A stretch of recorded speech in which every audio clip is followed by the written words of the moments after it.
At the beginning of the story, we see a woman asking a wounded young man to tell her where something is. Instead of answering the question, the man did his best to catch his breath. The woman raised her sword and asked the man to answer her question. While staring at the woman, the young man wondered about how no one expected this woman, who is the direct bloodline disciple of the Sword Supreme, to be so powerful. No one expected that the young woman would be powerful enough to slaughter hundreds of demonic humans in one strike. The young woman is known as the Divine Blade. Her name is Siola. Siola is the one who killed the heavenly demon who had caused the Great Orthodox Demon War.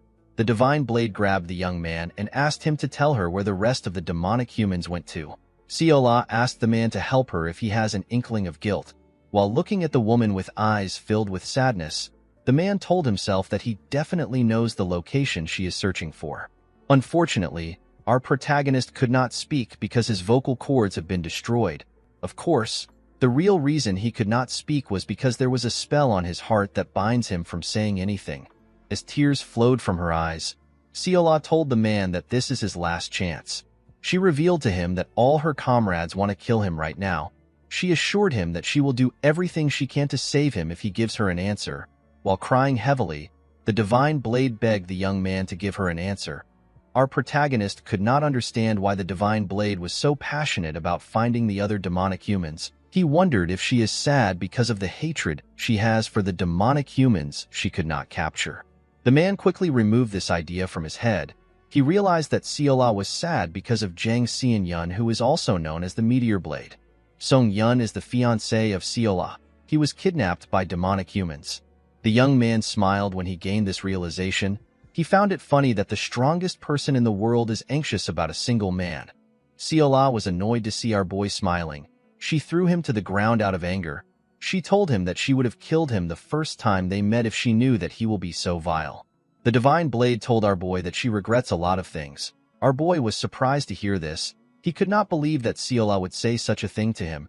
He remembered the first time he and Siola met. The girl offered him something at this time. Around this time, our protagonist was a grumpy young boy and Siola was an innocent young girl. Our boy began to wonder when things started going wrong for him. He was a traitor who stabbed countless people in the back and sided with the demonic humans. Our protagonist realized that karma is finally catching up to him. Before she could walk out of the cell, Siola saw our boy doing something. The woman quickly turned around. She called out to our boy, whose name is Gu Yangchun. She asked him to tell her what he is doing. As he slowly used his blood to write something, Yangchun felt a muscle get destroyed in his chest. Our boy spat out a large amount of blood. The Divine Blade was shocked to see this. Yangchun used the blood he spat out to continue writing. While struggling to move his hand, Yangchun remembered that someone told him that his heart will explode if he goes against any condition. The moment he remembered this, another muscle got destroyed. This made our boy cough out more blood. Yangchun remembered that this curse is the heavenly demon's demonic art, which is used on members of the cult so that they do not betray the cult. Siola quickly moved close to our boy. She asked him if he is all right. The woman realized that Yangchun was dying because he was writing. She asked him to stop moving his hand. Unfortunately for her, Yangchun could no longer hear her. While writing, our boy wondered if Siola would believe him if he told her that he was framed. Yangchun knew that she would never believe him even if he had a ton of excuses. After saying this to himself, our boy finished writing the location. Siola was shocked to see what Yangchun wrote with his blood. Although Yangchun knew what to say, he also knew that it was already too late. He did not see what his words would change. The moment Yangchun finished writing, he began to scream in pain as his heart slowly tore apart. After screaming for a while, our boy fell to the ground and looked up. He wondered about the kind of life he lived. He remembered when he stood next to a woman in her last moments. The woman raised her hand up and touched Yangchun's face. With a bright smile on her face, the woman asked her brother to be happy. While remembering how he spent his life, Siola called out to our boy. She asked him if he is okay. While she was calling out to him, Yangchun remembered how both his big and small regrets have made up his life. Our boy remembered standing next to a green-haired woman in her last moments. The woman who appeared to have been blinded apologized to Yangchun when she realized that he was next to her. Our boy simply glared at the poor woman, while his life was flashing in his eyes. Siola called out to our boy with tears in her eyes. Yangchun remembered how he held a woman with white hair in his hands on a rainy day. As the rain slowly fell on them, The woman asked our boy if he is crying. She raised her hand up. Yangchun assured her that he is not crying. He told her that it is just rainwater. The woman asked our boy if the moon has risen. Yangchun told her that it is still there. The woman told our boy that it is good that both him and the moon are next to her. The moment she said this, she dropped her hand and died. The moment he remembered this, Yangchun realized that his life was pathetic. He was born into the Shangshigu clan. It is a renowned clan of the Orthodox faction. Yangchun lived as an Orthodox martial artist before betraying the Orthodox faction and turning to the demonic side. The demonic cult lost the Great Orthodox Demon War, and Yangchun was tortured as a prisoner of war before he died. After he saw how his life played out, our boy closed his eyes and died. In the next scene, we see a younger Seola offering Yangchun a potato with a smile on her face. Our boy was shocked to see this. He could not believe that he had returned back to the time when he first met Seola. Yangchun could not comprehend what was happening. He was certain that he died after his heart exploded because he violated the heavenly demon's rule. Our boy was certain that his life ended in Seola's hands. When Yangchun placed his hand on his chest, he noticed that his heart was beating normally as if nothing happened. Due to how small he was and the environment he was in, our boy was able to deduce that he was in his younger self. Yangchun wondered if he was dreaming. Although he felt like he was dreaming, our boy could not understand why he would dream about the day he first met Seola. While looking at the potato she was holding, our boy remembered that he said something to the girl when she offered it to him in his past life. In the past, Yangchun knocked the potato out of Seola's hand. The girl was shocked to see this. He used his leg to squash the potato. With a horrifying look on his face, our boy called the girl a peasant and asked her to know her place. Yangchun was annoyed to remember what his past self did. Thinking that he was in a dream, our boy believed that he remembered this memory because he has a lot of regrets. With a shaky tone in her voice, Seola asked Yangchun if he does not like potatoes. The moment she asked this question, our boy took the potato from her. With a bright smile on his face, Yangchun thanked the girl for the potato. He assured her that he will enjoy it. Immediately he said this, he took a bite of the potato. Our boy began to scream. He never expected the potato to be so hot. He did not understand why a potato would be so hot when he was not in reality. Seola began to laugh when she saw our boy stick out his tongue. She found it funny that his face turned red, while our boy was sticking out his tongue. A young man in the same clothes as him ran to him. The young man referred to Yangchun as young master. The man told our boy that he has been searching for him everywhere because he suddenly disappeared. Our boy remembered the man as his bodyguard. He remembered that his bodyguard's name is Mu Yun. Mu Yun was relieved to see that his young master was not hurt. He told Yangchun that he was worried that something will happen to him. The moment he said this, Mu Yun noticed that his young master's tongue was burnt. He noticed that Yangchun ate the potato that Seola gave him. The man quickly placed his hand on his sword. He asked Seola if she wants to die. Our boy told Mu Yun that everything is fine. He asked the man to give him something. Mu Yun did not know what his young master was talking about. Yangchun asked the man to give him the honey cookie that is with him. The bodyguard was surprised to hear this. He put his hand into his pocket and took out the cookie. He told Yangchun that this is his last one. Our boy took the cookie from the man and offered it to Seola. The girl was surprised to see this. She asked our boy if he is really going to give it to her. With a smile on his face, Yangchun told the girl that this is the only thing he can give her for her delicious potato. Seola began to drool when she heard this. She revealed to our boy that this is her first time getting something that shines so well and smells very nice. Before she could accept the snack, someone called out to her. Seola turned around to see an old man who she calls Grandpa. The old man ran to hug his granddaughter and told her that she is safe. Seola hugged her grandpa with a smile on her face.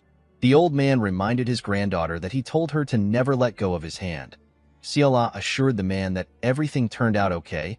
She told him that she even got some potatoes. The man told the girl that potatoes are not the problem. He asked her if she is fine. Seola assured her grandfather that she is fine. Yangchun became nervous when he recognized the old man that was standing in front of him. Seola pointed at our boy and told her grandpa that she gave one potato to him. The old man dragged his granddaughter's hand and moved close to Yangchun. He bowed his head and told our boy that his granddaughter does not understand the ways of the world, so she committed a serious offense to him. Yangchun assured the man that everything is fine. He told him that he is actually thankful to Seola. He put his hand together and explained to the old man that he was actually hungry. He told him that he is thankful that the girl offered him a potato. He explained to the man that he can only repay the favor with a honey cookie. He asked the old man if he is willing to accept the cookie. The man was surprised to hear what Yangchun said. Before he could reply, his granddaughter told Yangchun that she wants it. She stretched her hand and tried to grab the cookie. Before she could get the cookie, her grandpa picked her up and began to run. He told Yangchun that they cannot accept something so precious. He assured our boy that they will never bother him again. Our boy asked the old man to wait. Siola's grandpa was shocked to hear this. He turned around and told Yangchun that he can take his anger out on him. To the old man's surprise, Yangchun put the cookie in his granddaughter's hand. He told the man that this is his answer. Siola was extremely happy to receive the cookie. She offered our boy another potato. The old man smiled when he noticed something. He realized that Siola has found the person she is searching for. After receiving the cookie, Siola waved to Yangchun. Her grandpa bowed to our boy. When the two turned around, Yangchun stopped smiling. He let out a huge sigh. Mu Yun was surprised to see this. He asked his young master if he is feeling sick. The reason why our boy was nervous was because Siola's grandpa was the person who held the position of the Murim Alliance leader until a while ago. He is also one of the three Supremes. They are hailed as the strongest people in the Murim. They spread fear and terror amongst the unorthodox martial artists. The old man is known as Wai Hyagun. He is also called the Sword Supreme. While watching Hyagun scold his granddaughter from afar, Yangchun wondered about why the old man came to his town. He could not believe that he was almost killed in a dream. After her grandpa was done scolding her, Siola turned around and smiled at our boy. Mu Yun told his master that they need to go back. Our boy told him that they can leave. Yangchun believed that he is ready to die peacefully now that he no longer has any regrets. To our boy's surprise, he did not wake up from anything. He walked to the doorstep of his manor. Our boy became confused. He did not understand why he was not waking up. He was certain that he would have already woken up if he was dreaming. While thinking, Yangchun wondered if this had something to do with the heavenly demon's curse. While he was lost in thought, someone calls him a fascinating person. Our boy immediately recognized this voice. He saw a young girl in front of him when he raised his head up. The girl walked up to him and told him that it is interesting that he has the guts to come to a place the clan head is coming to. Yangchun remembered the girl as Gu Yanxiu. She is also known as the Flame Sword. She is our boy's second older sister and the person who despises him the most. Yangchun was surprised to see that everyone was gathered outside because the clan head is coming. Yanxiu asked our boy to tell her what he is up to. The girl placed her hand on her brother's shoulder and asked him to screw off if he is planning something nonsensical. Yangchun hid his sister's hand away from his shoulder. Mu Yun was shocked to see this. Our boy told Yanxiu that he came because he has to be here. Yanxiu was annoyed to hear this. She told our boy that it does not make sense for someone who avoided the meeting for a long time to finally show his face today. Yangchun told his sister that it is his fault. He told her that he will apologize to the clan head later. Yanxiu became more enraged when she heard this. She called out to her brother and released her energy. She walked up to him and told him that it will be good for him if he stops any trick he is playing.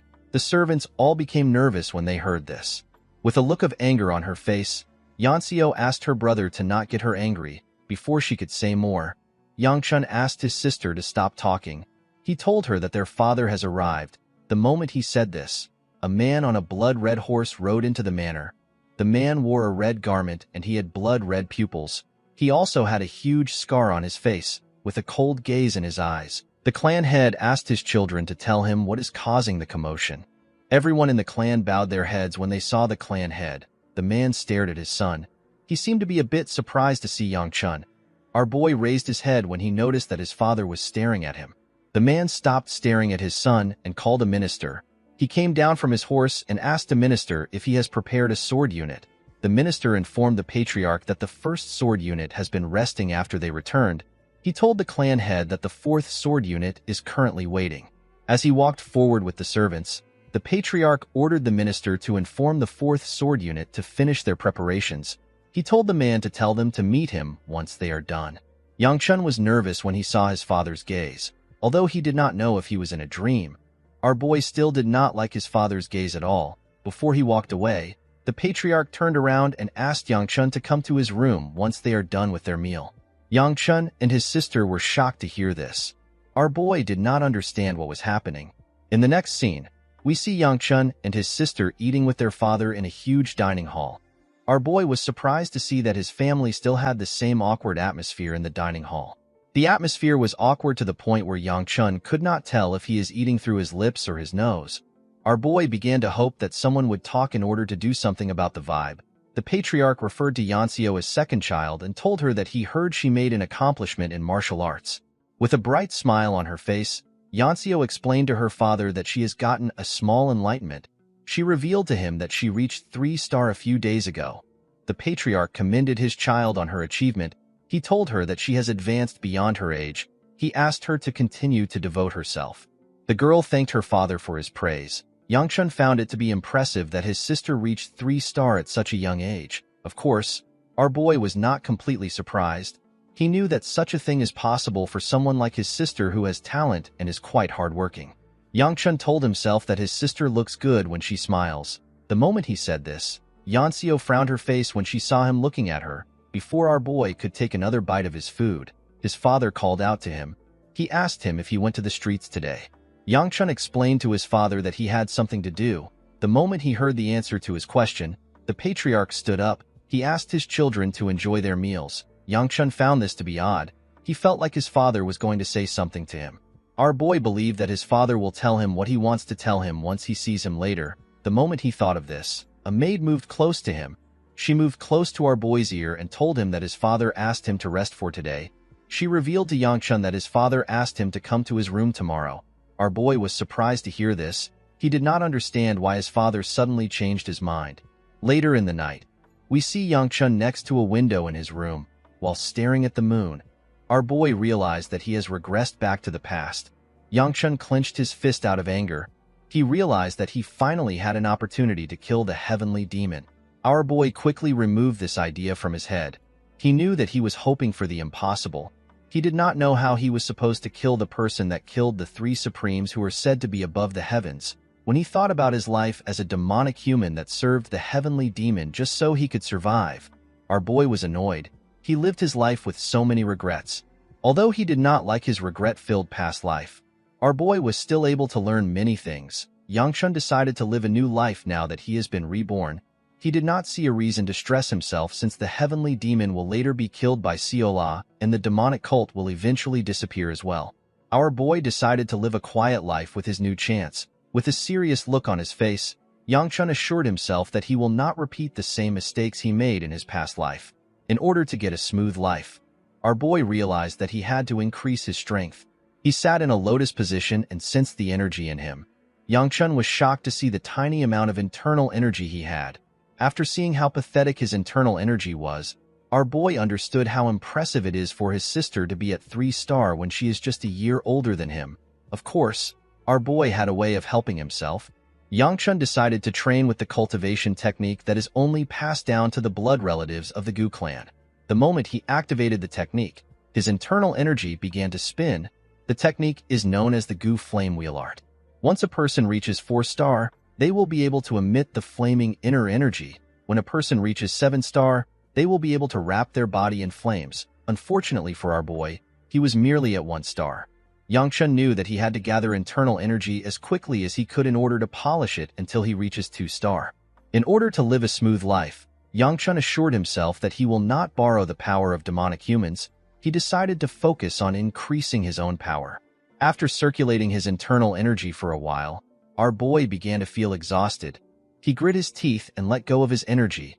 While breathing heavily, Yang-chun fell on his bed. He stopped circulating his energy because he might die if he pushes his body too hard.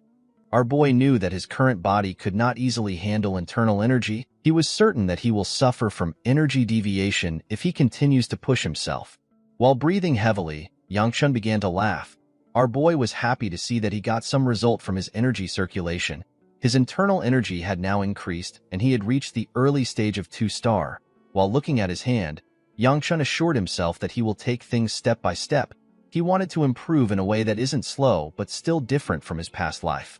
He assured himself that he will not make stupid mistakes that will negatively affect his upcoming future. The next day, Yang-chun woke up tired. Our boy was surprised to see that his entire body was still in pain from the training he did yesterday.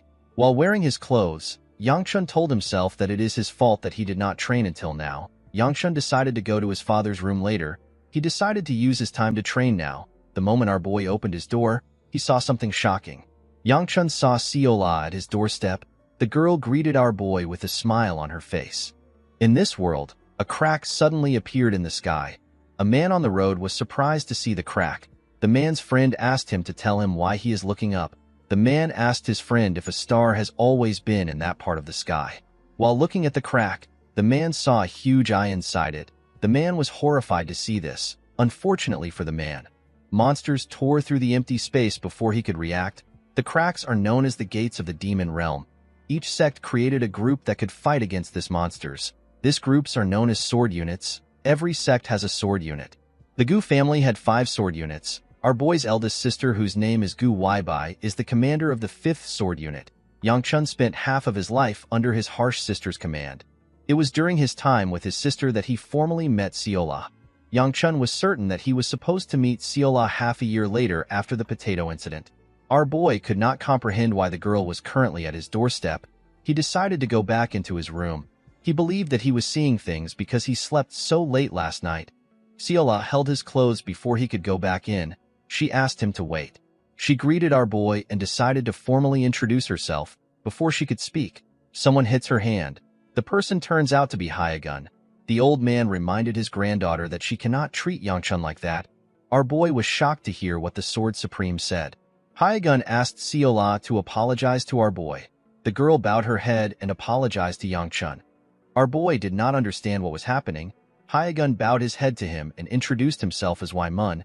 He explained to Yangchun that he will be serving him starting from today thanks to his father. He assured our boy that he will move his weak body to serve him well. Yangchun was surprised to see that the Sword Supreme introduced himself as Waimun instead of Wai Hyagun. Seola introduced herself with her real name and told our boy that she will be serving him with her grandpa. Yangchun was horrified to hear that the strongest people in the world want to serve him. Our boy realized that his father must have allowed the Sword Supreme to do this for a reason. He realized that his new life is already screwed from the beginning. Yangchun greeted the Sword Supreme and asked him to call him by his name. Hyagun called our boy young master. This made Yangchun more uncomfortable. While sitting at his doorstep, our boy was shocked to see what was happening. He couldn't believe that the Sword Supreme was using a broom to sweep his house. The old man turned around and smiled at Yangchun when he saw him staring at him. Our boy felt nervous when he saw the old man smile at him. He did not know what to say. While her grandpa was sweeping, Seola received a large amount of clothes from the other maids. The maids told our girl that the clothes are too much. Seola assured them that she can carry the clothes. While she was shaking, one of the maids offered to assist her with the clothes. The girl assured them that she can carry the clothes. Unfortunately for the girl, she hit her leg on a rock and fell to the ground. The clothes scattered and poured all over the place. Seola hit her head on the ground and the bucket fell on her head. Yangchun and the others felt bad for the girl. The other maids quickly rushed to assist her. Yangchun was surprised to see that the girl was bad at chores. Our boy was certain that Seola was supposed to possess a martial arts talent within her. He did not understand why she was so clumsy. While thinking, Yangchun stood up. The moment he stood up, Seola stopped crying and walked up to him. Our boy asked the girl to finish the chore she is working on. Seola revealed to Yangchun that she was told to follow him around. With a confident look on her face, the girl revealed to our boy that her grandpa ordered her to follow him around. The moment she said this, Yangchun realized that the girl was his direct servant. Our boy quickly understood that Seola was dumped on him because nobody wanted to deal with him. Yangchun wondered if it is fair for his personal servant to be decided so haphazardly. Seola climbed on his stairs and moved close to him. The girl was helping our boy fix up his clothes. Yangchun could deal with Seola, but the pressure of the Sword Supreme was just too much for him to handle. After she was done tying his clothes, Seola asked our boy to take a look. Our boy's clothes was wrinkled. Yangchun turned around and fixed his clothes himself. Our boy wondered if his father hired the Sword Supreme and his granddaughter even after he knew their identity. He wondered if they hired Hyagun and Seola because too many servants have quit. Yangchun put on his shoes. He decided to confront his father on the issue when he gets to his room, before our boy could leave his house. Seola asked him to wait for her. Our boy told the girl that she is not going with him. He told her that she has to stay in order to get a hang of things. Seola became sad when she heard this. Our boy was surprised to see this. He walked to his gate and asked our girl to finish learning how to do her job before closing the gate. Yangchun asked Seola to do her best. He He told her that he will bring her a treat. After saying this, our boy closed the gate. Seola became happy when she heard about the treat. Her grandpa was relieved to see that her mood had changed. The scene shifts and we see Yang Chun at his father's doorstep. Before entering his room, Yang Chun thinks about how scary the situation is. He was never close with his father, and he had never personally spoken to him. He wondered about what he should say to him.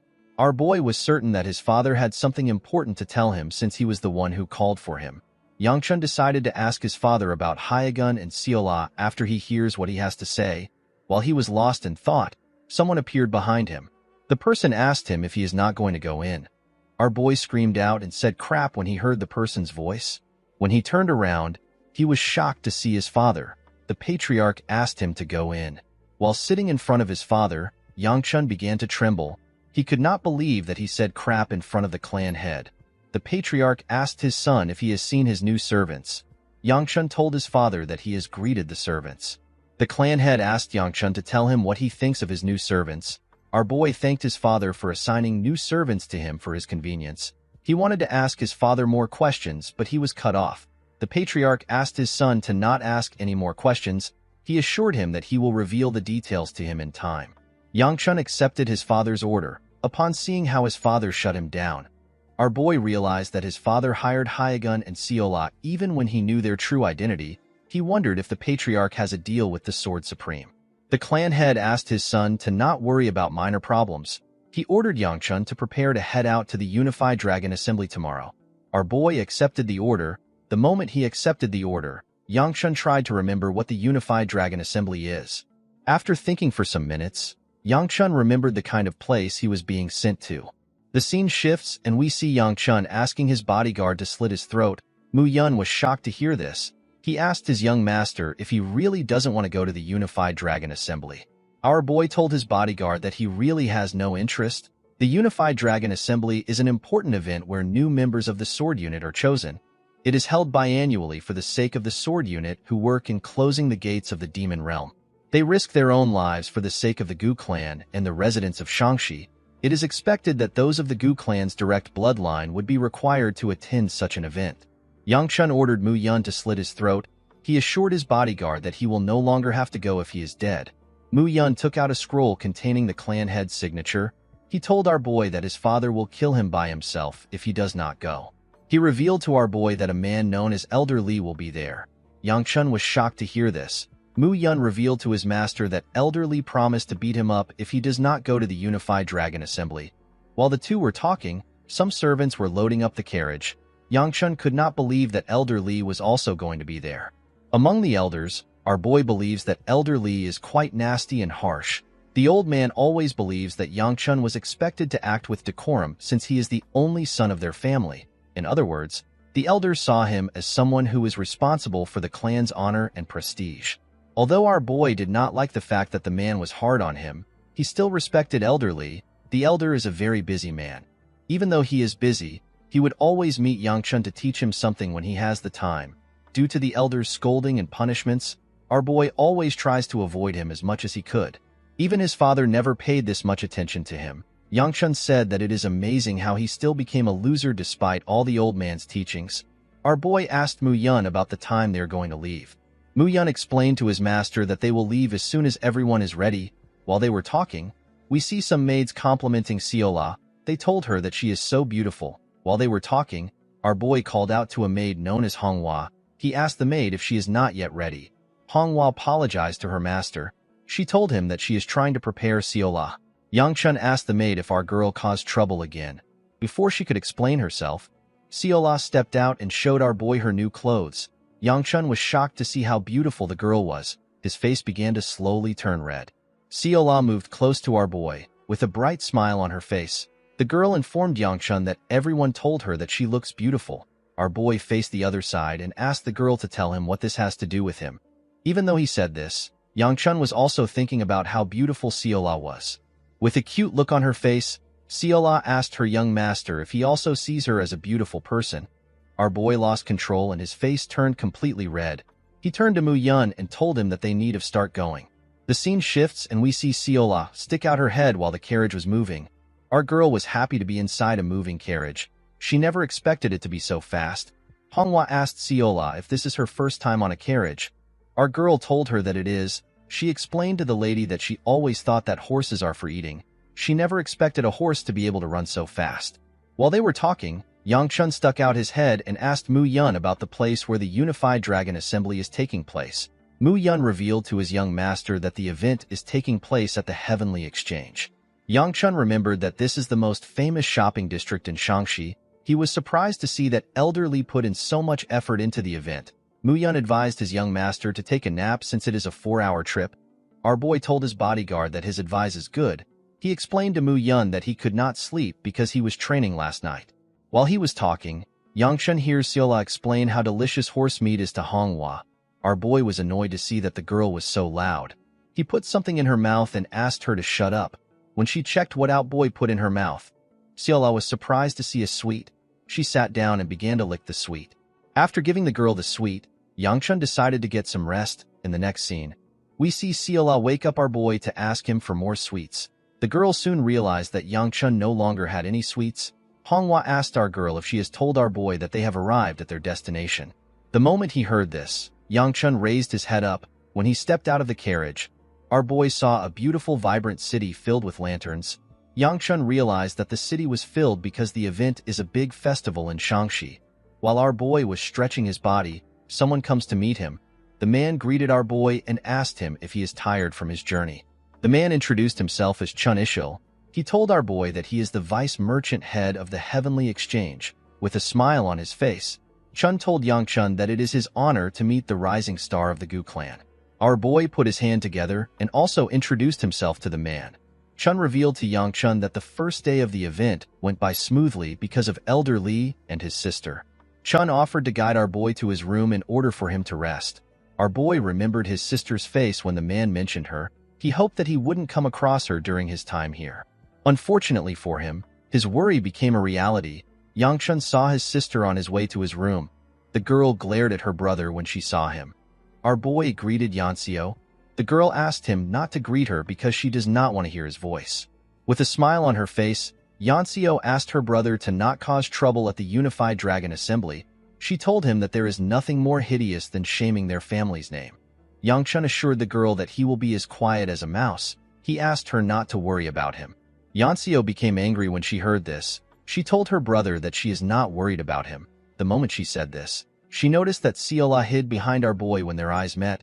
Yanxiu was annoyed to see our girl. She told her brother that old habits never die. She asked him if he is going to behave the way he usually does at the event. Yangchun did not understand what his sister was talking about.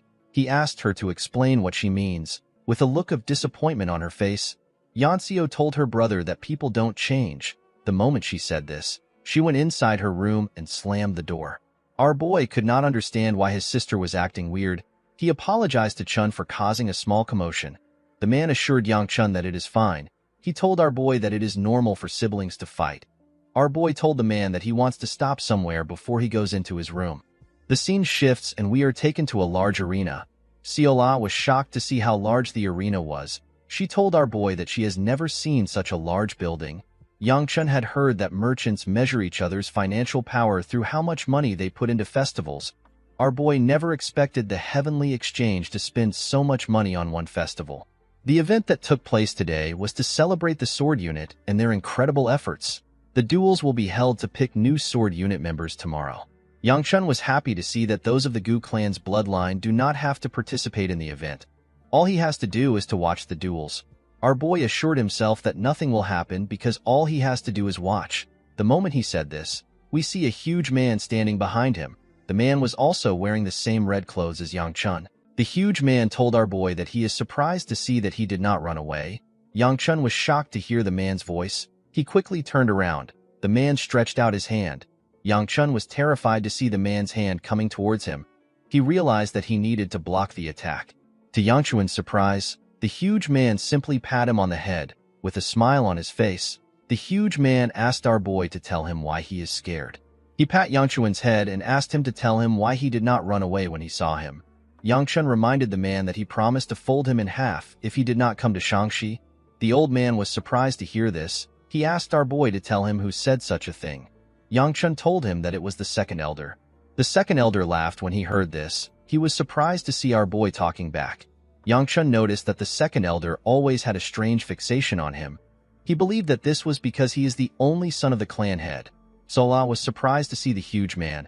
She called the second elder a bear. The girl said that bears are as delicious as horses. With a scary look on his face, the second elder glared at Siola. Our girl became nervous when she saw the look in the man's eyes.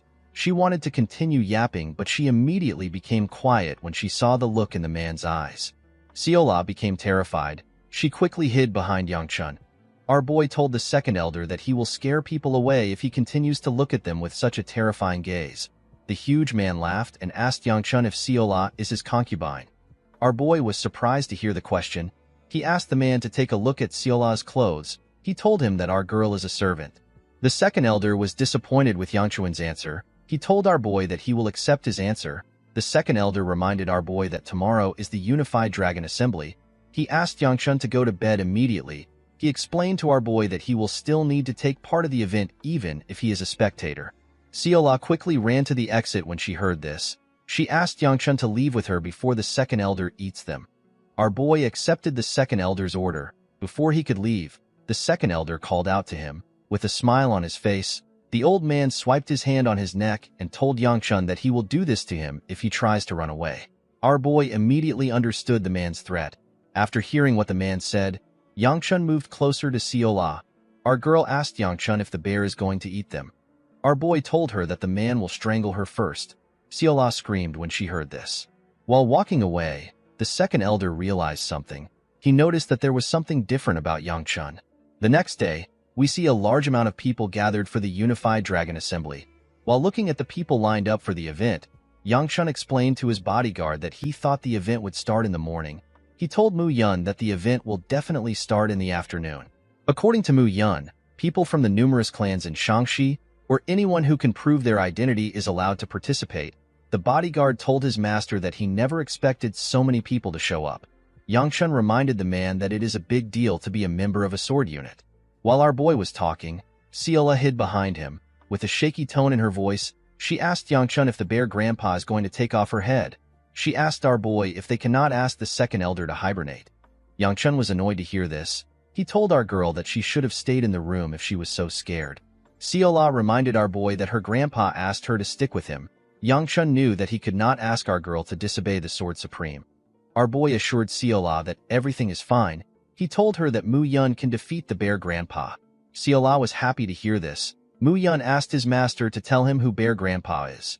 Our boy revealed to the man that Siola is talking about the second elder. Mu Yun told our boy that it is impossible for him to lay a finger on the second elder.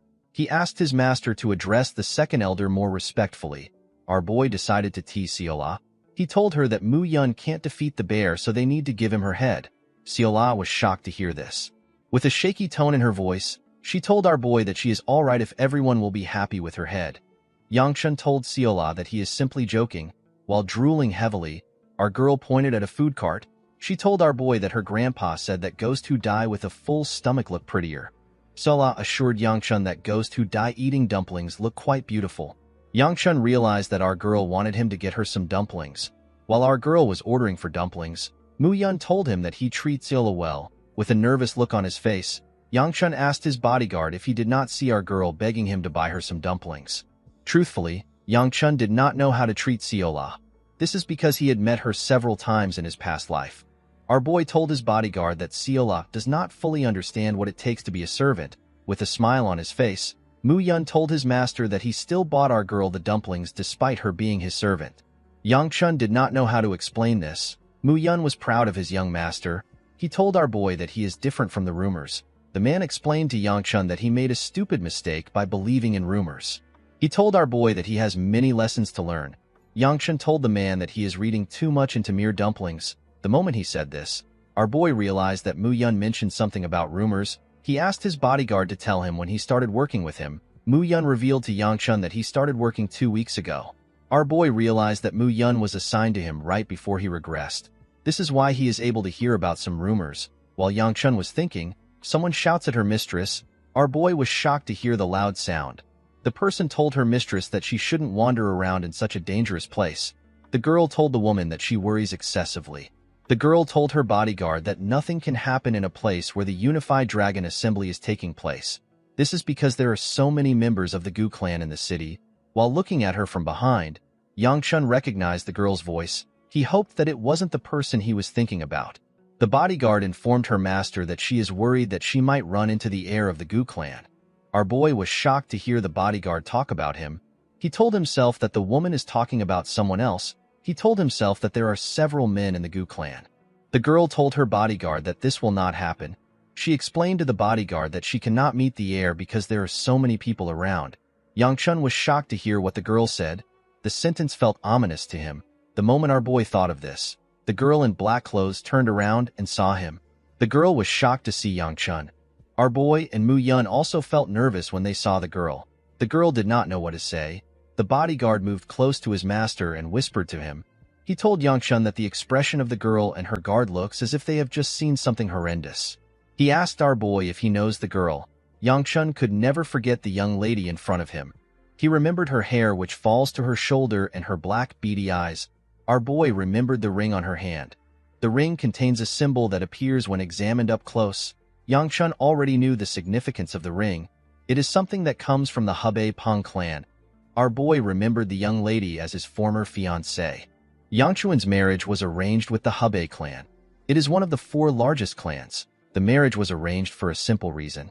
The Gu clan is as prestigious as any of the 4 clans, and they have a child around the same age as the daughter of the Hebei Peng clan.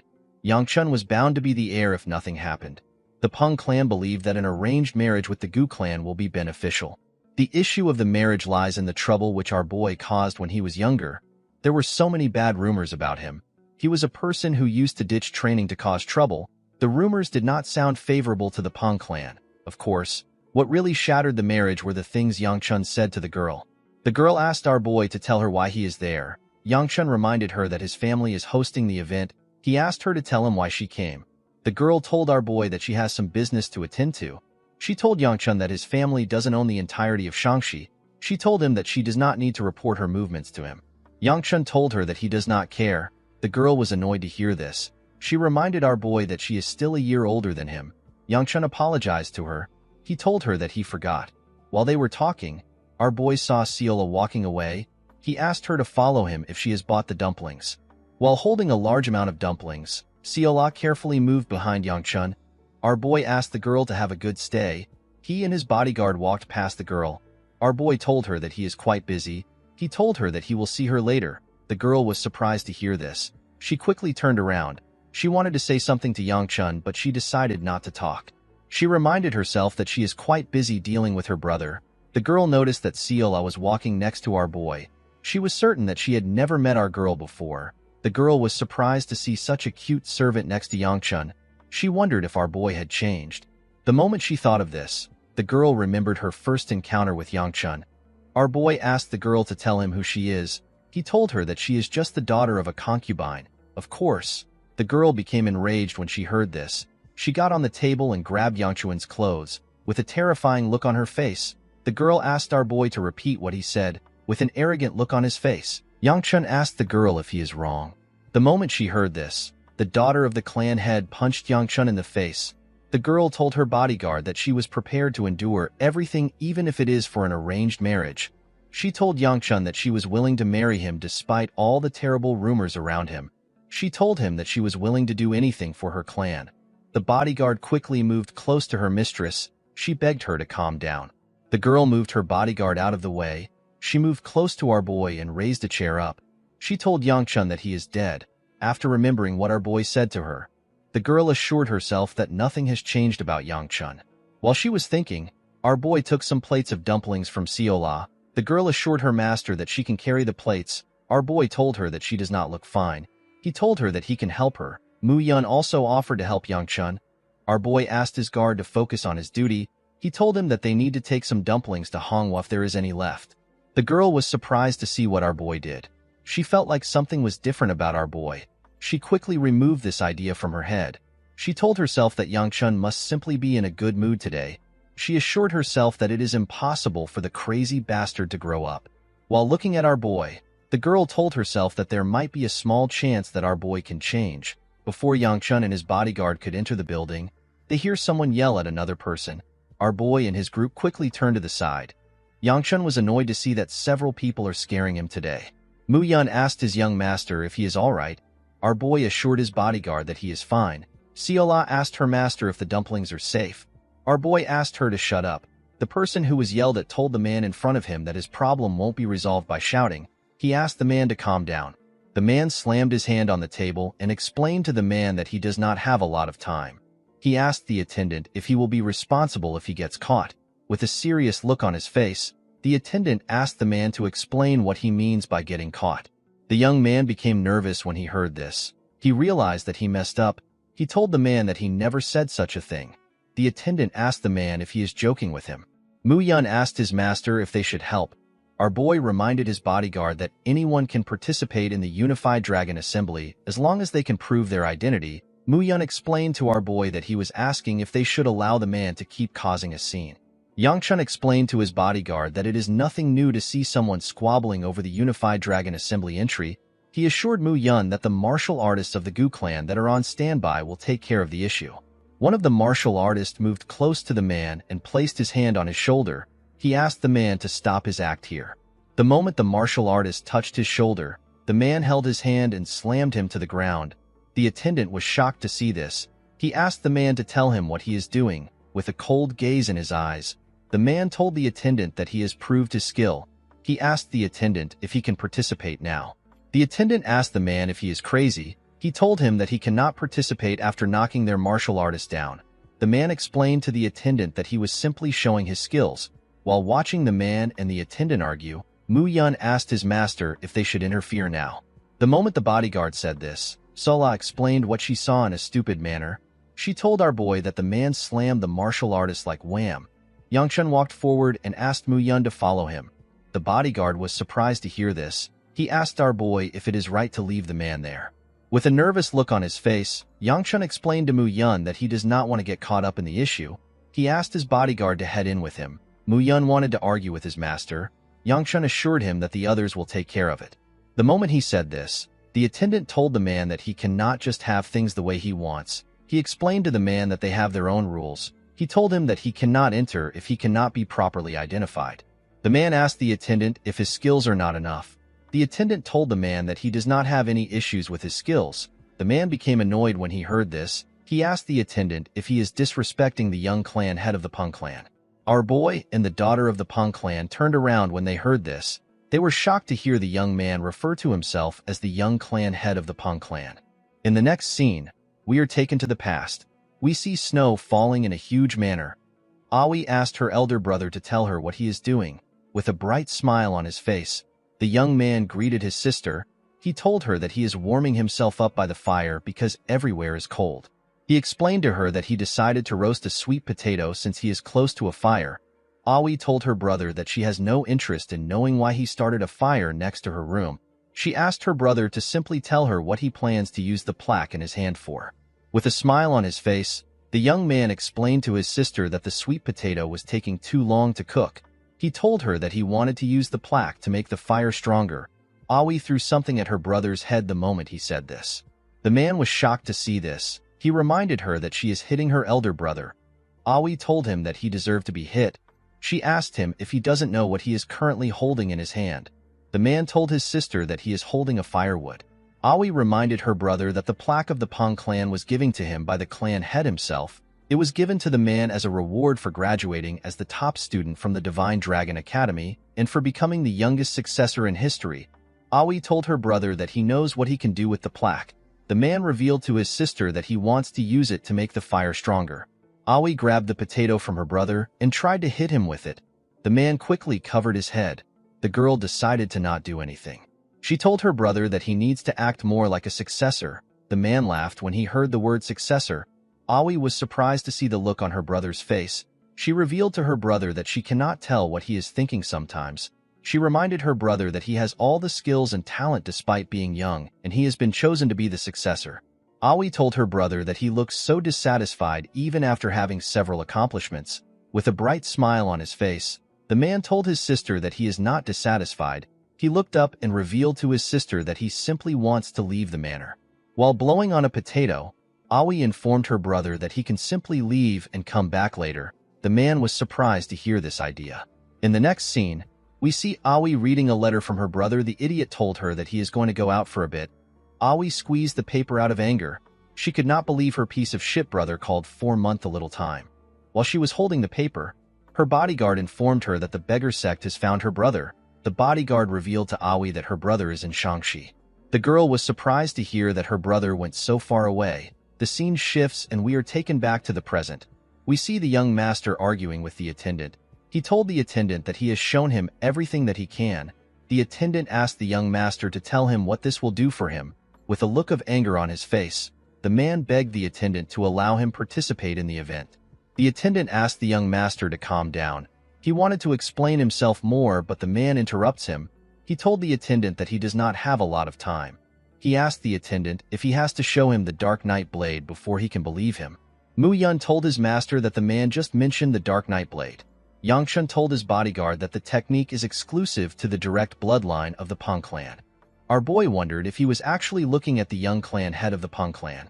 Yangchun decided to quickly leave. He did not want to accidentally get involved in something that does not concern him. The moment our boy turned around, the second elder appeared in front of him. The man grabbed Yangchun's head. The second elder told the man that he must be the young clan head if he knows about the Dark Knight blade. Immediately the elder grabbed his head. Yangchun realized that he is screwed. The second elder asked the attendant to let the young master participate since he is skilled enough. The young master put his hand together and bowed his head when he saw the second elder. He introduced himself to the man as Peng Wujin. He referred to the second elder as the Grandmaster Pure Flame Fist of the renowned Gu clan. He told the second elder that it is an honor to meet him. The second elder began to laugh when he heard how Wu Jin greeted him. He told the young man that he has not heard the title in a long time. He assured Wu Jin that he can participate in the event. The attendant informed the elder that they haven't confirmed if Wu Jin is really the young master of the Peng clan. The second elder assured the man that Wu Jin is truly the young clan head. The attendant was surprised to hear this. The elder informed the man that Wu Jin looks exactly like his father. He told him that the young man has a physique of a Peng. According to the second elder, the black ring on Wu Jin's hand is enough to confirm his identity. Yangchun noticed that this is the same ring that Aoi wears. He could not believe that this dumbass is actually the young clan head of the Peng clan. With a smile on his face, the second elder asked Wu Jin to tell him the reason why the successor of the Peng clan wants to participate in an event when its purpose is to choose new members for the Gu clan sword unit.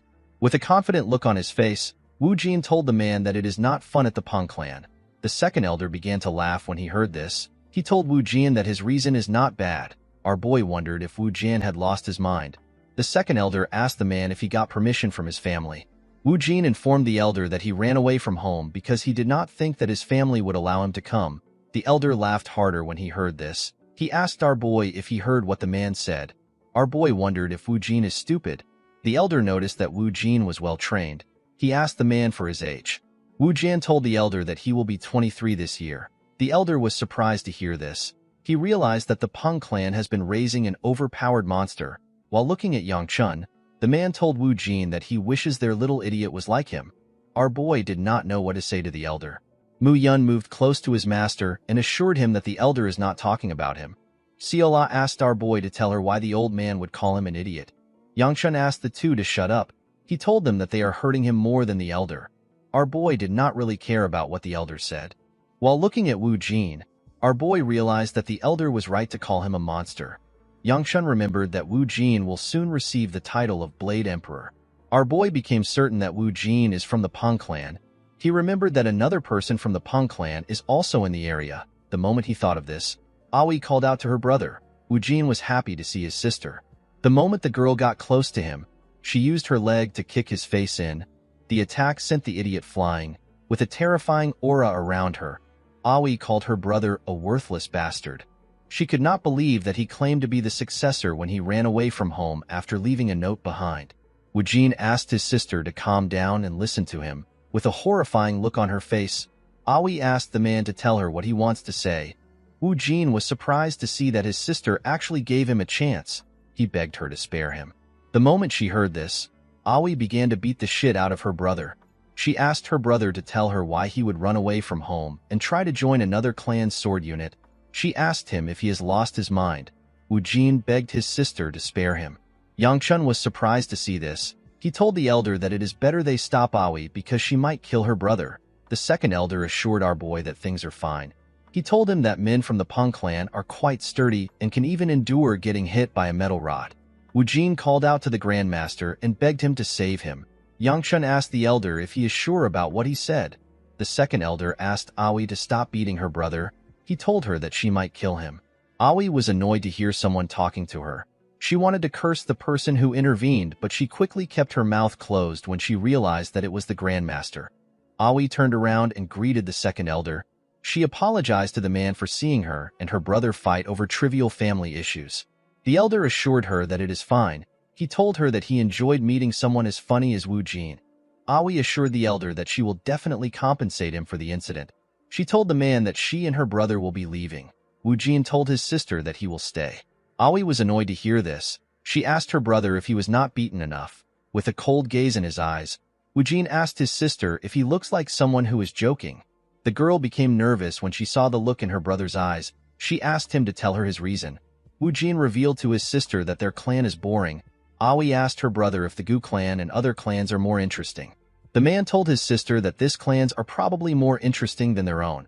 Aoi placed her hand on Wu Jin's shoulder and begged him to grow up. She reminded him that he is the clan successor. Wu Jin explained to his sister that he wants to enjoy life before he becomes the clan head. He reminded her that the only way to not become clan head is to be crippled or to die. However, both options were not good to the man. Wu Jin revealed to his sister that he does not want to become clan head. He told her that everyone in the clan apart from them is simply a beast wearing a name tag. The man told his sister that he will become the clan head so that she doesn't have to. Yangchun asked the second elder if he is really going to let Wu Jin participate in the competition. He asked him if he wants to get involved in the matters of the Peng clan. The Grandmaster told our boy that he wants Wu Jin to participate, but he does not want to get involved in the Peng clan's problem. While looking at the two siblings, the second elder thought of a solution. With a smile on his face, the elder told Wu Jin that he can participate if he wins against him. Everyone was shocked to hear this. Aoi told the elder that this doesn't make any sense. Yangchun asked the second elder if he has finally lost his mind. With a smile on his face, the elder informed Wu Jin that the winner will be decided in 10 moves. With a serious look on his face, Wu Jin asked the man if that is all. The second elder told the man that he does not lie. The moment he said this, Aoi asked her bodyguard whose name is Yobi to get her brother. The second elder decided to create some rules. He told Wu Jin that he will win if he manages to touch him within 10 turns. The moment he said this, Wu Jin appeared behind him. He grabbed Yobi's sword and was about to strike the elder. Before his attack could touch the man, he began to laugh. The second elder told Wu Jin that he is too impatient. The moment he said this, the man turned around and clenched his fist. The scene shifts and we are taken to the arena. An announcer informs the audience that they are going to see a fight between the two stars who will lead the Gu clan in future. He refers to Yanxiu as the Flame Sword. The girl smiled when she heard this. The person who Yanxiu is fighting is Yangchun. While staring at his sister, our boy wondered about why he is currently about to fight his sister. The scene shifts and we are taken back to the past. We see the second elder land a heavy punch on Wu Jin's face. The attack sent the young man flying. The old man took a deep breath. With a smile on his face, he told Yangchun and Aoi that he won. Our boy and Aoi were surprised to hear this. Yangchun reminded the Grandmaster that he was supposed to dodge the attack. The second elder asked our boy if he ever created such a rule. He told Yangchun that they both agreed to the sparring match. He assured him that Wu Jin will soon wake up since he controlled his strength. Our boy informed the man that he will not do anything if the Peng clan comes to meet them. The second elder reminded Yangchun that he is the pure flame fist.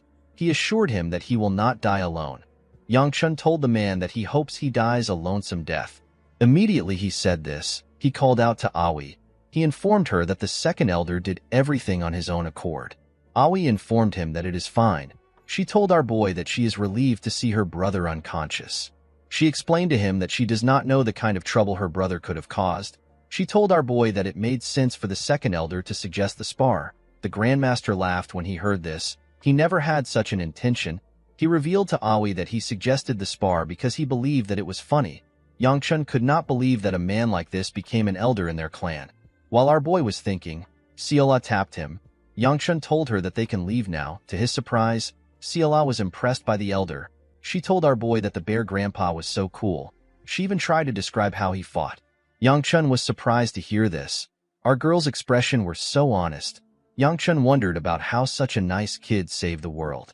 The second elder was happy to hear Seola praising him. He told her that she has a better eye than the gloomy kid next to her. The man decided to give Seola a present.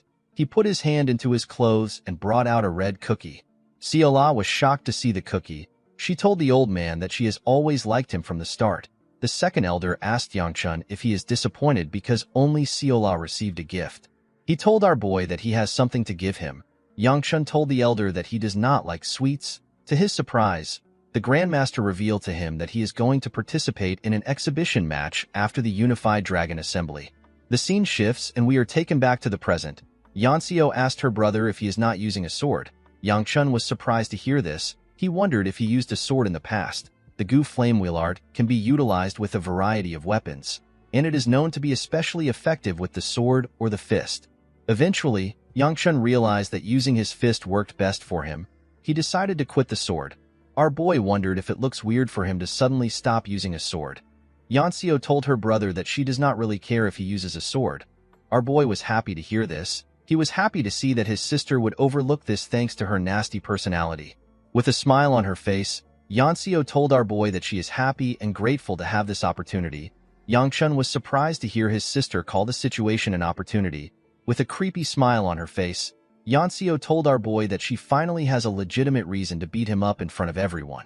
Yangchun became nervous when he heard this. Our boy remembered how he argued with the second elder. He asked the man to tell him why he has to fight with his sister. With a weird look on his face, the Grandmaster revealed to our boy that he does not want people to go home thinking that the Gu clan is boring. Yangchun could easily see through the old man's intentions. He knew that the second elder simply thought that the situation would be funny. Our boy did not care. He decided to surrender while he is fighting. Almost like he knew what Yangchun was thinking, with a smile on his face, the second elder pointed at Wu Jin and informed our boy that the same thing will happen to him if he surrenders. Yangchun could not understand why the elder was causing him so much trouble. He asked the man if he really wants to see him get beaten up badly in front of many people.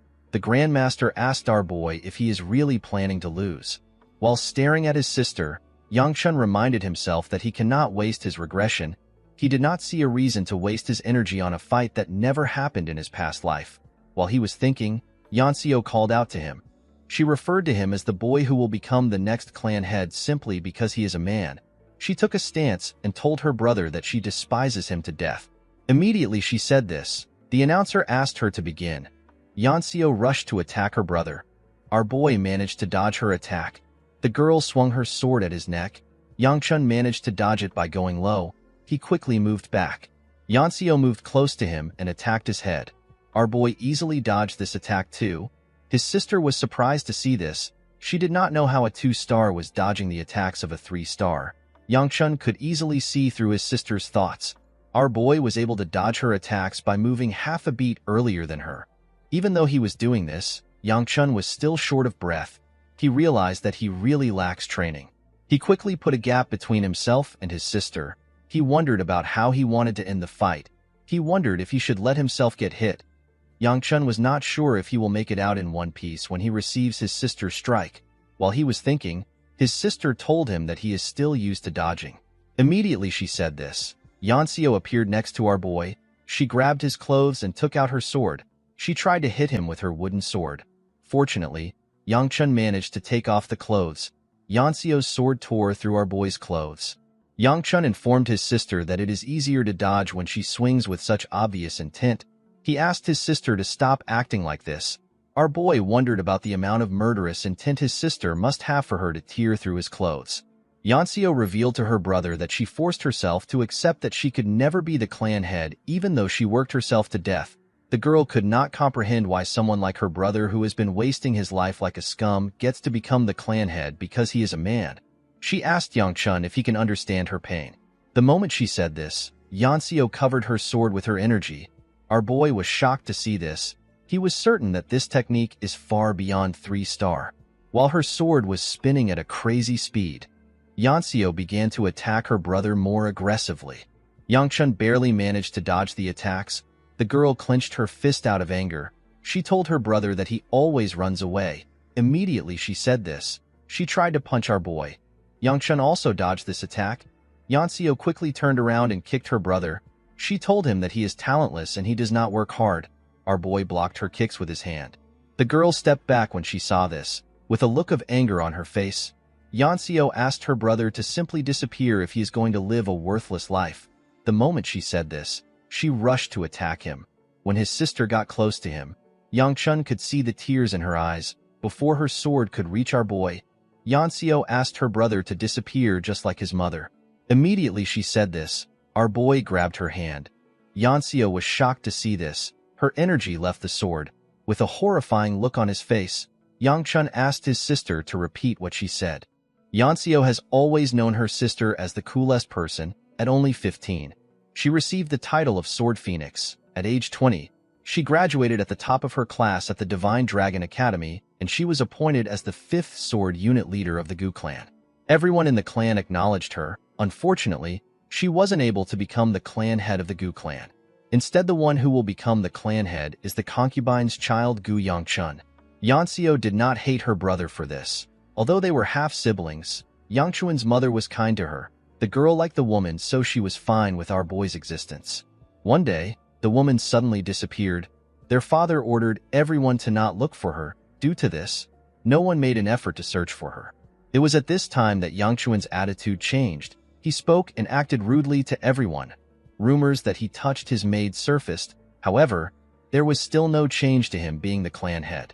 This is because the clan head always has to be a man. Yanxiu and her outstanding sister were ignored. The girl resented her brother who was so privileged, and yet he did not know what he had. Yanxiu did not simply resent her brother, she loathed him. The scene shifts and we are taken back to the present. We see our boy asking his sister to repeat herself. The moment she saw the look on Yangchun's face, Yanxiu knew that she was in danger. She quickly jumped back before her leg could land on the ground. Our boy appeared behind her. When Yanxiu turned around, she saw our boy's fist coming close to her. The scene shifts and we are taken back some minutes earlier. At the top of the arena, we see Aoi and her bodyguard sitting next to each other. The girl told her bodyguard that Yanxiu is actually the same age as her. She never expected Yanxiu to be so talented. She told her bodyguard that she cannot continue to say that she is from the Peng family. Yobi assured her mistress that she is doing fine. Aoi informed Yobi that our boy and his sister are saying something but she cannot hear them. She asked her bodyguard if she can hear them. Yobi told her mistress that she won't be able to hear them. Aoi asked the woman to tell her the reason. Before she could answer, Wu Jian placed his hand on his sister's head and explained to her that the second elder has covered the stage with his internal energy. He told her that it is impossible to hear Yangchun and his sister. While looking at her brother's swollen face, Aoi asked him to not tell people that he is from their clan with his face. Wu Jian asked her if she is embarrassed of him. The girl believed that this was a stupid question. She asked her brother to stay at the assembly until his swelling goes down. Yobi handed the man an ice pouch. Wu Jian asked his sister if the person fighting is the Sword Phoenix sibling. Aoi informed her brother that Yanxiu is already at 3-star and her swordsmanship is very smooth. While eating ice, Wu Jian told his little sister that he is asking if the person who is dodging is the younger sibling of the Sword Phoenix. Yobi revealed to her young master that both Yangchun and Yanxiu are siblings of the Sword Phoenix. Wu Jian smiled when he heard this. He could not believe that the Gu clan had another genius other than the Sword Phoenix. While he was watching the fight, Aoi stared at her brother. She remembered what he told her about having fun before becoming the clan head. The girl realized that her brother will not be able to have this look in his eyes after he becomes clan head. While she was staring at him, Wu Jian said that the fight is over. At the stage, we see our boy trying to punch his sister. Yanxiu was certain that she would get an opportunity if she dodges this attack. Fortunately for her, she managed to dodge the attack. The girl covered her sword with her energy and aimed her sword at Yangchun's head. Before the sword could touch him, Yangchun told his sister that he understands her. He understood why his sister would hate him for the way he has lived his life. Our boy raised his hand and asked Yanxiu to also understand what he is about to do. Immediately he said this. Yangchun used his hand to hit her sword away. Yanxiu was shocked to see this. Our boy covered his hand with his energy and used it to hit her on the head. The girl lost consciousness and fell to the ground. Immediately she fell to the ground. The announcer said that our boy has won the match. In the next scene, we see Yangchun sitting on a table at the gate of the arena. Our boy wondered about what he just did. He never planned to win. He did not expect the energy of a 2-star to make his sister lose consciousness. Yangchun hoped that nothing happened to his sister. Our boy became sad when he remembered how his sister asked him to disappear. While he was thinking, Mu Yun and Seola came to meet him. The bodyguard asked his master if he is hurt. Our boy told him that he is. He asked Mu Yun about the situation inside the arena. Mu Yun revealed to his master that the entire atmosphere is abuzz because of him. He explained to Yangchun that no one expected him to win. Our boy was not surprised to hear this. He knew that people would be shocked when the scoundrel defeated an upcoming prospect. Mu Yun revealed to his master that the atmosphere became a bit calm because the second elder immediately began to conclude things at the assembly. Yangchun was relieved to hear this. He told his bodyguard that they need to leave before the second elder bumps into them, before our boy could take a step. Sola informed him that he is bleeding. Yangchun explained to our girl that it is proof that he cannot yet handle his internal energy properly. Seola grabbed his hand and slowly wrapped a bandage around it. While blushing, Yangchun told our girl that it is not a big deal. To our boy's surprise, Seola struggled to wrap his hand with the bandage. With tears in her eyes, Seola asked Yangchun to forgive her. She told him that she cannot do it properly. She begged our boy to not get hurt again. While Yangchun was staring at her, Woojin came close to him. With a smile on his face, the man told our boy that he also doesn't want him to get hurt. Yangchun called him a bastard and asked him to read the room. Woojin was surprised to hear this. He wanted to question our boy, but he did not give him the chance to. Yangchun greeted the man. The moment Woojin greeted our boy, Aoi asked her brother to leave with her. The girl hid behind her bodyguard. She seemed to be embarrassed. With a smile on his face, Woojin asked his sister if she feels awkward because she was once engaged to Yangchun. He told Aoi that this is the best time to reconcile with our boy. Yangchun also felt awkward. He asked Woojin to tell him why he came to see him. The man asked our boy to call him Brother Peng from now on. Yangchun explained to the man that he will not get anything from being close to someone like him. Woojin laughed when he heard this. He revealed to our boy that he thought the Gu clan only had the Sword Phoenix whose name is Gu Wibi. He told Yangchun that he never expected their clan to have a hidden talent like him. Due to the fact that Woojin mentioned his sister's name, our boy asked Woojin if he knows her.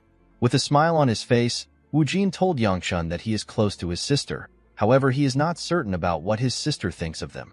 Our boy immediately realized that the man is not close to Wibi. After introducing himself, Woojin decided to leave. As the man and the bodyguard walked forward, Yangchun noticed that Aoi was in front of him. He asked the girl if she also has something to say. With a nervous look on her face, Aoi reminded our boy about the day their engagement was broken off. Before she could say more, Yangchun said sorry to her. Aoi was surprised to hear this. Our boy apologized to her for calling her names and speaking rudely. He explained to the girl that although he is still immature, he was more immature at that time. Yangchun told Aoi that she does not need to apologize since he deserved what he got. The girl smiled brightly when she heard this. She turned around and asked our boy to not lose what her brother gave him. Yangchun was surprised to hear this. When he looked at his hand, he saw the Peng clan's plaque in his hand. Our boy wondered about what he was holding. While watching Aoi and her brother walk away, Yangchun realized that there are still so many things that he needs to fix. In the next scene, we see Yangchun returning home in his carriage. Seola had already fallen asleep, and she was resting on Manhwa. The woman was uncomfortable, but she did not want to disturb our girl. While looking at the sky, Yangchun thinks about the fact that he had a spar with his sister. Our boy was certain that this never happened in his past life. It would have been impossible for him to win Yanseo. Yangchun thinks about the fact that Seola is his servant. He realized that too many things are starting to diverge from the past that he knew. He wondered if the small act of kindness that he showed our girl changed something. Our boy realized that he needs to carry out his plans faster when he returns home. While thinking, Yangchun sensed something. He quickly asked Mu Yun to check the demon sensing charm. The man was surprised to hear this. He put his hand into his clothes and brought out the charm. With a smile on his face, Mu Yun raised the charm. He told his master that there are no changes to the charm. He explained to him that the charm should automatically glow if a demon realm gate opens nearby. He assured Yangchun that nothing is wrong. The moment he said this, he noticed that the charm was glowing. He quickly raised the charm and ordered everyone to stop. As the charm slowly burned away, Mu Yun explained to everyone that a gate of the demon realm is nearby. He asked them to assume their combat positions. He reminded everyone that the safety of their master is the most important thing. Immediately he said this, Mu Yun saw Yangchun next to his horse. He came down and told his master that it is dangerous here. He asked him to step into his carriage. Yang Chun assured him that he will listen to his complaints later. He asked him to look in front of him for now. The moment he raised his head up, Mu Yun saw a portal in front of him. The portal was green. The portal widened and monsters jumped out of it. The monsters were wolves with horns. A green portal represents the lowest levels of danger. Yang Chun covered his hand with his energy. Although the situation was a bit tricky, Yang Chun was certain that he could manage. He used his hand to hit a monster that came close to him on its head. Immediately he did this. He put his hand into the monster and pulled out a stone. These stones are the universally known weaknesses of the monsters.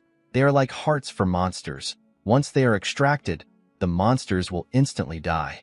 While Yang Chun was staring at a demonic stone, another monster tried to attack him from behind. Our boy bent his head and gave the monster a heavy blow while he was under it. He took out its demonic stone. Immediately he did this, he began to breathe heavily. His internal energy had already dissipated. Our boy knew that it will be quite difficult for him to continue using the Gu Flame Wheel arts. Unfortunately for him, he did not have a lot of choices. Yang Chun needed to use the Gu Flame Wheel arts if he wanted to survive. While he was struggling to get up, the monsters rushed to attack him. Before our boy could do anything, Mu Yun appeared in front of him. The bodyguard used his sword to tear the monsters in front of him apart. Yang Chun was surprised to see how skilled his bodyguard was. He did not remember Mu Yun as a strong martial artist. Mu Yun turned around and asked his master if he is all right. Yang Chun was startled when he heard the question. He thanked his bodyguard for saving him. Our boy looked around. He asked Mu Yun if he is already done. The man told his master that there were not a lot of monsters to begin with. He reminded Yang Chun that the monsters were of the lowest class. Mu Yun asked his master to tell him why he fought.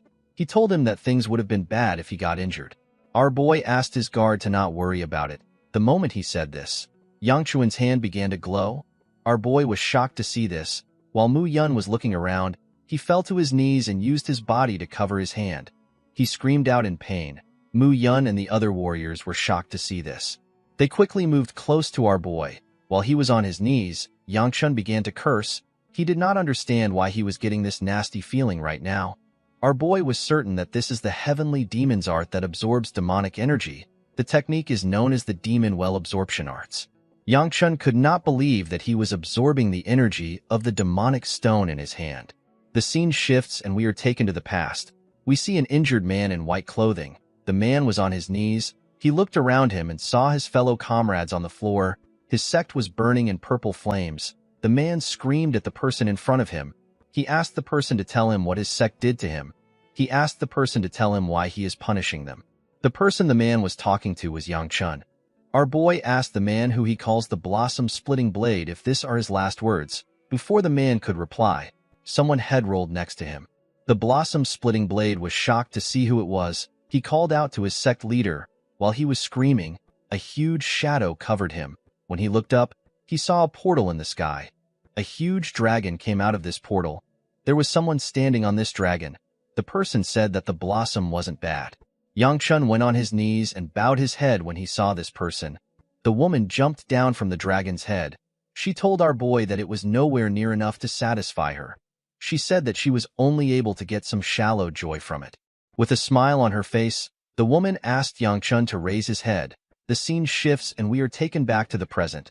Our boy noticed something strange about the energy he was absorbing. He realized that the Gu Flame Wheel art is consuming the demonic energy. Yang Chun could not comprehend what was happening.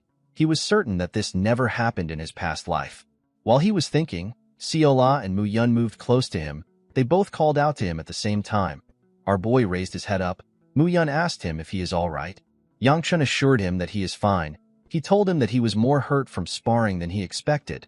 The bodyguard told his master that he will search for a doctor nearby. Yang Chun assured him that he is fine. He told him that he no longer needs to worry. Our boy believed that it will be best for him to hide the truth. He knew that it will not be good if people found out that he absorbed demonic energy. Siola grabbed her master's face. With a worried look on her face, she told Yang Chun that his face looks bad.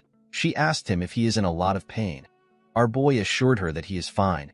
Our girl asked him if he is certain. She told him that his face looks bad. Yang Chun was annoyed to hear this. He asked her to stop talking. Manhwa grabbed Siola's head.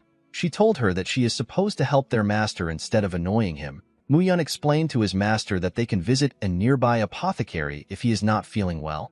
Our boy told him that he will be fine after a good night's sleep. He asked Mu-yun to get ready to continue the journey. Mu-yun accepted his master's order. He asked the other warriors to take care of things and take the useful carcass. While he was talking, Yangchun looked at his body. He noticed that he could no longer feel the demonic energy in his body. He wondered if the Gu Flame Wheel Arts really did something, due to the fact that the color of the demonic stone had faded. Our boy could tell that the energy within it has been properly absorbed. Yangchun crushed the stone with his hand. He decided to continue his journey. In the next scene, we see Yangchun and Seola at a stall. With a look of excitement on her face, Seola pointed at the honey cookies. Our boy walked past her and told her that he does not care. Seola was shocked to hear this. She asked our boy to tell her why he brought her out if he does not plan to buy any honey cookies for her. Our boy was surprised to hear this. He reminded Seola that he simply told her that he has some business in the market. Our girl latched onto Yangchuan's leg and used her grandpa as an excuse to follow him. Mu-yun asked his master to tell him why he came to the market. He reminded him that he has not recovered from his ordeal. He told Yangchun that there is no reason for him to come to the market the day after the Unified Dragon Assembly. He advised him to return home. He asked our boy if there is something he is looking for. He assured him that he can help him search for it. Yangchun understood that his bodyguard was worried. He told him that he cannot help him now. Our boy stopped walking when he arrived at an alleyway. He looked around to confirm if he is in the right place. Mu-yun asked his master if something is on the alleyway. Yangchun asked Seola to go home. He ordered his bodyguard to follow him. Seola asked our boy to tell her the reason why she has to leave. Yangchun asked her to return to the clan and to tell the other servants that he will be back in the afternoon. With a nervous look on her face, Seola mentioned her grandpa to our boy. Immediately he heard this. Yangchun told her that he will give her 10 honey cookies if she goes home now. Our girl stretched out her hand and asked our boy to add some dumplings to the deal. Yangchun accepted this offer and shook her hand to close the deal. Mu-yun asked his master to tell him where they are going. Our boy told him that he will soon find out. While walking in the alleyway, Yangchun looked at the buildings around. Mu-yun told his master that their current location is dangerous. Yangchun told him that he knows. Immediately he said this. He found the building he was looking for. The two of them moved to the entrance. Our boy told his bodyguard that he was worried that he won't find this place. Mu-yun asked him to tell him why he came here. Yangchun asked the man if something feels off. Mu-yun told his master that he is actually getting a bad feeling from the building itself. With a smile on his face, Yangchun commended his bodyguard for having keen senses. The moment he said this, our boy opened the door. When they stepped into the building, they saw some huge men. The men were surprised to see Yangchun and his bodyguard. They said that our boy might have taken a wrong turn. They asked themselves if they should kill the people in front of them. Mu-yun quickly placed his hand on the sword when he saw the mood in the air. While the huge men were talking, someone turned on a lamp. With a smile on his face, the man told Yangchun that he is in the wrong part of town. He asked him to tell him why he came here. Our boy told the man that he is a customer. The man laughed when he heard this. He told Yangchun that he will fix his attitude by chopping off his tongue. Mu-yun was annoyed to hear this. Our boy asked him to back down a bit. He turned to the man and told him that he already knew who he was from the moment he stepped in. He asked the man if he is worried that his clan will wipe the area clean. He assured the man that his clan has no reason to do this because it will be a loss for them. With a smile on his face, Yangchun asked the man to bring the regional manager before things turn into the situation that he fears. The man laughed when he heard this. He told our boy that he does not know where he heard his crap from. He told Yangchun that he actually lacks a lot of respect for his elders. The moment he said this, the huge men surrounded our boy and Mu-yun. With a smile on his face, Yangchun told the man that he also doesn't look like a polite person. The man laughed when he heard this. With a serious look on his face, he asked his men to attack. The men immediately charged at our boy. Before they could even touch Yangchun, Mu-yun took out his sword. He asked the men to not lay a finger on his master. He used his sword to knock the men out. The leader and the other men were shocked to see this. The man realized that he messed up. He remembered that Yangchun is the heir of his clan. He realized that he should have expected our boy to have a skilled guard with him. The man did not know what to do. He knew that he could not bring Yangchun to his regional manager. While he was thinking, someone comes out of the back room. The person referred to the man as captain. He told him that the regional manager has something to say. The captain was annoyed to hear this. He could not believe that the manager already heard what happened. The captain asked the man to tell him what the manager said. When Yang Chun saw the men talking, he believed that they were plotting something. He turned to Mu Yun and asked him to deal with the men. Before Mu Yun could do anything, the captain asked our boy to put away his sword. He opened the door and told him that the regional manager wants to meet him. Yang Chun told the men that they should have done this earlier.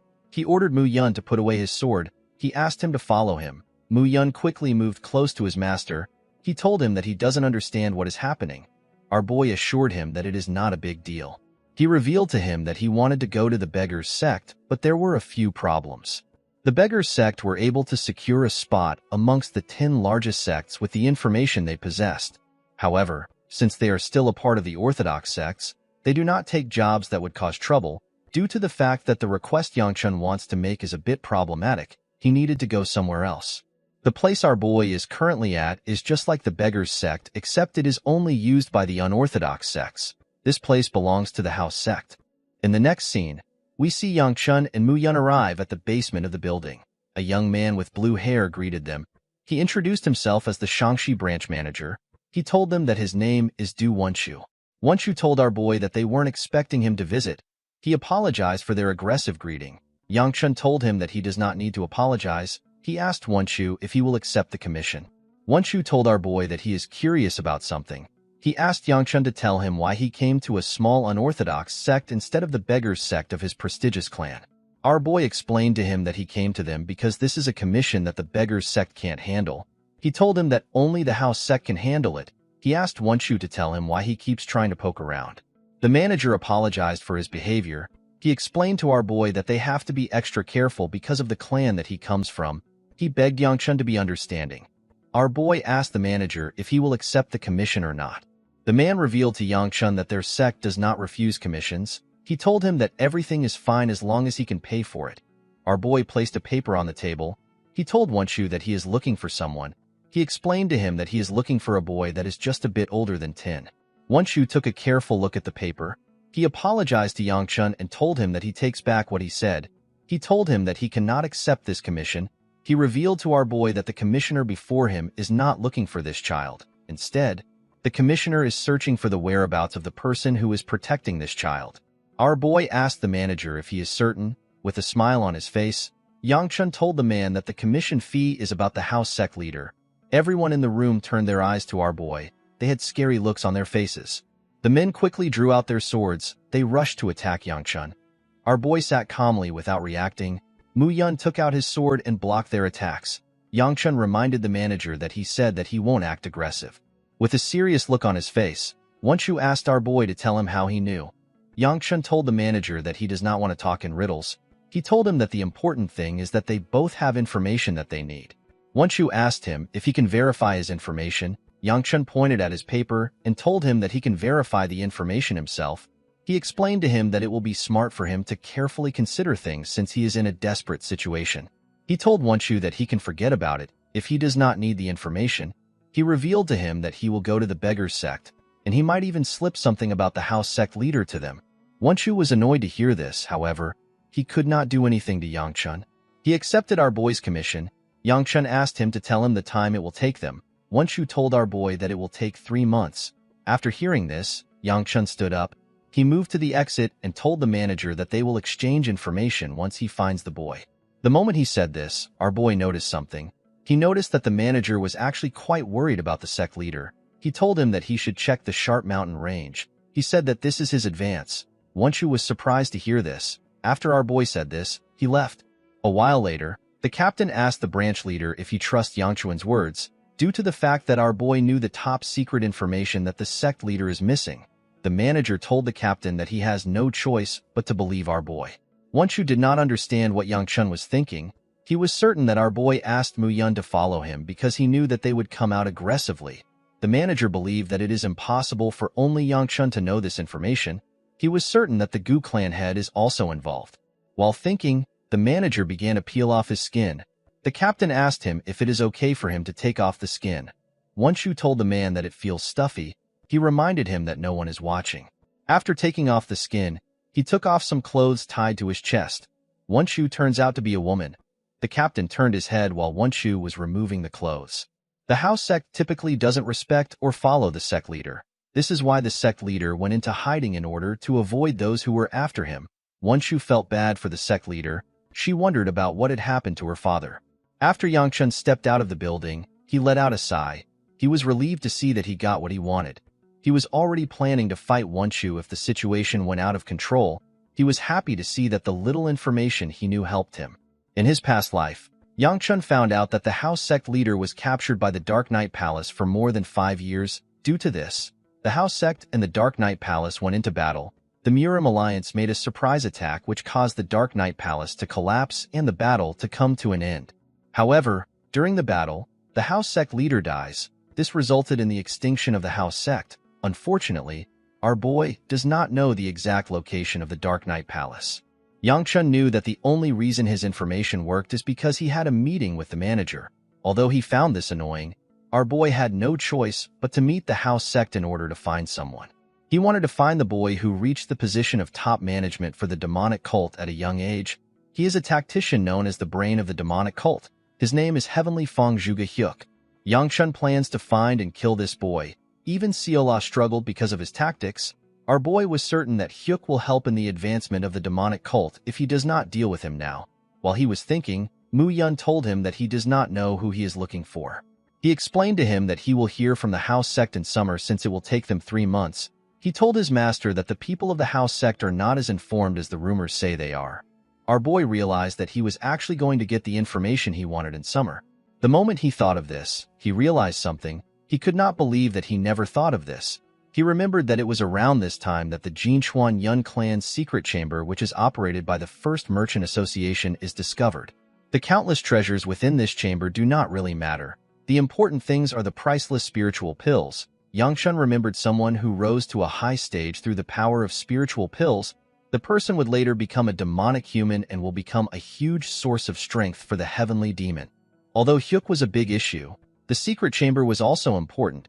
Yangchun wondered about how he was going to get to the secret chamber because it was in Sichuan. After thinking for a while, our boy decided to give up on the chamber. He could not think of a way for him to go to Sichuan, and he did not know how he would find the chamber that is well hidden. Fortunately for Yangchun, a method to get what he want came rolling to his doorstep. The scene shifts and we see Seolok talking to someone. The person asked her to tell him what she thinks of him. The boy assured Seola that he can make her happier. In the next scene, we see the second elder telling a servant that he missed a spot. The servant turns out to be the Sword Supreme. With a smile on his face, the elder informed Hyagun that he came here because he heard that Yangchun is causing trouble. He said that he never expected an old geezer to be the root of the problem. Hyagun laughed when he heard this. The second elder asked him to stop laughing. He ordered him to continue working. Hyagun crushed his broomstick out of anger. He referred to the second elder as Gu Ryan. He asked him to tell him why he is acting weird. The second elder became scared when he heard this. He explained to the Sword Supreme that he was simply assisting him in his disguise as a servant. Hyagun asked Ryan to help him sweep the floor if he wants to assist. The second elder told him that he just broke the last broom. The Sword Supreme asked him to pluck out his hair and use it as a broom. The scene shifts and we see Ryan picking the pieces of wood which Hyagun dropped when he broke the broom. The Sword Supreme sat down and was drinking tea while the second elder was working. Hyagun asked Ryan if he really came to meet Yangchun. The elder asked Hyagun if he has also sensed it. Ryan revealed to him that a boy who refused to train his footwork and ran away for 6 months has bested his sister. He told the Sword Supreme that our boy has also managed to stabilize the flow of his flame wheel art. With a smile on his face, Ryan said that Yangchun has an incredible talent. He told him that they cannot just leave him alone. Hyagun explained to him that he is not certain if this is talent. He said that he has never seen anyone improve so quickly in his life. The old man took a sip of his tea and said that there is something strange about Yangchun. He reminded him that the first elder will not stay put after he hears about Yangchun's feat. He told Ryan that the elder might have already made a move. The second elder knew that the Sword Supreme was right. He asked him to tell him where our boy is. The scene shifts and we are taken back to Seola. We see a young boy tell her that he can make her more happy than Yangchun ever will. The scene changes again and we hear the story from our girl's perspective. Seola had a bad dream last night. In her dream, our girl hurt a lot of people. Even though her grandpa knew how much she hates holding a sword, he still made her hurt many people in the dream. Our girl wanted to stop, but she still entered a house to hurt more people. Inside the house, Seola saw a man. With a smile on his face, the man said that if he just had more time. The older Seola seemed to be shocked by what the man said. The man was pointing his broken sword at our girl. Seola closed her eyes and apologized to someone known as Chun. The dream looked like something that had happened in our boy's past life. Our girl woke up after having the nightmare. She wanted to see young Chun because she was so scared. For some reason, Manhwa asked her to go to the courtyard quickly. Our girl arrived at the courtyard earlier than our boy. She saw someone else at the courtyard. The boy told Seola that he will make her happy. Our girl did not know what to say because she was already happy by Yangchuan's side. While the boy was begging Seola, our boy arrived and made a scary face. Yangchun told the boy that Seola is his servant. He asked the boy for his identity. Our boy could not believe that this kid was asking for Seola. He noticed that the boy was heavily blushing. He could not believe that the boy had the guts to do this in front of him. The boy apologized to Yangchun for offending him. Our boy was surprised to hear this. He asked the boy if he knows him. The young man bowed his head and introduced himself as Gu Juliap. He told Yangchun that he would like to request a spar with someone from the main bloodline of the family. With a bright smile on his face, Yangchun refused the request. The boy was surprised to hear this. Yangchun told him that he is not fighting him. Juliap asked our boy if he is scared. Yangchun told him that he is. Juliap was annoyed to hear this. He tried to taunt our boy by telling him that only a feeble person would run away from something like this. Yangchun commended him for having a good eye. He told him that he is extremely feeble. Our boy already caused a mess with the spar he had with his sister. He did not think it would be smart for him to make the same mistake by sparring with some random loser. He turned around and told him that he will be leaving. Immediately he turned around. He saw the second elder in front of him. With a smile on his face, the old man told Yangchun that he is not leaving. He explained to him that Juliap came from a long distance for this duel. He asked our boy to accept the spar. Yangchun asked the man to tell him why he came. Juliap greeted the second elder. Ryan responded to the boy's greeting.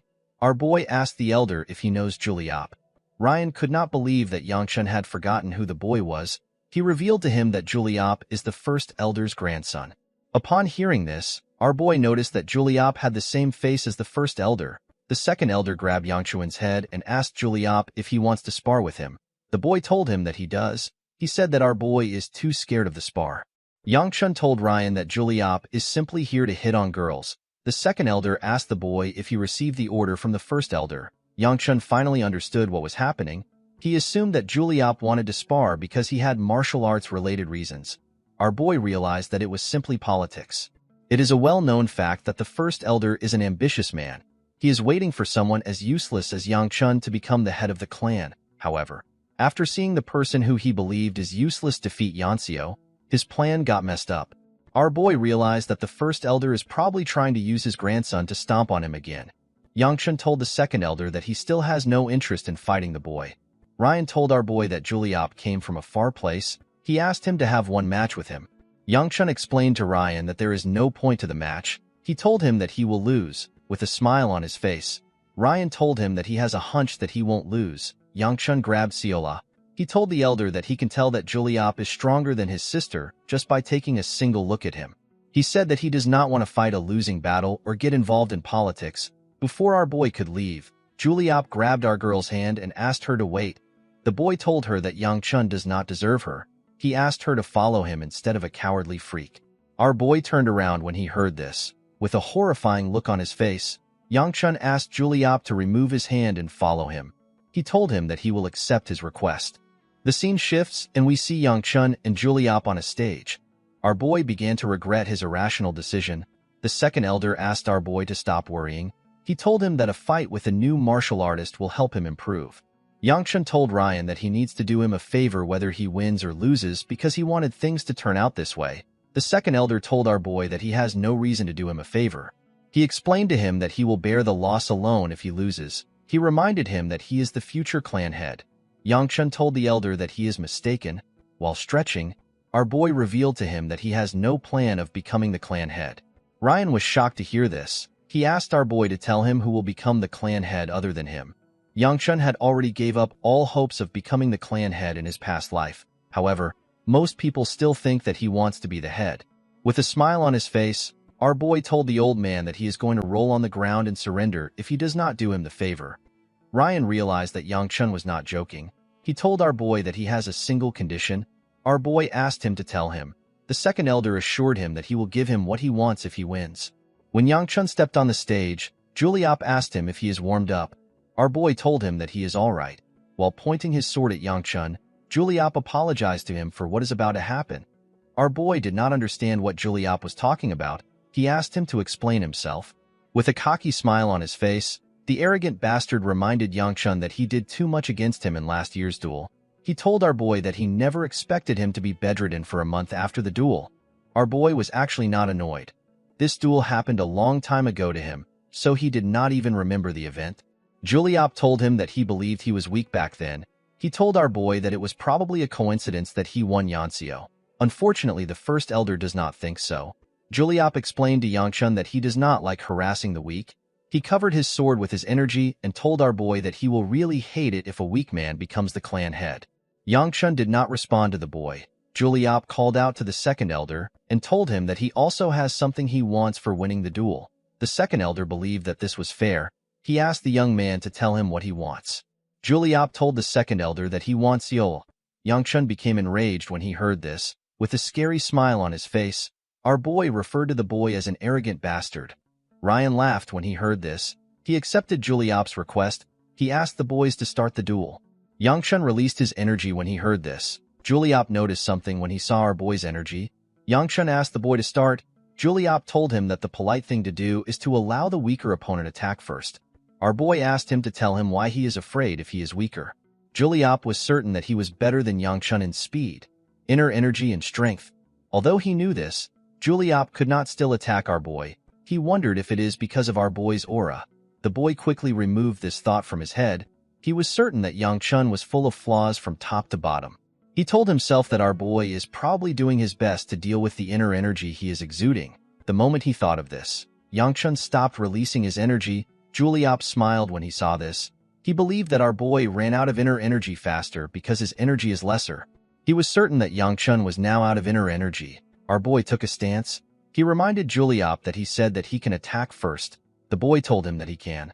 Immediately he said this, Yangchun appeared next to him with his leg in the air.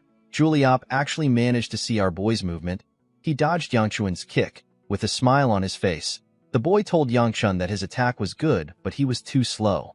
Yangchun clenched his fist and gave the boy a quick punch on his face. Before he could react, our boy jumped up and landed a heavy kick on Juliop's face. The arrogant idiot got slammed to the ground. The attack caused a huge explosion. When Juliop raised his head, he spat out some blood.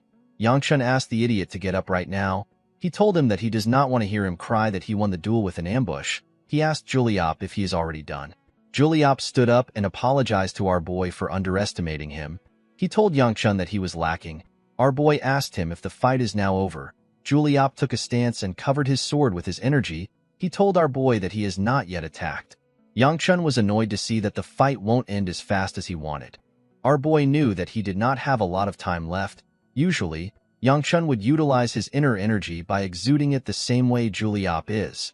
However, in order to fight someone stronger, our boy needs to embody the inner energy within himself to reinforce his body. Unfortunately for him, his body cannot handle this level of inner energy yet.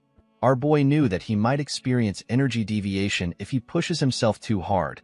Yangchun realized that he needs to finish this fight in 7 minutes because of the energy he had left. Our boy remembered that the sword technique Juliop uses starts and ends with the utilization of friction of force between the sword and sheath. He believed that he will be able to dodge his attack if he focuses on him. The moment our boy thought of this, Juliop launched his attack. The boy's attack was ridiculously fast. Yangchun barely managed to dodge it. It was as if Juliop was cutting the wind. The boy quickly turned around. He began to attack Yangchun more aggressively. Our boy could not do anything but focus on dodging.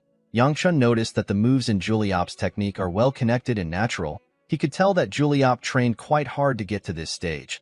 Our boy went down to dodge his attack. He turned his back to Juliop. Because of how well trained he is, our boy realized that Juliop won't be able to do anything once he cuts his technique off. Yangchun gathered his energy in his chest. As he did this, Juliop prepared to land the final attack. Before his attack could land on our boy, he released his energy from his back. Juliop had to use his hand to block his face. He could not believe that Yangchun managed to exude this kind of energy. The split moment when he exuded all of his heat energy was enough for our boy to end the fight. Yangchun moved close to the idiot and landed a heavy punch on his stomach. Yangchun sent him flying with the punch. The idiot crashed into a wall. Our boy asked him if he knows what he hates most. He told him that he has no issues with people who insult him or try to take the position of clan head. Juliop spat out some blood. He noticed that he couldn't move. With a menacing look in his eyes, Yangchun revealed to him that he tried to take something that he shouldn't have dared to covet. He told the boy that he really hates this. Our boy did not like the fact that Juliop tried to take something that he did not deserve so easily. He wondered if he should break his arm so that he does not dream of trying something like this again. Yangchun decided to break his right arm. Before our boy could do anything, the second elder placed his hand on his shoulder and commended him on his win. He told him that he has done enough. In the next scene, we see Ryan scolding Yangchun. He told him that he was too harsh. Our boy told the elder that he expected Juliop to have prepared since he suggested the duel. He reminded him that the idiot got up on his own and went home by himself. He assured the elder that Juliop is fine. Ryan asked Yangchun if he is not worried about what the first elder will do. Our boy told him that he does not care. He reminded him that he is not going to become the clan head. The second elder ordered Yangchun to stop spouting nonsense. He told him that nobody can become the clan head other than a direct bloodline. Our boy told the man that Seola can do it. The girl asked him if she will get any food. Yangchun told her that she will be able to get as much as she wants. Our girl said that her dream is to now become captain of the clan. The second elder told our boy that this is not something to joke about. Yangchun told him that Seola can probably do it. The moment he said this, he realized something. He wondered about when Seola was going to learn how to wield a sword, due to the fact that she was called the direct disciple of the Sword Supreme. Our boy was certain that she was taught by him. However, Yangchun has never seen Seola hold a sword. She has only been learning chores. Our boy was certain that Seola was not always this stupid. He wondered about what our girl was like when he met her during winter. While thinking, Yangchun noticed that he had forgotten. He found this to be weird. This was not something that he should have forgotten easily. Upon seeing that her master was thinking, Seola asked him if he is all right. She believed that our boy hurt his head in the duel. She asked him to make her captain before he goes to heaven. Ryan stood up and told our boy that he will talk to him later. He asked him to rest. Yangchun asked him to tell him where he is going. The second elder realized that our boy had caught on. With a smile on his face, our boy reminded the man that he needs to keep his promise. The elder was annoyed to see that Yangchun remembered. He asked him to tell him what he wants. He asked him if he wants money or food. Yangchun laughed when he heard this. He told the old man that he does not need something so trivial. He told the elder that he needs someone as powerful as him to help him with a difficult situation. Ryan asked him to tell him what he wants. Our boy pointed outside and asked the elder to send him to Sichuan. The man was surprised to hear this. Yangchun told him that he should be able to do this as an elder. Ryan did not understand what our boy was saying. He asked him to tell him why he does not simply go if he wants to. Yangchun was surprised to hear this. Ryan was worried about the favor our boy wanted to ask him. He never expected him to ask for something so simple. Our boy reminded the elder that he is talking about Sichuan and not a marketplace. He reminded him that the only son of the clan cannot just move around as he wishes. He explained to Ryan that he needs to have an important reason to go somewhere so far. Ryan revealed to Yangchun that he can simply attend the Tang Weapon Exhibition. Our boy was shocked to hear this. The Tang Weapon Exhibition is an event that is held every year. The Tang clan invites other households to exhibit weapons made by artisans. The elder told Yangchun that he does not need to attend the event, but he could use it as an excuse to go to Sichuan. Ryan could not believe that Yangchun actually fought in a duel for this request. Our boy quickly changed his words. He told the elder that he was joking. He asked the elder to give him money. The man told Yangchun that he must really want to go to Sichuan. He said that he did not realize this. He told our boy that it is scary to grow old. Our boy begged the man to give him a spiritual pill if he cannot give him money. Ryan stood up and told our boy that he will send him to Sichuan as early as he can. He assured him that he will show him the power of an elder. Yangchun told the man that he has changed his mind. He begged him to give him something else. While screaming at the top of his voice, Ryan told our boy that he will send him to Sichuan right now. Yangchun was surprised to hear this. He told Ryan that it is impossible to do this. He reminded him that they need to first report about it, and he needs to also get ready. Immediately our boy said this. He found himself near some workers. They said that they received an urgent order from the second elder. They were told to send Yangchun to Sichuan right now. The Sword Supreme asked Seola to stay and work with him. Our boy could not comprehend what was happening. While he was looking around, he found himself in the carriage. He did not know when the carriage started moving. Yangchun never expected everything to happen so quickly. With a smile on his face, Ryan waved to our boy's carriage. He asked him to have fun. Hyagun turned around and told Ryan that they need to get to work. The elder asked the old man if he is talking to him. The Sword Supreme asked the second elder if he will let an old man like him do all the work. While sweeping, the elder told Hyagun that he is bored. He asked him to listen to his worries. The Sword Supreme asked the elder if he sent Yangchun off so quickly because he wanted to share his worries. Ryan revealed to the old man that the clan head asked him about the immortal physician a few days ago. He told him that the clan head was asking because someone told him to. The elder asked Hyagun to tell him why he is looking for the immortal physician. The old man walked forward and ignored him. The elder decided to change the topic. He decided to ask about Seola. He told the Sword Supreme that his granddaughter did not seem human. He asked him to tell him what our girl is. Hyagun told Ryan that he is crossing the line. The elder became nervous when he heard this. The Sword Supreme took out some swords that he created with his energy. He asked Ryan to watch his mouth. The elder explained to him that he would have sensed a presence similar to his if she was human. He told him that the vividness of the presence only differs from person to person. Ryan revealed to Hyagun that Seola had no presence when he met her at the Unified Dragon Assembly. The elder asked the Sword Supreme to give up if he believes that the immortal physician will come down and fix her with divine skills. He told him that he already knows that this is not a disease. Before the elder could say more, Hyagun asked him to shut up. He created a large amount of swords with his energy. He told Ryan that Seola is human. Ryan realized that he was not getting through to the Sword Supreme. He turned around and dropped the broom. He told Hyagun that what he wants is not important. As his swords slowly faded away, the Sword Supreme told himself that it does not matter if our girl is not human. He said that he will help her make up what she lacks in humanity. The old man clenched his fist out of anger. He said that he is willing to give up his life as long as Seola grows up safe and sound. A few hours after this, the Sword Supreme found out that Seola had disappeared. The scene shifts and we see Mu Yun and Manhwa next to a fire. The bodyguard told the maid that they simply need to prepare food. Manhwa explained to him that they still have a few days until they get to Sichuan. She told him that they need to ration their food. Mu Yun asked Manhwa to tell him where their master went. The woman revealed to him that Yangchun said that he wants to train while they prepare. The bodyguard told her that their master must be bored.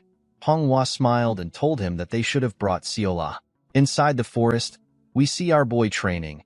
After using a few moves, Yangchun was exhausted. He fell to the ground and began to breathe heavily. Our boy could not believe that he was already out of inner energy after only using a few moves. It had been almost 10 days since they left. Despite his consistent training, our boy had not seen any progress. The biggest problem Yangchun faced during his fight against Juliop is the amount of inner energy that he has. Inner energy is the basis of all martial arts. Our boy knew that he had to raise his energy quickly. While thinking, Yangchun remembered the time he absorbed the energy of the demonic stone. He remembered that the demon well absorption arts is a way to absorb demonic energy from a spiritual pill or a demonic stone. However, the user of the technique also ends up taking in demonic energy into the body. This energy will corrupt the user. For unknown reasons, the Gu Flame Wheel art purified the demonic energy which our boy absorbed. After the energy was purified, Yangchun could no longer sense any demonic energy. Our boy felt like he could raise his inner energy with this method without any side effects. Although he wanted to do this, Yangchun believed that it will not be smart to use the technique. This is because the demon well absorption arts is the heavenly demon's martial arts. Our boy did not want to return to the demonic path when he barely managed to escape. While he was thinking, he hears someone scream. The guards quickly raised their torches. Our boy wondered about what was happening. He came out of the forest and walked up to Mu Yun. He asked him to tell him what happened. The man told his master that something is inside the carriage. Yangchun saw Manhwa shaking on the floor. Our boy decided to check inside the carriage. He saw something shocking. He saw Seola coming out of a box. The girl was happy to see Yangchun. With a smile on her face, she told him that she ended up coming. The scene shifts and we are taken back to the past. We see some servants loading up the carriage. Seola told her grandpa that she also wants to follow our boy. She reminded him that he let her travel last time. The man realized that she was referring to the Unified Dragon Assembly. While looking at Ryan, He explained to his granddaughter that he allowed her to leave because there was someone who could prevent her from making mistakes. He told our girl that there isn't anyone that can do this for her in Sichuan. He asked her to help him move some stuff if she understands. While carrying some clothes to the carriage, our girl thinks about the fact that Yangchun won't be back for a month. She realized that it will be better for her to stay because she is bad at chores and Yangchun hates unhelpful people. While she was putting his clothes into his box, someone asked her to wait. When our girl turned around, she did not see anyone. She decided to look into a box containing food to check for the voice she heard. While she was looking into the box, a hand pushed her inside.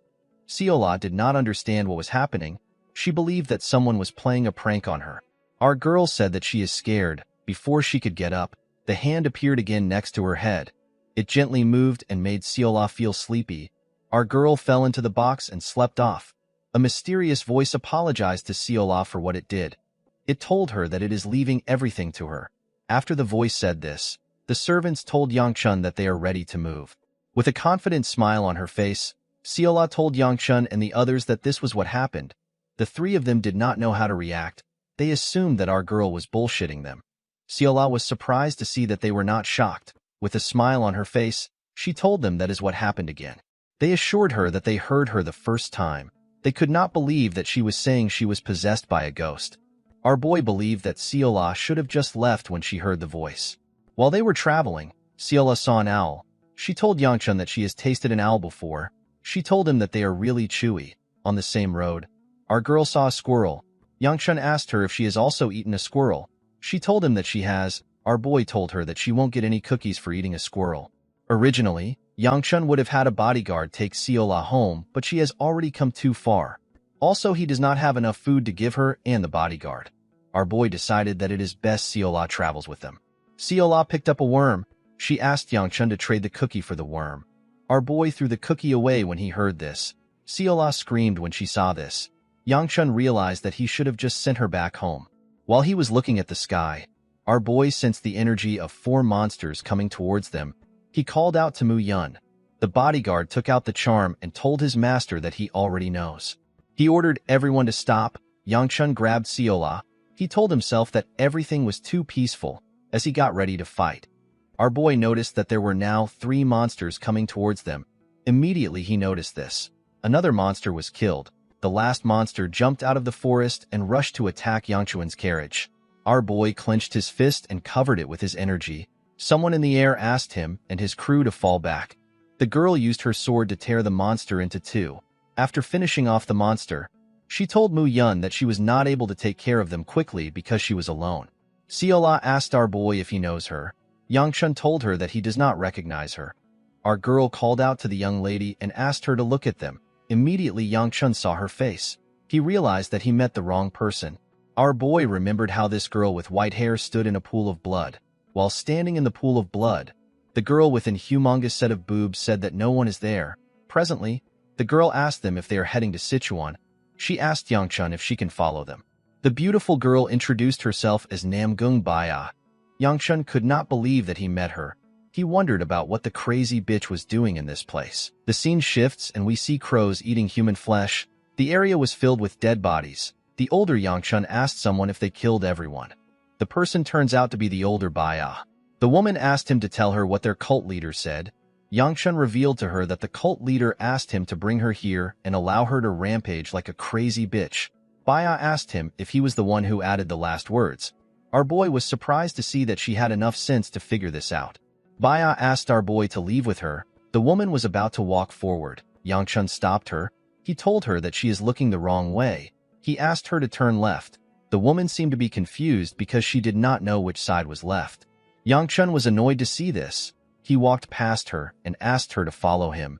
He was already tired of Baya's stupid nature. While walking, Baya asked our boy if the Sword Supreme is strong. Yangchun turned around and reminded the woman that their cult leader will take care of the Sword Supreme.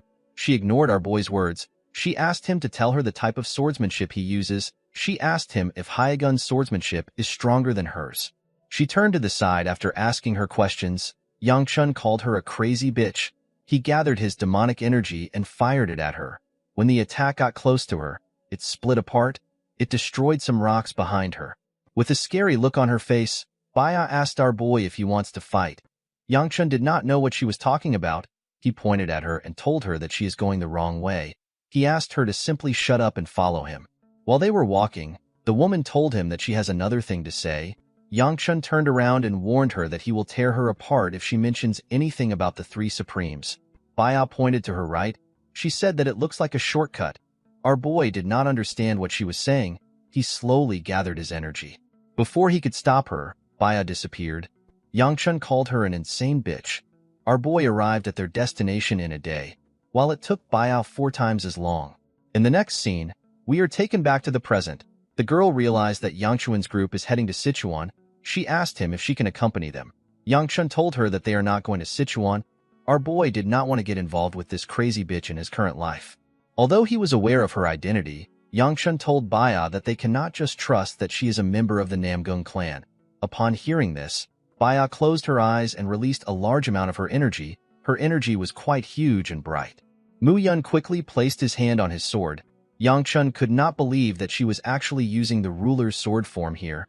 He knew how dangerous the technique was. When Baya opened her eyes, an explosion occurred in the area. When the dust cleared up, we see a sword at her neck. The girl explained that this is all she can demonstrate. She told them that she is not yet adept at it.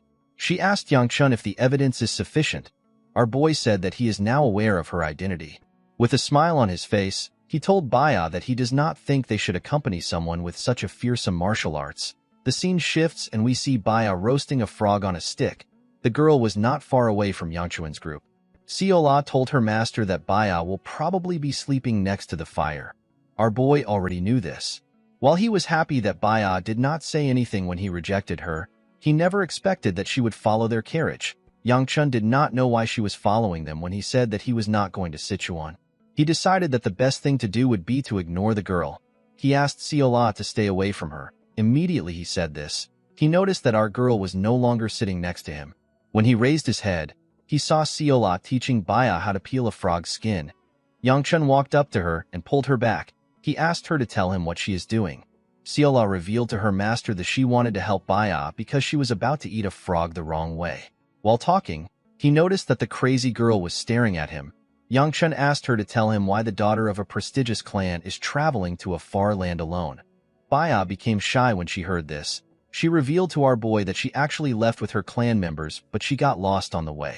Yangchun already knew that this was going to be the reason. The girl had zero sense of direction in her previous life. Our boy did not know why he expected it to be different in this life. Yangchun reminded her that they are going to Sichuan. He asked her to tell him why she is following them. Baya told him that she had a hunch that they were heading there. She could not believe that they were not going to Sichuan. Sola was surprised to hear this. She rose her head up to look at Yangchun. Our boy nodded his head to ask her to go with the lie. Unfortunately for him, Sola is not that smart. With a look of shock on her face, our girl asked Yangchun if they are not going to Sichuan anymore. Our boy could not believe what he was hearing. He realized that he should have sent the idiot home. Yangchun told Baya that he cannot stop her from heading in the same direction as them. He told her that he is not going to do anything for her. Baya reintroduced herself. She asked our boy to tell her his name. Yangchun introduced himself as Gu Juliop. He did not want this crazy girl to know anything about him. 2 days later, we see Siola showing the girl the forest. Our girl got off the carriage and went to chat with Baya. Thanks to this, their pace naturally slowed down. Yangchun asked Siola to get on the carriage. Our girl asked him if he will also let Baya join them. Our boy told her that he will never allow it. She said that she will not step into the carriage if he does not do this. Yangchun was surprised to hear this. He turned to Mu Yun and asked him about the time they will get there. The bodyguard explained to him that they would have gotten there in a day if they had their original pace. Our boy asked him to tell him how long it will take at their current pace. The man said that it will probably take them 3 days. Mu Yun did not know why his master was so wary of Baya. He asked him if he cannot just allow her to ride with him. Our boy realized that he did not have a choice. He told his bodyguard that they will reconsider their options at a nearby village. In the next scene, we see the group arrive in a town. While stretching his body, Yangchun said that they only have a day left to get to Sichuan. Mu Yun told his master that he is relieved that they do not have to camp out in the wilderness tonight.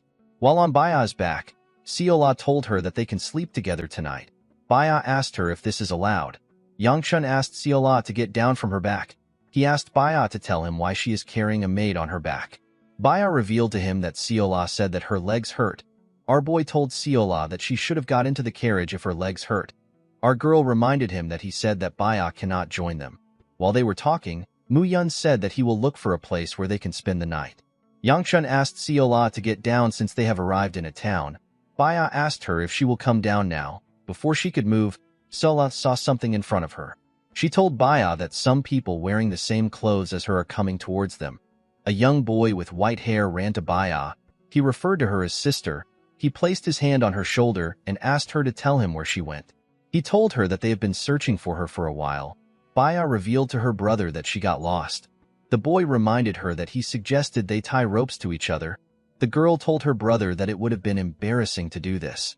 Her brother reminded her that she disappeared immediately they began their journey. Before he could say more, he noticed that someone was on his sister's back. He asked Seola for her identity. Our girl introduced herself. She tapped Yangchun and told the boy that he is her master. Yangchun ordered her to get down immediately. Since this boy was Baya's younger brother, our boy realized that he is the future Lightning Blade, one of the 5 great swordsmen in the Murim. With a smile on his face, the boy introduced himself as Namgung Chunjin. Chunjin is currently known as the Lightning Dragon. Yangchun introduced himself as Juliop. He told Chunjin that he is honored to meet him. The boy began to blush. With a weird smile on his face, Chunjin asked our boy to tell him why he is with his sister. Yangchun told the Lightning Dragon that they coincidentally came across each other on their way to Sichuan. He told him that they got here together. Baya was surprised to hear this. She reminded him that she walked here. While they were talking, Seola seemed to notice something strange about Chunjin. Chunjin apologized to our boy for his sister's intrusion. He explained to him that they have booked a lot of rooms for the night. He asked him to use one of the rooms. Yangchun declined the offer. He told him that he only helped because it was the right thing to do. Our boy did not want to get more involved with Baya. He was certain that they could find another room on their own. While he was thinking, Mu-yun moved close to him. He revealed to his master that there are no more rooms available. Yangchun asked him to prepare to camp out. With a worried look on his face, Mu-yun reminded his master that they have been camping in the outdoors for days. He asked him if he intends to make them sleep outside again. Upon seeing how concerned his bodyguard was, Yangchun accepted Chunjin's offer. The first thing Baya did as a demonic martial artist was to neutralize her clan. She killed the clan head, her brother, and all the disciples of their clan. After this event, she achieved the title of Demonic Blade Empress and began her rise to fame. Yangchun wondered about how much Baya hated her clan for her to do something so cruel. Our boy believed that Baya did not have any problems with her brother. He assumed that they were going to be like him in Yanseo. What he was most curious about was the ruler's sword form, which is the Namgung clan's secret technique. Yangchun could tell that Baya was much stronger than her brother, yet she did not have any title or fame at this point. Our boy believed that Chunjin was normal. He wondered if he is not seeing something. When Yangchun came out of the room, he saw Chunjin walking towards him. He bowed his head and thanked him for giving them a nice room. The Lightning Dragon walked past our boy and used his shoulder to brush him aside. With a look of anger on his face, Chunjin asked Yangchun to know his place. Our boy was shocked to hear this. Chunjin explained to him that he tried to be nice yesterday. He said that he never expected Yangchun to not know his place. He told him that he does not deserve to talk to his sister. With a scary look on his face, the boy told him that he does not know how he managed to seduce his innocent sister. He assured Yangchun that he will cut him in half if it happens again. Before he could continue talking, Baya came out of her room. Chunjin quickly changed his expression. With a smile on his face, he said that he is grateful to be able to help someone from the Gu clan. He pushed his sister forward and told her that they need to go for breakfast. Yangchun did not know what he just witnessed. He realized that everyone in the Namgung clan has lost their minds. The scene shifts and we see Mu-yun bowing to our boy. He asked him if he slept well. He wanted to tell him something about the Namgung clan. Yangchun asked him not to say it. He asked his bodyguard to tell him when they are going to leave. Mu-yun explained to his master that they have already finished preparing. He told him that they can leave after breakfast. Our boy told him that they need to hurry. Yangchun wanted to leave quickly in order to get away from this crazy people. When he stepped into the diner, he saw Baya and Seola eating together. Baya apologized to him for not greeting him when she saw him. The girls told him that the dumplings are very good. Yangchun asked Baya if they have to eat together. He sat down and told her that she shouldn't be sitting there. He told her that she should be eating with her brother. The moment he said this, we see Chunjin glaring at Yangchun. The boy was extremely angry. Baya told Yangchun that she simply sat there because it was close. Our boy revealed to her that her younger brother is glaring at him like he wants to kill him. Baya was surprised to hear this. She quickly turned around. She saw her brother smiling brightly at her. Yangchun could not believe that the boy quickly changed his emotion. He wondered if Chunjin was all right. Yangchun hoped that this is the last time he sees them until the Tang weapon exhibition. He ate 2 dumplings and stood up.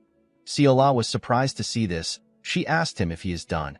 Our boy told her that he is full. He moved to the door and asked Baya to enjoy her food. Siola followed him from behind. Baya was surprised to see Yangchun leaving. While she was staring at him, she smelled something foul. She used her hand to cover her nose. Chunjin walked up to her. He asked his sister to tell him why she did not join them when they were sitting close. When Baya turned to her brother, she noticed that he was the one releasing this foul energy. Chunjin asked his sister to sit with him next time. Baya assured him that she will do that. While looking at Yangchuan's group, the girl stood up. Her brother reminded her that she is not yet done eating. He asked her to tell him where she is going. Baya told him that she is going to rest in the carriage. Chunjin watched his sister as she walked up to Yangchuan's group, with a scary look on his face. The boy said that he hates it when people interfere in their relationship. This is a really creepy thing to say. I hope this guy gets killed soon. In the next scene, we see our boy in his carriage. He asked Baya to tell him why she is still following them. The girl told him that she is simply accompanying them. Yangchun pointed at Chunjin's carriage, which was next to theirs. He asked Baya to tell him why she joined them when her brother is close to them.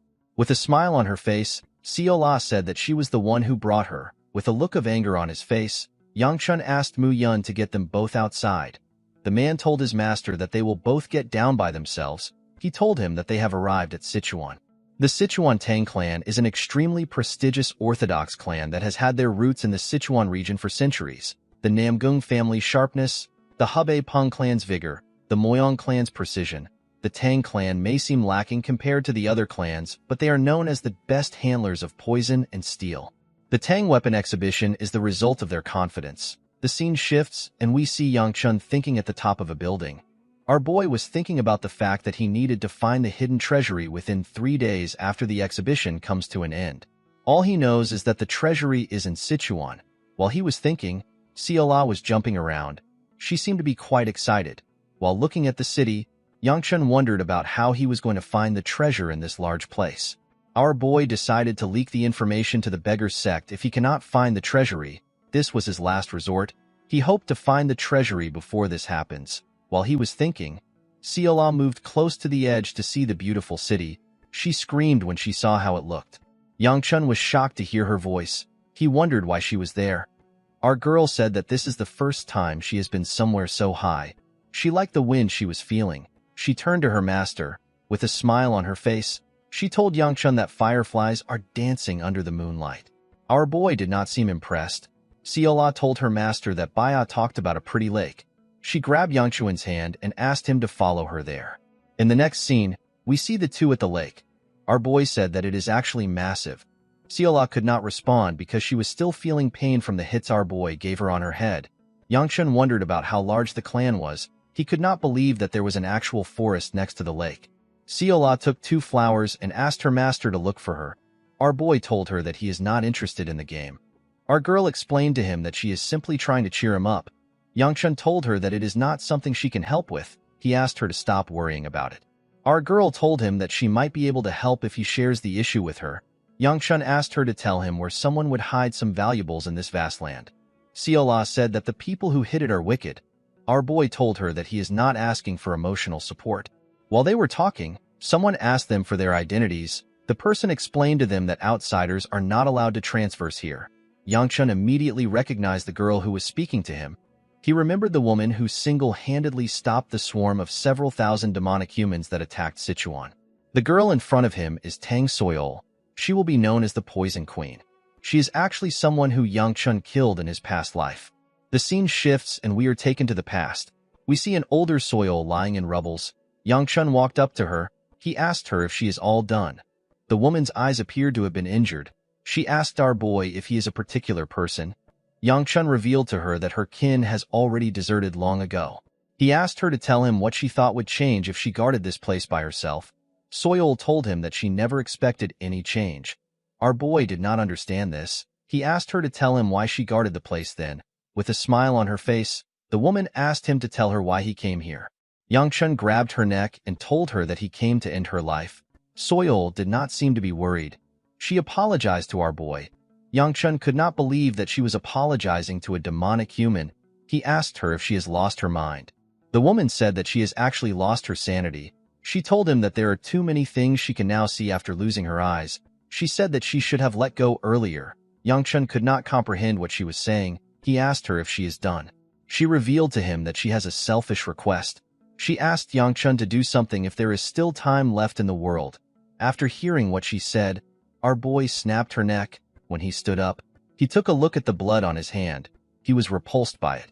The scene shifts and we are taken back to the present. Soil moved close to our boy and asked him to tell her why he is not answering her. Yangchun realized that the girl was still known as the Poison Peak at this point. Soil told him that she will call the guards. Before she could do anything, Baya arrived. She shared our boy's identity with her. The girl could not believe that Baya was just telling her now. Baya told her that she never asked. Soil bowed her head and introduced herself. She apologized for yelling at him. Yangchun introduced himself as Juliop and apologized for not responding to her. With a serious look on her face, Soil asked our boy to tell her why he came to the lake. She explained to him that those who are not part of their family have no business there. Our boy reminded her that Baya is also an outsider. The girl revealed to him that her kin has allowed her into the lake. Yangchun realized that the girl was telling him to leave because she did not invite him there. He did not have any problem with this because he was already leaving. He told her that he will take his leave. After he left with Siola, Soil told her friend that Yangchun is unbelievably rude. Baya asked her about why she glared at our boy so harshly. The girl explained to her that she did not like the fact that Yangchun didn't apologize even after she pointed out his mistake. While blushing, Soil said that good looks are not everything. She told her friend that she hates guys who act rude just because they are a little handsome. The girl realized that she just called Yangchun handsome. She quickly tried to explain herself, but she wasn't making any sense. Baya could not believe that her friend thought our boy was handsome. She had only seen him with an angry face. Soil walked forward and said that she prefers guys who are homely even if they are a little ugly. In the next scene, we see Yangchun step out of his room. He thinks about the fact that the Tang weapon exhibition is tomorrow. He decided to train with his free time. When our boy turned around, he saw Baya and her brother. Yangchun was not happy to see them. He asked them about why they came to see him. Baya told him that she came for food. Our boy did not understand what she was talking about. He asked her to explain herself. Chunjin revealed to him that the Tang clan has invited them for a meal. He told Yangchun that his sister suggested inviting him as well. Our boy thanked her for the offer. He told her that he is quite shy. He told her that the place will not be comfortable for him. Yangchun hoped that the two of them understood his message. He wanted them to leave. Baya did not understand what our boy was trying to say. Chunjin grabbed Yangchun's hand. With a forced smile on his face, he asked our boy to join them. Yangchun was annoyed to see this. He could not believe that Chunjin was threatening to bring him to the dining hall. Out of anger, Yangchun released his murderous energy. Chunjin became terrified when he felt this energy. Our boy quickly took away his energy when he noticed that the boy was scared. He decided to go to the hall. With a smile on his face, he told Baya that he cannot reject her thoughtful invitation. He told her that he will follow her. Our boy grabbed Chunjin and moved him close. With a smile on his face, he asked the idiot to keep smiling. He reminded him that his lovely sister is watching. The idiot grit his teeth out of anger. He was forced to thank Yangchun for accepting the invitation. Our boy assured him that it is fine. In the next scene, we see Yangchun at the dining hall. Our boy was shocked to see the food placed in front of him.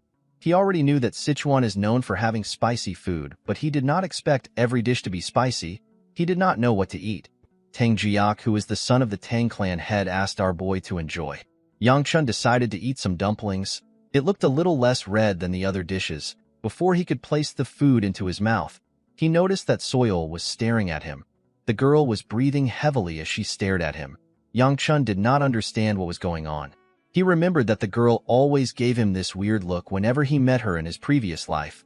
He could not believe that he had to endure this same look in this life. While thinking, our boy took a bite out of the dumpling. Unfortunately for him, the dumpling was quite spicy. Yangchun began to panic. He wanted to spit out the food. Soil's breathing got heavier as she watched our boy panic. While trying to blow some air into his mouth, someone offered him some water. Our boy quickly accepted it. The person placed a slice of meat on a plate. The person turns out to be Baya. The girl told him that the meat is not spicy. Yangchun was surprised to see this. He asked Baya to stop acting casual. The girl apologized to him. Someone was annoyed to see them talking, as expected. The person turns out to be the weirdest motherfucker in the room. Chunjin broke his chopsticks out of anger.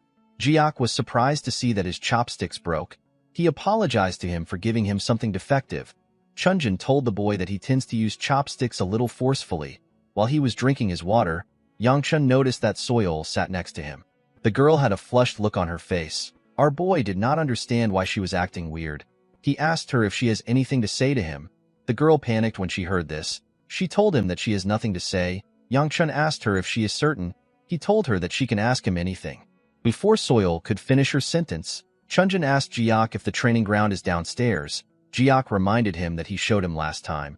He explained to him that the place is their clan's exclusive training ground. He told Chunjin that they actually don't use the place even though they maintain it. This is because everyone has their own personal training area. While looking down at the training ground, Chunjin said that he wants to see the place. Due to the fact that everyone was done eating, Jiak asked them to go together. Yangchun could tell that the weird bastard was planning something. He just didn't know his plan. When they arrived at the training ground, Chunjin told his friend that it is quite spacious. Even Yangchun was surprised to see how big it was. Jiak revealed to him that their ancestors believed that a place is better if it is larger. The boy did not really get it. While looking at the wooden swords there, Chunjin told his friend that there might be a deeper meaning to the size of the training ground. Jiak revealed to everyone that his sister used to train here because she was always trying to beat him up. He said that his sister has now changed because she is older. He was sad to see that she did not want to fight him anymore. Soyeol was embarrassed to hear this. She felt embarrassed that Yangchun heard this. She did not know what to say. Our boy was actually just relieved that he did not have a sister like her. Chunjin told everyone that they need to move around a bit to let their food digest. Yangchun could not relate to what the boy said. He barely ate anything. Chunjin took out a sword and asked our boy if he wants to have a sparring match with him. Yangchun was not surprised to hear this. He could tell that Chunjin plans to beat him up. His face already gave away his intent. Our boy was not interested in falling for a stupid trap. With a smile on his face, Yangchun told him that it is not smart for a third-rate martial artist to fight the lightning dragon. Before he could say more, someone told Chunjin that the fight is unacceptable. The person turns out to be Soyeol. The girl reminded the boy that there is a massive difference between them in age and skills. She asked him to tell her what he will do if he hurts Yangchun's face. Our boy was actually annoyed to hear what she said. Chunjin assured Soyeol that they will not use internal energy in the match. He told her that it will simply be a mentoring match. With a cocky look on his face, Chunjin asked Yangchun if he is okay with this terms. Our boy smiled when he heard this. He could not believe that this bastard wanted to fight him without using internal energy. He was more provoked by the fact that the bastard said that he would mentor him. Yangchun asked him if he can handle it. Chunjin did not understand what he was saying. Our boy asked him if he is skilled enough to mentor him. Jiak was surprised to hear this. He told our boy that he phrased his words too rudely. He reminded him that Chunjin is his senior. Chunjin laughed when he heard what Yangchun said. With a creepy smile on his face, he asked our boy to show him what he can do. The two of them stepped on the training ground. Chunjin asked Yangchun to go first. Our boy asked him to do the same thing. Chunjin was annoyed to hear this. He could not believe that Yangchun was asking him to start first. With a forced smile on his face, he accepted our boy's offer. He quickly rushed to attack him. He swung his sword at him when he got close to him. Yangchun managed to dodge the attack by moving to the side. Chunjin turned around and attacked him again. Our boy easily dodged the attack. He could tell that this first two attacks were just for show. The real fight was just about to start. Chunjin began to attack him aggressively. Soyeol watched this fight with a worried look on her face. Soyeol has always been different, even as a child. While children her age chased after dogs or cats, she frolicked with beasts such as tigers and wolves. She liked the slanted, ferocious eyes and the growling, revealing sharp fangs. As beasts that were apex predators, they gave off an unapproachable aura. The power which differentiated them from feeble animals was what entranced the girl the most. While lying on her wolf, which is known as Danglang, Soyeol asked it if there is a guy like him in Sichuan. She hoped that she would meet someone at the weapon exhibition. The girl told her wolf that she does not understand why other girls love Chunjin's feminine-looking face. She asked her wolf if there is no one like him around. Fortunately for Soyeol, she met the love of her life who she never expected to meet. The girl did not know why her heart was beating on the first day she met Yangchun. The girl told herself that she must be confused. She was certain that this was a lapse caused by the cold morning air. She believed that our boy will look like another ugly clan heir when she wakes up tomorrow.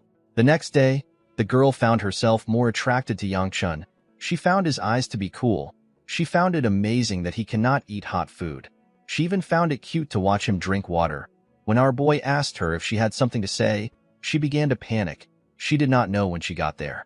She was just sitting next to her brother. Soyeol wondered if this is what love feels like. She wanted to speak to him, but she was interrupted by Chunjun. Soyeol's thought was cut off when she saw someone would fall in front of her. When the girl raised her head up, she saw something impressive. She saw Yangchun break Chunjun's sword with his hand. The boy was shocked to see this. Yangchun smiled when he saw the look on his face. Soyeol fell to her knees. She had completely fallen for our boy. Chunjun did not understand why his sword broke. He made sure that Yangchun could react to his first 2 attacks to play with him, but he went all out afterwards. Our boy told the idiot that geniuses like him have a habit of daydreaming while fighting. He told him that he would have died 3 times if this was a real battle. Yangchun clenched his fist. He asked him if he is aware of this fact. Chunjun immediately stepped back before Yangchun's punch landed on him. He could not believe that our boy was attacking without a sword. He called him a dirty bastard in his head. Yangchun asked the idiot to get another sword behind him. He reminded him that he said that this was a mentoring match. He asked him to teach him a lesson. Chunjun was quite angry to hear this. Our boy told the idiot that he might be the one teaching him. He said that education is not his strong suit. Immediately Chunjun took out a sword. Yangchun sensed something. He saw the bastard adding his energy to his sword. The moment he was done, he rushed to attack our boy. His attack was ridiculously fast, but Yangchun managed to dodge it. He could not believe that this bastard was using internal energy. He decided to fuck him up. Before Yangchun could attack him, Chunjun used his technique. To his surprise, our boy disappeared in front of him. His technique got destroyed. Chunjun was annoyed to see this. He could not accept the fact that someone like our boy was stronger than him. Yangchun destroyed his technique with his body. Our boy realized that he had given the idiot enough chances. He moved close to him and used his leg to hit his balls. Everyone was shocked to see this. The bastard could not even scream.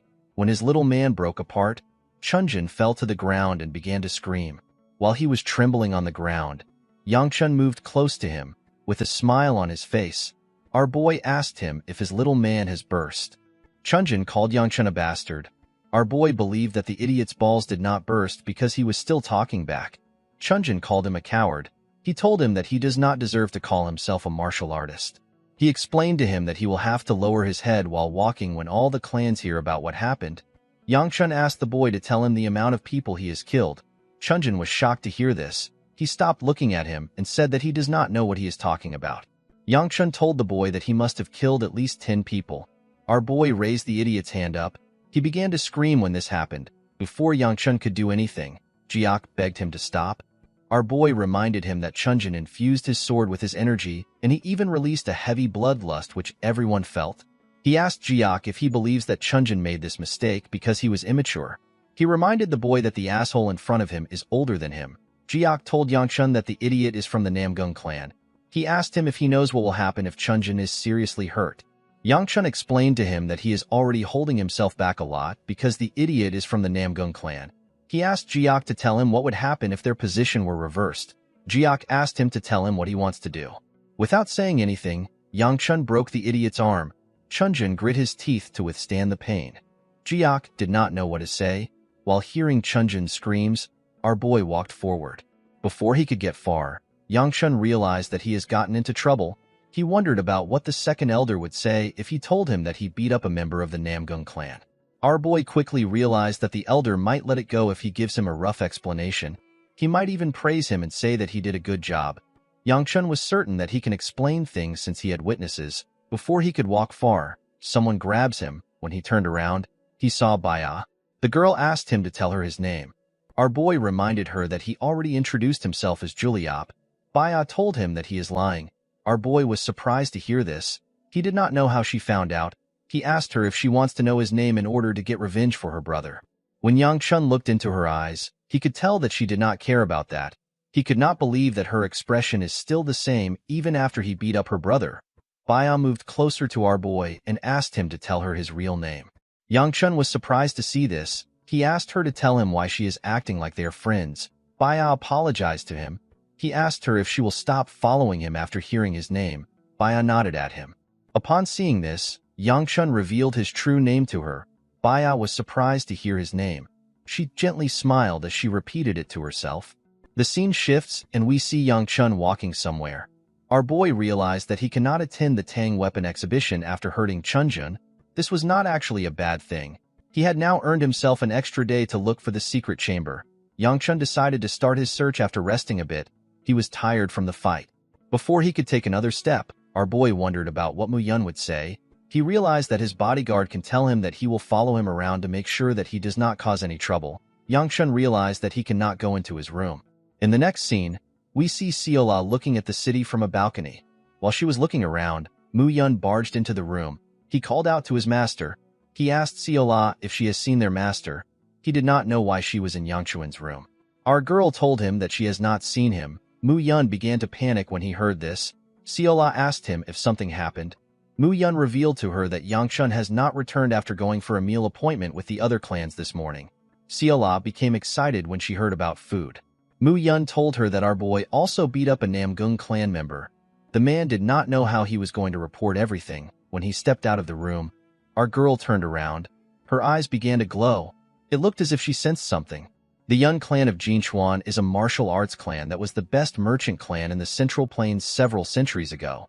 They were a clan that had the strongest martial artist and also a tight rein on the flow of cash. Even this powerful clan that seemed like nothing could bring it down disappeared after a bloodshed.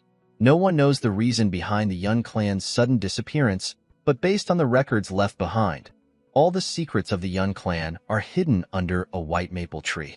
At night, we see Yangchun searching the forest for the maple tree. Unfortunately, he could not find anything. Yangchun did not know how he was going to find a maple tree when it was not yet autumn. He believed that the tree is probably dead already. He found it weird that the treasure was supposed to be under the tree. He believed that someone spread the rumor as a prank. Yangchun sat on the ground to catch his breath. Unfortunately for him, he didn't eat anything the whole day and he had used up all his energy in the fight. Additionally, he was climbing a mountain in the middle of the night. While he was talking to himself, someone carrying a huge green sack walked up to him. The person turns out to be Seola. Our girl offered her master a cookie. Yangchun happily accepted it. He said that it is a good thing that she is a greedy pig. Our girl was annoyed to hear this. She asked him not to call her a pig. Yangchun asked her if the huge sack is full of food. Seola told him that it is. Our boy was relieved to hear this. He revealed to Seola that he was going to return because he was feeling hungry. Seola asked her master if she was of help. Our boy told her that she was. Immediately he said this. He realized that he forgot something important. With a look of anger on his face, he asked Seola to tell him why she is there. Our girl smiled brightly when she heard this. After dishing out the food, Seola explained to her master that people started searching for him after finding out he was missing. She told him that she came there to find him. Yangchun asked her to tell him how she knew he was in the mountain. Our girl told him that it was simply a gut feeling. Seola stood up and told her master that he can be at ease now that she is there. Yangchun asked her to sit down. He told her that she can get sand into the food. Although his hunger problem was solved, it did not change the fact that he still couldn't find the white maple tree. Yangchun realized that he might not find the tree even if they search this place for 3 days with the remaining rations they have. He wondered if he should just give up. While eating, Yangchun said that it is impossible to find a white maple tree in summer. He said that the story is a blatant lie. Seola told him that it is not a lie. She revealed to him that the tree looked really pretty when she saw it earlier. Our boy agreed that the tree would be pretty. The moment he said this, he understood what Seola said. He quickly stood up and asked her if she saw the tree. Our girl revealed to him that she saw the tree together with him. Yangchun was shocked to hear this. He asked her if she is certain. With a bright smile on her face, Seola told him that she is. The scene shifts and we see Seola direct Yangchun to a tree. The tree was at the edge of a cliff. It had completely withered away. Our boy asked Seola if he is looking at the white maple tree. He asked our girl to head back first. He told her that she needs to get her eyes checked. He could not believe that she was calling this withered tree a white maple tree. Seola was surprised to hear this. She asked her master if something is wrong with his eyes. She told him that they are looking at a white maple tree. Yangchun walked past her. He told her that it is his fault for believing her. Siola was surprised to hear this. She assured her master that she is not lying. A voice told her that she is correct. Siola was happy to hear this. She moved close to the tree when she heard this voice. Yangchun came to look at this tree because he had no other clues. He wondered if he will be able to find the tree in this large forest within the time he has. Our boy realized that it would be better for him to head back and receive training from the second elder than to waste his time here. The only problem he had was that he did not know if the elder will train him properly. While he was thinking, Yangchun hears some noise behind him. He quickly turned around. He saw a spatial crack in front of Siola. Our boy did not know what it was, but it looked dangerous to him. He asked Siola to get away from the crack. Unfortunately, our girl did not listen. She stretched out her hand towards the crack. Yangchun was shocked to see this. He quickly began to run. Before he could reach Siola, her hand had touched the crack. The crack widened and released a bright light. Yangchun used his hand to cover his eyes. When he opened his eyes, he saw something shocking in front of him. He saw the white maple tree. The tree was quite beautiful. Siola turned around. With a smile on her face, she told her master that it is real. Yangchun did not understand what just happened. He was certain that this tree was dying earlier. He noticed that Siola did something that led to the tree changing. He wondered if this was the mechanism that was created to hide the chamber. He did not understand how Siola was able to understand the mechanism. He asked her to tell him how she did it. Our girl asked her master about what he is talking about. Yangchun reminded her that she did something to make the tree appear. Siola asked him to tell her what she did. Our boy told her that she walked up to the tree and touched something. Siola was surprised to hear this. She told her master that she does not know what he is talking about. Yangchun became annoyed when he heard this. He walked past her and told her that she did not do anything. He decided to question her later. He looked around the tree for the chamber. The treasure was not hidden on the surface. While he was looking around, Yangchun saw a light coming from the edge of the cliff. When he moved close to the edge, he saw a portal below. Yangchun now understood why they said that the treasure is hidden under the white maple tree. Siola said that this is the entrance. She jumped down from the cliff. Yangchun was shocked to see this. With a smile on her face, our girl said that she is going in first. As she entered into the portal, she asked our boy to join her. Yangchun was annoyed to see this. Unfortunately, he did not have any other choice. He also jumped into the portal. Immediately our boy went in. A man comes out of hiding. The man was wearing the uniform of the Namgung clan. With a smile on his face, the man referred to our boy and Siola as bastards. There was a cave on the other side of the portal. Yangchun was relieved to see that he landed safely. He moved close to Siola and told her that it is dangerous. Inside the cave, there were two paths. Yangchun became certain that he was in the treasury because of the two paths. He wondered about the path they should choose. Siola grabbed her head and carefully thought about the best path. After thinking for a while, our girl pointed at the tunnel on the left. Yangchun wanted to question her, but he remembered how she found the tree. He decided to go with her decision. Our girl was shocked to see that her master has been agreeing with her throughout the day. Yangchun decided to not say anything for now. After they walked into the tunnel, the man landed on the ground. While they were walking, Yangchun became annoyed. He asked Siola if she is certain about this path. He reminded her that they have been walking for a while. He told her that he does not see an end. Our boy also noticed that the glow stones were getting sparser and the path was getting darker. He asked our girl if she is certain about the path. Siola asked him to trust her. This just made Yangchun angrier. Before our boy could complain again, Siola told him that they have arrived. The place was completely dark. Yangchun smacked her on the head and asked her to stop being annoying. When he looked around, he noticed that the glow stones in this place have lost their light. Yangchun could not find anything in the room. He asked Siola if this is truly the treasury. Before he could say more, she placed her hand on his shoulder. With a nervous look on her face, she said that something is here. Immediately she said this, something passed by her side. This thing wasn't visible to Yangchun until it began to glow. Our boy was shocked to see what was in front of him. He saw a huge white snake. He could not believe that he was looking at a demonic beast. Siola called out to him. Yangchun asked her to keep quiet. He could not believe that a demonic beast was in a place like this. The room was just empty seconds ago. Our boy did not understand how the beast got into the room. He found it weird that something so big would not be noticed. Yangchun could tell that this demonic beast was at least a blue-rank demonic beast. Fortunately for them, the snake was asleep. Yangchun turned to the exit. He believed that they can make it out if they move quietly. Before he could do anything, the demonic beast woke up. Our boy was shocked to see this. He wondered if he needed to fight. While he was thinking, Seola's eyes were glowing when she looked into the snake's eyes. Yangchun realized that he cannot take on this snake. He did not know what to do. Seola noticed that her master was shaking. Yangchun told himself that he cannot let his chance at a quiet life end so helplessly. He clenched his fist and released some of his energy. He decided to die fighting. The snake referred to him as a child and asked him to relax himself. Yangchun was shocked to hear a demonic beast speaking. The snake assured him that he has no intention of harming him. Our boy asked the beast about how it is able to speak in human tongue. The snake laughed when he heard Yangchun call him a demonic beast. He revealed to our boy that he is curious about how someone that is not of the Yun bloodline found himself in this place. Yangchun told the snake that he was simply looking around. The snake seemed to have noticed something. He accepted our boy's explanation. He asked Yangchun to tell him his purpose for coming there. Our boy knew that he cannot reveal the reason why he came because the snake might be related to the Yun clan. He referred to the snake as Mr. and told him that he came in there by coincidence. Immediately he said this. He realized that he called a snake Mr.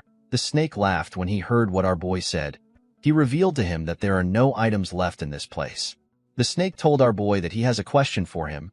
He asked Yangchun to tell him what he thinks fate is. Our boy found this question to be weird. He asked the snake to tell him why he is asking a stupid question. The white snake felt silly when it heard this. It began to laugh like a crazy person. Yangchun became nervous when he saw this. He wondered if the snake had gone senile. The snake apologized to him for asking a silly question. He told Yangchun that he should have already known that something was wrong when the person in front of him is not from the Yun clan. He realized that the Yun clan has passed away. The snake wondered why he felt regret for things that would vanish. He wondered why he endured. Our boy was not interested in what the snake was saying. With a smile on his face, he told the snake that they will be leaving now. The moment he said this, the snake threw an orb at him. Yangchun asked him about what it is for. The snake asked him to accept it as payment for playing with an old man. He told our boy that it will be better for the orb to enter the hands of someone who he has met. Yangchun realized that it was not a demonic stone. Before he picked it up, the snake said that someone like him will be able to hold this thing within himself better than others. Our boy picked up the orb. He asked the snake to explain what he means. Immediately he said this. The orb began to glow. Yangchun was shocked to see this. He was certain that the orb was not a demonic stone.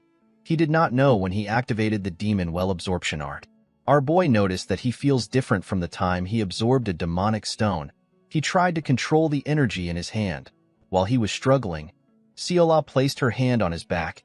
Yangchun was surprised to see this. Before he could say anything, he lost his strength. He fell to the ground and lost consciousness. When Seola stood up, the snake asked her if she is satisfied. Our girl was covered in a unique energy. Her aura felt different. She told the snake that it is not a matter of satisfaction. The snake advised her to put her aura away. He explained to her that such a strong aura will cause something much worse than fainting. Our girl told him that she already knows this. The snake referred to Seola as someone who knows that she has already twisted too many things. He asked her if this is her choice. Our girl asked the snake if he cannot comprehend her decision. The snake revealed to her that he actually feels worse for her because he can understand. Seola asked him to tell her why he handed over his important crystal to a human he just met. As his body slowly faded away, the snake told our girl that it was simply a swing of mood. He explained to her that nothing is more lonelier than waiting for someone who won't come. He said that he has decided to let things go. Seola felt bad as she watched the snake fade away. She referred to it as the emptiness of fate. Seola placed her hand on Yangchun's head. She said that looking at him makes her forget things like the emptiness of fate. She referred to him as a regretful man. She noticed that Yangchun was scared of losing the second life that he gained, and yet he still stood his ground to protect her. This action really touched our girl. Her eyes were filled with tears. While she was crying, someone asked her to give something back. Seola apologized to the person. She asked them to wait a little longer. She said that it is still dangerous. Immediately she said this, the man came out of hiding. He realized that Seola already sensed his presence. He asked her about when she figured it out. Our girl revealed to him that it is not hard to pick out the presence of an imbecile that does the dirty work of the Namgung clan. The man was annoyed to hear this. He could not believe that Seola and Yangchun came into the mountain and crawled into weird places like this. He was more surprised to see that his young master lost to someone like Yangchun who got exhausted from making the journey here. The man revealed to Seola that he has been ordered to take care of things quietly. He assured her that he will let her go if she gives him our boy. The moment he said this, he placed his sword next to her neck. Seola did not seem surprised. She asked the man if this is the will of the Namgung clan or the idiot he serves. The man was annoyed to hear this. He referred to her as bitch and asked her to not insult his young master. Seola raised her hand and touched the tip of his blade. The man believed that our girl wanted to retaliate. Before he could do anything, he saw a bright golden light. When he looked down, he saw his hand on the floor. He quickly began to scream. Seola asked him to be quiet. She stood up and surrounded herself with swords she created with her energy. Her hair had also turned golden. She turned around and asked him not to wake Yangchun up from his nap. The scene shifts and we are taken back some hours earlier. We see Chunjin on his bed. The bastard tied his broken hand with bandages. He slammed his hand on the bed out of anger. He told himself that Yangchun won by using some cheap trick. He raised his hand up. He did not believe that it was possible for a nobody to defeat him. The moment he thought of this, he felt a large amount of pain in his arm. He quickly grabbed the arm. He called out to his bodyguard whose name is Machiel. The man was actually in the room with him. He was separated from Chunjin by a curtain. The man answered his master's call. Chunjin raised his head up and pushed his hair backwards. With a look of anger on his face, he asked the man to tell him what to do. Machiel revealed to his master that Mu Yun is more powerful than they expected. He told him that they would not be able to take care of him. However, Yangchun is currently moving without his bodyguard. Machiel told his master that this is their best chance.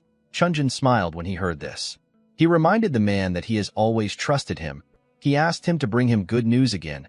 Machiel reminded his master that Yangchun is still a member of the Gu clan. He asked him about how far he should go. With a creepy smile on his face, Chunjin asked Machiel to take Yangchun's life for his shoulder. He said that this is a fair trade. The man grabbed his sword and told his master that he understands. The scene shifts and we are taken back to the present.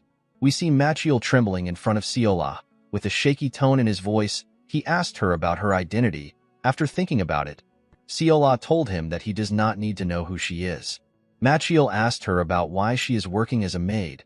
The moment he asked this question, another light flashed past him. His other hand fell off when this happened. Machiel began to scream. Seola told him that she is not interested in taking questions. While looking at Yangchun, our girl said that she does not have enough time left. Machiel realized that he needed to run while Seola was staring at Yangchun. He slowly stood up. He quickly turned around and began to run. He knew that he only had one chance to get away.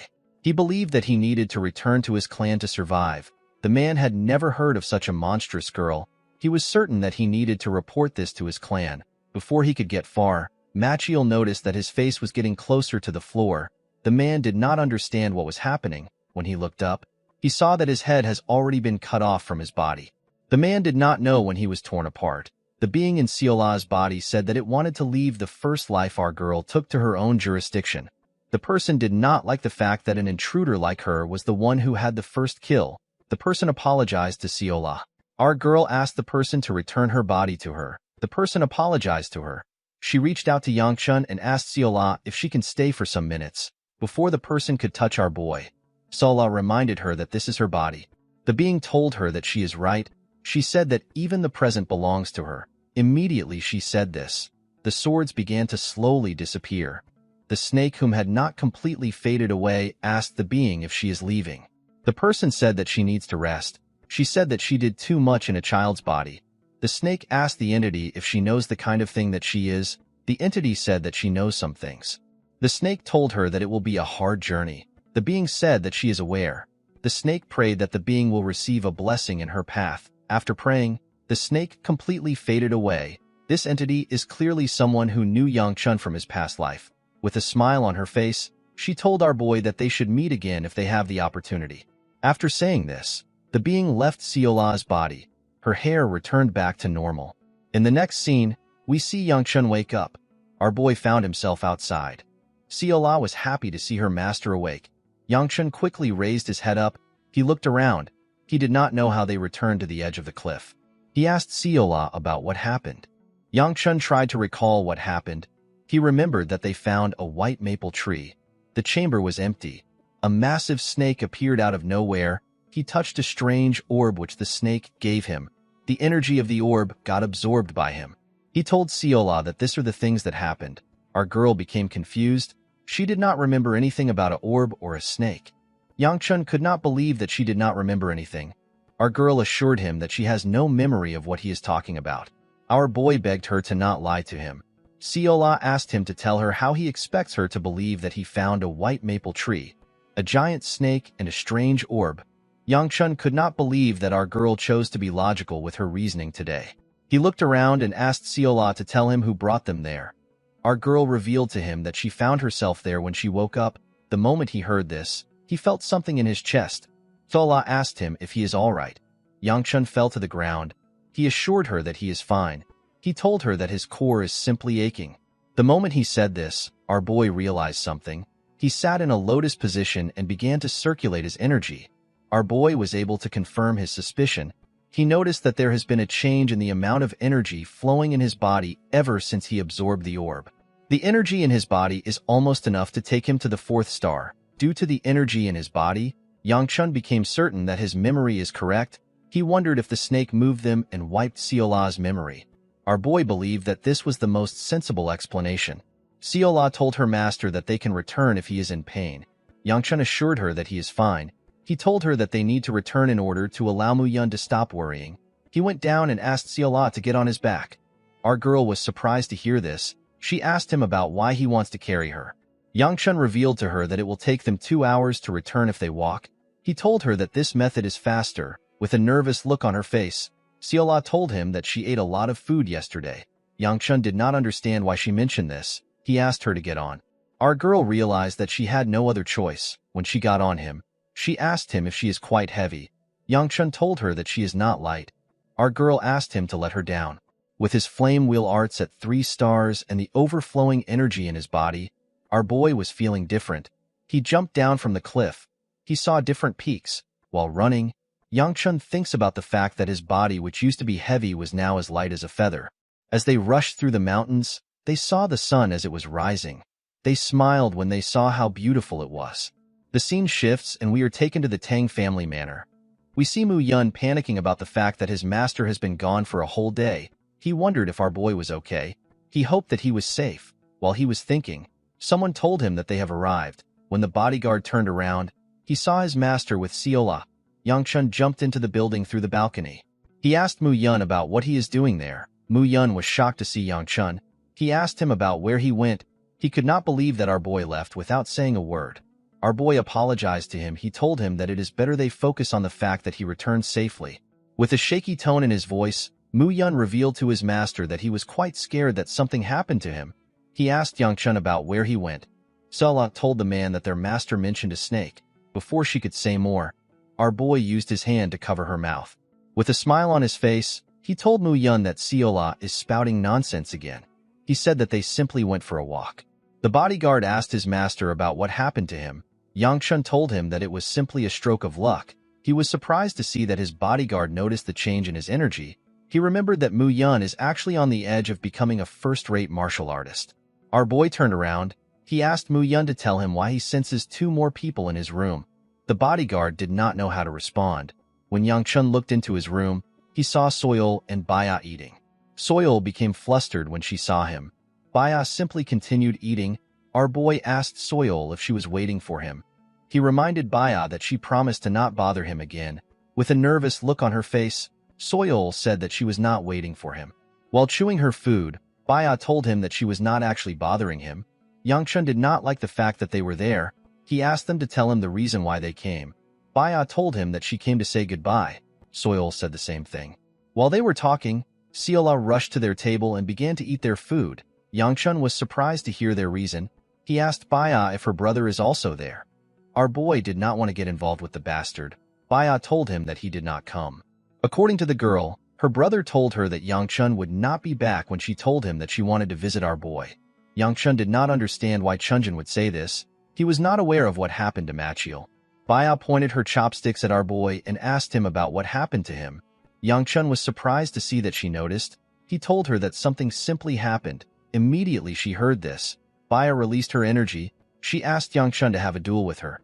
Our boy placed his hand on his bodyguard and said that he feels like fainting from training too much. Mu Yun was surprised to see this. He did not know what his master was doing. When Yangchun looked him in the eyes, he understood his intentions. The man pushed the two girls outside. He told them that his master needs to have his rest. Before leaving, Soil took out a paper. She told him that it is the invitation to next year's Tang weapon exhibition. She told Yangchun that he can choose to come if he wishes. Yangchun accepted the invitation. With a smile on his face, he said that he will see her next year. Our boy actually prayed that he would not come here again. With a flustered look on her face, Soil asked Yangchun to not take things the wrong way. She said that she simply wants their families to be on good terms. While walking with her friend, Soil revealed to her that she was actually worried about Yangchun. She said that she never expected him to be fine. Baya began to blush when she heard this. Soil noticed the look on her friend's face. She became a bit worried. With a nervous look on her face, the girl asked Baya if she likes Yangchun. Baya asked her friend to explain what she means by like. Soil became startled when she heard this. She began to spout nonsense. She quickly regained her composure and asked her friend to not worry about it. Baya asked her friend about her own invitation. Soil revealed to her that she actually gave our boy the invitation that was meant for her. She apologized to the girl for what she did. She realized that she should have prepared 2 invitations. Baya pat her head and assured her that it is fine. This action cheered Soil up. She thanked Baya and told her that she is the best. The girl walked forward and told her friend that she will get her some delicious poison to make up for her mistake. Baya did not understand why she would get her some poison. Before the girl could walk up to her friend, a dark energy appeared in front of her. Baya was not surprised to see this energy. Instead, she put her hands together and told herself that she can endure it. With a smile on her face, the girl said that she and Yangchun will meet each other very soon. In the next scene, we are taken to a huge building. We see Chunjin kneeling in front of a man that appears to be his father. The man reminded his son that he simply asked him to take care of his sister. He could not believe that Chunjin lost one of his guards. He told his son that he is quite immature.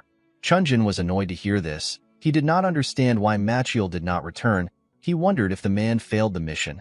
The boy did not want to believe that the man would fail because he was a top-rate warrior. He did not understand why the guard did not come back. The patriarch called out to his son. Chunjin raised his head up. The moment he did this, the man released his energy. His energy was ridiculously powerful. Chunjin could barely stay conscious. His father told him that he is not disappointed in him because he lost to some nameless child, or because he used killing strikes in a spar. He told him that he is disappointed because he couldn't clean up after himself properly. Chunjin could not say anything to his father. The man walked past him. He revealed to him that he will not hold him at fault. He told him that he should confine himself for solitary training in the Jade Gold Gallery. While breathing heavily, the boy assured his father that he understands. Immediately he said this, the patriarch took away his energy. While Chunjin was struggling to catch his breath, his father asked him to forget about the incident. The boy was shocked to hear this. He asked his father to explain what he means. The patriarch glared at his son with a cold gaze. Chunjin looked down when he saw the look on his father's face. The man explained to his son that he will understand when he becomes clan head. He asked him not to touch the Gu clan until that time comes. He revealed to Chunjin that they might actually end up becoming in-laws with the Gu clan. Chunjin told his father that he understands. Immediately he said this. He fully understood what his father was talking about. The scene shifts and we are taken to the Gu clan. Yangchun asked the second elder to repeat what he said. Ryan revealed to him that his marriage partner has been arranged. Our boy asked the elder if he is joking with him. He reminded him that they just broke their marriage agreement with the Peng clan. The second elder told him that he heard that the marriage was cancelled because he messed around. Yangchun asked the elder to tell him why the person who messed up is getting another fiancé. Ryan asked him if he intends to live alone his entire life. Yangchun did not understand why the conversation was going there. The second elder revealed to him that he was the one who made the connections. He asked Yangchun to simply accept it. After the second elder left, Siola asked her master if he is really getting a fiancé. Yangchun asked the girl if she really believes him. He assured her that the demented old man is messing with them. The weird thing was that Seola did not even know what a fiancé means. She was just worried for no reason. Mu Yun walked up to his master. He revealed to him that the second elder is telling the truth. Yang Chun was shocked to hear this. Mu Yun explained to his master that he went to report on their travel to Sichuan, but the whole clan was already gossiping about his new fiancée. Yang Chun couldn't believe that there was a rumor about him that he did not know about. Our boy was certain that most of the clans must have already heard about how he behaved to Pengawi. Despite the bad rumors, the clans still want their children to get engaged to him. Yang Chun wondered about which crazy clan accepted the marriage arrangement. He went to meet the second elder. He asked him to tell him the clan he is getting engaged to and the person who will be getting engaged to him. Ryan smiled when he heard this. He asked our boy to not be surprised. The first word the man mentioned was Nam. Yang Chun was shocked to hear this. He joined the elder to complete the word. They both said the Namgung clan at the same time. Ryan told our boy that he wanted to surprise him. Yang Chun did not care about this. He asked the elder to tell him the reason why the Namgung clan would want him to be engaged to their children. Our boy knew that one of the daughters of the Namgung clan must have accepted the engagement for it to actually take place. While thinking, Yang Chun realized something odd. He reminded the second elder that the Namgung clan only has one daughter. Ryan told him that he is correct. He told him that he would have met his fiancée at the Tang Weapon exhibition. Yang Chun immediately knew who he was getting engaged to. Our boy did not even know how to react. Yang Chun told the elder that he cannot marry the crazy bitch. Ryan asked him to not call his future fiancée a crazy bitch. He revealed to him that the clan head made the decision. He asked our boy to meet his father. He told him that he has something more important to tell him. Yang Chun was surprised to hear that there is something more important than his marriage. With a smile on his face, Ryan revealed to Yang Chun that his sister has returned. Our boy was horrified to hear this. In his past life, the Aura Supreme, who is one of the three Supremes, said that they are in the age of meteors, according to him. As stars pierce the sky and fall to the ground, more and more geniuses will appear every day. The Aura Supreme told Yang Chun that he was born in the wrong era. He told him that although he has talent, it is worthless when compared to his sisters. Our boy's sister is known as the Sword Peak. Her name is Gu Wibi. She is the owner of the talent and skill that Yang Chun could never hope to get. This was the reason why he hated her. Our boy looked around. He realized that he needed to hide. He decided to go somewhere far. Before he could move, the elder placed his hand on his shoulder. He asked him to tell him where he is going. Yang Chun begged the elder to let him go for once.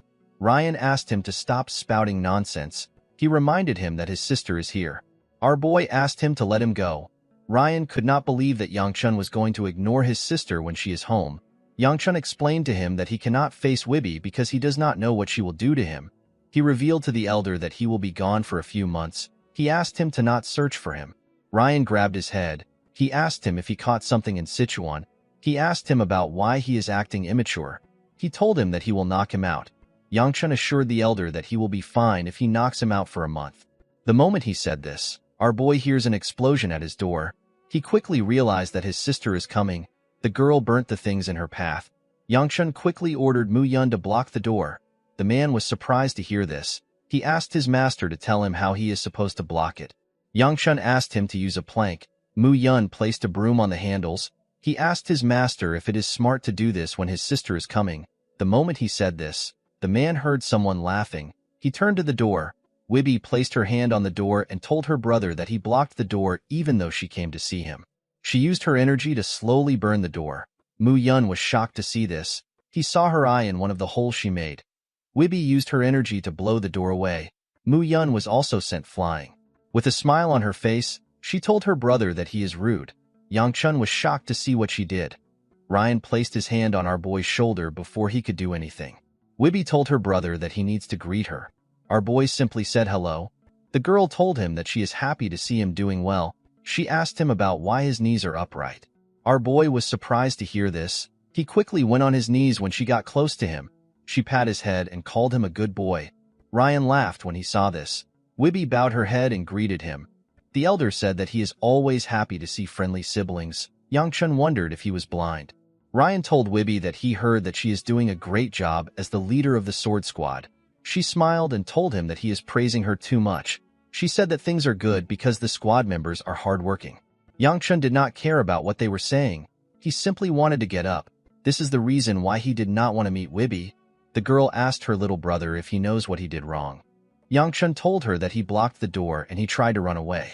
Wibby asked him if he really tried to run. Our boy realized that he messed up. His sister was never aware of the fact that he tried to run. He asked Wibby if he is in trouble because he defeated Yanxio. Wibby was shocked to hear this. She could not believe that he defeated Yanxio. Yangchun noticed that his sister was surprised. He asked her if there is something that he did to upset her. The girl grabbed his head and told him that it is his engagement. With a terrifying look on her face, Wibby asked her brother to tell her why she was not the first to know about his engagement. She asked him to tell her why he is getting engaged without her permission. Yangchun revealed to her that he just heard about it today. He asked her to tell him why he would need her permission to get engaged. Wibby began to hit him on the head. She told him that he has grown for him to be talking back. The second elder laughed as he watched Yangchun get beaten. Our boy called out to Mu Yun for help. The bodyguard begged her to have mercy. Wibby stared at him with a horrifying look in her eyes. Mu Yun folded when he saw the look in her eyes. He asked her to do as she pleases. Wibby covered her hand with her energy. She told her brother that she is going to teach him some manners again. Yangchun begged her to wait. Seola grabbed her hand before she could punch him. The two of them were surprised to see this. Yangchun asked his sister to not do anything. He explained to her that our girl is a servant that just started working there. He told her that Seola doesn't know a lot. Our girl told Wibby that she cannot hit her master. Wibby let go of her brother. She covered her body with her energy. Her energy was quite much. Yangchun was surprised to see what she did. Wibby asked her brother to tell her who was holding her hand. Our boy explained to her that Seola is a new servant. He asked her to forgive Seola for her mistake. Wibby gathered more energy when she heard this. Yangchun was shocked to see this. He quickly stood up. He wanted to stop his crazy sister from doing something crazy. To Seola's surprise, the girl removed her energy and grabbed her cheeks. She carefully dragged them. Our boy was also surprised to see what she did. Wibby told her brother that Seola's cheeks are as soft as they look. She said that they lived up to her expectations. Yangchun could not believe that she released that amount of energy just to grab our girl's cheeks. Wibby told her brother that he never mentioned that he had a servant like Seola. She asked him to give her our girl. Yangchun told her that he cannot do it. Wibby found this to be interesting. She said that she did not expect her dear brother, who normally gives her everything, to refuse. She told him that she never asked him to get up. Our boy went back on his knees and apologized. While looking at the energy her brother was giving off, Wibby asked him if the elder was the one who helped him. Yangchun was not surprised to hear this. He knew that his sister would eventually notice his growth. The second elder assured her that he did not do anything. The girl was surprised to hear this. She could not believe that her brother changed so much in a few months. Wibby wanted to say something to her brother, but she kept it to herself. She let go of Seola and asked our boy to meet the clan head.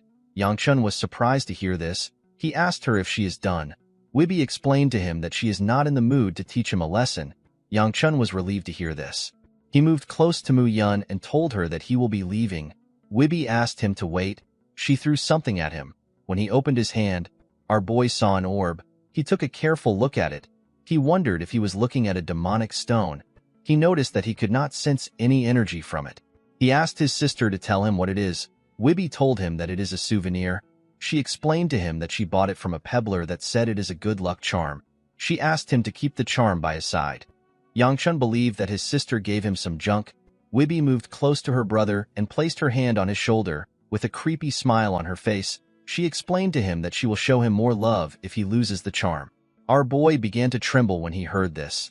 The girl smiled when she saw the look on his face. With a bright smile on her face, she told him that she knew he was working hard.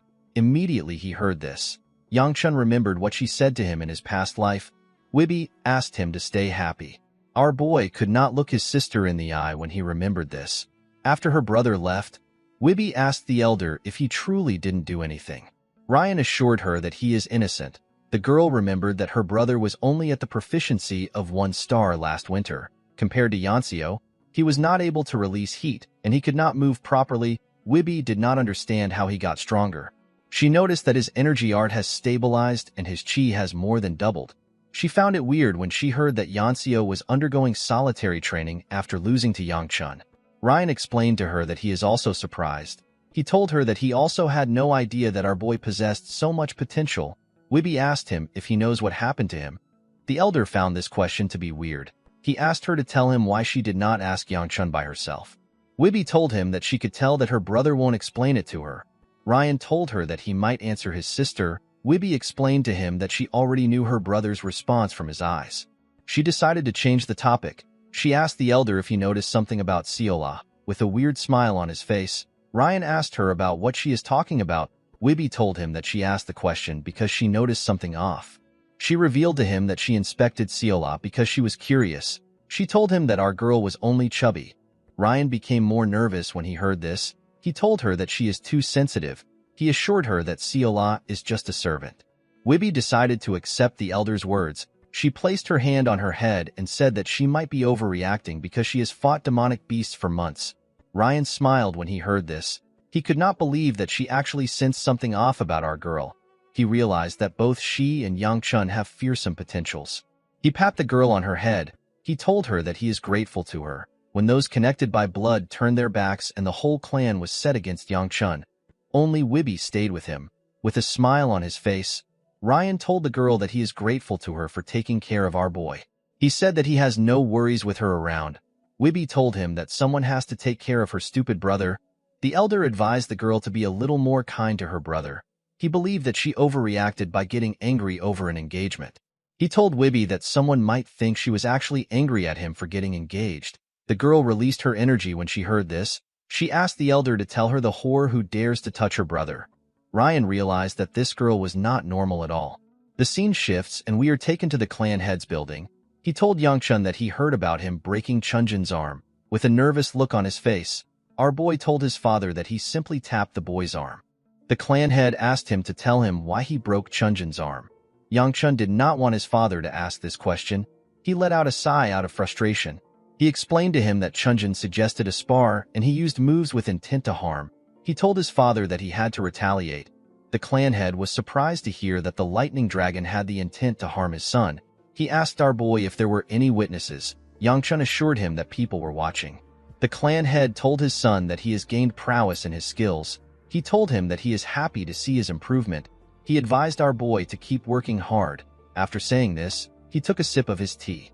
Despite the fact that he defeated the Lighting Dragon and achieved 3rd star, his father was still unfazed. Yang-chun was not surprised to see this. This was just how his father always behaved.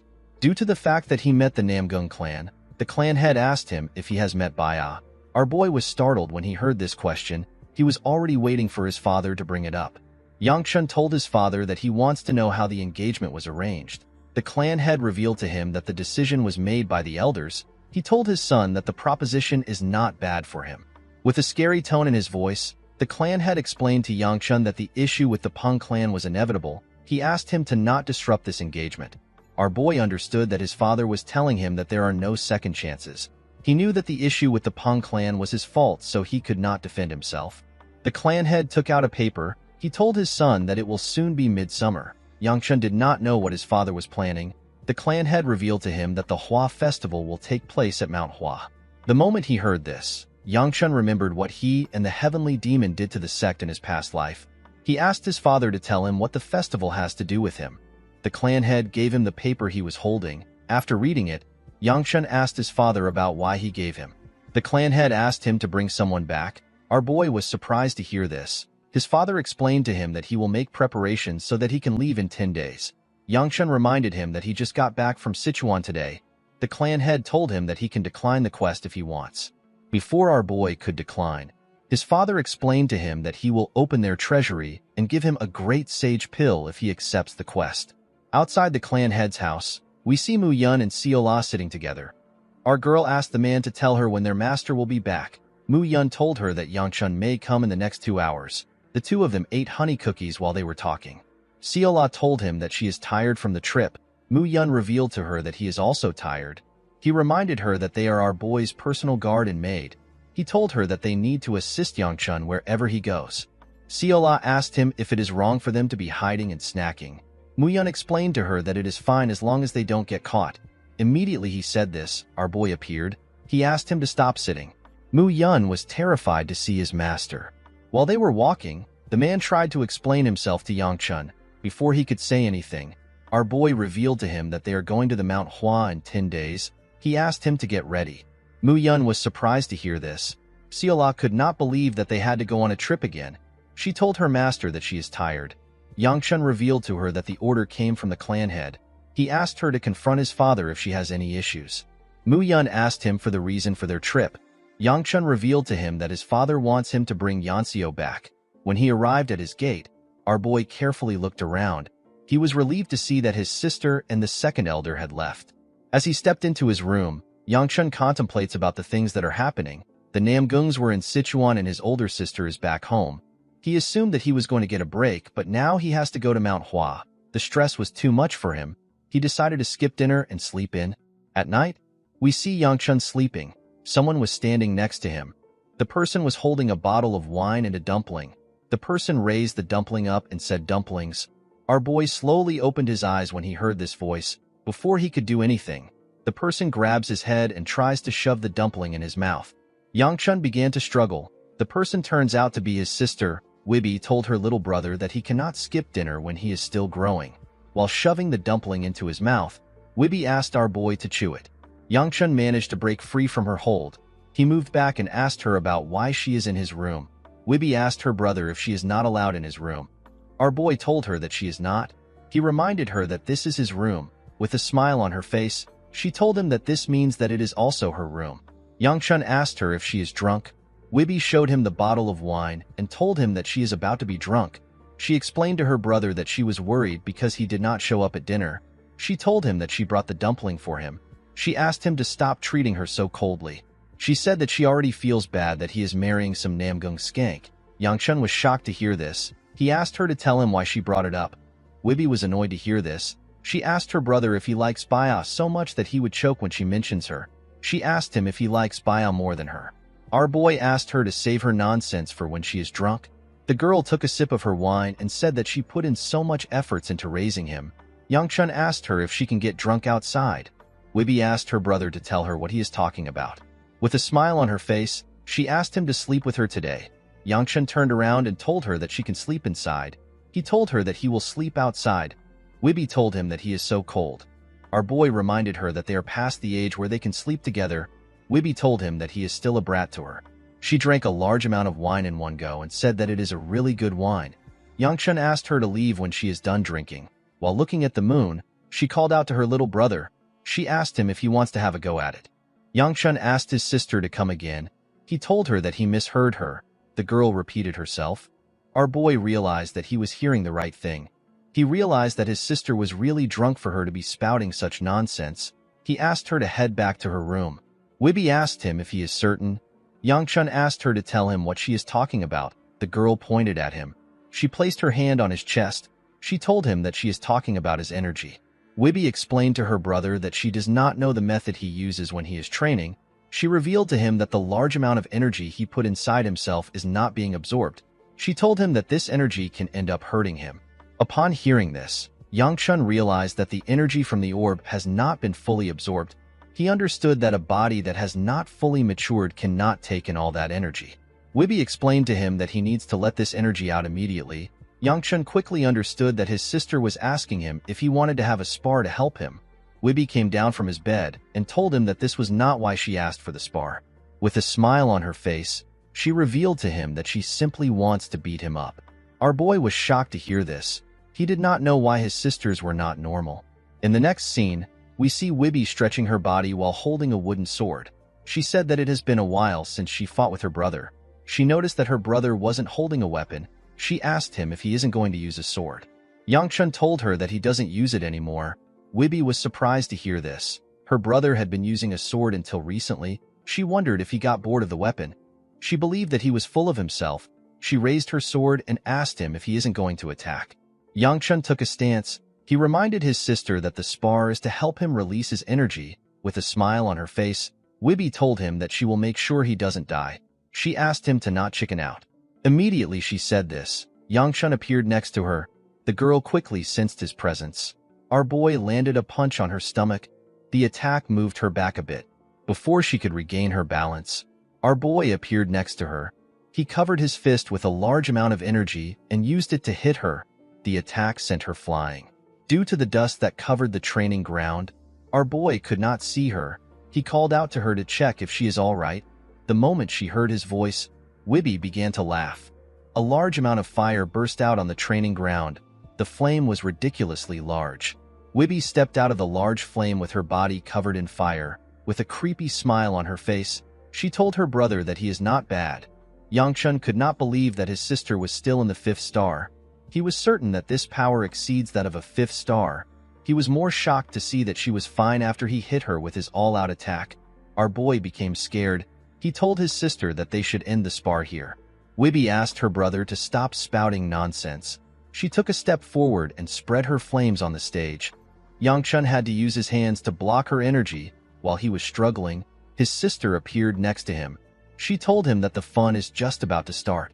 She used her sword to hit his hands. The attack sent him flying. He was pushed off the stage.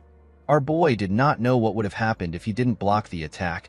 Before he could regain his balance, his sister threw her sword at him. Yangchun managed to dodge the attack by moving his head. The sword got stuck to a wall. The moment he raised his head up, he saw his insane sister coming towards him.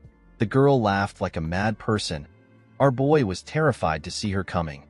Wibby covered her leg with her energy and used it to attack him. Yangchun barely blocked the attack, but Wibby did not give him the chance to rest. She began to attack more fiercely. Our boy barely managed to dodge the attacks. He avoided every hit out of fear. Wibby backed him up to the wall. She got close to her sword that was stuck there. She took out the sword and covered it with her energy. She rushed to attack Yangchun. She stopped her sword before it could touch her brother.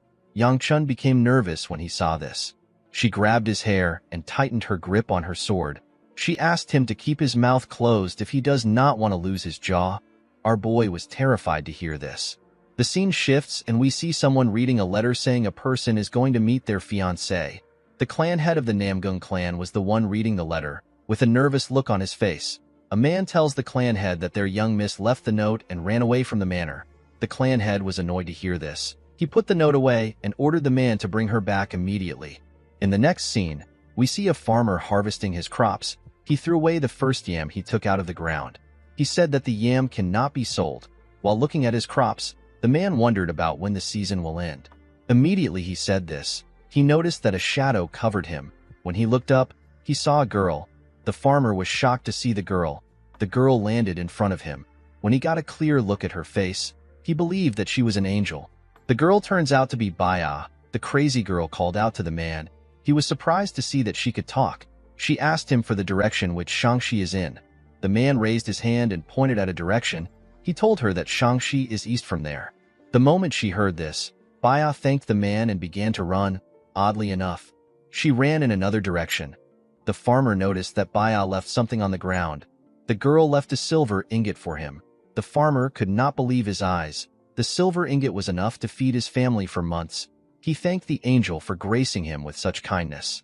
He just didn't understand why she went west instead of east. The scene shifts and we see the elder talking to Hyagun. He told him that west is where the Mount Hua is at. He revealed to him that he heard that the divine doctor is at Mount Hua. He asked the Sword Supreme about what he is going to do. Hyagun was surprised to hear that the divine doctor left Anhui for Mount Hua already. He already knew that the divine doctor is a man who disappears with the wind, so he never stays in one place. He just never expected the divine doctor to go to the Mount Hua sect. Ryan did not know why the Sword Supreme was looking for the divine doctor. He revealed to him that the information is not yet confirmed. He asked him to follow Yangchun to check for himself. The elder explained to Hyagun that it is a bit hasty for him to reveal his identity after going through so much to hide it. The Sword Supreme realized that the elder was correct. He knew that it would not be smart for him to reveal his identity now. The scene shifts and we see Hyagun on a carriage. He told our boy that he will be accompanying him. He asked him to leave things to him. Yangchun did not know how to react. For some reason, the second elder was also surprised. Yangchun found it weird that the driver took a sudden vacation and the Sword Supreme took his place. He found it odd that Seola and the Sword Supreme were going with him, especially since he worked hard to make sure that their names weren't on the list of people that would go with him. Yangchun wondered about what happened overnight. He could smell something fishy. While he was thinking, the elder asked him about why he has such a worried expression. Our boy told him that nothing is wrong.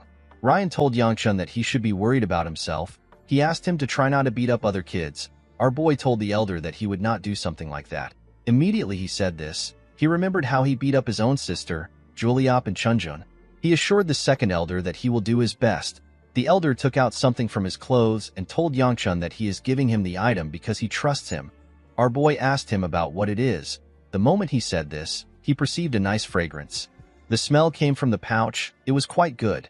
Yangchun felt like he was being invigorated as he touched it. He told the elder that the item looks precious. Ryan assured him that it is nothing important. He told him that it is just a rock. Yangchun asked him if he is certain. Ryan revealed to him that the rock is called the Blossom Stone. He explained to him that the rock used to be one of the 4 treasures of the Manhwa sect. Yangchun was completely lost when he heard this. He stared at the second elder. The elder stared back at him. He gave Yangchun a thumbs up and told him that it is not a big deal. Our boy asked him about why he has the treasure and why he is giving the treasure to him. The elder revealed to him that he won the treasure through a bet over some drinks. He told Yangchun that he forgot to return it. Our boy could not believe that someone bet something so important over some drinks. He was more surprised to hear that the elder accepted it. He explained to Ryan that the treasure should be delivered more securely. Ryan told our boy that the treasure is already quite secure right now. Yangchun asked the elder about what he means. He noticed that Ryan was looking somewhere else. When he turned around, he saw the Sword Supreme. He quickly understood why Ryan said that the treasure is secure. He realized that the elder knows about the Sword Supreme. Before he could say more, Mu Yun announced that the preparations are complete. Yangchun realized that he does not have a good excuse to refuse the elder. He decided to go with it. When he stepped into the carriage, he told the elder that he will be back. Ryan assured him that he will tell his sister that he left safely. Yangchun noticed that he did not see Wibby. He asked the elder about where she went. Ryan said that his sister is probably crying in some corner because he is leaving. Our boy believed that the elder was messing with him. When the carriage began to move, Yangchun asked the elder to give his farewell to his sister for him. Ryan turned to a corner and asked Wibby about why she didn't greet her brother directly. The girl's face had swollen. She explained to the elder that she did not want her little brother to see her crying. Ryan reminded her that Yangchun is not 3 years old anymore. With a look of anger on her face, Wibby told him that her brother is so fragile. On their way to Mount Hua, Yangchun called out to Mu Yun. He asked him about the amount of time it will take to get to the sect. The bodyguard reminded his master that he has asked this question over 30 times. Yangchun realized that he was questioning the man too much. Mu Yun explained to him that they need to go several times the distance they have already traveled. Our boy told him that it sounds annoying every time he hears this. Hyagun laughed when he heard this. He asked Yangchun if he is feeling uncomfortable. Our boy became scared when he heard this. With a nervous look on his face, he said that he is fine. Hyagun was the most uncomfortable thing to him in this journey. He could not feel relaxed because he was traveling with the greatest sword in the land. Yangchun noticed that Siola was eating some cookies. He asked her to not hog them all to herself. He asked her to give him a cookie. He said that he needs to eat something to relax, like a greedy pig. Siola told her master that Honghua gave her the cookies. She told him that he needs to ask Honghua for her permission. With a smile on her face, Honghua revealed to her master that the honey cookies actually belonged to him. Our girl was shocked to hear this. Yangchun took one cookie and left the rest for her. Siola was happy to see this. She assumed that he was going to take everything. Our boy did not care about the cookies. He just wanted to return to his house. The scene shifts and we are taken to the Gu clan. We see Wibby sitting with someone. She asked the person to introduce herself. The girl pushed her hair back and introduced herself as Namgung Baya. Surprisingly, Baya managed to make it to the clan after taking the wrong direction. The girl was covered in leaves and sticks. Wibby was annoyed to hear the girl's name. She realized that this was her younger brother's fiancé. She took a careful look at Baya. She noticed her blue eyes and her pink lips. Wibby was surprised to see how beautiful she was. She asked Baya to tell her why she came there looking like a bum. The girl revealed to her that she took the wrong turn. Wibby did not understand how a person ends up looking like this from taking a wrong turn.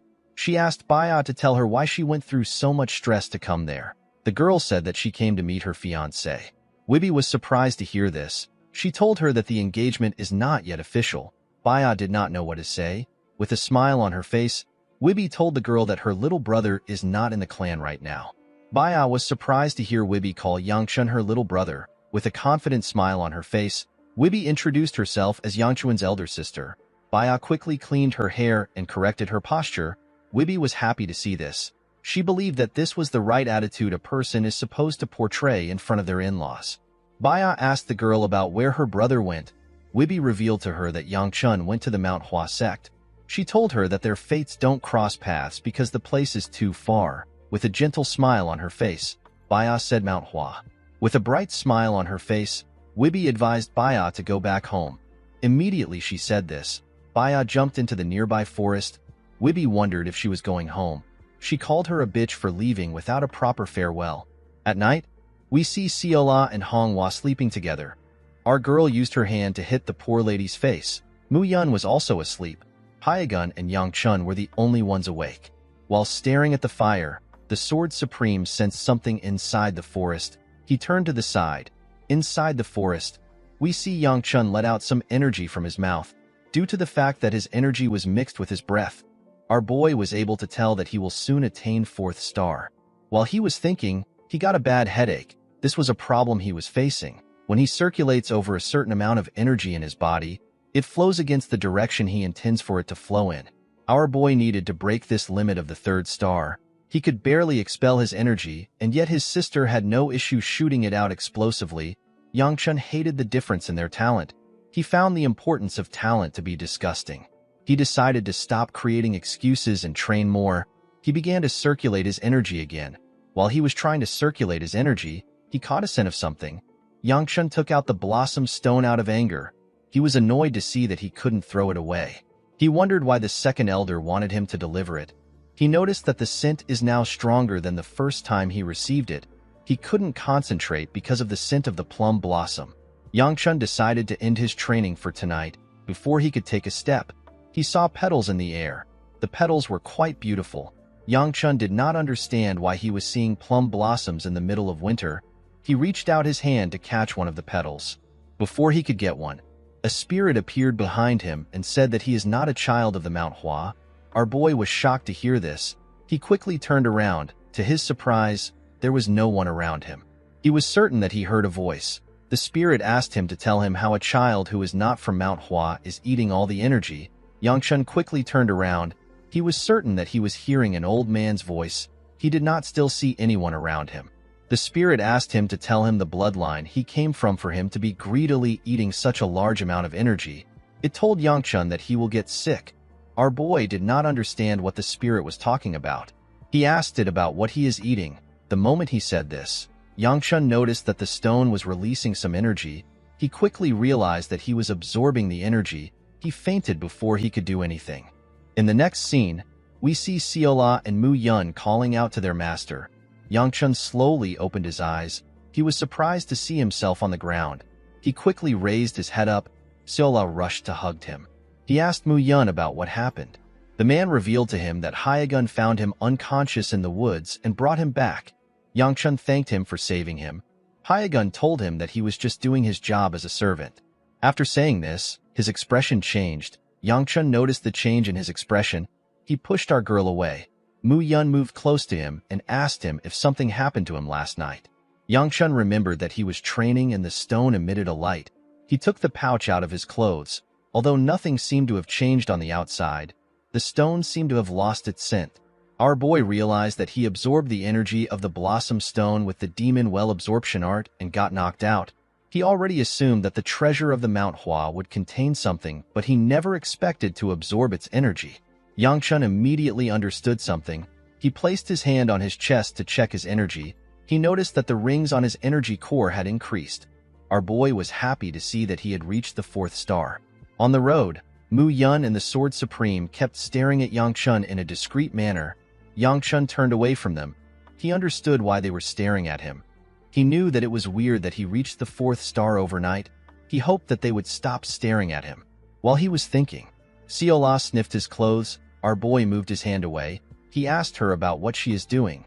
Seola told him that she smells something from him. Yangchun found this odd. He also sniffed his clothes. He was certain that he changed his clothes. He told Seola that he even washes himself more often than she does. He asked her to tell him what she means. With a smile on her face, Seola explained to him that he has a really nice flowery smell. Our boy became nervous when he heard this. He told Seola that the smell must be coming from the window. Our girl found this odd. She was certain that he was the one giving off the smell. At the 3rd star, all Yangchun could do was expel heat, but now that he is at the 4th star, he felt like he could shoot fire without any problems. He wondered if he could do it like Wibby does. Our boy was not certain about it. He believed that he needed to test it. He assumed that an opportunity to beat up someone will appear. Immediately he thought of this. He remembered the second elder warning him to not beat up anyone. While he was thinking, the carriage stopped in a hurry. Our boy hit Seola when this happened. Manhwa asked him if he is alright. He told her that he is fine. He looked out the window and asked Mu-yun about what happened. He noticed that the man's hand was on his sword. He looked in front of the carriage and asked Mu-yun about why he is on guard. Yang-chun saw a young man in front of the carriage. He wondered about who he was. The man put his hand together and apologized for the intrusion. Our boy quickly recognized the emblem on the man's clothes. With a smile on his face, the young man introduced himself as Yang Feng. He said that he is a third-generation disciple of the Manhwa sect. He explained to them that he stopped the carriage because he had something to ask. Yang-chun recognized the man's name. He remembered the older version of Feng asking him about what their sect did to him. Feng was the man who screamed when he saw his sect leader's head on the ground. Yang-chun became uncomfortable. He could not believe that he was looking at a warrior of the Manhwa who he killed with his own hands in his past life. Mu-yun referred to the man as the Blossom Sword Dragon. He asked him about why someone as renowned as him would do something so irresponsible and risky. Feng apologized for what he did. He assured him that he did not intend to block their path. He said that he stopped them because he had to verify something. Mu-yun asked him about what he needs to verify. Feng revealed to him that he wants to check if one of their disciples is in the carriage. Yang-chun was certain that the man was not referring to him. Feng slowly walked towards them. He explained to them that he felt a familiar aura from afar. He said that he is thankful that things are not bad. He told them that he has a question. Mu-yun asked him to not take another step before he could even draw his sword. He and Yang-chun saw some plum blossoms in front of them. They did not know when Feng got close to them. With a smile on his face, the Blossom Sword Dragon asked Yang-chun to tell him why he is emitting the aura of the Manhwa when he is not a disciple. Yang-chun became nervous when he heard this. He realized that he was screwed. Before he could say anything, someone told him that he is screwed. Our boy turned to the side. He saw a tiny old man in a white robe next to him. The man was happy to see that Yang-chun could see him. Our boy could not comprehend what was happening. He believed that he was hallucinating. He cleaned his eyes and took a look at the old man again. The man asked him if he cannot greet his elders. Yang-chun did not know what to say. Feng did not understand why our boy did not give him a reply. He called out to him. Yang-chun ignored the old man. He wondered if he was hallucinating because he trained too hard. The old man was surprised to hear this. He assured Yang-chun that he is not seeing things. Our boy said that he is now hearing things. Feng asked him if something is wrong. Yang-chun was surprised to hear the question. He pointed at the old man and asked Feng if he cannot see the insect-sized old man. The Blossom Sword Dragon asked him about what he is talking about. He found Yang-chun to be weird. Our boy asked Mu-yun if he can see anything. The bodyguard was completely lost. He decided to try to understand his master. He told him that he can see it. Our boy was excited to hear this. Mu-yun told him that he can see the red-headed old man. Yang-chun told him that the man is not red-headed. Mu-yun asked him if his hair color is blue. Yang-chun realized that his bodyguard cannot see anything. He asked him to stop playing games with him.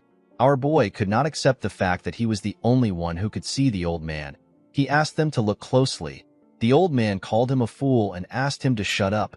Yang-chun wondered if it was a ghost. He could not believe that he got possessed. The old man assured him that he is not possessed. He asked him if he forgot what he ate. Yang-chun asked the man to tell him what he is talking about. The moment he said this, he remembered that he absorbed the energy of the Blossom Stone. The old man asked him if he remembers now. He asked him if he can remember the fact that he ate a treasure of the Manhwa sect even though he is not one of them.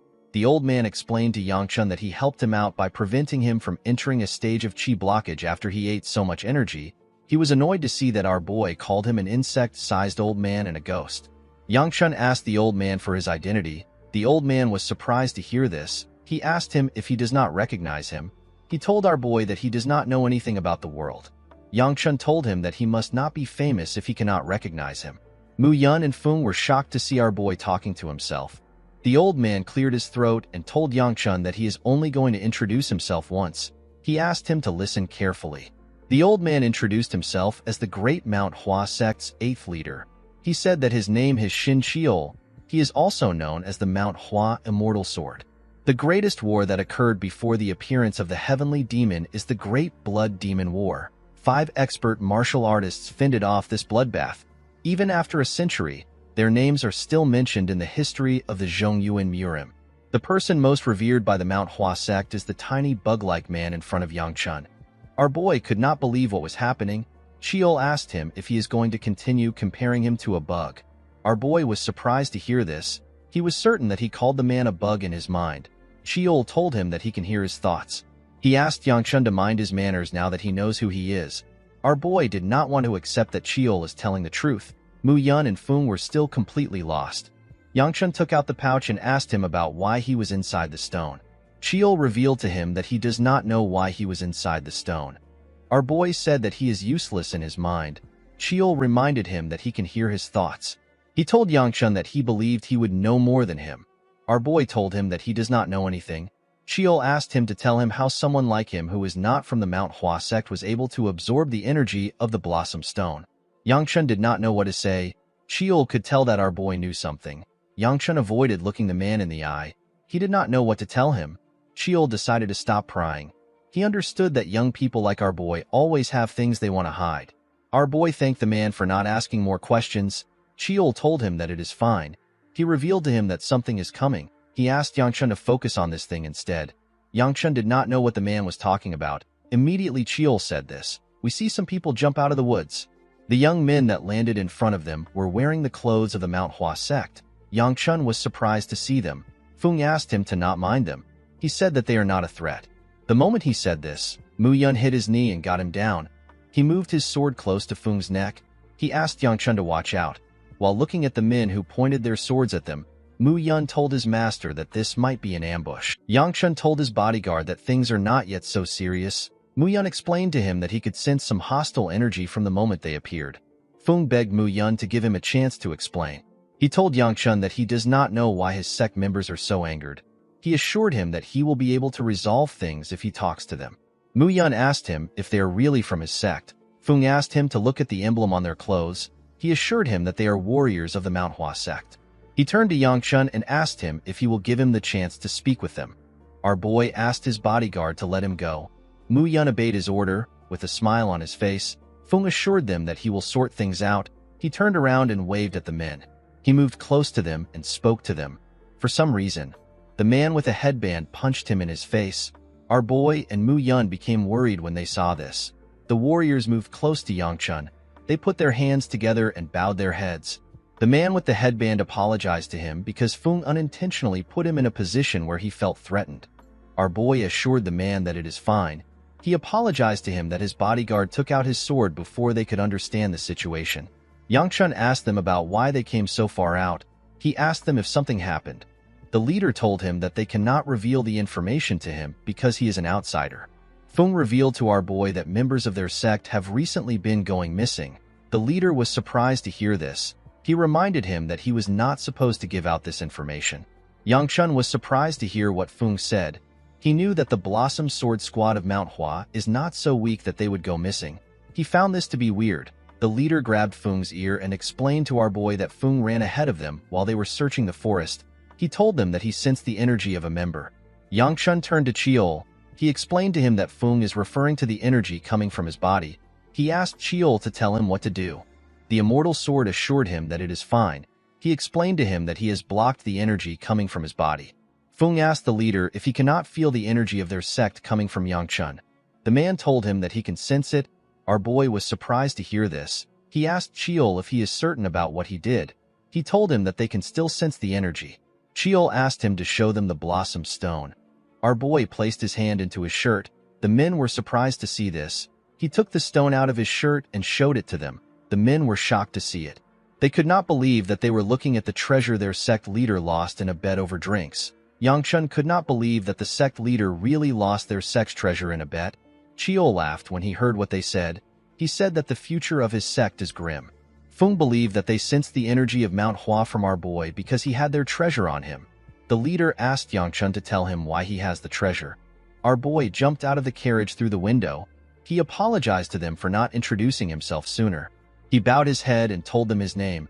He told them that he was on his way to return the treasure of Manhwa that was borrowed by the Gu clan.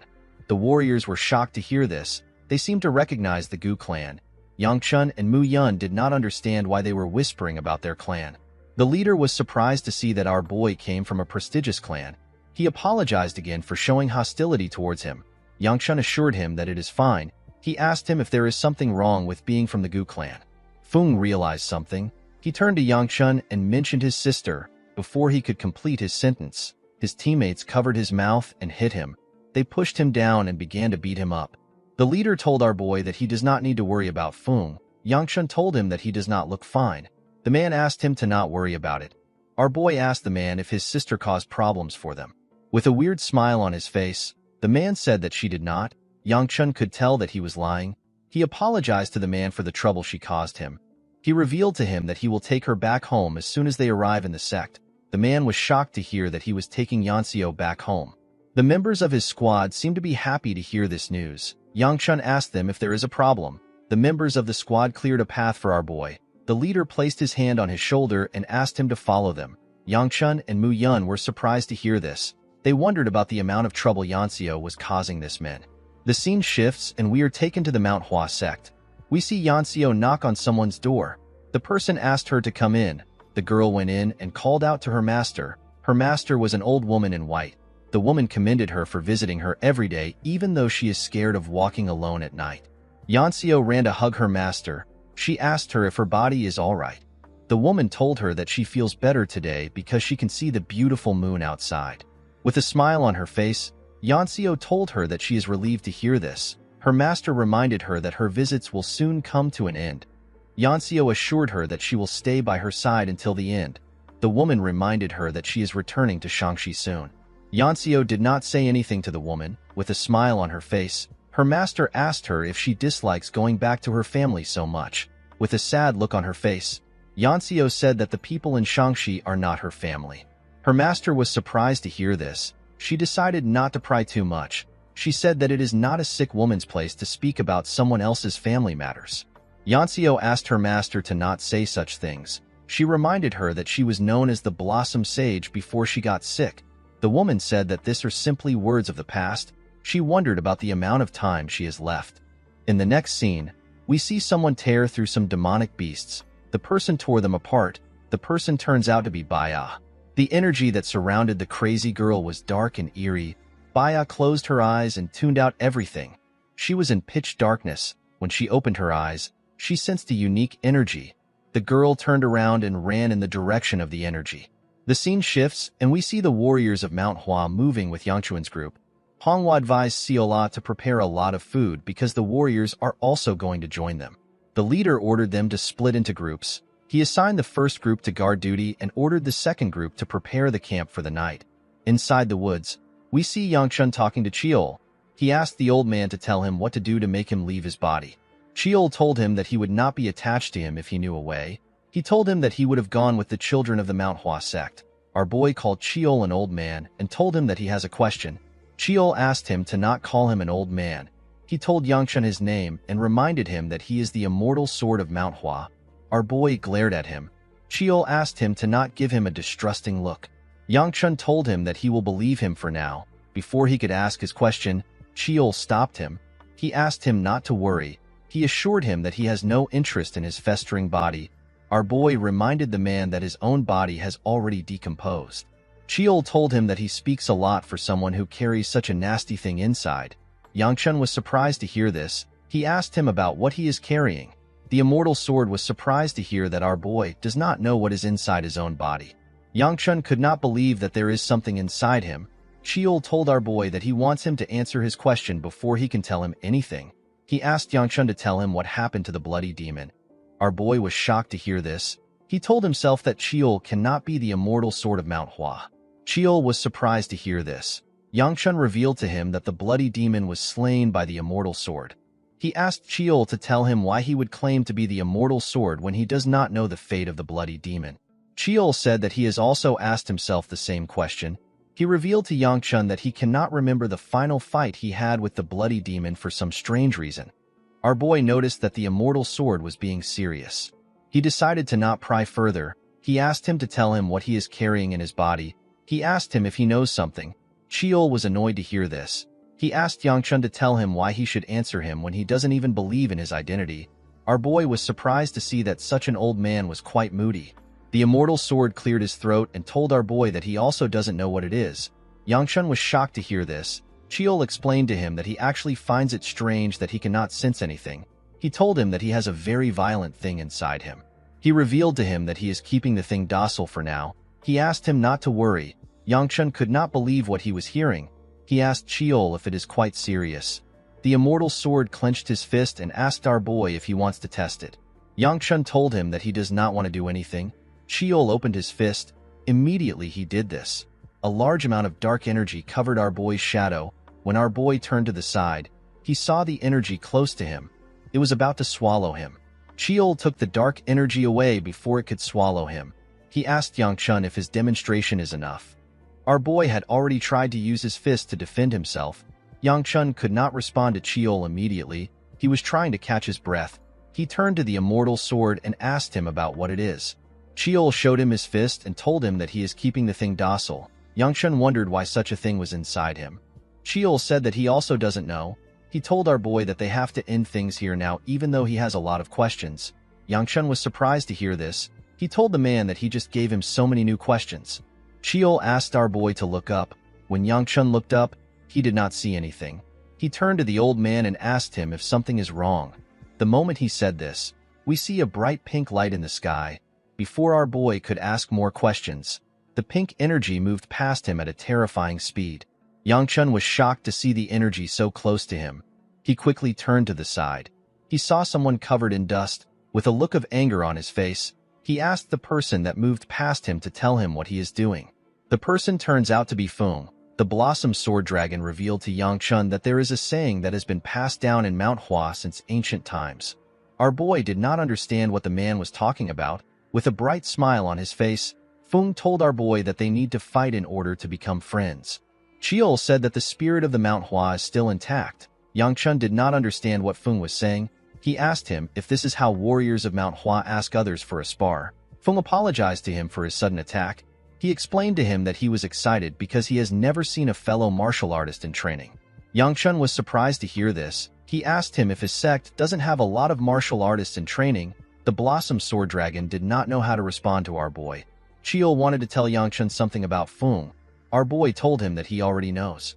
He told the old man that Feng is the youngest elite martial artist in Manhwa.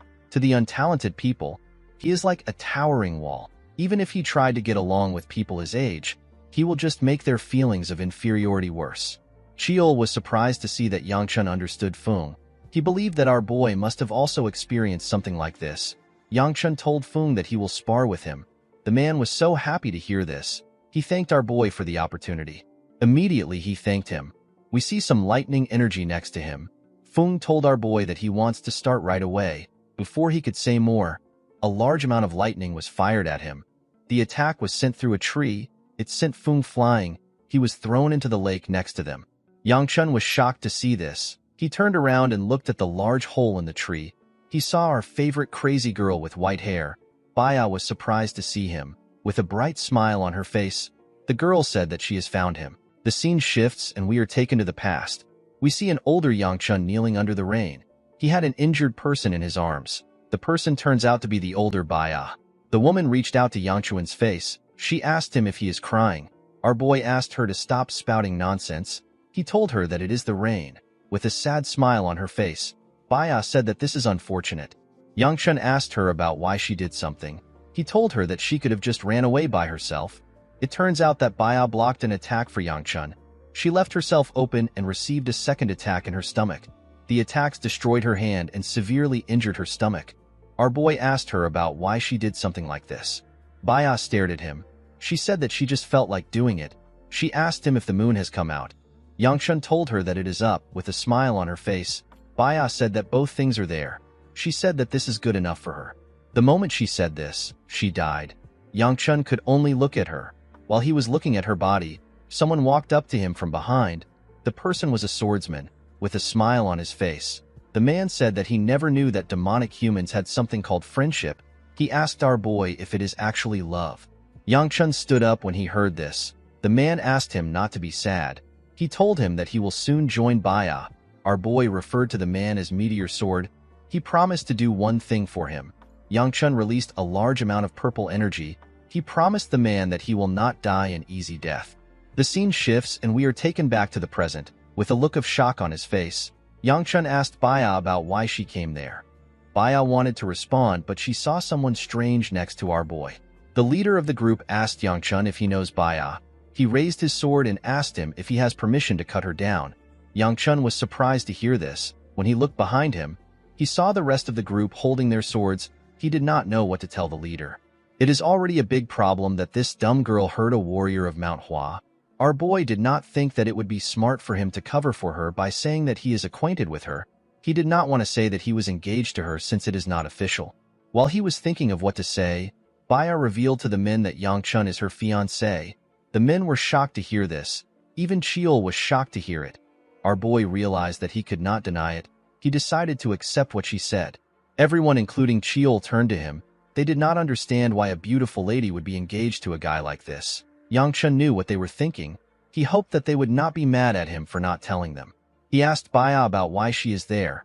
The girl told him that she came to meet him. Yang noticed that the men were still staring at him. He reminded them that they were ready to draw their swords at Baya earlier.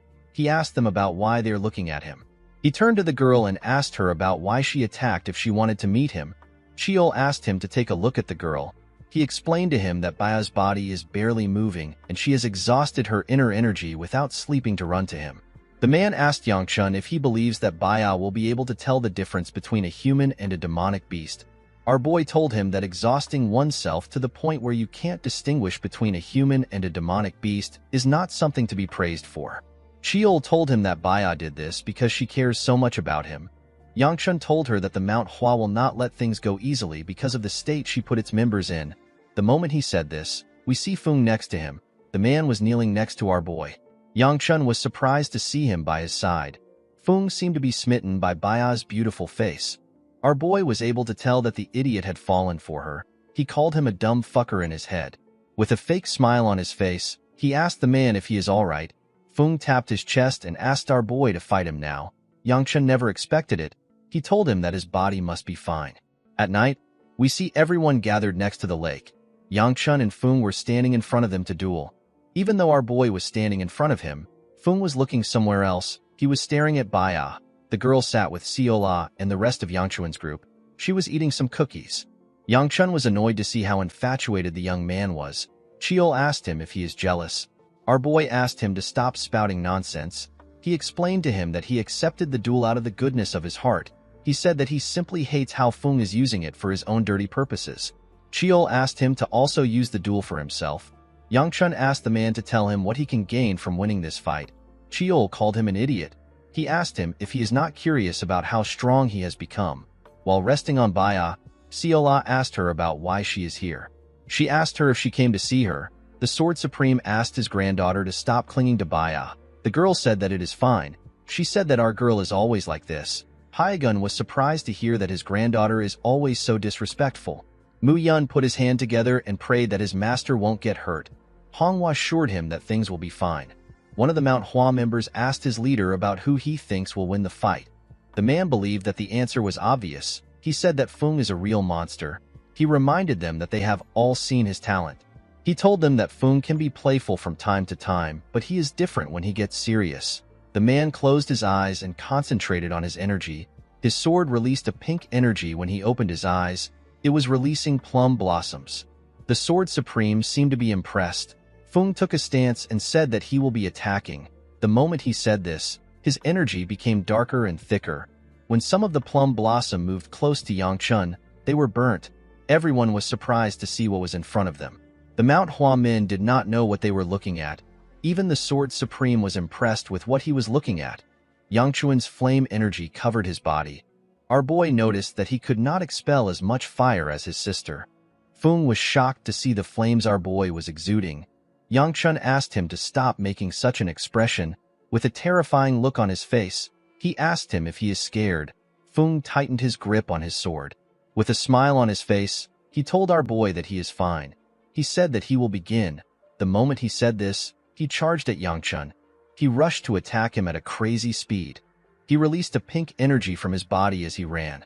When he got close to Yang, he gathered his energy into his blade. He and our boy looked each other in the eyes. Before his sword could touch him, Yang Chun used his hand to push Feng's hand up. Feng's body was completely open. Yang Chun gave him a heavy blow in his stomach. Everything happened in an instant, so Feng did not even know when he got hit. Our boy's punch was covered in flames. It made the Blossom Dragon scream out in pain.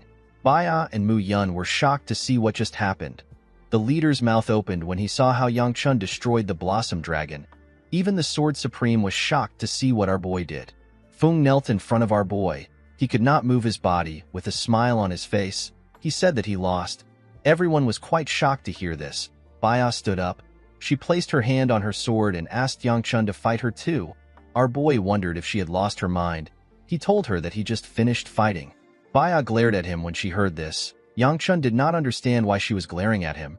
He asked Chiol if Baya is angry because he did not accept her request. The old man said that she actually looks upset. Our boy knew that things will become troublesome if he allows her to be upset. He told her that it is already late. He asked her to fight him another time. The crazy girl put her sword away. She grabbed his hand. With a smile on her face, she asked him not to forget his promise. The next morning, we see Yang Chun circulating the energy in his body. He was floating in the air and his body was covered with fire. Chiol watched him as he circulated his energy. He called him a monstrous lad. He could not believe that Yang Chun has already began to utilize his central core. He asked our boy to tell him what he is. Yang Chun told him that he just began to test it. He asked him to not make a fuss out of it. Chiol told our boy that he has an amazing talent for him to be able to use his central core at such a young age. He advised him to not attempt anything beyond what he is doing. He revealed to Yang Chun that the thing inside him will run wild if he opens up his central core. Our boy asked Chiol if the thing is responding to his energy. The immortal sword explained to him that the more chi he uses, the more the thing runs wild. He told him that anything beyond expelling flames from his body and wrapping his arms in fire will cause the thing to go out of control. Yang Chun became worried when he heard this. He stood up and said that it is not yet enough. The moment he said this, Feng appeared. He asked our boy if he is still unsatisfied with himself despite winning the fight. Yang Chun asked him about what he wants. Feng bowed his head and thanked our boy. Yang Chun was surprised to see this. He asked him about why he is thanking him. Feng said that he does not know the lesson Yang Chun was trying to teach him, but he can tell that he wanted to teach him something crucial. Chiol was surprised to hear this. He assumed that Feng would dwell in sorrow after losing helplessly. He did not expect him to actually clear his mind. Yang Chun was annoyed to see that he had to risk his life to train, and yet Feng was talking trash after fighting for one night. Chiol told him that he is being too petty. Yang Chun told the Blossom Dragon that he never planned to teach him anything. He told him that he is glad to see that he gained something. Feng explained to him that he always believed that he was the most talented person among his peers. He said that he has now realized that the entire world is beyond his grasp. With a smile on his face, he said that he is certain that Yang Chun put in more effort than he can ever imagine.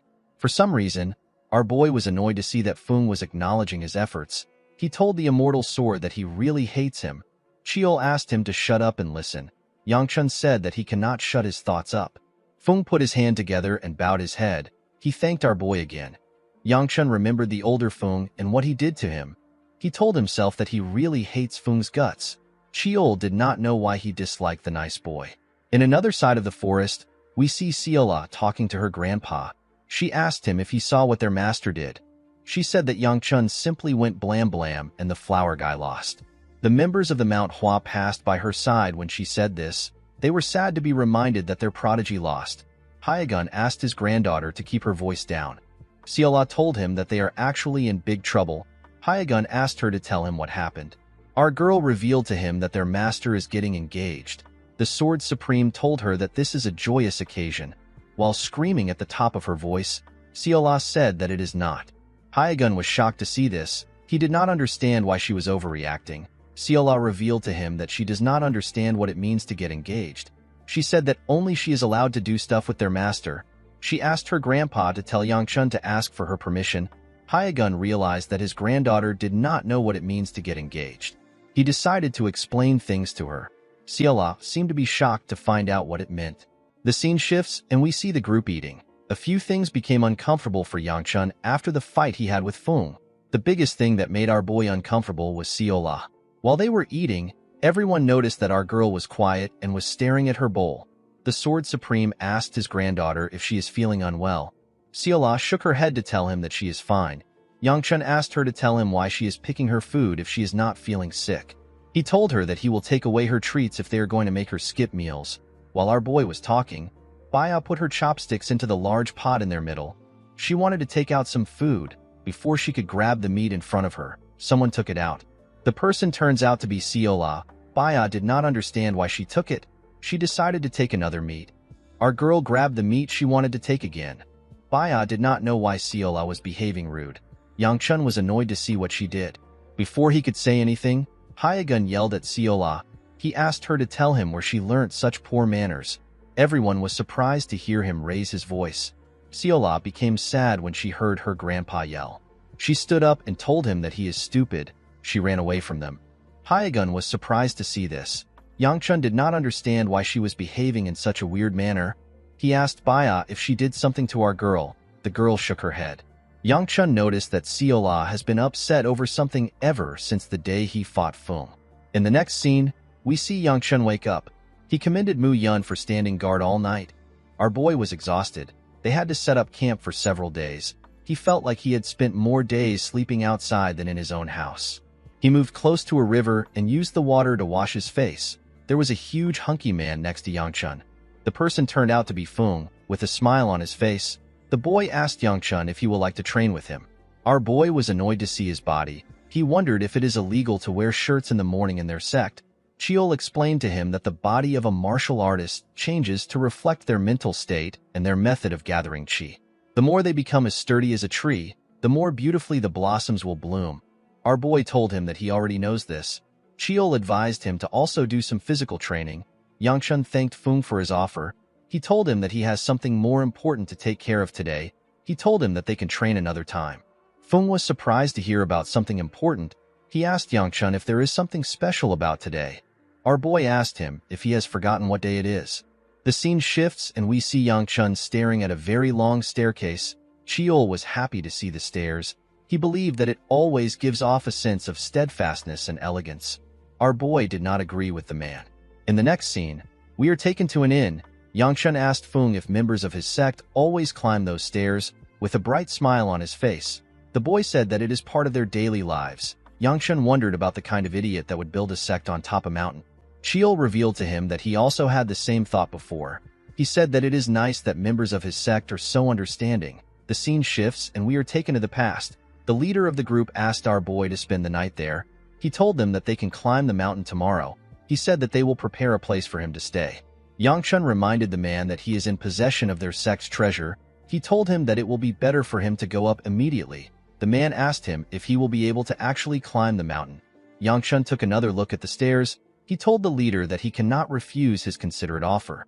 The man said that he and the rest of the group will ascend first and report that our boy is arriving tomorrow. He asked Feng to stay with Yangchun and accompany him tomorrow. Yangchun became nervous when he heard this. He told the leader that it will be better if Feng leaves with them. He said that his seniors will be awaiting his return. Feng smiled with a nervous look on his face. He seemed to be worried. In the present, Yangchun stared at the boy. He wondered if he was not on good terms with his seniors. Chiol said that things were not like this when he was around. While he was staring at him, someone told him that something is there. The person turns out to be Seola. With a bright smile on our girl's face, she presented the dumplings he ordered to him. Yangchun was very happy to see the dumplings. He referred to them as his joy. Seola sat next to him and offered him a cup of water. Our boy was surprised to see this. He asked her if she is fine. Seola gently smiled at him. She asked him if she did good. Yangchun did not understand why someone who was sad a few days ago suddenly became cheerful. He gently pat our girl on her head. Seola was surprised to see this. She was quite happy to see how Yangchun was treating her. Our boy said that things will be nice if she keeps acting good. Seola told him that she never does bad things. The moment she said this, someone sat next to them. The person took out a dumpling and offered it to our boy. The person turns out to be Baya. The girl asked him to open his mouth. Yangchun wondered if he should eat it or not. Seola glared at the dumpling. She quickly ate it. She glared at Baya. Baya was surprised to see that Seola ate the dumpling. She simply smiled at our girl. Seola did not know why the girl was smiling. Yangchun was frustrated by what was happening. He simply wanted to eat his food in peace. In the next scene, we see a man slam his sword on the ground. The masked man in front of him was terrified to hear the sound of the man's sword. The man sitting on the throne asked the masked man if someone caught him. With a shaky tone in his voice, the man said that the Manhwa has noticed his presence. The huge man was annoyed to hear this. He realized that they couldn't get more of something from the sect anymore. The masked man said that he will send a report to the main palace. The leader advised him not to be late.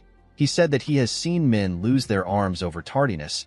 He believed that his subordinate was already aware of the consequences of being late. The masked man revealed to him that the main palace has given them an order.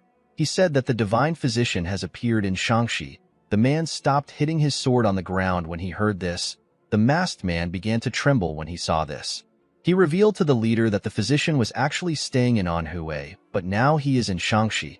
He said that he has sent their men to obtain the physician's exact location. The leader referred to the man as Beichong. He stood up when he called his name. He stood in front of Beichong and pointed his sword at him. He told him that he never asked him to use their men. With a shaky tone in his voice, Beichong revealed to his leader that it was an order from the palace master.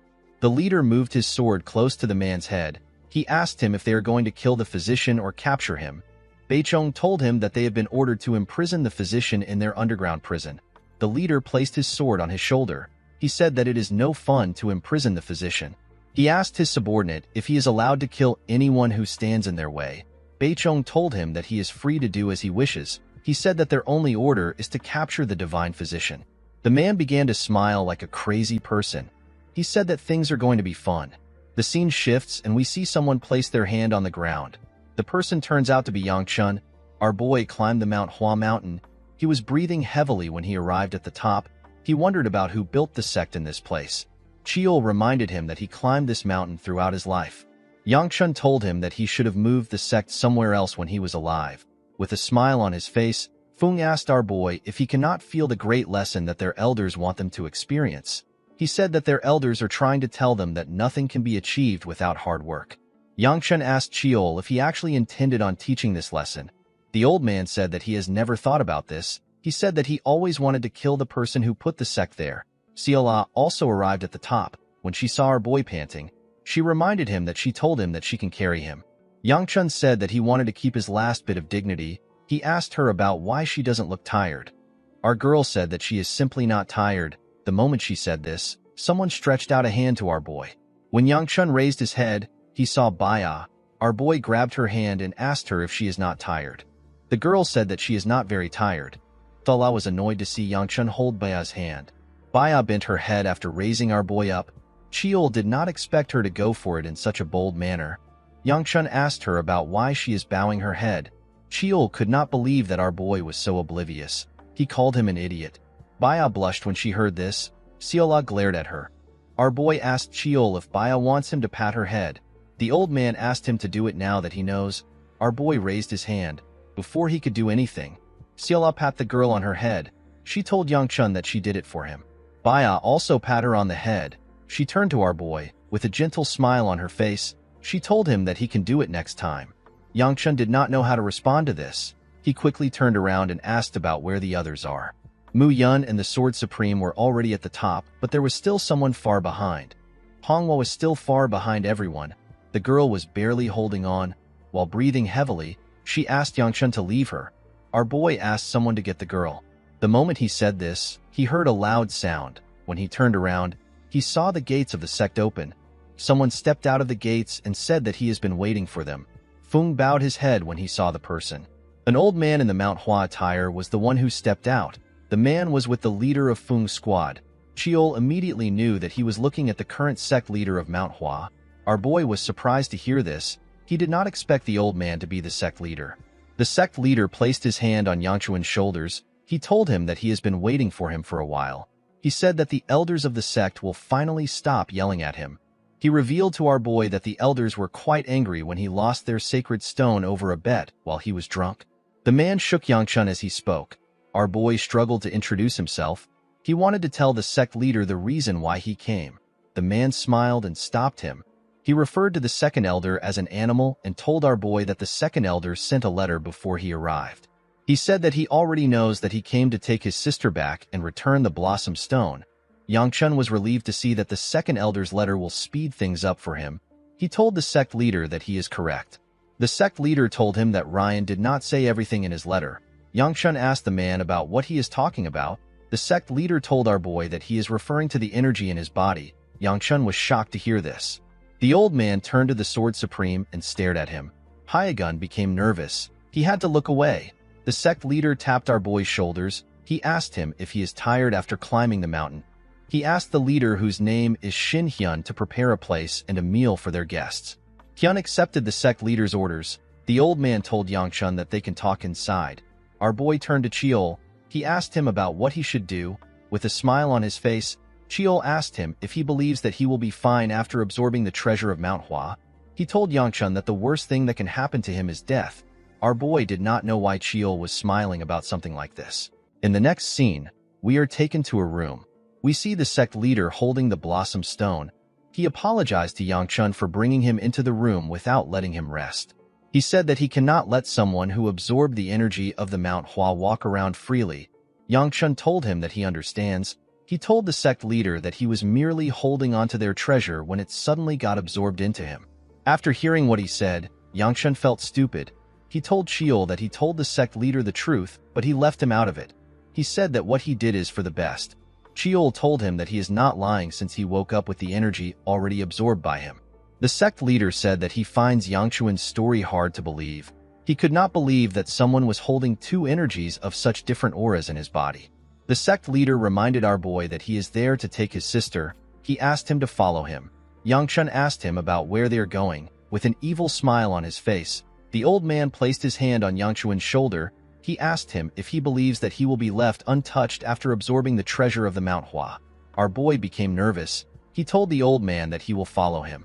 The sect leader was surprised to hear this. He asked him about why his reaction is so lukewarm. Yangchun explained to him that he has the same expression as the second elder when he is trying to mess with him. The sect leader was annoyed to hear this. He could not believe that Yangchun was saying that he and the second elder behave the same way. He told him that he is rude. Our boy now understood why they gamble over drinks. The two of them have the same behavior. The sect leader decided to stop joking. He asked Yangchun to follow him to meet his sister. In the next scene, we are taken to a building in the mountain. We see someone tell Yanxio's master that everything is broken. The person said that her blood flow and the flow of her energy is all twisted. The man asked her about how she is enduring the pain as her body rots away. The woman's body has already become very lean. She coughed and said that it is not very painful. The old man asked her not to lie to him. He asked her if she is acting strong because she is in front of her disciple. Yanxio and a young boy were in the room with them. The old man asked her about how long she has been sick for. The woman said that it has been 4 years. The man asked her about what happened at that time. When she opened her mouth, she didn't say anything. She became quiet. Yanxio was surprised to see this. She called out to her master. The Blossom Sword Queen spat out some blood. Everyone was shocked to see this. The boy next to the old man offered her a handkerchief. The woman accepted it and thanked him. The old man realized that the woman had a seal. He found this odd. He told her that he would have sensed the seal when he checked her flow. The Blossom Sword Queen referred to him as the Divine Physician. The old man asked her not to call him by this name. The woman apologized to him. She called him Elder Tae. She asked him about the amount of time she has left. Yanxio became sad when she heard this. Elder Tae told the Blossom Sword Queen that she has at least 2 months. He told her that she will last until winter if she is lucky. The woman gracefully accepted her fate. The Divine Physician noticed that her body was trembling. He could see that Yanxio was worried about her master. He remembered how lively the Blossom Sword Queen looked when she was younger. Now she had lost the beautiful spark that she had, and she was barely holding on. He said that he will do as much as he can. He asked the children to leave. Yanxio was surprised to hear this. She wanted to stay with her master. The Blossom Sword Queen gently called the girl's name and raised the bloody handkerchief. Yanxio realized that her master was barely holding on. The scene shifts and we see Yangchun arrive at the top of a mountain. Our boy was breathing heavily. He told the sect leader that this is torture. He could not believe that they had to climb more stairs after climbing the first stairs. The old man asked him if he does not feel the great teaching of their sect. He said that the sect is telling them that they cannot achieve anything without hard work. Yangchun asked Cheol about why he didn't move the sect when he was alive. Cheol said that it is because of people like the current sect leader that the Mount Hua could not move. He also hated the stupid teachings of the sect. While Yang Chun was breathing heavily, someone opened the door of the building in front of him. The person turns out to be his sister. While she was cleaning her tears, Yanxio raised her head up. She saw her brother. She was surprised to see him. Yang Chun was also surprised to see her. Before she could ask him any questions, the boy behind her bumped into her. He hit her head. Our boy was surprised to see that there was someone behind her. When he got a clear look at the boy's face, Yang Chun grit his teeth. Yanxio asked the boy to watch where he is going. The moment she said this, she saw something shocking. Yang Chun released his energy. He released a large amount of energy. He seemed to be enraged by something. The scene shifts and we are taken to the past. We see the older Yang Chun barge into a ruined building. The ground was filled with blood. There was a man standing on the balcony of the building. The man was wearing black clothes and he had a hand fan. He was watching the other buildings in the area burn. He welcomed Yang Chun. He told him that he is glad to see that he returned safely. The man looked like the older version of the boy who triggered Yang Chun. He asked our boy about why he is angry. As Yang Chun walked towards the man, he released a ridiculous amount of demonic energy. The man asked our boy about what filled him with so much rage. He asked him if he is angry that a certain woman died. Yang Chun became more angry when he heard this. He released a large amount of energy. He pushed the corpses that were around him. With a smile on his face, the man said that everything is happening according to the heavenly demon's will. He told Yang Chun that he does not seem to appreciate their cult leader's will. Our boy grit his teeth out of anger. The man glared at him. It was as if he knew that Yang Chun wouldn't do anything after hearing the heavenly demon's name. To his surprise, Yang Chun gathered his energy and clenched his fist. He charged at him. Before his hand could touch the man, he reminded him that only the heavenly demon is above him. Yang Chun stopped moving when he heard this. He fired his energy to the other side. The man gently smiled at him. When our boy put his hand down, the man revealed to him that the Heavenly Supreme is dead. The Aura Supreme will die soon, and the Sword Supreme has lost his arm, so the Heavenly Demon will lose interest in him soon. The man asked Yang Chun about who he thinks will manage the rest of the things. He begged our boy to reconsider. He told him that the Heavenly Demon will leave everything to him. Our boy turned around. He was quite annoyed to hear what the man said. The scene shifts and we are taken back to the present. We see Yang Chun strangling the boy. The boy could barely resist Yang Chun's strength. While he was struggling, our boy did not let him go. Something about him was different. It looked like something was controlling him from within his body. Yanxio became nervous. She wondered about what was wrong with her brother. He had a terrifying look on his face. While our boy was strangling the boy, someone put his hand on his face. The sect leader put his hand on his face and placed his other hand on his back. He told Yang Chun that he will feel some pain. In the next scene, Elder Tay and the Blossom Sword Queen hear a knock on the door. The person turned out to be the sect leader. He was relieved to see the divine physician. He told him that he has good timing. He held Yang Chun up and told the divine physician that he has a patient for him. The scene shifts and we see the sect leader introducing everyone in the room. He introduced Elder Tay as the divine physician. He said that the divine physician is the greatest physician of their time, and he can cure any disease. Elder Tay seemed to be angry that the sect leader introduced him as the divine physician. The sect leader told our boy that the divine physician was the one who treated him. He introduced the Blossom Sword Queen as a renowned swordsman of the sect. He told Yang Chun that Yanxio is the disciple of the Sword Queen. He introduced the boy with white and black hair as the grandson and disciple of the divine physician. His name is Jigul Hyuk. According to the sect leader, the boy cannot talk. He told our boy that he can ask the divine physician any questions he has. The sect leader asked Yang Chun to tell him the reason why he choked Hyuk. Our boy immediately knew that he was screwed. Oddly enough, ever since he saw Hyuk, his memory has been spotty. He could not put his memories together. Due to the mood in the air, Yang Chun knew that no one would believe him if he uses this excuse in his past life. He did not hear anything about Hyuk being the grandson of the divine physician. He could not believe that he found the person he was looking for before the house sect. Yang Chun did not like the fact that nothing was going as he planned. The worst part was that Cheol wasn't responding to him. Our boy wondered about what he was going to do. While he was thinking, the sect leader asked him if his memory is spotty. Yang Chun was shocked to hear this. He asked him about how he knew. The sect leader remembered how Yang Chun strangled the boy. He told him that he does not know why he knows this. He turned to the divine physician and asked him to inspect Yang Chun's body. The divine physician asked him to get lost. He told him that he has no intention of helping him. The two old men began to argue. Our boy was surprised to see this. The Sword Queen asked our boy if his name is really Yangchun.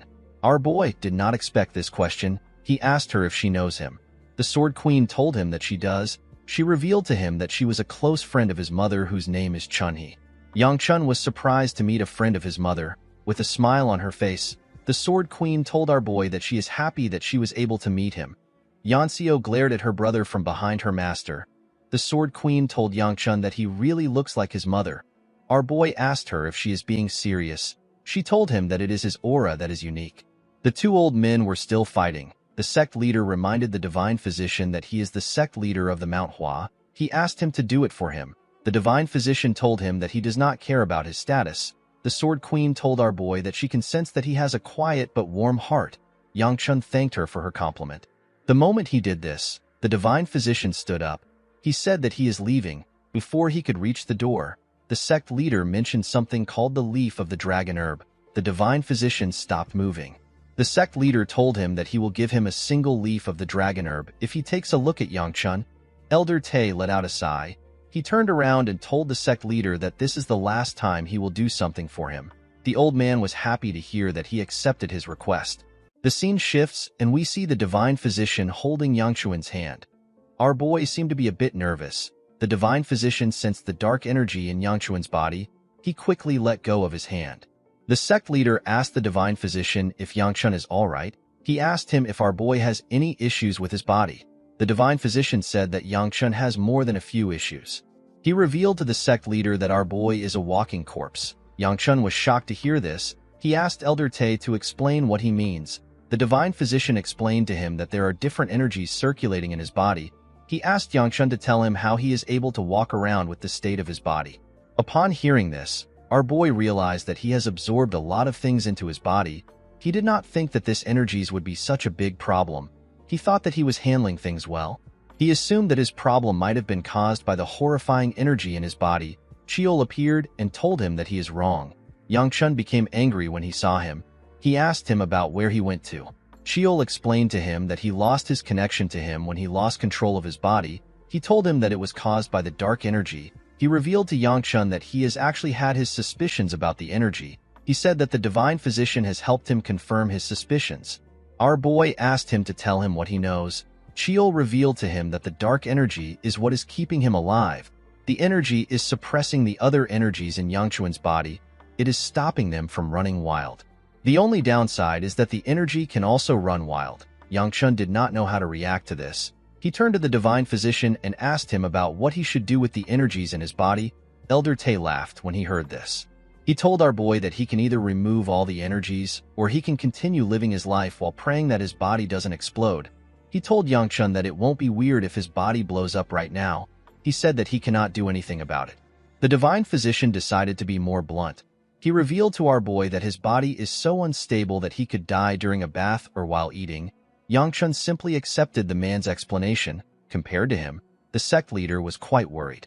He did not expect things to be so terrible. With a nervous look on her face, Yanxio asked her brother about why he is so calm. She told him that it is possible for him to die. Yangchun told his sister that he is not yet dead. Yanxio reminded him that he can die at any moment. Everyone in the room understood why the girl was worried. They did not understand why our boy was acting normal. Yangchun asked his sister to not worry about him. He asked her to get ready to go back home. Yanxio held her master's clothes. She said that she is not going back home. Our boy told her that he has no issues with this. The girl was shocked to hear this. She asked him if he is serious.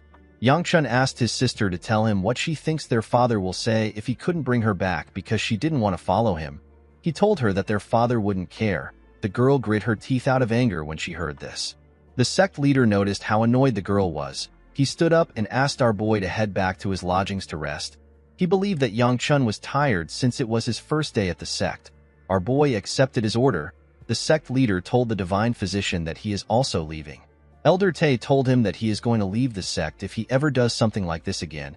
He asked him to not even think about it. After Yangchun left, the divine physician said that he is strange. The Blossom Sword Queen told him that she also noticed it. She found it weird that Yangchun did not react even though he was told that he is going to die. It is almost as if our boy has already given up on his life. Later in the night, we see Yangchun walking to his room. Cheol told him that he doesn't have any problem eating even after hearing that he might die. He asked our boy if he is going to eat as much as he can before he dies. Yangchun explained to Cheol that death doesn't really bother him. He said that he has committed too many sins in his life. He told Cheol that it is simply karma.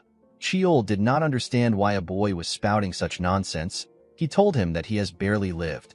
The moment he said this, our boy opened the door to his room. He found someone on his bed. He asked the person about what she is doing. The person turns out to be Baya. The girl told him that she is getting ready to sleep. Yangchun asked her if she is going to sleep in his room. Baya said that she is. She pointed at him and told him that she will be sleeping with him. Cheol told him that it won't be bad for him to have a child before he dies. Yangchun told Baya that the sect leader prepared 2 rooms for them. He asked her to go back to her own room. Baya said that it is only 1 room. Yangchun asked her if the sect leader really gave them only 1 room. The girl said that he did. Our boy realized that he should have never trusted the sect leader, especially after hearing that he used to hang out with the second elder.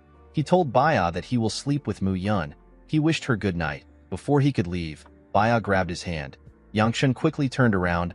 Baya told him that she will simply hold his hand in bed. Our boy was surprised to hear this. He began to laugh. He apologized to Baya for laughing. He told her that he found the statement to be funny. The girl was surprised to see that he actually laughed. She was very happy to see that Yangchun smiled at her. Our boy wished her good night and turned around. Baya still held on to him. He turned around again and asked her about what is wrong.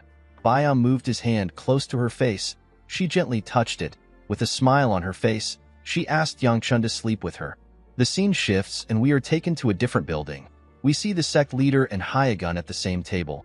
Hyagun apologized to the sect leader for disturbing him at this time. The sect leader assured him that it is fine. He told him that he was bored. He told the Sword Supreme that he heard he was looking for the Divine Physician. Hyagun told him that he is. The sect leader revealed to him that the Shaolin and the Wudong is looking for him. Hyagun did not know what to say. The sect leader asked him if he has already gotten the location of the Divine Physician. The Sword Supreme told him that he felt the large chi barrier he set up to hide the Divine Physician. The sect leader asked him about why he didn't just destroy the barrier. Hyagun told him that he needed his permission before he could see the Divine Physician.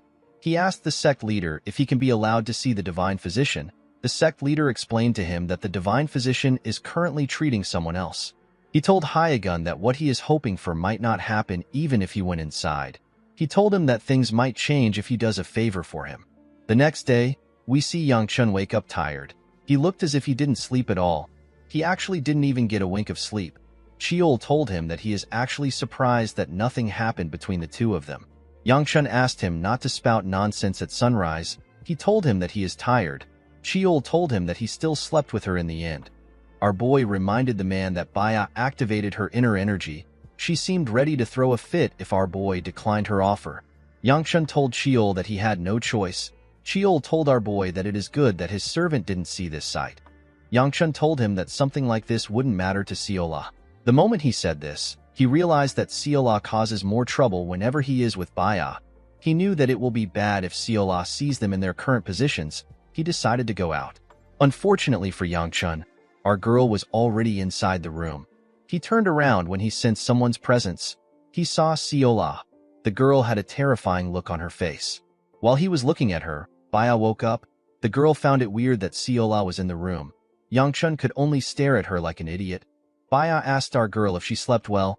Seola told her that she is so selfish. She clenched her fist out of anger. With a sad look in her eyes, she said that she also wanted to sleep with Yangchun. Our boy did not understand what was going on. Baya told her that she can join them. Yangchun was shocked to hear this. With a smile on her face, she asked Seola to sleep with them. Seola was surprised to hear this. She asked the girl if she is serious. Baya nodded her head at her. Our girl jumped on the bed when she saw this. She was very happy to be there. She told them that she is glad to be able to join them. Yangchun was relieved to see that this is what she meant when she said that she wanted to sleep with them. He wanted to ask her a question. Before he could say anything, Fung opened his door and greeted him. The young man was shocked to see Yangchun with 2 girls. He didn't know how to react. He quickly closed the door. He informed our boy that the sect leader is looking for him. He told him that he will be leaving immediately. Cheol asked Yangchun not to worry. He said that rumors like this are not usually discussed in the sect. When our boy arrived at the sect leader's office, the old man told him that he heard that he was having fun with 2 girls at sunrise. He said that it is amazing to be young. Sheol was surprised to hear this. He said that the Manhwa has changed over the years. Yangchun felt embarrassed. He asked the sect leader if there is a reason why he called for him. The old man told him that he wanted to hear about the fun he had with the girls last night. Yangchun turned around. He told the sect leader that he is leaving. The old man quickly stopped him. He poured our boy some tea. He asked him if he remembers the small cottage he went to yesterday. Yangchun told him that he remembers the Sword Queen's cottage. The sect leader put his hand into his clothes and brought out a scroll.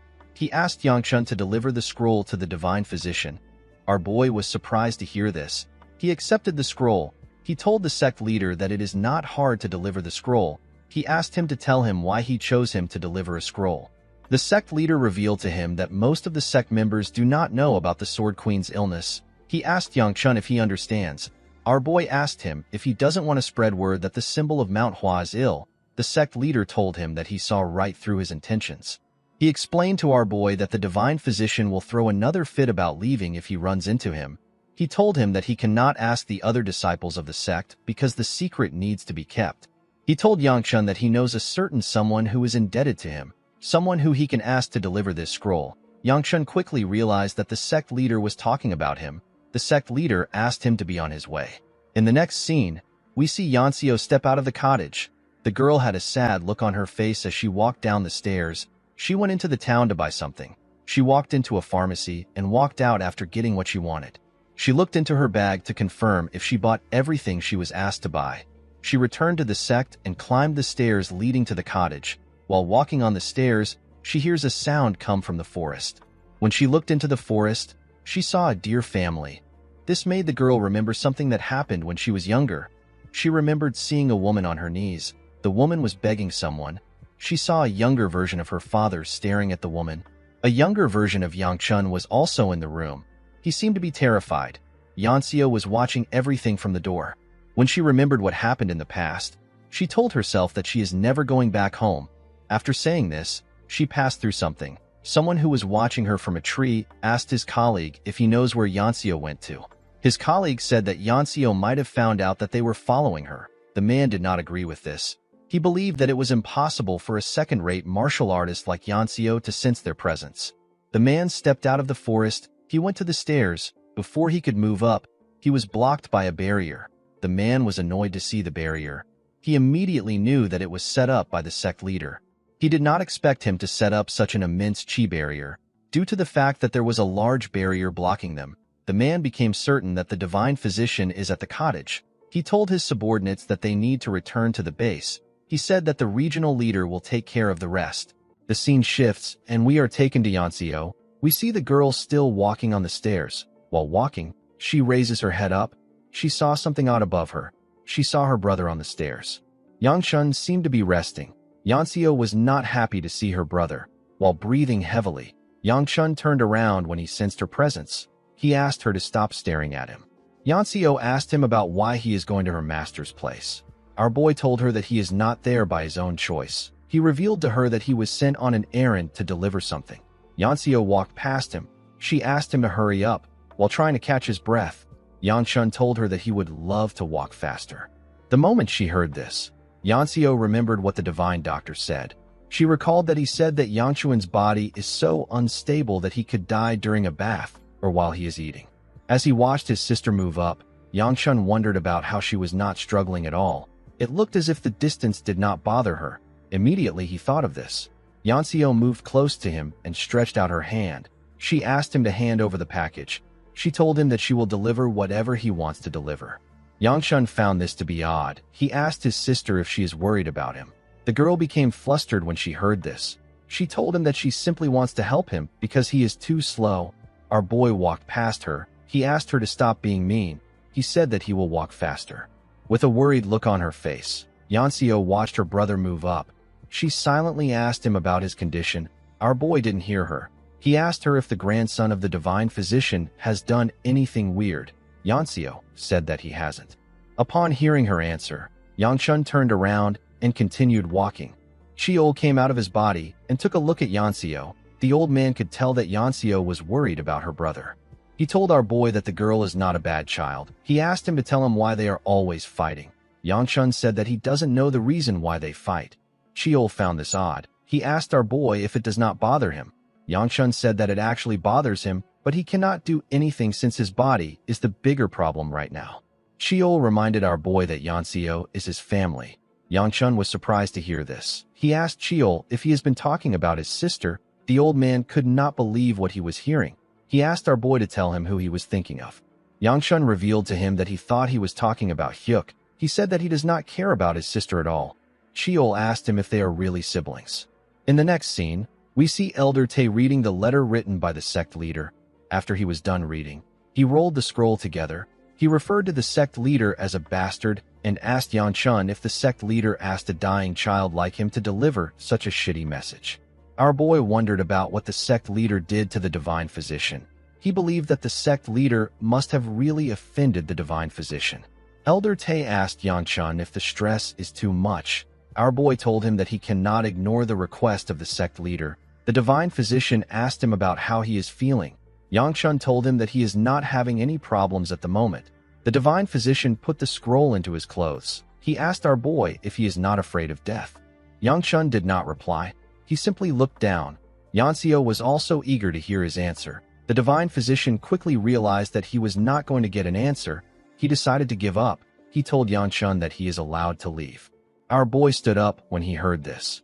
Yanseo became more nervous when she saw this. When Yangchun got close to the door, she asked him if he is really all right. Our boy did not hear her question. He opened the door and turned to bow to the divine physician. He said that he is leaving now. After he left, Yanseo became more worried. She clenched her fist and called her brother an idiot. The scene shifts and we see Yangchun with the sect leader. The old man asked our boy if he delivered the letter. Our boy assured him that he delivered it. He revealed to him that the divine physician cursed him after reading it. The sect leader laughed when he heard this. He was not surprised to hear what our boy said. He told Yangchun that it makes sense for the divine physician to do such a thing, especially after reading what was in the letter. The old man moved close to Yangchun and gently whispered to him. He asked him about how the Sword Queen is. Our boy revealed to him that the Sword Queen was sleeping. He told the sect leader that he couldn't tell if the Sword Queen was getting better or not. The sect leader seemed to be disappointed with Yangchun's response. Yangchun reminded him that the divine physician is the one looking after her. He assured the old man that the Sword Queen will get better. The sect leader said that it would be nice if this can happen. He told our boy that it has been so long since the plum flowers blossomed. He said that all forms of misfortune is hitting them at once. Yangchun wondered about the other forms of misfortunes that were affecting the sect. Chiol reminded him that the disciples of the sect have gone missing recently. Our boy quickly remembered this. He said that the Sword Supreme and Hyuk being here is also a misfortune. Just one of these events is already a big problem, yet all of them were happening to the Manhwa at the same time. In the next scene, we see someone slam his sword on the ground and destroy it. Beichong was kneeling in front of this person who turns out to be his master. With a look of excitement on his face, the huge man asked Beichong if he really found the divine physician. Beichong explained to his master that they haven't found the divine physician yet, but they know where he might be.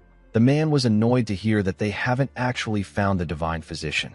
Beichong told him that he is certain that the divine physician is there because of the enormous chi barrier that was placed there. This just made the man angrier. He could not believe that Beichong was guessing.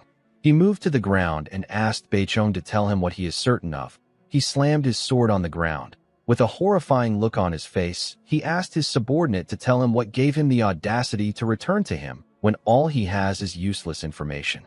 Beichong began to sweat when he heard this. The huge man asked him if he has lost his mind.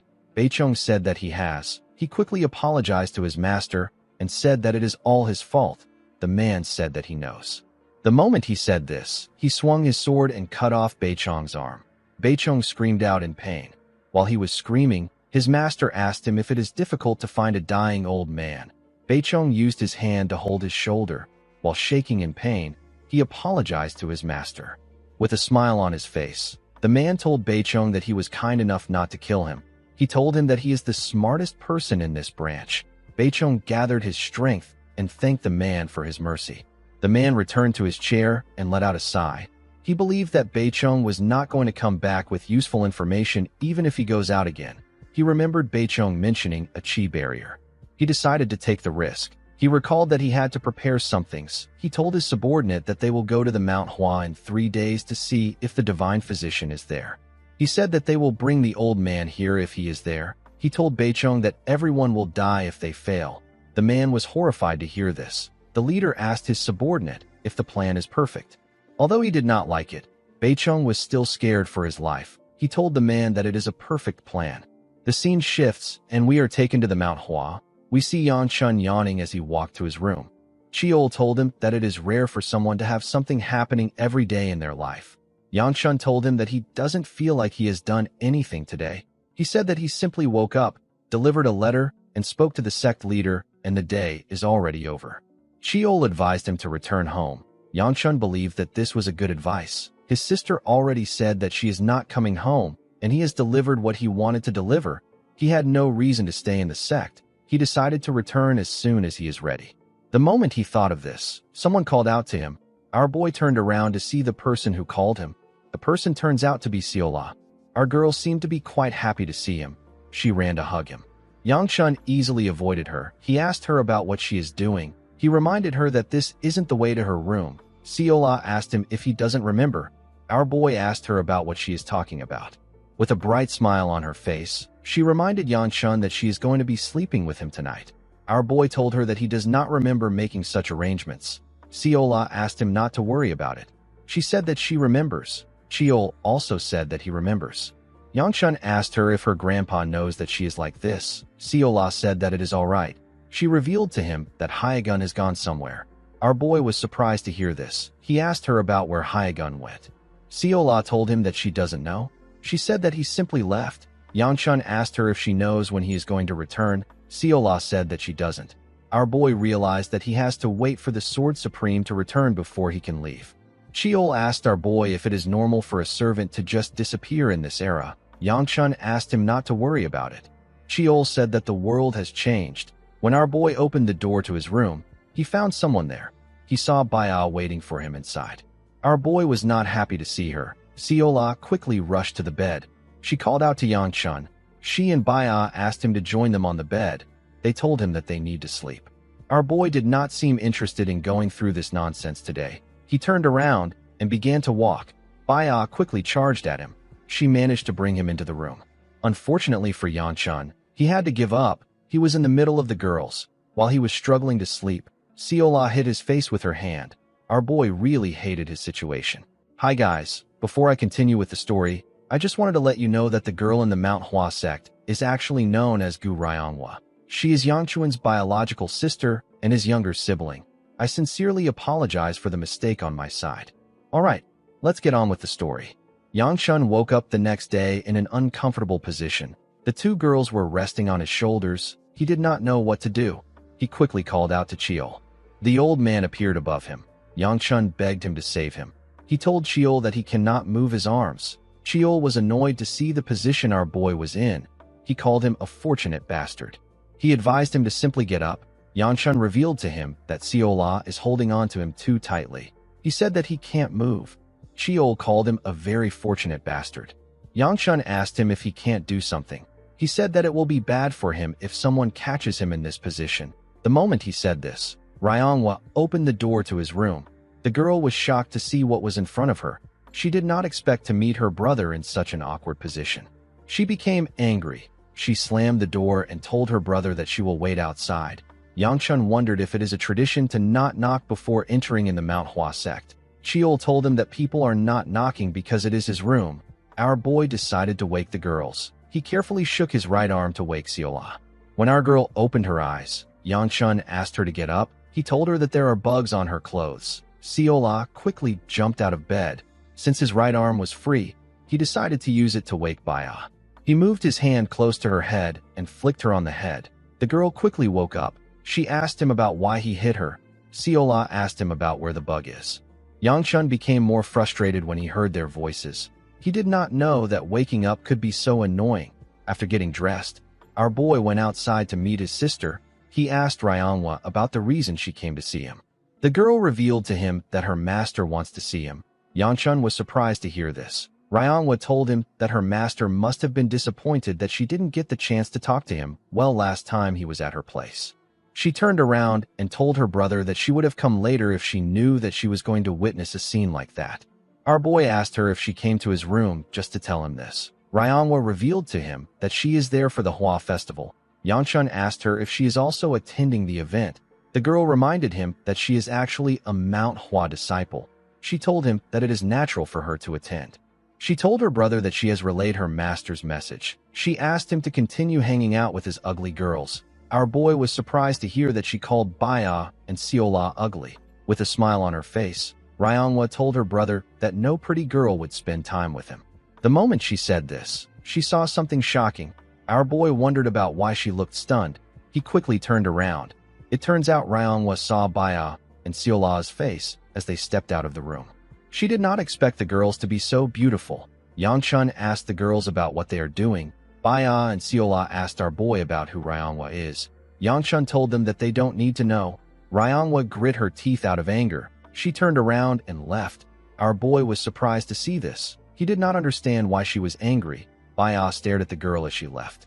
In the next scene, we are taken to the past. We see a younger Ryongwa crying for her brother. She asked him to show himself. With tears in her eyes, she told her brother that she can't find him. She asked him to come out.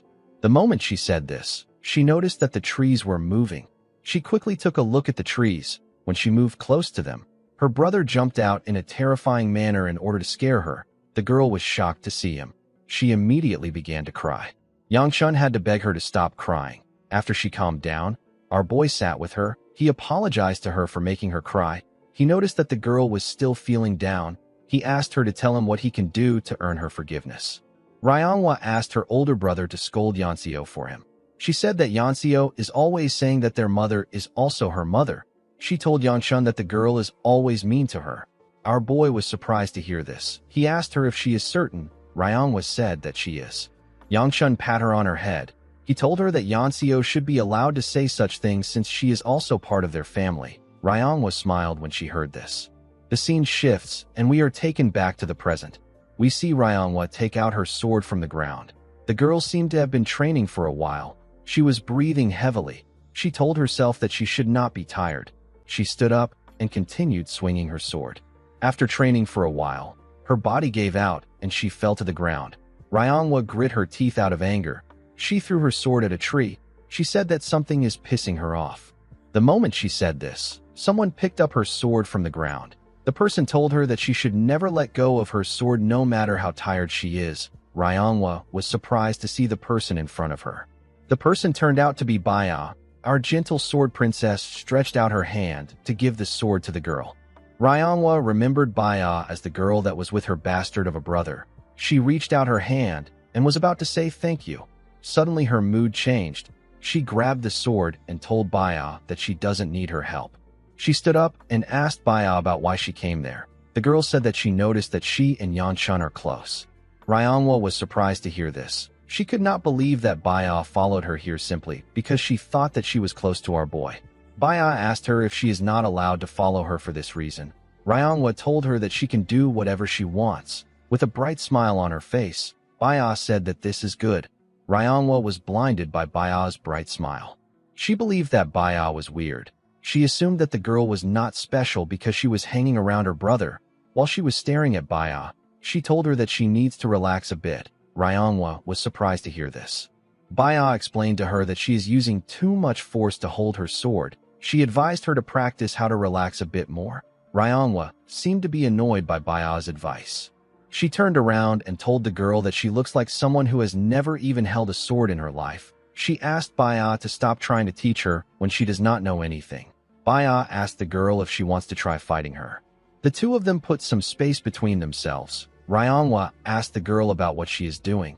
She asked Baya if she is not going to take out her sword. With an unbothered tone in her voice, Baya said that it is fine.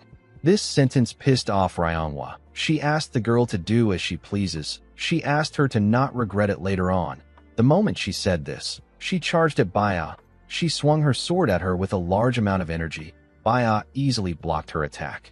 She asked the girl to relax. Ryongwa quickly attacked her when she heard this. Baya easily blocked it again. Our boy's sister was surprised to see this. Baya pushed her sword back and advised her to relax.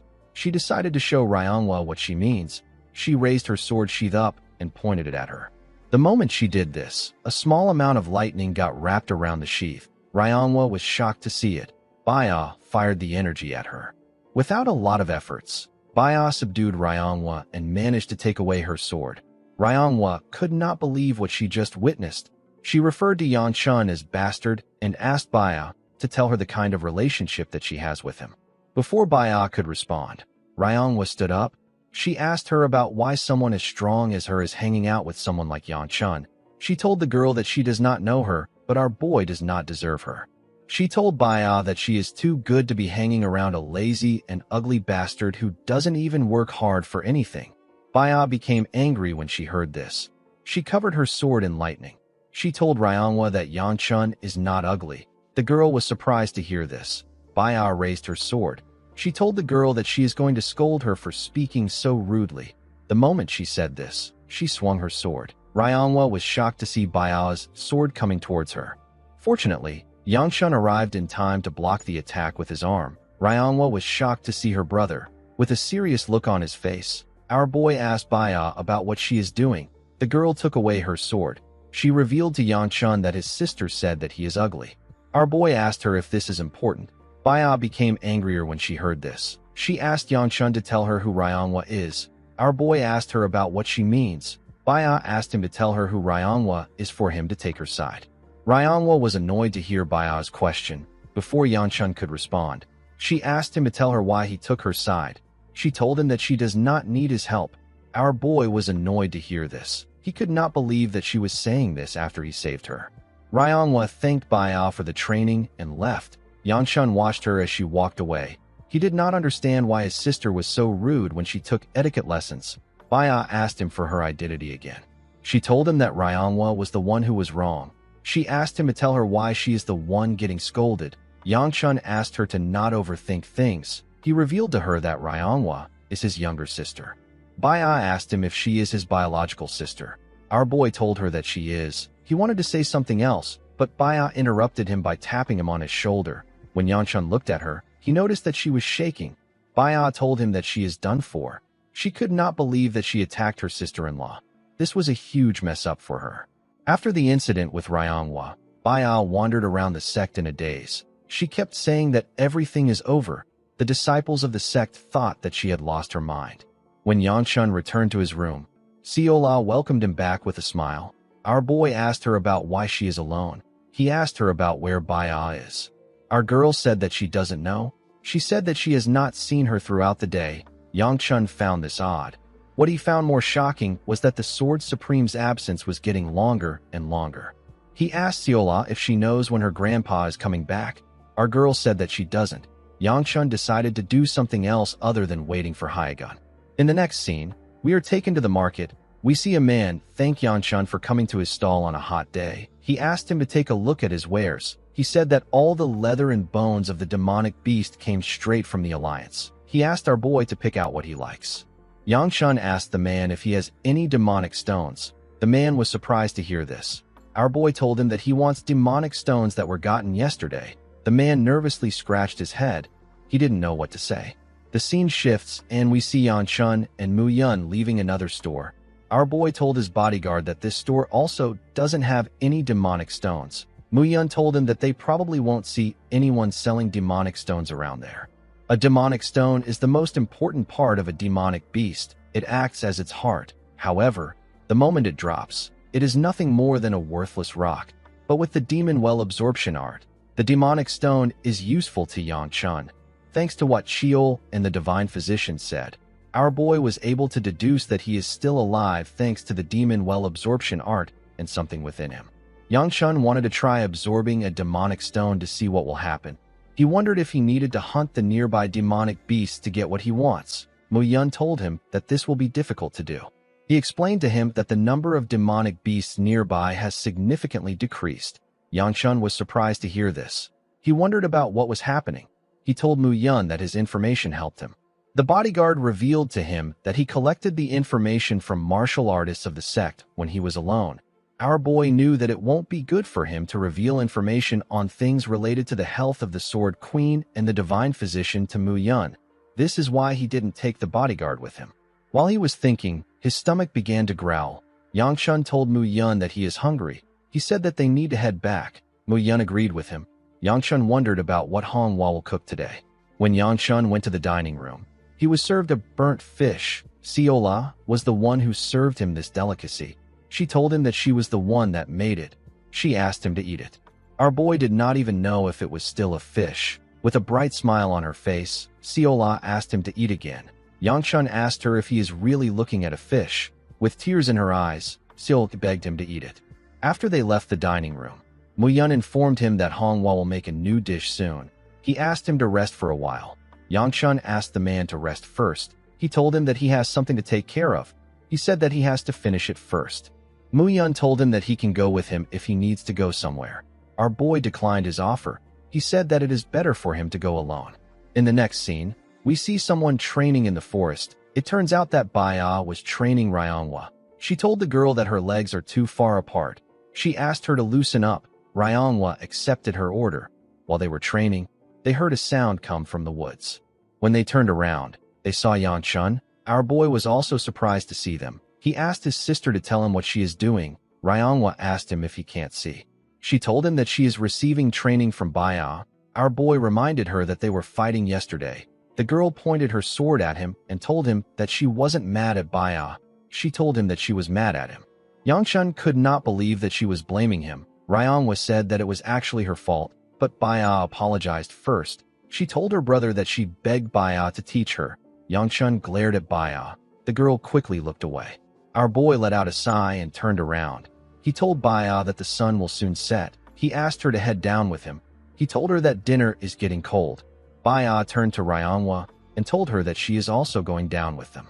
The girl became nervous. Baya was surprised to see this. Before she could say anything, Yangshun called out to her. He asked her about what she is waiting for. He said that Siola might die if they don't get there quickly. Baya was surprised to hear this. She told Ryongwa that she is leaving first. After Baya left, Ryongwa let go of her sword and took a look at her palm. She saw that her skin was peeling off. The girl was reminded of her past. She was reminded of the time she was chasing after her brother. Yangshun yelled at her and asked her not to keep her head up. He told her that just looking at her makes him angry. The little girl gently called out to her brother. Our boy asked her not to call him brother. He walked forward and asked his sister to shut up and live quietly. He asked her not to get in other people's sight. The moment she remembered this, Ryongwa picked up her sword and began to swing it again. While swinging it, she was reminded of her mother. She remembered her mother telling her that she wants to make a flower blossom. Ryongwa continued swinging her sword. In the next scene, we see the girl at the market. She was holding a meat skewer. Because the preparation for the Manhwa festival has been making things bustling, Ryongwa was able to get a meat skewer from the skewer stall. She was very hungry because she has been skipping meals to train for the past few days. As she walked forward, a little girl asked her for the skewer. Ryongwa apologized to the girl. She told her that it is her food. This was Ryongwa's first meal in days. She decided to buy some for her master if it tastes good. Before she could put it in her mouth, she remembered her master. She remembered taking some food to the Sword Queen. The Sword Queen asked her to put it next to her bed. She asked her disciple if she has eaten. Ryongwa told her master that she is going to wait until she eats. The Sword Queen told the girl that a martial artist shouldn't skip meals. She asked her to go eat something outside. Ryongwa could not bite the skewer. She was too worried about her master. She gave the little girl the skewer. The girl's mother arrived after she did this. She told the little girl that she has been searching for her for a while. As Ryongwa walked forward, the little girl waved to her and thanked her. Ryongwa began to run. She wanted to stay with her master. She ran towards the sect. She wanted to tell her master many things. As the girl got close to the stairs leading to the cabin, she thought of the things she wanted to say to the Sword Queen. She wanted to tell her about how she had a duel with Baya and how she got advice from someone else for the first time. She also wanted to say something about Yangshun. The moment the girl thought of this, someone dragged her down. The person was trying to save her from an attack. The sword slash cut down the trees around them. The person who saved Ryongwa was Baya. The person who attacked them turns out to be the crazy leader of the mysterious group. The man said that two pretty girls have dropped out of nowhere. he said that this is good. Ryongwa quickly stood up and asked the man for his identity. The man asked her if she will know him if he says his name. He introduced himself as Yahyljok. He referred to the girl's sword as a stick and advised her to keep it on the ground. He told Ryongwa that he likes a pretty girl to stay pretty. He told her that he doesn't want to ruin her face. Baya drew her sword and moved in front of the girl. She asked her to inform the rest of the sect.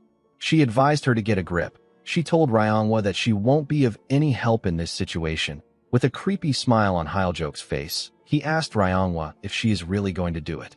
He told her that he is too busy to go easy on both of them. He called the girl cutie and asked her to think wisely. Baya asked the girl to think of her priorities if she has something to protect. Ryongwa told Baya that she cannot handle this man alone. Baya released her energy and asked the girl to run. In the next scene, we see Seola talking to Yanchan. She asked him if he just woke up. Our boy told her that he woke up earlier. He told her that he wants to go for a walk. Seola asked him about where he is going. Yanchan told her that he has some business to attend to. Seola asked him if she can follow him. Our boy told her that he will go alone. He wanted to go to the divine physician's quarters. Our girl told him that her grandpa asked her to stick with him. Yanchan told her that he will bring back chicken skewer. Seola became excited when she heard this. She asked our boy to stop waiting around. Yanchan stood up and advised her not to get in trouble. Seola asked him not to worry about anything. She asked him to be careful. As he walked towards the Sword Queen's cabin, Yanchan told Cheol that training day and night has really made him tired. The man told him that he has never seen a kid as whiny as him. He told our boy that he looks like a damned mantis. He did not understand why girls were so interested in Yanchan. Our boy did not know why Cheol was insulting him. He told him that he does not look like a mantis. The old man assured him that his slanted eyes make him look like a mantis. Yanchan reminded the old man that he is dead. He told him that he is not in a position to talk about looks. Our boy wondered if Cheol thinks that he is super handsome. Cheol became angry. He said that he wasn't going to go this far before. He asked Yanchan if he thinks that his name is engraved in the sect just because of his feats. Our boy asked him if he is trying to say that even an ugly man can do great things. Cheol was annoyed to hear this. While they were arguing, Ryongwa called out to our boy. She called him brother. Yanchan was surprised to hear this. He knew that his sister never calls him brother. He asked her about what is wrong. While struggling to catch her breath, Ryongwa told him that they are in big trouble. Yanchan advised her to take a deep breath. With tears in her eyes, Ryongwa mentioned Baya's name. Our boy asked her if she is talking about the bitch. He asked her if something happened. Ryongwa revealed to her brother that Baya is in danger. Yanchan snapped when he heard this. The scene shifts and we see Baya dodge Hyljik's attack by jumping. She landed behind the man. Hyljik was annoyed to see this. He came to find the divine physician. He did not know why he was wasting time of Baya. He turned around and began to attack her more aggressively. He told the girl that he doesn't want to scar her pretty face. Baya struggled to block his attacks. The man made a huge swing, but the girl managed to dodge it. Hyljik did not stop. He continued attacking her with more strength. Baya did not slow down. She continued blocking his attacks. The man tried to press her with his sword, but Baya managed to dodge it by jumping. With a creepy look on his face, Hyljik wondered about how it will feel to breed with Baya. He became excited just from thinking about it. While she was in the air, Baya gathered her energy. She released lightning as she slowly descended to the ground. Her sword was covered with lightning. The insane man quickly recognized this technique. He knew that it was the ruler's sword form used by the Namgung clan. He said that this is the first time seeing it since the battlefield. He told Baya that it is still weak. He was able to dodge the attack by moving back a bit. He quickly realized that the attack was a feint. Baya raised her head up and swung her sword at him. The moment their swords touched, a large amount of lightning was released. The attack pushed Hyljik back. Unfortunately, he managed to block it. He referred to her as Cutie and asked her about what her relationship is with the Namgung clan. The man did not expect the Gu clan and the Namgung clan to be at the Manhwa sect. He wondered about what the occasion is. Baya struggled to catch her breath. The attack took a lot out of her. With a creepy look on his face, Hyljik told the girl that she put on a fun show. He raised his sword and told her that she is going to lose because she has not killed anyone before. As Baya slowly lost consciousness, he told her that she used up most of her energy. He wondered if all young martial artists were this talented. He asked her to stay still. He told her that he already restrained her by hitting her nerves. He told her that he has some business to handle. He said that he will shower her with a lot of love for some decades when they get back.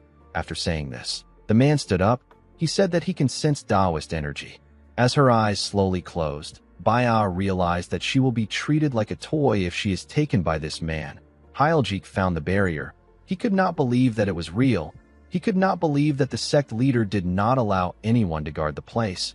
He decided to destroy it in order to find out what is inside. Baya could not believe that she won't be able to meet Yanchun anymore. She believed that she will be left in a world where she can only perceive a foul stench. She didn't want this. She wanted to move her body. As she was about to lose consciousness, someone asked her not to force things. When Baya opened her eyes, she saw her Prince Charming. Yanchun knew that the girl won't run away even if he asked her to. He asked her to just hide nearby. Our boy was relieved to see that she was alive. Baya was shocked to see the look on Yanchun's face. Our boy quickly ran after Hyljik. In his past life, Baya died trying to save him.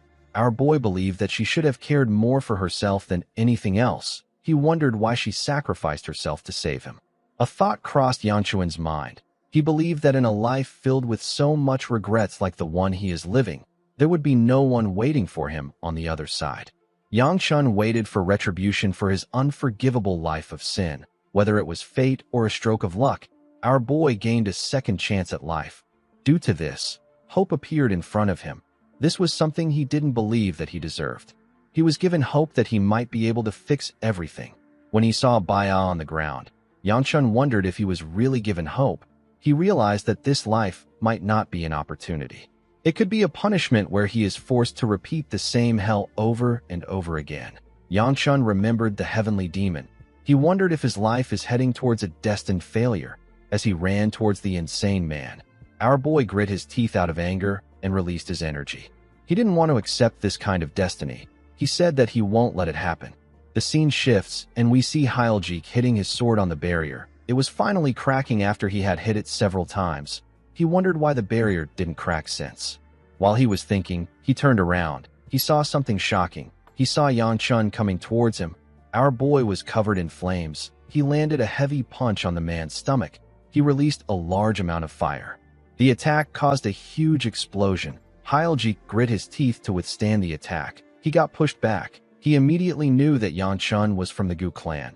He told our boy that he was planning to pay him a visit. He called him young master and told him that he didn't expect him to come. He spat out some blood after saying this. Hyljik took a look at Yanchun's eyes. He could tell that our boy is really trying to kill him.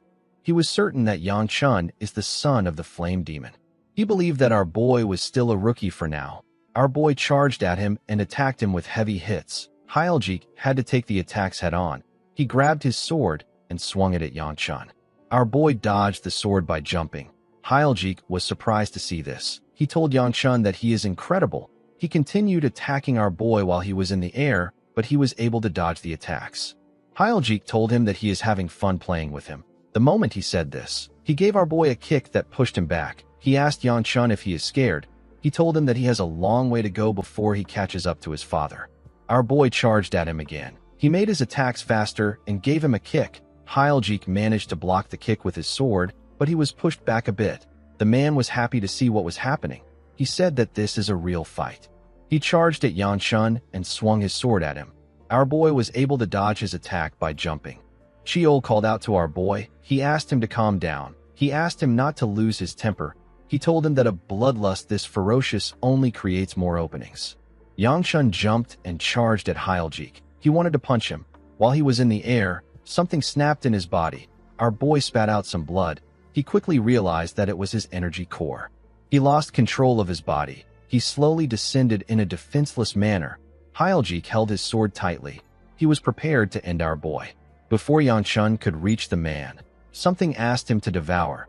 The moment he heard this, our boy opened his eyes. He gently touched the surface of the man's sword and used it to push himself. He gathered his energy in his hand and charged at Hyljik. The man was shocked to see this. He could not believe that Yanchun was a rookie. He quickly used his sword to attack him while he was still in the air. He was not able to land his attack on our boy. When he looked down, he saw Yanchun below him. The man realized that nobody in the Dark Knight Palace can match our boy. Yang Chun gathered his energy in his hand and gave the man a crushing blow in his stomach. He released a large amount of fire. The attack was ridiculously powerful. Hyljik spat out a large amount of blood. Yang Chun grit his teeth as he watched him bleed. The scene shifts and we see Baya arrive at the battlefield. She saw everywhere covered with fire. The trees and everything around was burning. The girl saw Yang Chun beating up an unconscious Hyljik. Our boy's hand was bruised and covered in blood. He continued pummeling the man's dead body. Baya called out to him. She begged him to stop. She told him that he has done enough. The moment she said this, she began to smell the disgusting stench which she usually gets from people. Yang Chun was the one giving off this stench. Baya had never smelled something this bad. It was on another level. The girl was certain that the enemy was already dead. She wondered why she was smelling something so terrible. When our boy raised his head and turned to her, Baya realized that it was coming from him. She did not expect this. She did not expect Yang Chun to also start giving off this stench like other people. The smell was quite heavy for her. She was having trouble breathing. She begged Yang Chun to stop, but he did not listen. Our boy was not himself. Baya pushed past the smell and rushed to hold our boy. She begged him to stop. She told him that he can now stop since the enemy is dead. She told him that she cannot bear to lose him. Yang Chun took a look at the man. He confirmed that he was dead. The mysterious energy that took control of his body let go of him. Our boy's eyes returned to normal, and he fell to the ground. He fell on Baya's laps. The scene shifts, and we are taken to Hyljik's hideout. We see his men waiting for him. Someone asked if they have not heard anything from their regional supervisor yet. Another person suggested that they go check on him. He said that Hyljik is taking too long. Baichong told the man that he understands. He said that they still need to move according to the plan. He said that they will wait a little longer in order to follow the supervisor's orders. He told the group that they will join Hyljik at dawn to attack the Manhwa sect as a group. The moment he said this, he noticed something odd. He saw an old man walking towards them. He pointed his sword at the old man and asked him about how he got in there. With a serious look on his face, Hyegun asked the men if they are the ones responsible for targeting the children of the Manhwa. Baichong was annoyed to hear this question. He said that he doesn't like what the old geezer is saying. He asked the Sword Supreme to answer if he doesn't want to lose his head. He asked Hyegun to tell him who he is and where he came from. The moment he said this, Baichong got torn apart. He didn't know how it happened and when it happened. Hyegun told him that he has some guts for a second-rate martial artist. His men were shocked to see what happened to him. They did not know how Baichong died. They didn't know what Hyegun used to kill him. Hyegun grabbed Baichong's sword with the tip of his finger. He held the blade itself. The men became terrified. The Sword Supreme said that a sword is most beautiful when it is in its sheath. He said that bad feelings should remain as feelings and not be brought into action. The scene shifts, and we are taken back some hours earlier. The sect leader informed Hyegun that they have found the people responsible for the disappearance of the Manhwa disciples. He said that their leader's name is Hyljik, and he is an ambitious fellow from the Dark Knight Palace. The sect leader told Hyegun that he cannot leave right now. He begged the Sword Supreme to eliminate them for the sake of his disciples. The scene shifts, and we are taken back to the present. The Sword Supreme asked anyone who feels guilty to drop their weapons while they still have the chance. The bloody idiots said that they need to kill Hyegun. They said that they cannot let him leave. They all charged at him at the same time. The Sword Supreme fired the sword in his hand at them. The sword passed by the men and hit a wall. Hyegun said that he expected this from unorthodox filth. The moment he said this, the men got torn apart. They didn't even stand a chance. More members of the Dark Knight Palace charged at the Sword Supreme from behind. Hyegun said that this is foolish. In the next scene, we see Yang Chun wake up in a room. He had several needles on his body. Our boy gasped for air. He began to breathe heavily. Someone asked him to calm down. Yang Chun did not listen. He was still breathing heavily. The person removed 2 different needles from his body and made him calm. The person turned out to be the divine physician. The old man told him that this is the first time he is waking up after 2 days. He asked our boy not to twitch. He told him that a single wrong needle could lead to chi deviation. Yang Chun was surprised to hear that he was out for 2 days. He told the divine physician that he can see smoke coming out of his mouth. He asked him if he has reached the level of ascension. The divine physician called him an idiot and told him that he burned and absorbed an incense. He told Yang Chun that he must have recovered since he is capable of making jokes. The moment he said this, He removed all his needles from our boy's body. He reminded Yan Chun that he once called him a living corpse. He reminded him that he told him that he can die because of how his energies were intertwined in his body. He revealed to Yan Chun that his energies have actually calmed down now, even though he used a large amount of inner energy. Our boy was surprised to hear this. He asked Elder Tay to tell him what happened to his sister and Baya. The old man asked him not to worry. He said that he saw them from afar. He assured him that they are fine. Yan Chun was relieved to hear this. In the next scene, we see Siola, Baya, and Ryongwa sleeping next to each other. They all rested on each other. Mu Yun was also sleeping in the room. They were all in the cabin with Yan Chun. While sleeping, Siola asked our boy if sweet treats will cure him. While they were sleeping, our boy was thinking about what happened. He realized that this was the first life he took in his new life. He remembered hearing the word devour in his head. He wondered about what it was. He knew that there was still a lot of things for him to discover in this life. He began to meditate. He wanted to see how much his internal energy had calmed down. He noticed that his blood flow was still blocked. However, since he was still growing, he believed that it will recover soon. When Yan Chun saw his energy, he quickly opened his eyes. He could not believe what he just saw.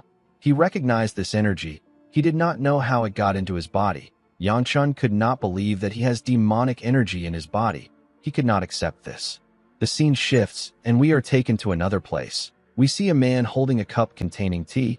He asked about who the supervisor of the eliminated branch in Xiangxi is. Someone told the man that it is Hyljik. The man sat on a throne that had a dragon statue behind it. There were several men who stood in front of the man. They all wore black robes. The leader knew that Hyljik had not yet reached the evolutionary realm, but he was a well-seasoned martial artist at the supreme peak.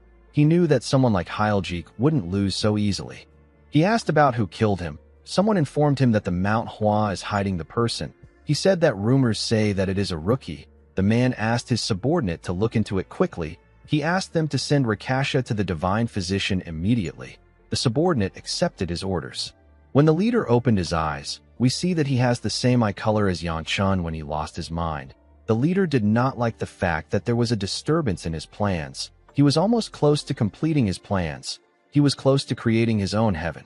The moment he thought of this, we are shown some symbols. We see a naked girl sitting in a dark place. The girl also had the same eye color as Yan Chun and the man. The girl looked tired. In the next scene, we see Siola walk up to her grandpa while he was sweeping. Hyagun asked her about where Yan Chun is. Our girl informed him that he is with Baya. She said that our boy is much better. Hyagun told her that youth brings fast recovery. Siola told her grandpa that she wants to ask him for something. Hyagun asked her to tell him what she wants. Siola picked up a sword.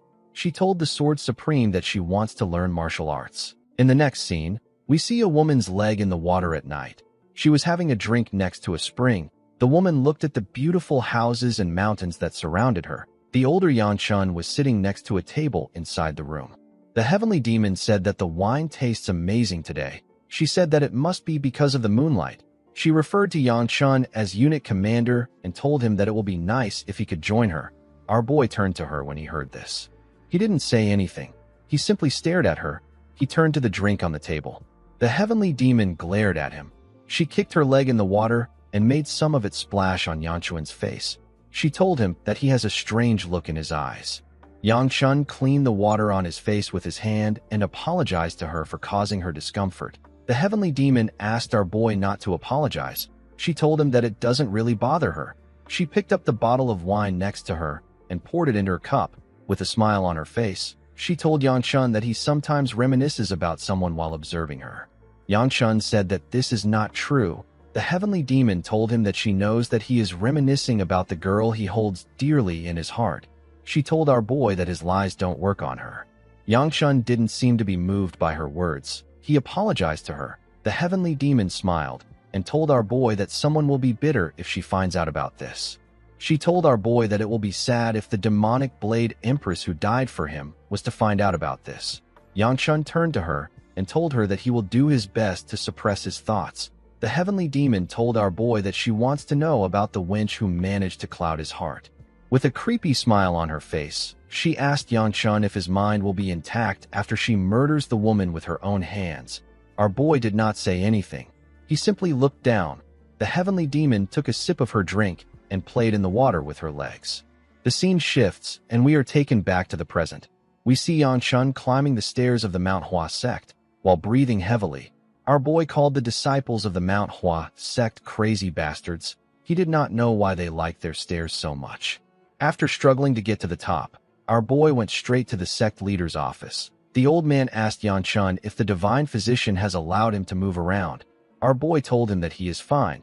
He said that he is not badly hurt. The sect leader apologized to our boy for getting him mixed up in such a dangerous incident. Yanchun assured him that he is fine.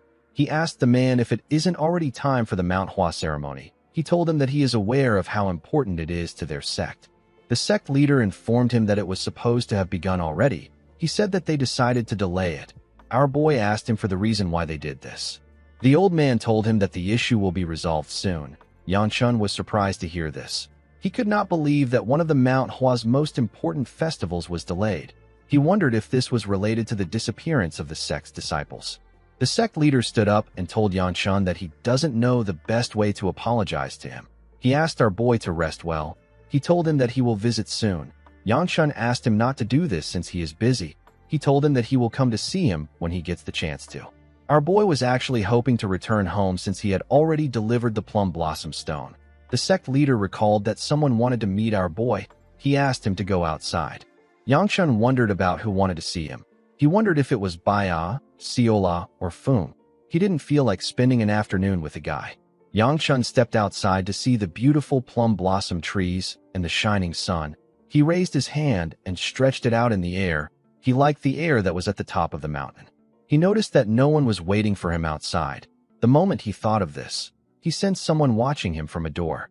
He quickly turned around to see the person, but the person hid behind the door. Someone pushed the person out. The person turns out to be his sister. Yanchun did not understand what was happening. He asked his sister about what she is doing there. Ryongwa turned to Baya and asked her if she really needs to do it. Baya told her that she has to. Yanchun asked his sister about why she is mumbling. The girl said that it is nothing. She walked up to her brother and asked him to listen well. She quietly asked him if he is all right. Yanchun could not hear what she said. He asked her to come again. Ryongwa asked her brother if his body is healed up. Yanchun asked his sister about why she is whispering. He told her that he is healed up and is walking around. Ryongwa said something to him again. Our boy could not hear anything. He moved his ear close to her and asked her about why she is mumbling again. He asked her to speak up. Ryongwa screamed at the top of her voice to thank her brother. After saying this, she ran. Yanchun asked her if she is crazy. He told her that she destroyed his ear. Ryongwa asked her brother to shut up. Baya came out of hiding and told our boy that his sister is embarrassed just to thank him. Yanchun said that she would have followed him back home if she really felt thankful. He noticed that Baya's arm was wrapped in bandages. He asked the girl about why she is using the bandages. Baya informed him that she was asked to wear this when she is outside. Our boy told her that he didn't know she was hurt. Baya assured him that she is fine. She said that she only has to wear it till tomorrow. She asked our boy if he is actually fine. Yanchun knew what she meant. He remembered how he lost his mind and how Baya stopped him from losing himself completely. He cleared his throat and told the girl that he is fine. He thanked her for what she did for him. Baya was surprised to hear this. Our boy asked her about why she is surprised. He told her that he simply wanted to thank her and speak casually to her. He told her that they can return to their normal relationship if she doesn't like it. Baya placed her hand on his arm and told him that she appreciates it. Our boy blushed when he saw this. He revealed to the girl that he can't exactly remember what happened. He said that the only thing he is certain of is that she was by his side. Baya blushed when she heard this. Yanchun thanked her for keeping his sister safe. Baya turned around and begun to run. She didn't want our boy to see her blushing. Yanchun asked her about where she is going. He didn't understand why everyone was running off. In the next scene, we see Yanchun lying on the ground. He was trying to catch his breath after climbing the stairs leading to the Sword Queen's house. He called out to Cheol and suggested that they beat up someone. The moment he said this, he realized that the old man hasn't responded to him since his fight. He remembered Cheol telling him that it is too dangerous for him to lose his temper. Yanchun wondered about where Cheol went. While he was breathing heavily, someone walked up to him. The person turned out to be Hyuk. Yanchun asked the boy about why he is there. The boy simply smiled at him. Yanchun stood up. He realized that Hyuk was there to check on the Sword Queen in place of the divine physician. Our boy felt like something was wrong with the boy. He did not understand how Hyuk was able to talk in his past life if he is a mute. He remembered a time when he and Baya stormed a sect with Hyuk. The man said that those who rebelled against their lord's will and those that dare to draw their swords against their lord have now become nothing more than a trail of blood. He said that the entire world now lays under his master's feet, and their unity grows stronger day by day. Upon remembering this, Yangchun was convinced that Hyuk was choosing not to talk. He didn't know what the boy was plotting, but he was certain that he couldn't let his guard down. When he stepped inside the house, the Sword Queen asked Hyuk to tell her who came to visit. Yangchun put his hands together and told her that he came to pay her a visit. The Sword Queen asked him to come in.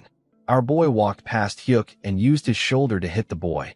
The Sword Queen told Yangchun that she was worried when she heard that he was involved in an accident.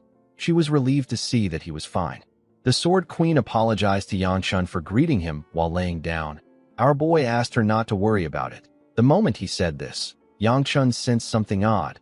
The Sword Queen pushed herself up and told our boy that she heard about how he saved Ryongwa. She told him that he did something truly amazing. She smiled and said that Ryongwa has a great brother. Yangchun could not believe that he wasn't able to sense it before. This energy was something he was quite used to. Our boy was sensing demonic energy from the Sword Queen. He realized that this was pure demonic energy, which is similar to what the heavenly demon possesses. Yangchun wondered if this was the cause of the illness that was slowly killing the Sword Queen.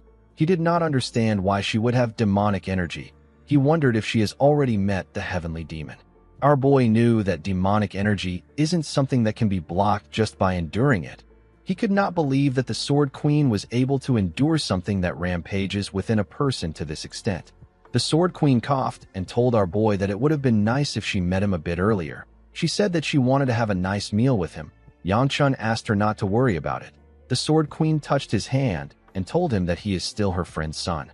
She said that she wanted to be healthy for him to feel more comfortable. Yangchun felt bad for her. Before he could say anything, he felt demonic energy entering his body. He pushed the Sword Queen's hand away. The woman was surprised to see this. Our boy realized that this was the demon well absorption art. He did not expect that the technique could also absorb other people's demonic energy. While he was looking at his hand, he heard someone ask Hyuk to close the doors. He said that the wind is coming in. When Yangchun turned around, he saw the divine physician. The old man asked him about what he is doing there. The scene shifts and we see Ryongwa training. She carefully moved her sword and concentrated on each swing. While swinging her sword, she remembered Hyljik asking her about where a pretty girl like her came from. She remembered the creepy smile on his face when he asked her to drop her useless stick. Ryongwa told herself that her sword is useless. She asked herself about what she can do with it. She remembered thinking about how she wanted to return to her sect in order to inform everyone about Hyljik. She remembered Baya telling her that she is not helpful right now. Baya ran past her and asked her to run. Ryongwa could not believe that she escaped after abandoning a martial artist's pride, responsibility, and even benevolence. While breathing heavily, Ryongwa told herself that she is pathetic. She let go of her sword. She fell to her knees and said that she isn't the type of martial artist her master spoke about. Someone walked up to her and asked her if she was training. The person asked her if she isn't overdoing it. When Ryongwa raised her head up, she saw Foong. The boy offered her a bottle of water and asked her to drink it while training. He told her that she can have it all. Ryongwa recalled that Foong is the youngest Blossom Swords inspector. She believed that Foong won't have ran away the way she did if he was in the same situation as her. Foong did not know why the girl was staring at him. Ryongwa remembered when the divine physician was treating her brother. The elder informed her that the situation would have been terrible if her older brother didn't intervene. He advised her to thank Yangchun when he wakes up. The divine physician asked her if she doesn't find the situation to be incredible. Ryongwa asked him about what he means. Elder Tae told her that her older brother defeated a demonic human that Baya couldn't even handle. He asked her if she knows how Yangchun did it and the technique that he used to do it. The divine physician was aware that our boy had a complicated energy, but he did not expect him to use it like this. Ryongwa could not believe that her brother, who she thought was weak and selfish, was able to do this. Upon remembering this, Ryongwa realized that everyone is walking the path of a martial artist while she is still clinging onto her master like a spoiled child. The girl asked herself about the kind of plum blossom. she will create if all she knows how to do is to run. She raised her hand and picked up her sword. Fung asked her if she is going to continue training. He told her that he will leave the bottle there. He asked her to give it to him later. Ryongwa asked him to forget about it. She walked past him and asked him to leave her alone. Fung did not expect this. He turned around to see the girl running. While running, the girl apologized to Fung for ignoring him. She remembered her master telling her not to rush. The Sword Queen told her that whichever martial path she walks is fine, whether it is filled with sadness, pain, envy, or jealousy. She told Ryongwa that they will smile together when she shows her a bud of flowers blooming at the end of the sword she has chosen. Later in the night, we see Ryongwa walking towards her master's door. She believed that the Sword Queen hasn't eaten even though it is already late.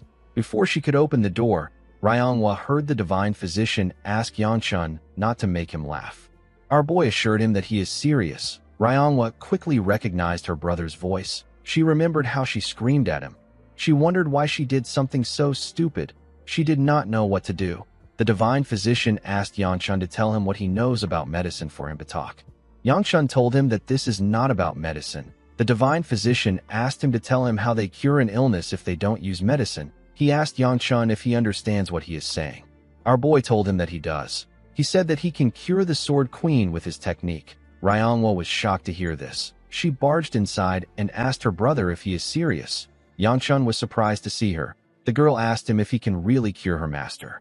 Our boy told her that it is not confirmed yet. Ryongwa asked her brother to tell her what he is going to do. She said that even the divine physician has given up.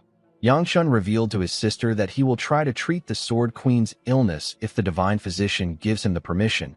The Sword Queen moved to the edge of her bed and told our boy that she wants to know what he will be doing. Yanchun told her that he will be using his family's secret technique. He explained to them that the technique uses heat to expel impure energy. He revealed to the divine physician that he can feel an impure energy eating away at the Sword Queen's life. The old man was shocked to hear this. Yanchun said that he felt the energy when their hands touched. He told them that he felt his Gu flame wheel art pushing the energy away. The Sword Queen coughed and said that she does not remember the Gu family's secret art having such an effect.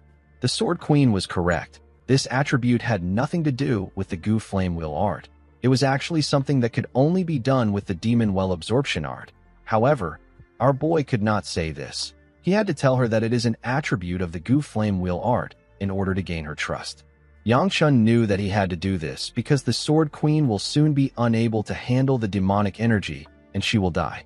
Even if she survives, she will turn her back on the world and disappear without a trace. This was what she did in our boy's previous life. Yanchun was not actually sure if he should be changing the future by saving her.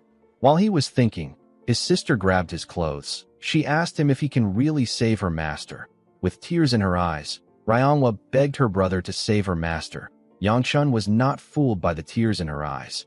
He knew that his sister only does this when she needs something. However, her tears helped him make his choice. He turned to the divine doctor and asked him to give him permission to treat her. Elder Tay said that he might actually be able to use the Gu family's secret art to drive out the energy. He reminded Yanchun that the technique was not created to save people. He asked our boy if he will take responsibility if the Sword Queen dies there. Yanchun asked the divine physician if they should just watch her as she dies. He said that they need to try everything. The divine physician stood up and screamed at the top of his voice. He asked Yanchun not to talk carelessly. He told him that what he intends to do is a gamble with the patient's life at stake. The Sword Queen told him that they should allow Yanchun try. The divine physician turned to her when he heard this. The woman said that she can't stand herself withering away like this. She reminded the elder that he has already tried everything he can. She said that she actually felt different when Yanchun touched her.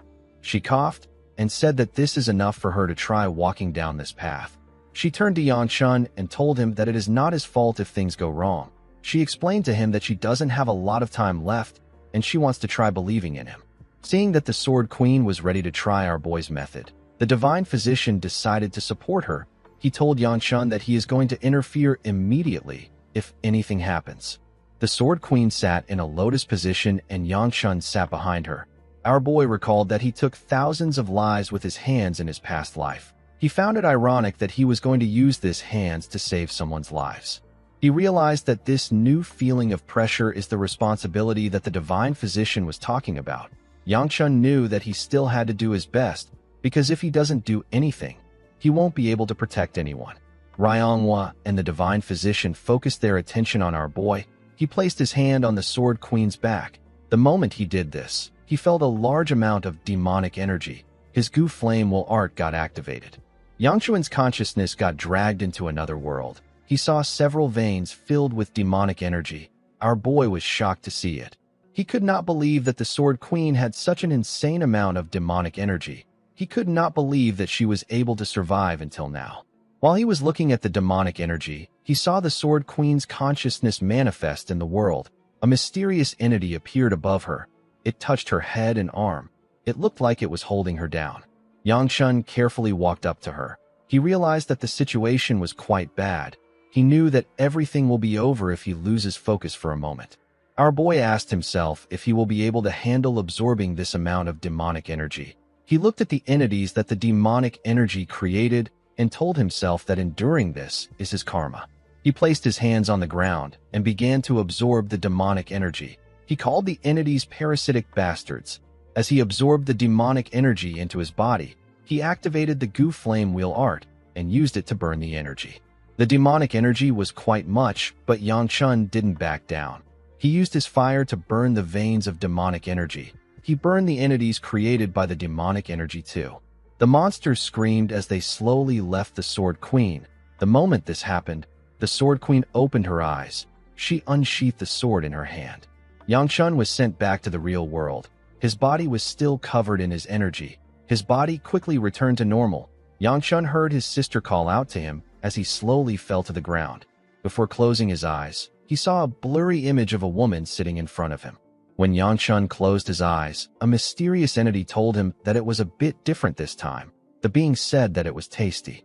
In the next scene, we see someone training at the edge of a cliff. Someone was asking the person to raise her sword higher. The person who was training was Siola. The girl was being trained by her older self.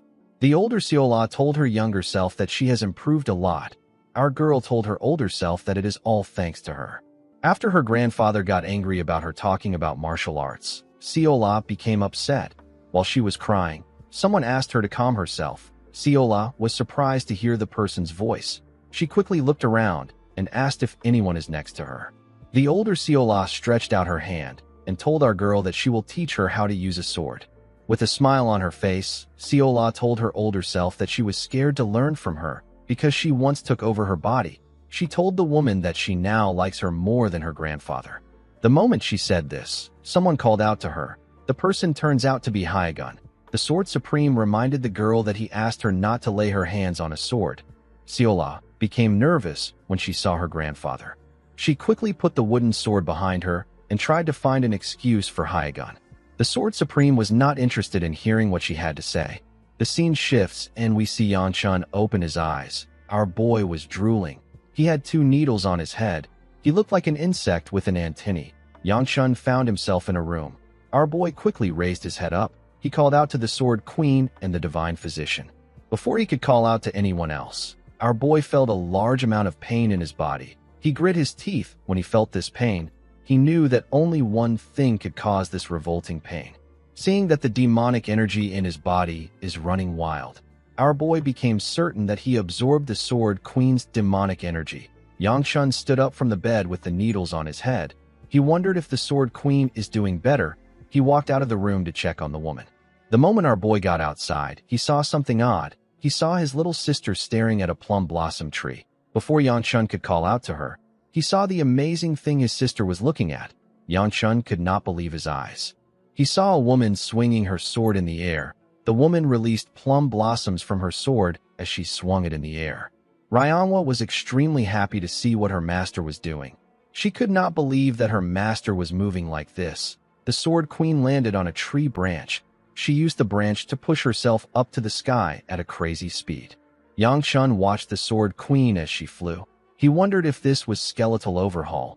He quickly realized that the Sword Queen had merely returned to her original state. The Sword Queen raised her sword when she got close to the sky. She made 2 strikes in the air with her energy. Her attack tore the sky apart.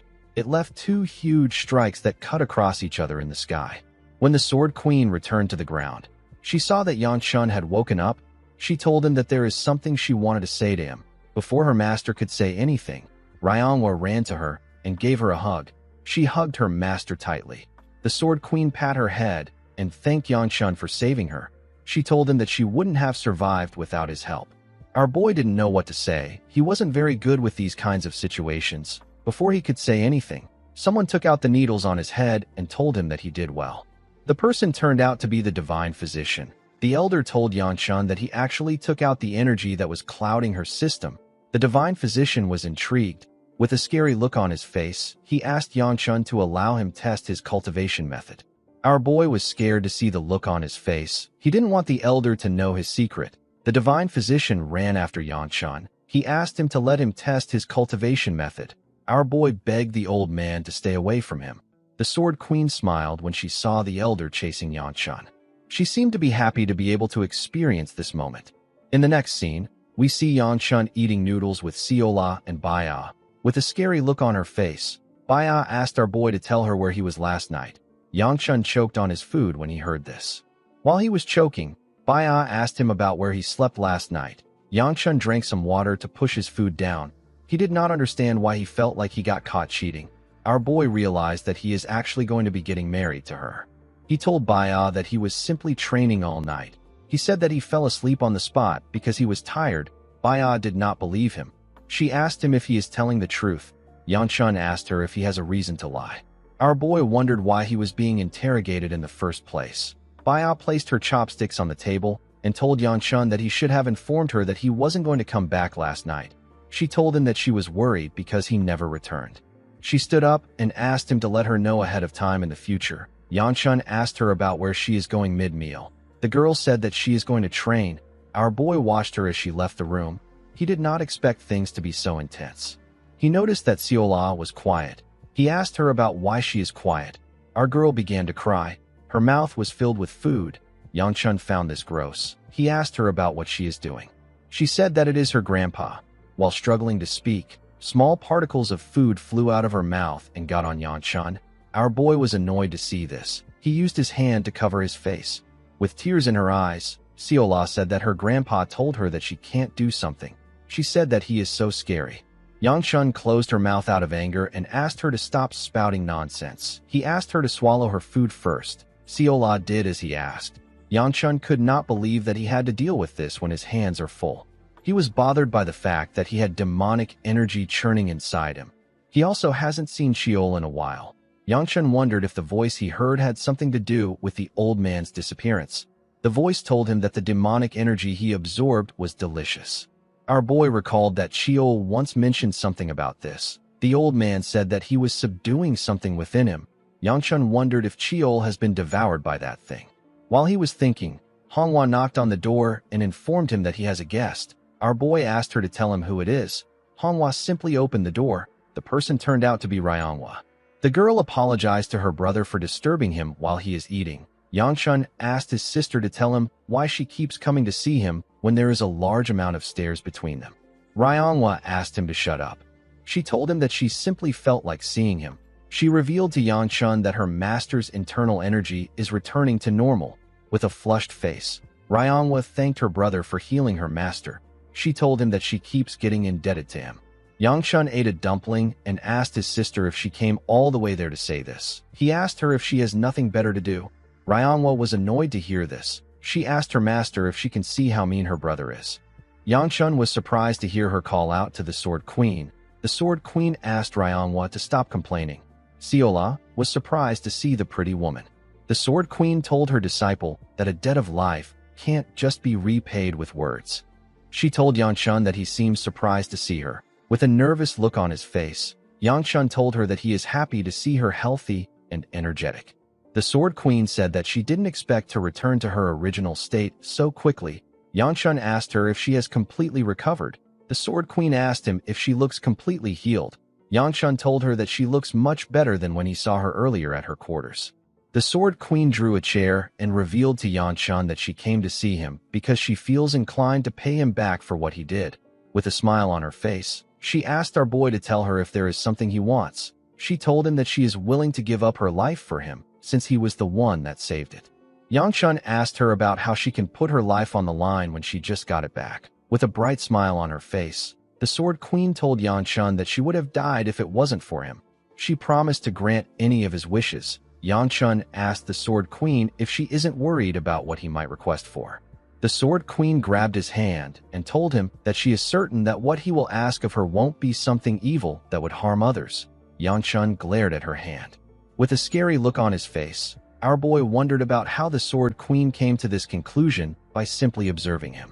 He recalled how he incinerated this sect and its disciples in his past life. He watched them beg for their lives and burnt them to ashes. Even though Yangchun knew that it wasn't the Manhwa's fault that they couldn't protect Manhwa, he still wanted to lash out his anger. While he was thinking, the Sword Queen told him that he can tell her his wish later. She told Yangchun that she actually has something to ask him. She apologized to Siola for interrupting her meal and asked her and her disciple to give she and our boy some time alone. Manhwa asked her master if she also has to leave as well. The Sword Queen told her disciple that she wants to talk privately with our boy. She asked the girl to give them some space. Manhwa reluctantly left the room. Yangchun asked Siola if she isn't going to leave. Our girl wanted to finish her food. She told Yangchun that she will use her finger to cover her ears. She asked him if she can just continue eating. Yangchun quickly kicked her out of the room. The Sword Queen took a deep breath and said that the atmosphere in his room is quite nice. She told our boy that it has been a while since she felt like this. Yangchun could not believe that she was being sentimental about something like this. The Sword Queen told him that this was how she felt when she was with his mother. She said that she and his mother would laugh and quarrel over the tiniest things. The Sword Queen put herself together and decided to go straight to the point. She asked Yangchun if he remembers the last moment he had with his mother. She said that Manhwa was too young to remember anything and their clan is hiding the truth about the matter. The Sword Queen asked Yangchun to tell her anything he can remember. Before our boy could say anything, he remembered what happened. The scene shifts and we are taken to the past. We are taken to a place covered in snow. We see Yangchun and his father looking at a woman from behind. The woman in the beautiful silk clothes said that she is ready. Our boy grit his teeth out of anger. He asked his father to tell him why he is showing him this. He asked him to tell him what he hopes to gain by going this far. The clan head said that he wants nothing. He asked his son to simply stay alive. Yangchun's mother asked him to take care of his sister. Her hair slowly began to change. Her husband told her that he will open something now that she is ready. The moment he said this, a crack appeared in the air. The crack widened and revealed a huge portal. The woman's hair turned platinum blonde, and everywhere became red. As tears flowed down from our boy's eyes, his mother called out to him. With tears in her eyes, she told her son that she is sorry. This struck a nerve in Yangchun. He quickly ran towards his mother. He stretched out his hand and asked her not to go. His mother gently smiled at him. The crack closed, and the atmosphere returned to normal. Our boy's mother was no longer with him. Yangchun called out to her repeatedly. His father watched him as he cried. He told Yangchun that he needs to make sure that this is the last time he ever weeps in this life. He told him that he won't be able to cry from now on, even if he wants to. Yangchun asked his father to tell him something. With a terrifying look on his face, our boy asked his father to tell him where he sent his mother to. The clan head turned around and asked his son to follow him. He told him that he wants to show him something. The clan head opened a door and asked his son to take a good look. He revealed to him that this is the reason for the Gu clan's existence. This reason was so shocking that Yangchun could only stare. He couldn't say anything. His father told him that this is his legacy and burden and what he will pass on to him. Upon remembering this time, Yangchun told the Sword Queen that he can't answer her question. The Sword Queen asked him if his mother is somewhere in the world. Our boy said that he also can't answer this question. He explained to her that he will always give her the same answer no matter what she asks him about. The Sword Queen stood up and told him that she understands. She said that she won't ask him anything else. She apologized to Yangchun and pat him on his head. She told him that she is aware that he is in a tough position too. She revealed to him that she heard that a pretty girl was helping Manhwa train. She asked him if Siola is that girl. Our boy laughed when he heard the woman call Siola pretty. The Sword Queen asked him to tell her who it is if it isn't Siola. Yangchun found it odd that his sister mentioned something like this. She doesn't say things like that. He knew that the person his sister was referring to was Baya. The Sword Queen decided to change the topic. She asked our boy if he is returning to his clan soon. Yangchun said that it will be very soon. The Sword Queen asked him about when he plans on departing. Our boy revealed to her that Ryongwa said that she doesn't want to return home. The Sword Queen smiled when she heard this. She called out to her disciple. Ryongwa quickly responded to her master. The Sword Queen stepped out of the room and asked her disciple if she doesn't want to go home. The girl told her master that she was just worried about her. The Sword Queen told her that she still needs to visit her home. Ryongwa didn't know what to say. The Sword Queen told her that she has a solution for her since she is nervous. With a smile on her face, the Sword Queen told her disciple that she will accompany her to the clan. Ryongwa was very happy to hear this. Yangchun could not believe what he was hearing. Ryongwa asked her master if she is really coming with her. The Sword Queen told her that she has some business with the Gu clan. She said that she also hasn't heard Yangchun's request yet. Yangchun asked the Sword Queen if it isn't her duty to protect the sect. The Sword Queen found this question to be funny. She told our boy that she is the one who has been protected by the sect. Yangchun told her that his sister said that she doesn't want to return home. With a crazy look in her eyes, Ryongwa told her master that she will follow her anywhere. Our boy asked her about why she easily changed her mind. Ryongwa asked him not to worry about this. She reminded him that he wants her to go home. She told him that this is good for him.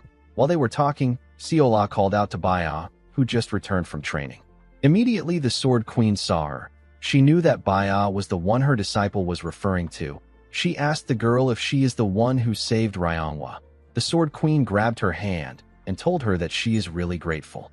She said that Ryongwa told her many things about her. She told Baya that Ryongwa said that a beautiful girl helped her out. Baya began to blush when she heard this. She didn't know what to say. The Sword Queen told the girl that she is as pretty as she heard. Yangchun wondered why Baya was shy. He wondered if it was because she was being complimented. Immediately he thought of this. The Sword Queen told Baya that she heard that she is Yangchun's fiancée. Our boy was shocked to see that she mentioned this. The Sword Queen told Baya that she and Yangchun have kind hearts. She assured her that the two of them will get along. Baya smiled when she heard this. While they were talking, Siola noticed something. When she looked up, she saw her older self. She referred to her as Sis. The older Siola suggested that they go practice. She said that they have to finish what they started earlier. Siola smiled when she heard this. She stood up and ran with a smile on her face. Yangchun asked her about where she is going, but she did not respond to him. Ryongwa called out to her master. She informed her that the Manhwa festival will take place soon. She asked her master to leave with them after the festival. The Sword Queen asked Yangchun if this is okay with him. Ryongwa was happy to see that her master liked her idea. Yangchun told the Sword Queen that he cannot do anything if his sister wants to return to the clan. He told her that he will depart with her. The Sword Queen clapped her hands and said that they can schedule the time they are leaving.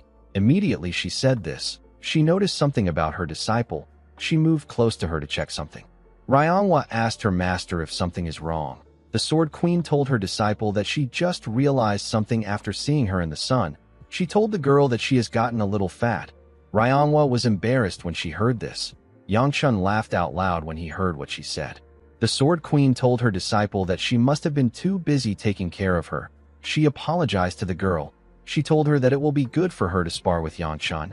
Our boy was shocked to hear this. He asked her to tell him why he would spar with her. The Sword Queen explained to him that she plans on instructing Ryongwa again starting tomorrow. She said that she wants the girl to warm up before that time. Ryongwa told her master that she can warm up on her own. She said that she has been keeping up with her training. The Sword Queen poked her nose and asked her to stop talking back. She asked her disciple to simply do it. In the next scene, we see Yangchun and his sister in another place. Ryongwa raised her sword and took a stance. She asked her brother if she can start. Our boy felt like this was a stupid question. He reminded his sister that this is a duel. He advised her to do her best. Ryongwa charged at her brother when she heard this. The scene shifts and we are taken back to the past. We see snow falling in the Gu clan. We see a younger Yangchun and Ryongwa eating together. The little girl asked her brother if he won't tell her about it. Yangchun didn't say anything. Ryongwa asked her brother if he will continue acting clueless. Our boy asked her about what she means. The little girl said that their mother hasn't returned for days now. She said that him and their father don't seem to care about this. Ryongwa told her brother that it is too weird. Yangchun asked her to shut up and eat. Ryongwa was not happy to hear this. She called out to her brother again. While raising her voice, Ryanhwa asked her brother to tell her why he is acting like this. She said that their mother has disappeared. Our boy asked her if she is raising her voice at him. The girl said that she is. With tears in her eyes, Ryanhwa asked her brother to tell her how he can eat calmly when they don't know where their mother went or when she will come back. She asked Yang-chun if he isn't worried. Yang-chun wanted to say something comforting to his sister, but he couldn't. He grit his teeth and pushed the table away. He asked his sister to shut up. He asked her to stop crying at the table. He told her that he doesn't know where their mother went. He asked her to tell him why she keeps asking him the same question. He asked her if she is trying to piss him off. Ryanhwa could not believe what she was hearing. With a scary look on his face, Yang-chun told his sister that their mother is dead. He asked her if she feels better. He asked her if she likes the answer. Ryanhwa asked her brother if their father was the one that killed her. Our boy told her that he has no clue. He asked her to figure it out on her own. He told her that she can even ask their father. Yang-chun asked his sister to stop bringing their mother up. He said that he won't show her mercy if she raises her voice at him again. Ryanhwa cried more when she heard what her brother said. This was the reason why the girl came to hate her brother. She believed that if she stayed at the Manhwa, she would forget her mother, brother, and their damned clan. Ryanhwa remembered watching her master use her martial arts. To her, the Sword Queen is family, but she still missed her original family. She carefully looked at her brother. In the next scene, we see Ryanhwa breathing heavily on the ground. As expected, she lost to Yang-chun. Our boy told her that she has some power and her blade is quick. He said that the Sword Queen taught her well. While breathing heavily, Ryanhwa asked her brother if they can return to how they were before. Yang-chun did not expect to hear this. He moved forward and asked his sister to tell him what she is talking about. He said that it is too late for that. Ryanhwa sat up when she heard this. She gently smiled. She found it funny that her brother didn't say no. In the next scene, we are taken to a waterfall. We see Mu-yun training beneath the waterfall. The man held his sword out and carefully used it to cut a drop of water. Each of his swings were smooth and well controlled. He swung his sword as if he was fighting with someone. He seemed to be frustrated about something. He remembered how he saw his master lying on the ground with needles in his body. Mu-yun couldn't believe his eyes. He wondered why his master fought Hyljik by himself. He saw that Yang-chun's face was pale and his knuckles were heavily bruised. Mu-yun was quite sad to see his master in this state. He knew that Yang-chun has been avoiding him since they arrived there. He was also aware of the fact that our boy had reached a stage where he no longer required his assistance. Even though he knew these things, Mu-yun still felt responsible for what happened. He believed that he could have protected his master. He told himself that he is the sword and shield of the Gu clan. He believed that the only time his master is supposed to be hurt is when he is dead. As he swung his sword, Mu-yun tried to remember something. He tried to remember what he was doing while his master was risking his own life to save everyone. He raised his sword out of anger and made a clean swing. His attack made the water rise. It splashed everywhere. While breathing heavily, Mu-yun called himself a worthless bastard. He didn't understand the purpose of training his blade when he can't even protect anyone with it. While he was fuming with anger, he heard someone ask if this is the right place. The guard recognized this person's voice. It was Seola. He quickly raised his head up to see where she was. He didn't see anyone at the top. He wondered if he misheard things. He was certain that Seola would never come to a place like this. Before he could continue his training, he heard our girl's voice again. She told someone that she will keep climbing. She told the person that her feet are wet. She asked the person about when she can open her eyes. The person who turns out to be her older self asked her to hold on a little longer. She advised Seola to concentrate until her body learns the step method. Our girl said that she is scared that she will fall because she is shaking too much. She did not want to get wet. Her older self assured her that she is doing a good job. She asked her to use the third form. Seola raised her sword and copied the step of her older self. Our girl was very happy to see what she did. She asked her older self if she got it. The woman told her that she did. She asked her to use the fourth form. Seola smiled proudly as she used the fourth form. Mu-yun couldn't believe his eyes. He wondered if he was dreaming. He wondered about who she was talking to. He felt like it was too dangerous for our girl to be standing so close to the waterfall. While he was watching, her older self asked her to start again from the first form. Immediately, she asked our girl to start. She began to swing her wooden sword with ease. Mu-yun couldn't believe his eyes. He watched Seola swing her sword like a true swordsman. Her older self asked her to use the fifth and final step. Seola let out a sigh and said that she will try it. She raised her sword and gently used her leg to touch the water. She pushed herself up with the light touch. When she landed on the ground, her older self commended her for doing a good job. Seola was happy to see that she got a compliment. Mu-yeon could not believe what he just witnessed. He wondered if our girl has been training in secret. He always believed that Seola was just a girl who likes snacks a lot. Immediately he thought about this. Mu-yeon squeezed his sword hilt out of anger. He didn't understand why he had such thoughts. He knew that underestimating others won't improve his own skills. He told himself that he needs to focus on advancing in his own path. He believed that this is the responsibility he holds as the guard of the Gu clan. The moment he thought of this, we see Seola appear behind him. She told him that this is enough. Mu-yeon quickly turned around when he heard her voice. He didn't know when she got behind him. Seola placed her hand on his chest and told him that he has already done enough by knowing what he needs to do.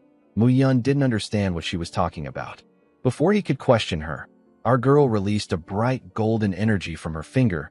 It was as if she was trying to awaken something in the man. Mu-yeon couldn't comprehend what was happening. With a smile on her face, our girl advised him not to be bound by the norms. She told him that he needs to break free from them sometimes. The golden energy became bigger and covered them. The moment the energy disappeared, Mu-yeon struggled to catch his breath. He didn't understand what just happened. When he raised his head, he saw that Seola was no longer there. The scene shifts, and we see people smiling as they walked around the town. The town was well lit with multiple lanterns, and the market was quite busy. Fireworks brightened the sky. The fireworks took the shape of the Mount Hwa sect logo. Yangchun sat outside with Baya and watched the fireworks with her. He had some dumplings with him. He told Baya that he never planned on staying there for the festival. He decided to just get some rest and enjoy himself since he is already there. Baya gently smiled at him. Yangchun told her that she needs to go home after they are done with the festival. He told her that her clan will throw a fit if she doesn't get home soon. While he was talking, Baya rested her head on his shoulder. Yangchun was surprised to see this. He decided to just let her be. He asked her to do whatever she wants. He continued watching the fireworks. It turns out that the fireworks weren't actual fireworks. They were created with the energy of the Mount Hwa disciples. The disciples used their swords to fire their energies to the sky and made it take the shape of their logo. Some of the disciples complained about how painful it was for them to use their energy to create the fireworks. Fung asked them to enjoy the pain. The disciples were annoyed to hear this. While everyone in the town were watching the fireworks, Hyegun and the Divine Physician were having a meeting. The Divine Physician told the Sword Supreme that he understands what he wants. He asked him if he really believes that he is capable of doing it. The Sword Supreme asked him to tell him if he knows someone else who can do it. The Divine Physician told him that he is not a god.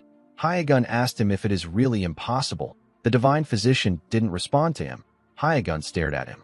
He believed that it was possible since the Elder didn't dismiss him. Elder Tae told him that it is not so simple. He explained to him that it can be quite tricky to interfere with a person's energies, especially if it is a child like Seola. He told the Sword Supreme that our girl is not human. He said that she lacks the container that every human being has. He told Hyegun that her inner bowl is strange.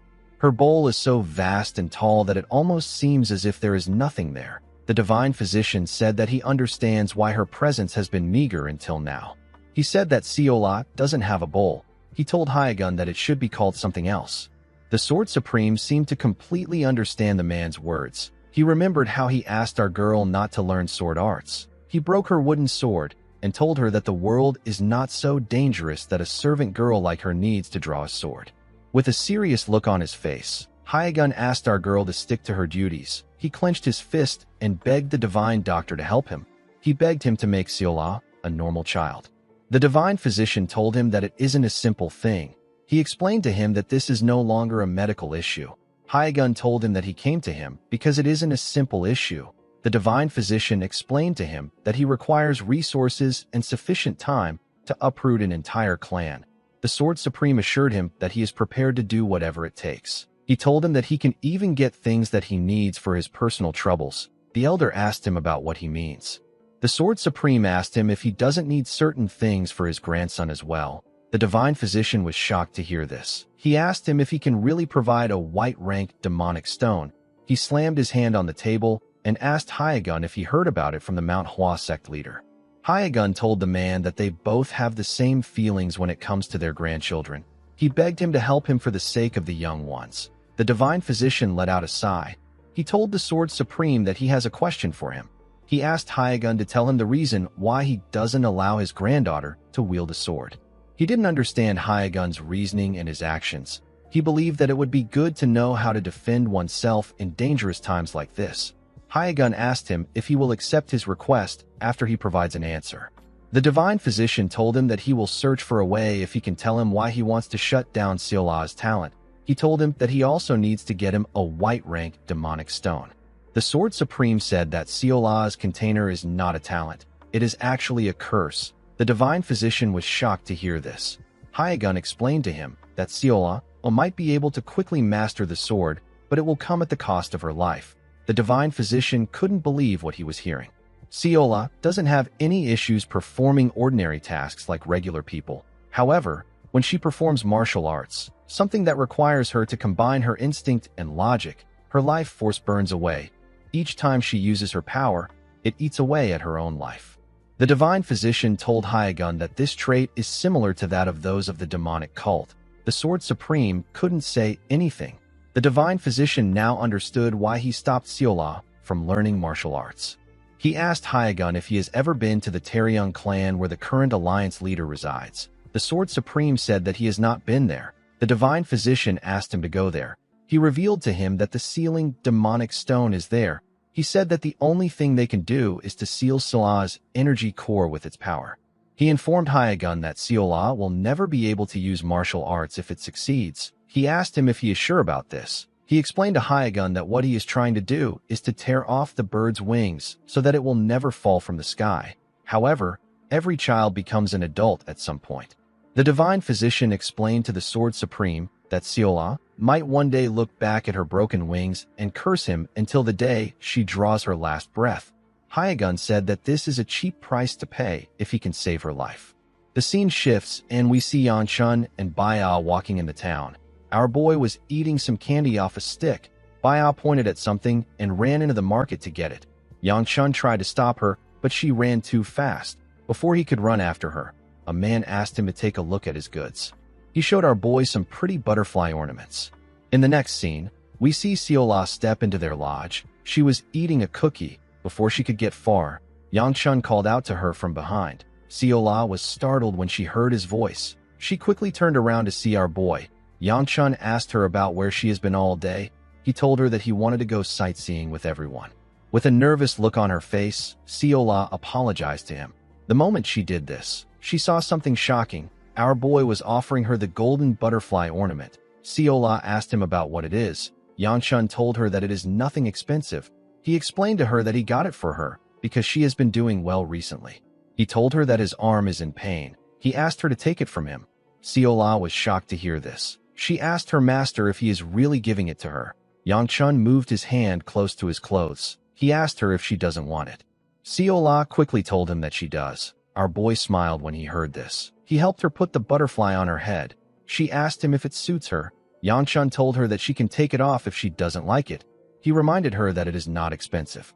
Before he could say more, Seola moved close to him and gave him a kiss on the cheek. Our boy was shocked to feel her lips on his face. Seola stepped back after giving him a kiss.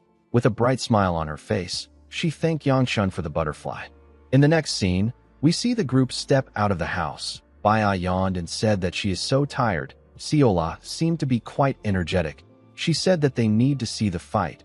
She turned around and asked Yangchun to hurry up. Our boy realized that our girl was fully rested. Seola noticed something odd about our boy. She asked him about why his face is so red. She asked him if he is sick. Yangchun didn't know what to say. He kept thinking about the kiss. He didn't understand why it was making him feel flustered. He asked Seola not to worry about him. Our girl didn't understand what was going on. The scene shifts, and we are taken to another part of the sect. We see some men discuss about the fact that Fung is going to be participating. The man in green clothes was surprised to hear this. The man next to him told him that Fung didn't participate last year. The man recalled that Fung didn't have the title of Sword Dragon last year. He wondered if he is really going to participate in the tournament.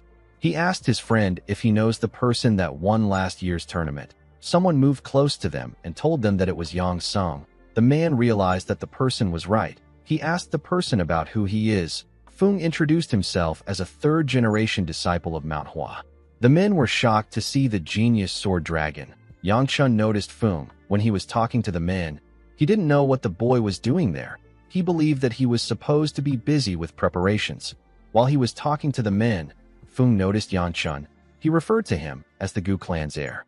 He moved close to him and his group. He asked him if he is going to watch the festival too. Yang Chun told him that he is. He asked the sword dragon if he isn't supposed to be somewhere else now. He said that everyone must be busy with preparing. With a smile on his face, Fung told Yang Chun that they are almost done with everything. He said that things will be fine. While he was talking, two disciples carrying a chair walked out of a gate. Out of anger, one of them asked about where everyone ran off to right before the festival. The boy's friend informed him that everyone said that they were going to do some last-minute training for the duels. The boy said that it is impossible to cram martial arts. Fung felt a bit embarrassed. With a nervous look on his face, he told Yang Chun that there is still some time before the duels begin. He asked him if he wants a tour of the dueling arena. Yang Chun realized that Fung had only completed the preparations for combat-related things.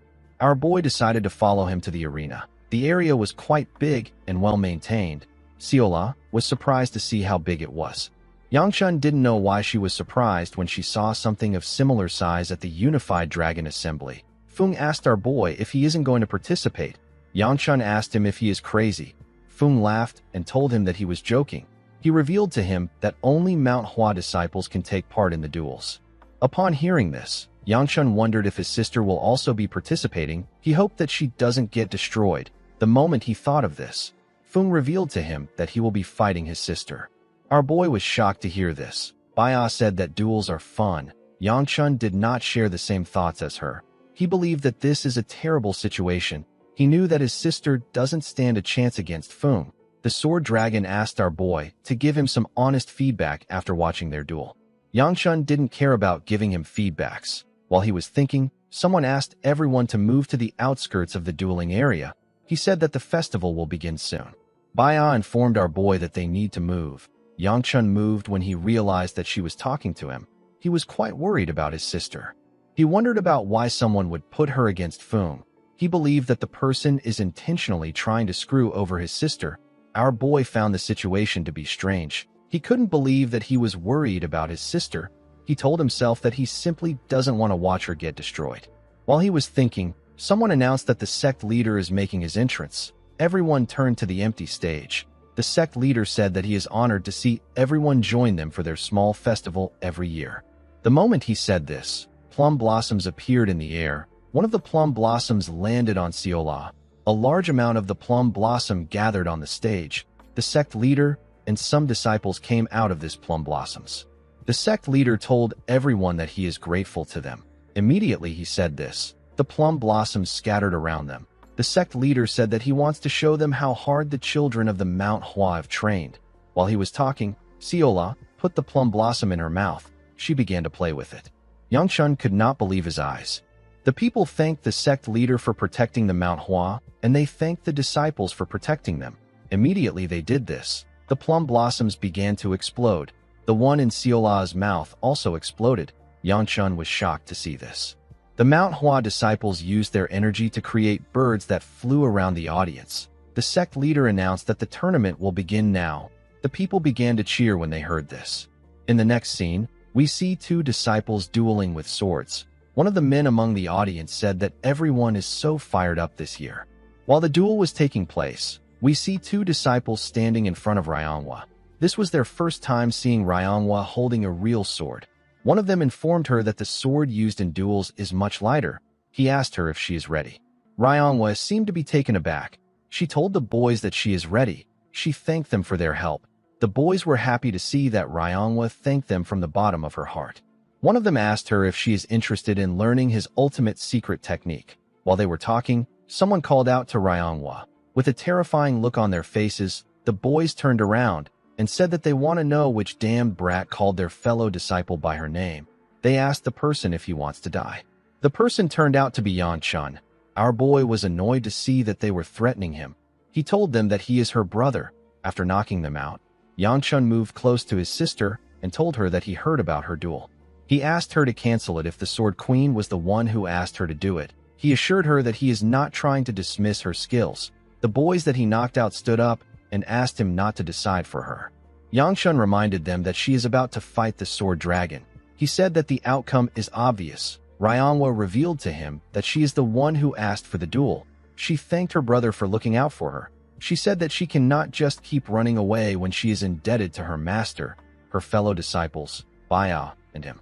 She told her brother that she has been receiving a lot of help even though she is not worthy. She said that she is going to try to pay everyone back with her efforts. Yangchun was surprised to hear this. The boys were touched by her words. With a smile on her face, Ryangwa said that she doesn't care if she wins or lose. She told her brother that this will be the first fight that she doesn't run from. Later in the night, we see a man step up to announce the next duel. The man said that the duel is a quite special one. He said that they have the greatest young martial artists and the future of the Manhwa on the gold team. This martial artist is known as the Sword Dragon. Feng stepped out when he heard his name. Everyone began to cheer when they saw him. Feng's opponent is someone from the silver team, a direct disciple of the Sword Queen and the second-generation disciple of the Manhwa. This is Gu Ryangwa. The girl got on stage and took a stance. While standing on stage, Ryangwa wondered about when her brother first got really mad at her. At first, she felt spiteful towards her brother. Later, she began to fear his constant rage and couldn't stop hating him. The fear that started with her brother continued to grow until she began to hate the entire world. She ran away from everyone. She eventually met her master, the only person who made her feel safe in the world. However, as she looked back at her still troubled self, a thought crossed her mind. She wondered if this was really a scar her brother left on her. She realized that she might have actually just known her weakness faster than other kids do. After understanding her problem, Ryangwa made up her mind. Even though she didn't like her brother and her family, she will no longer run from them. She charged at Feng. The Sword Dragon easily blocked her attacks. As she clashed swords with him, Ryangwa realized that he was strong. She now understood why he was the Sword Dragon. She covered her sword with her energy and swung it at Feng. Her attack caused a small explosion. Feng was able to block the attack, but he got pushed back. Ryangwa quickly closed the gap between them. She made her attacks faster. Each time she swung her sword, plum blossoms got scattered around them. Feng blocked each one of her attacks. He smiled and told her that she is not bad. The girl took a stance and made her attacks much more faster. With a smile on his face, Feng said that the flower the Sword Queen planted has blossomed ferociously. He charged at her and told her that her sword is predictable even though it is flashy. He dodged her attack and informed her that her movements are choreographed.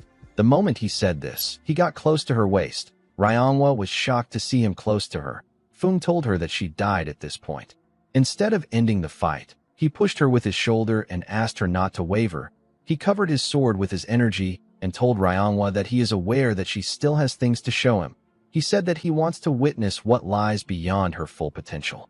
He asked Ryangwa to let everything bloom at this festival. The moment he said this, he swung his dazzling sword at her. The people were amazed by the skills they saw. They did not think that Ryangwa would be this skilled.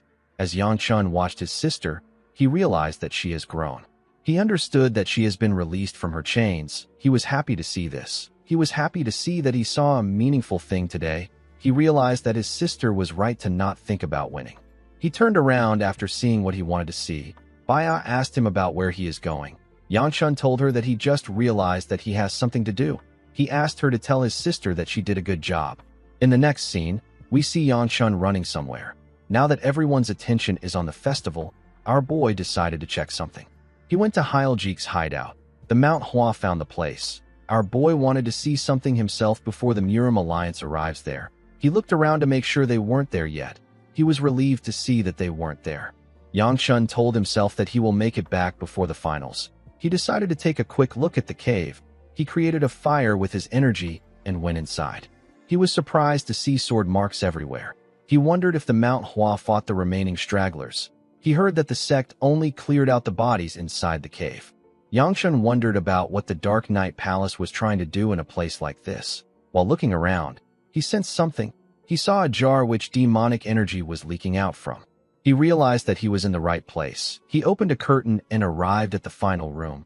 He could sense the most intense demonic energy in this place. Due to what he knew about the Dark Knight Palace, our boy knew that they always build a secret room in a place like this. He moved close to Hyljik's throne and looked around. He knew that there would be a place where he could sense demonic energy clearly. The contraption that hides the room is usually hidden in a tricky place.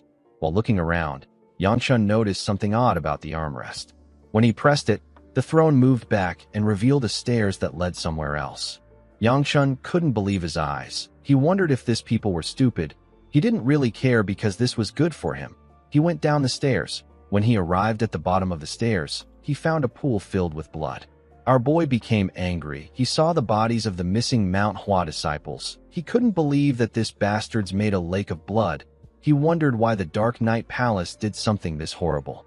He noticed a flower in the middle of this blood pool. He wondered if the Dark Knight Palace did everything all because of this flower. Yangchun wondered about what it was. While he was looking at the flower, he saw something odd. He pulled a body out of the blood pool. He realized that this martial artist isn't from the Mount Hua. He could tell that the man died recently. Thanks to the logo on his clothes, Yangchun was able to deduce that the man is from the Murim Alliance. He now understood that the Murim Alliance has already been here. While he was looking at the body, something flew towards him. Yangchun quickly bent his head to dodge the dagger. The dagger hit the rock in front of him. Someone commended Yangchun for having good reflexes. Yangchun quickly turned around. He saw a masked man sitting on the stairs. The man said that he now understands why Hyljik lost. Yangchun asked the man if he is a lackey of the Dark Knight Palace. The man did not expect to be called a lackey. He called Yangchun a rude brat. Thanks to our boy's red robe and small stature, the man was able to guess his identity. Yangchun did not expect the Dark Knight Palace to be aware of his identity. The masked man stood up and revealed to Yangchun that he was one of his targets. He did not expect our boy to deliver himself to him. He said that this is convenient.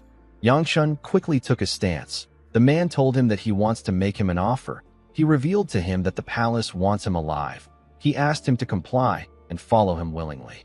Our boy released his energy and asked the man not to spout nonsense. He reminded him that he just tried to kill him. The man told him that he didn't know it was him. Yangchun advised the man to put more effort into his lies. He asked him to come at him if he is going to fight him. The man was annoyed to see that Yangchun was smart. He took out his blades and introduced himself as the Warding Demon. Yangchun asked him about why he is introducing himself. The Warding Demon charged at our boy at a crazy speed. He said that he introduced himself because he is being nice. He told Yangchun that it will be better for him to know who killed him.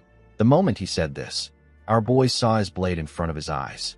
He was shocked to see how fast the man was. Before the blade could touch his eye, he released his fire on the Warding Demon.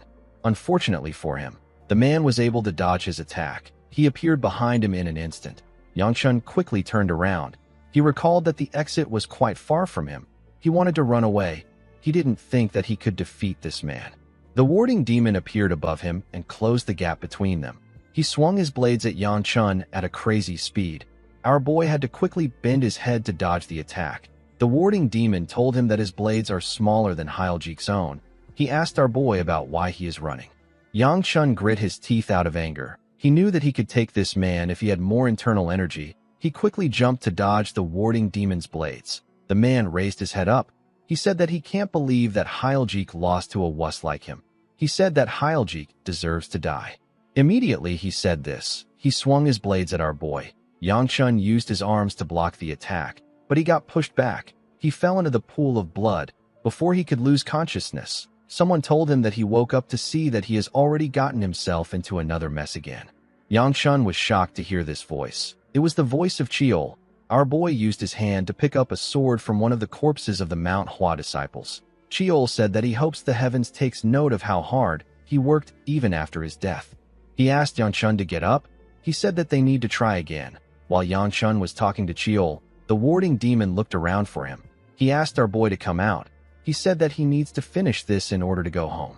He told Yangchun that his skills are quite incredible. He didn't expect him to be able to block the attack. He said that he doesn't like to drag out an assassination for this long.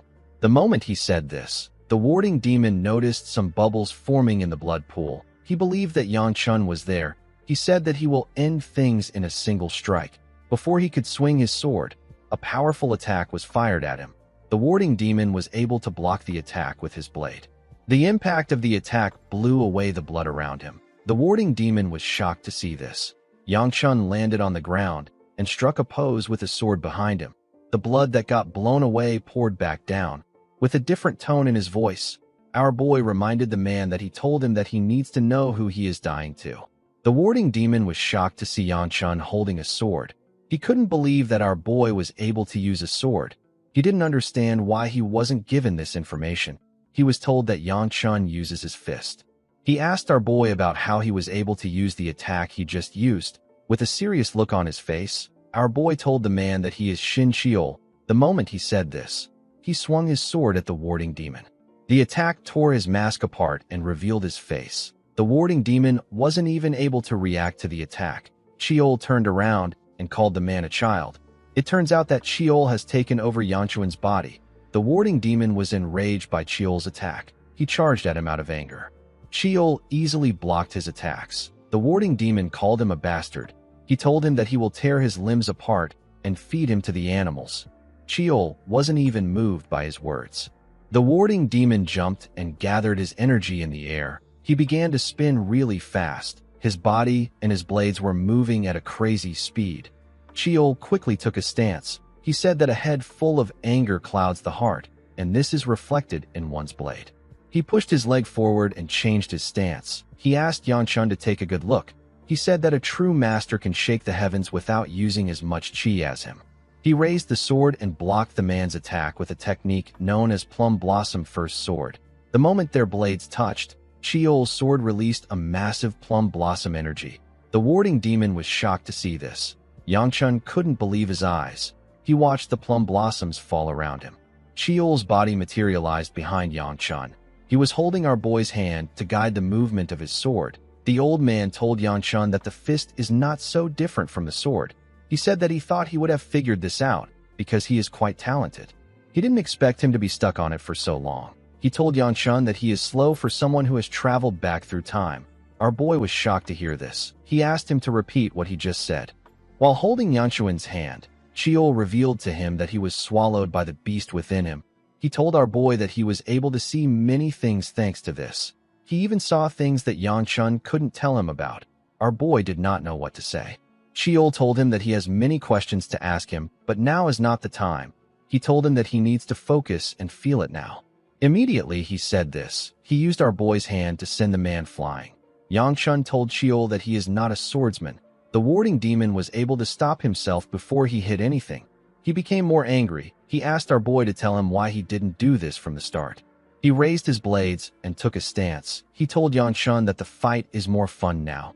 He told him that he doesn't care if he is a swordsman or not. He charged at him when he said this. Chiol asked our boy to tell him why the disciples of the Manhwa train their bodies to be so physically strong. He told him that they do it to complete their goal. Immediately he said this. The warding demon appeared in front of our boy. He swung his blades at Yangchun. Chiol told him that a complete bowl can easily produce the maximum result with the minimum chi. The moment he said this, he gave Yangchun back his body. Our boy blocked the warding demon's attack with the sword. He tightened his grip on the sword. He noticed that his body felt quite heavy. Chiol told him that this is because he is using muscles that he typically doesn't use. Immediately he said this. He took over his body again. He told Yangchun that he doesn't need to be desperate to make the plum petals bloom. He advised him to just let them come naturally with his prowess. The moment he said this, he swung his sword at the man's arm. His sword released some plum petals. The attack cut off the warding demon's right arm. The man was shocked to see what happened. He became angrier and made his attacks faster. Chiol was able to block the attacks with our boy's body, but our boy was still feeling the pain of pushing his body. Chiol asked him if it feels terrible to defend without using chi. Yangchun asked the old man to give him his body back if he is going to drag out the fight. Chiol asked our boy not to act arrogant again. He used the sword to push the warding demon back. The warding demon quickly attacked him again. Chiol blocked his attacks easily, but Yangchun was still feeling the pain of taking them on. Chiol told our boy that he knows he acted big in his previous life. He told him that he was nothing without his chi. He said that the common issue with demonic martial arts users is that they lack fundamentals. Our boy told him that he understands. He asked Cheol to focus on the man for now. Cheol appeared behind him and asked him if he will train his body from now on. Yangchun said that he will. Cheol asked him if he will act big just because he has some chi. Our boy assured him that he will never overly rely on his chi again. Cheol smiled and said that this is good. He told Yangchun that the warding demon lost too much blood already because of his rampage. He assured our boy that he can defeat the tired man now. He asked him if he wants him to finish off the man. Yangchun was not interested in this offer. He reminded himself that he cannot use too much chi. He let go of the sword and took a stance. He asked Cheol to take a good look. He said that he doesn't know how much he saw in his past life, but he never ignored the fundamentals even when he didn't use demonic martial arts. Cheol asked him to show him what he can do. The warding demon raised his head up and screamed. He called Yangchun a brat. He told him that he will kill him. Immediately he said this. He swung his blade at Yangchun. Our boy dodged the attack by bending his head. The warding demon wasn't done with him. He made his attacks faster. Our boy was able to dodge them, but he got pushed back. As the man swung his blade, he got closer to our boy. Yangchun clenched his fist. Cheol reminded him that a foe who has lost his temper can be defeated with less power than before. Yangchun told himself that he can produce the maximum result with minimum chi. He concentrated his energy on his fist. He gave the man a heavy blow in his chest. His attack released some fire on the man's chest. He took a deep breath and told himself that minimum chi can produce the maximum effect. He gave the man a punch that sent him flying. His blade fell out of his hand. Yangchun instantly gathered his energy in his hand. The warding demon turned to him while he was in the air. He called him a brat. Before he could say anything else, Yangchun attacked him with the energy he gathered. His attack was swift and clean. His energy burned the warding demon in the air. Before Yangchun could land on the ground, something inside him got activated. The warding demon's internal energy came out of his body and moved to Yangchun. It entered his body through his back. Our boy grit his teeth to endure the pain. He realized that the demon well absorption art is acting up again. The warding demon's energy was getting transferred into his core. He got covered in a large amount of powerful chi. Yangchun felt like his energy core was going to explode. The pain was quite extreme, but Yangchun still struggled to push through it. He knew that he will lose consciousness if he loses focus right now. Cheol scoffed when he saw Yangchun struggling. He told him that he should be able to handle it with what he taught him. He asked him if he wants him to spoon-feed everything to him. Our boy was surprised to hear Cheol's voice. He clenched his fist and tried to remember the sensations from before. He controlled his breathing so that his chi wouldn't explode. He concentrated his quaking chi into a single point. He moved it close to his heart. He stabbed it into his central energy core. The moment he did this, the energy around him began to subside. Yangchun forcefully gathered it and pushed it into his body. He began to breathe heavily when he was done. When he took a look at his hand, he saw that his energy was flowing smoothly. He couldn't believe that he actually succeeded. He realized that he has reached the martial pinnacle realm. He noticed that his energy was hot, but it wasn't painful. It was as if the energy was his own from the beginning. This was a moment of growth for Yangchun. It was something that he didn't experience often in his past life. He always broke through his limit by using a ridiculous amount of demonic energy. He thought that he did it with his own skills. While he was thinking, Cheol called out to him and asked him about how long he plans on reminiscing for. He appeared next to him in his small self and asked Yangchun to look ahead. He asked him if he is going to do something about the flower on the rock. Yangchun wondered about why the Dark Knight Palace was growing a flower like this. He knew that the palace was plotting something big since they were willing to sacrifice so many martial artists. Our boy was certain that it was an evil plot due to the disgusting energy emanating from the flower. He realized that the only place they could have gotten this flower from is the demonic realm. Cheol said that he can't sense any disgusting aura from the flower. Yangchun found this odd. He told the old man that it is obvious. Cheol told him that not everyone can sense the aura he is talking about. Yangchun asked him about what they should do. He asked him if they should take it back to the Mount Hua. Cheol explained to him that the Mount Hua will ask him about where he got the flower from. He said that the current sect leader might actually plant the flower in his garden. Yangchun knew that Cheol was right. He asked him about what they should do with the flower. He said that it would be wasteful to burn it. Cheol advised our boy to eat it. and turn it into his own power. Yang Chun was shocked to hear this. He asked him if he knows what he is saying. He asked him if he can't sense the chaotic energies within the flower. He said that he can't just take something so pertinent to the Mount Hua. Chiol called him a fool. He reminded him that he claimed to have made up his mind. He asked him about why he is worrying about things like this. He advised Yang Chun not to use his guilt or his paltry morals as an excuse to hesitate. He believed that Yang Chun was well aware of the best method of atoning for those who have fallen until now. He asked him to focus on growing his own power regardless of the method. Yang Chun couldn't argue with Chiol. He knew that he was right. He told him that he understands. He plucked the red glowing flower. He told himself that Chiol is right. Since he already made up his mind not to regret the past, our boy decided not to hesitate. He shoved the flower into his mouth and swallowed it. The moment the flower touched his energy core, Yang Chun felt a ridiculous amount of pain in his body. His veins popped out. He could feel Taoist energy, internal energy, and demonic energy in the flower. He couldn't believe that a single flower had such a messy amount of qi. He was certain that this flower wasn't made for a normal martial artist to consume. He gathered the energy in his hand. His flames became purple.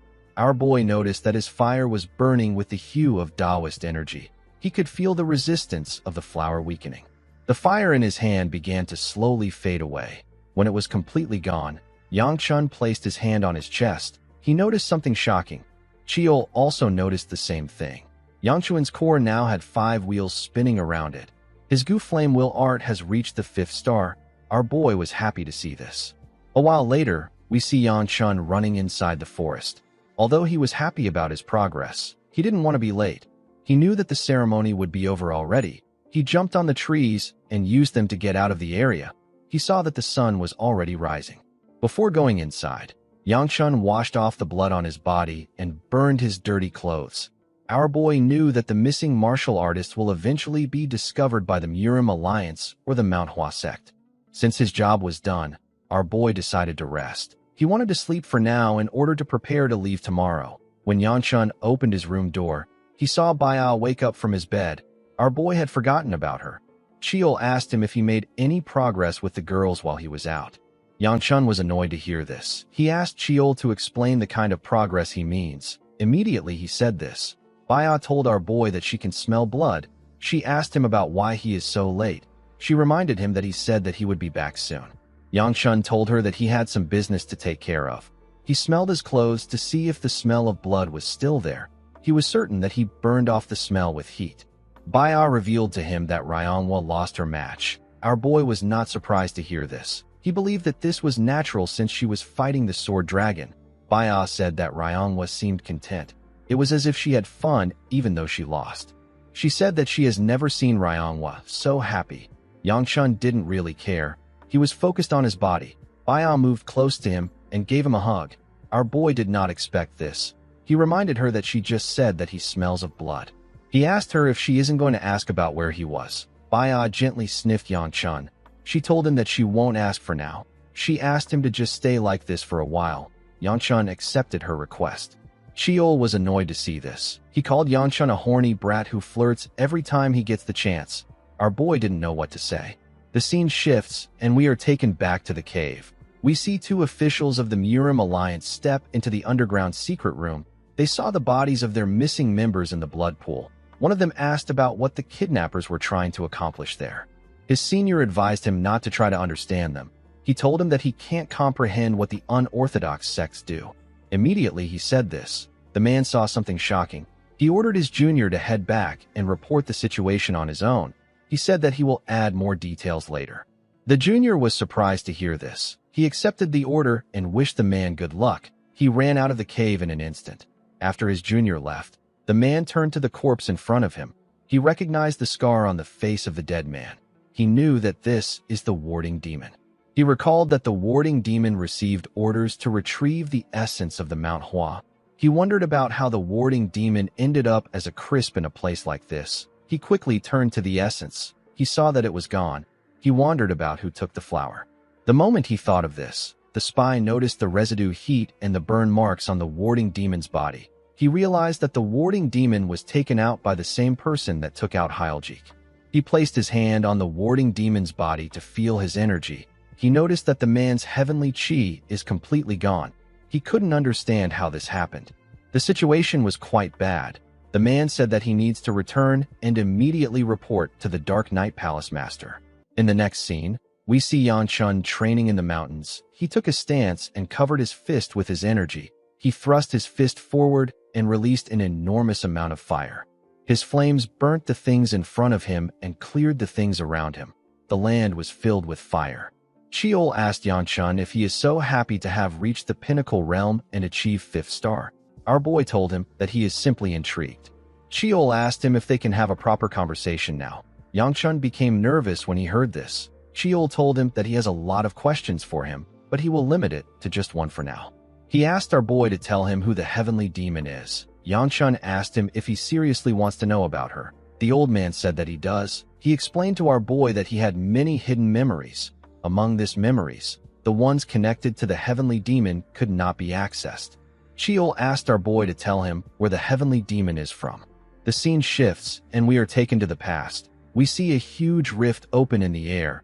Everyone on the ground quickly looked up. Someone closer to the rift said that a person is coming out from the gate that leads to the demon realm. Yanchun and everyone present were surprised to hear this.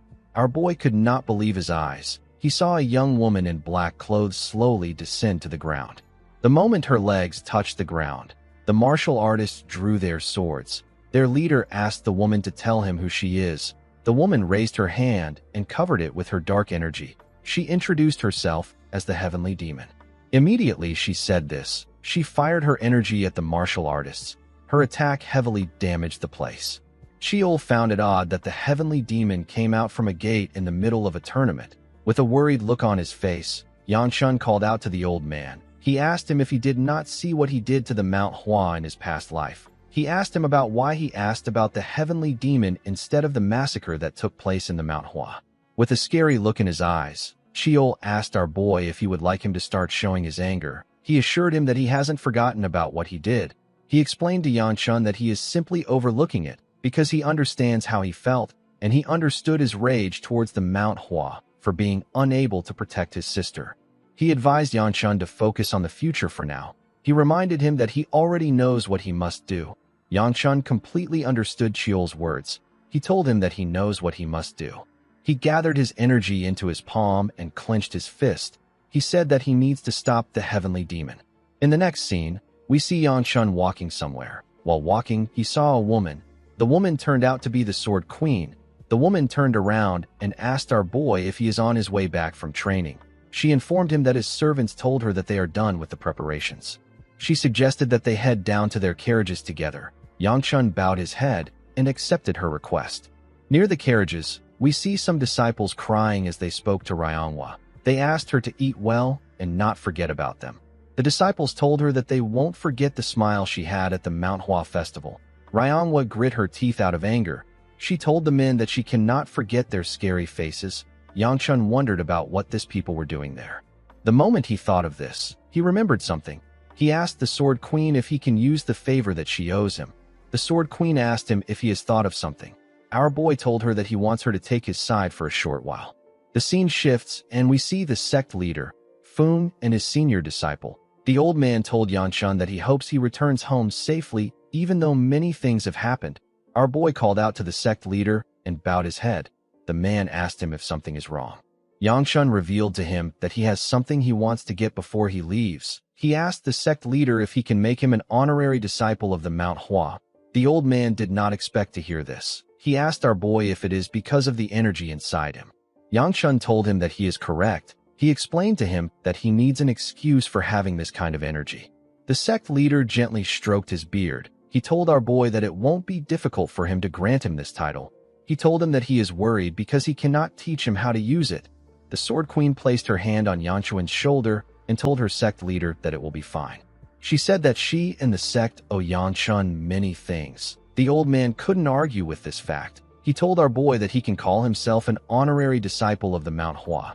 Yanchun thanked him for the title. The sect leader threw a bag in his hands and told him that he will give him what the second elder asked him to give him. He said that he would have kept it for himself if it was important, but he is giving it back because it isn't. After speaking to the sect leader, Yanchun and the rest of the group got into their carriages. The sect leader asked them to stay safe. Fung asked our boy to duel him again next time. Yangshun took a look at the bag in the carriage. He couldn't believe that he got another strange item again. While he was looking at the bag, Seola put her head outside the window and said that everywhere is so cool. Baya told her that summer has come to an end. Yangshun put the bag away and looked outside the window. He thought about the fact that so many things have happened on his trip. He got possessed by Shin Cheol. He met Fung, and he fought Hyljik and the warding demon.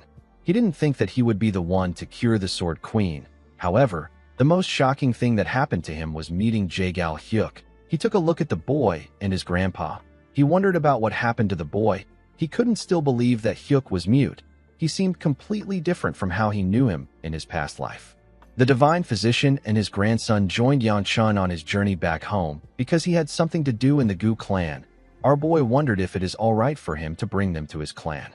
He felt like things might actually be better this way. He couldn't do anything about Hyuk at the moment, so it was better for the boy to be by his side. Our boy will be able to easily take care of him if he is closer to him. He let out a sigh when he thought about how long their journey will be.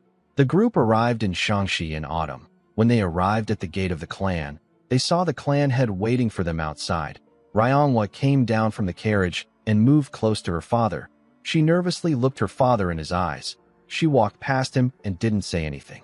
Before she could get far, the clan head welcomed her back. Ryongwa was shocked to hear this. She gently smiled and walked forward. After his daughter went inside, Yangshun and Baya came to greet him. The clan head told his son that he read his letter. He said that a lot of things have happened. He turned to Baya and asked Yangshun about the person next to him. Baya greeted the clan head. With a bright smile on her face, she introduced herself as Namgung Baya of the Namgung clan. She told the clan head that she accompanied his son thanks to his hospitality. Yangshun was shocked to see her acting so normal. He didn't know how to react. Cheol asked him if this is the same girl that was drooling in her sleep. Our boy told him that he has never seen her use her brain before. The clan head introduced himself as Gu Cheolan. He told the girl that he has heard about her. He revealed to her that the Namgung clan has been looking for her. He told her that he will contact them. Baya bowed her head and thanked him for his kindness. Before Yangshun left, the clan head informed him that a guest has been waiting for him. He said that the guest arrived 10 days ago. He asked his son to go to the guest chambers. Yangshun was surprised to hear that he had a guest. He wasn't expecting anyone. He wondered about who came to visit him. While he was thinking, Seola told Baya that she looked super cool earlier. The clan head walked forward and greeted the divine physician. He told him that it has been a long time since he last saw him. Elder Tay said that it has been years since he last saw him.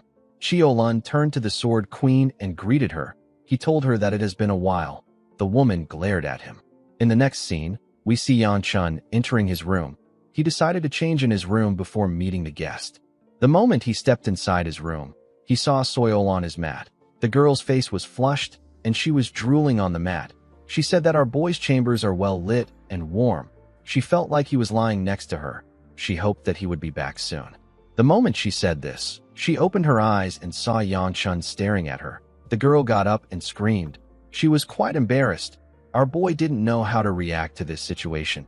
He slowly walked out of his own room in order to remove himself from this awkward situation. A while later, we see Yangshun and Soil sitting together. With a nervous look on his face, Yangshun asked her about why she came to his clan. Soil told him that she has something to say before she answers. She slammed her hands on the table and told Yangshun that his name isn't Gu Juliop. She asked him about what is happening.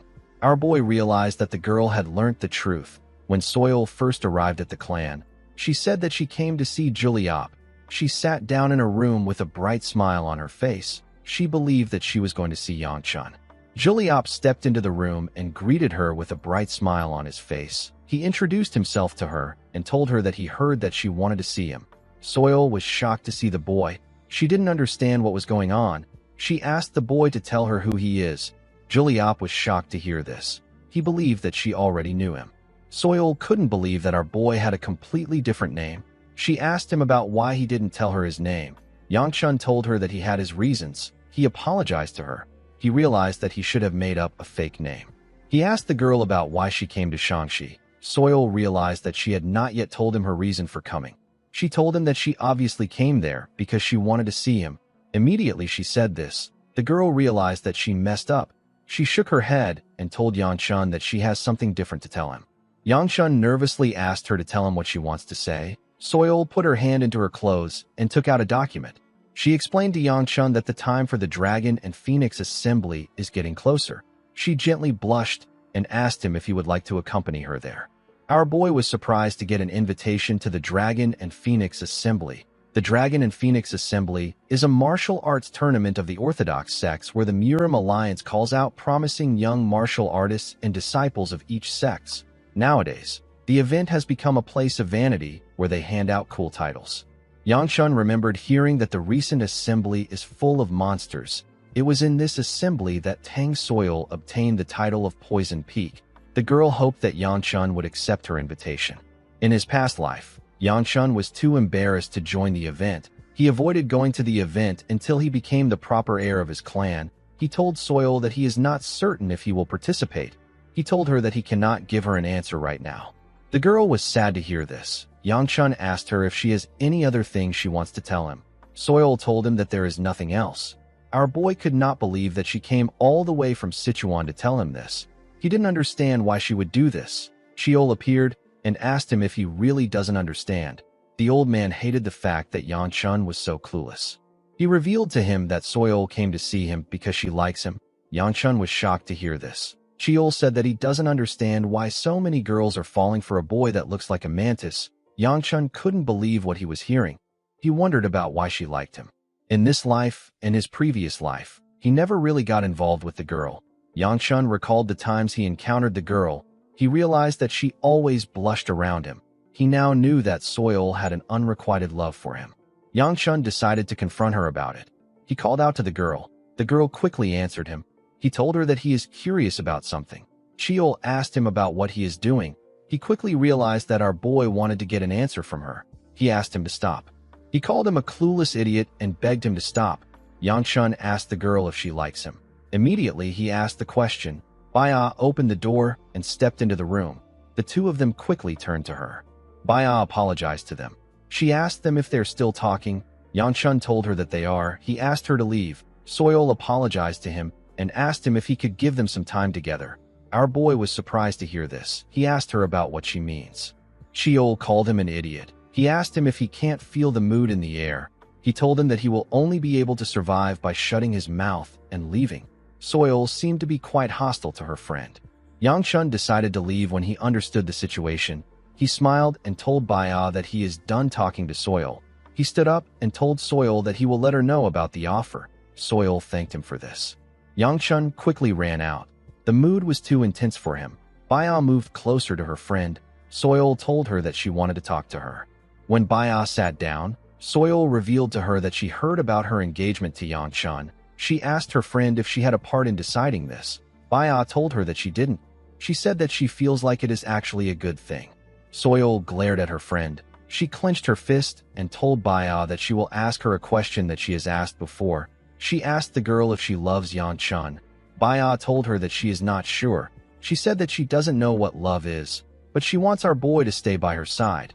She smiled brightly and said that this is the only thing that she is certain about. Soil was surprised to see the bright smile on her friend's face. She didn't like what she was hearing. She felt betrayed. She didn't understand why Baya and Yang had to get engaged. She wished that she had asked to get engaged to the Gu clan earlier. While the girl was thinking, Baya apologized to her. Soil was surprised to hear this. She asked her about why she is apologizing. Baya reminded her friend that she liked Yang before her. Soil told her that she should be the one apologizing. She said that she shouldn't be getting involved in a matter decided by their clans. Baya noticed the document on the table. She asked her friend about what it is. Soil revealed to her that it is an invitation to the Dragon and Phoenix Assembly. She said that she asked Yang to go with her. She said that our boy might refuse. Baya told her that it is fine. She said that she is going too. She gently smiled and told her friend that she will go if Yang goes. She told her that it will be fine. Baya's skin shined brightly as she smiled. A bright light was emanating from her body. Soil was blinded by this light. She didn't understand what happened between her friend and our boy. She couldn't believe that someone like Baya, who has always hated going to this event, has decided to go willingly. The girl wondered if this was the power of love. She felt like she had completely lost. She picked up her cup and slowly drank her tea. Baya told her friend that she has something to share with her. She revealed to Soil that she might be carrying Yanchuan's child. The girl spat out her tea when she heard this. She coughed out loud. Baya asked her if she is all right. Soil put herself together and asked her friend to repeat what she just said. Baya gently blushed when she heard this. Outside the room, we see Yanchun walking somewhere. Our boy suddenly stopped walking and turned around. Cheol asked him if something is wrong. Our boy said that it is nothing. He told the old man that he just had an ominous feeling for some reason. He hoped the girls weren't talking about anything weird. Soil asked her friend if she is really carrying Yanchuan's child. Baya gently touched her stomach. She said that they slept together in the Manhwa sect and held each other's hands. She told her friend that the child might have been conceived at that time. Soil couldn't believe what she was hearing. She didn't expect them to get this far in their relationship. The moment she thought of this, the girl realized something. She asked Baya to tell her what happened after they held hands. Baya asked her about what she means. Soil asked her if they didn't do anything else. The girl realized that her friend is oblivious when it comes to matters like this. She drew out her chair and told Baya that she is going to share something with her for her own sake. She told her that babies are not made that way. Baya was shocked to hear this. She asked Soil to tell her how they are made. Her friend asked her to listen closely. She pointed at the oblivious girl and began to explain how babies are made. Baya could not believe what she was hearing. She was completely lost. A while later, we see Baya step out of the chambers. Yanchun was standing outside. He asked the girl about what took her so long. He noticed that Baya was looking tired. He asked her about what happened. He stretched out his hand and asked her if she is all right. Baya's face instantly became red when she saw his hand. She turned around and began to run. Yanchun asked her to wait. He asked her to tell him where she is going. He didn't understand what was happening. He wondered if he did something to her. The scene shifts, and we are taken to the clan head's office. We see the Sword Queen step into his office. Cheolun asked the Sword Queen to take a sit since she wants to ask him some questions. The woman asked him not to worry about it. She said that she will leave immediately she is done. She referred to the clan head as squad leader. Cheolun asked her to address him with the appropriate title. He told her that they have been away from each other for too long for them to be playing such games. The Sword Queen told him that she must call him squad leader if she wants to ask him about what happened in the demon realm on that particular day. Cheolun was surprised to hear this. He released his energy. Fire covered his entire body. He asked the Sword Queen if she has forgotten their promise. The woman asked him if there is a problem. She reminded him that she only promised not to question him about Chun-Hee. But this doesn't apply to the demon realm. With a scary look on his face, the clan head asked the woman if she believes that such tactics will work on him. The Sword Queen assured him that she is not playing around. She brought up the mature dragon squad that was created by the Murim Alliance to prevent the dangers of the demon realm from civilians. She said that she would never joke about this issue, especially when it involves the children who once followed him as their squad leader. The Sword Queen begged Cheolun to tell her what he saw in the demon realm on that day. She asked him to tell her what caused the members of his squad who entered the demon realm to kill each other and the survivors to tremble in fear and in their own lives. Cheolun removed his energy when he heard this question. He asked her if she will believe that he saw the same thing that she also saw. The Sword Queen vividly remembered what she saw. She saw a huge twisted tree with glowing purple leaves when she went to the demon realm to search for Chun-Hee. The Sword Queen remembered how chaotic energy entered her body from merely looking at the tree. The tree's aura and bindings doesn't even allow her to speak of its existence. The woman did not expect Cheolun to have also seen the same thing she saw. The clan head told the woman that he will no longer speak on the topic because she has also experienced the same danger as him. He revealed to her that everyone saw the thing and went mad. He explained to her that everyone entered the demon realm under the orders of the Sword Supreme, who was the alliance leader at that time. The Sword Queen was the only one who didn't go because she was sick at that time. Cheolun told the Sword Queen that they were simply following the Sword Supreme's orders. He reminded her that Hyagun claimed that the end of the demon realm would save the world. The Sword Queen grit her teeth when she heard this. She said that it was all a lie. She reminded Cheolun about what they heard from the Sword Supreme when he disbanded the mature dragon squad and stepped down as the alliance leader. Hyagun told them that he thought he would find a way to revive his daughter in the demon realm. The Sword Queen was shocked to hear this. Cheolun didn't seem surprised. The Sword Queen revealed to the clan head that she spoke to Hyagun again while they were traveling. The Sword Supreme knelt down and begged her. He told her that he did it all for his own personal interest. The Sword Queen couldn't believe that the great Sword Supreme knelt in front of her. She told Sholan that it was a sorry sight. She wanted Hyagun to be unapologetic so that she could direct her anger at him.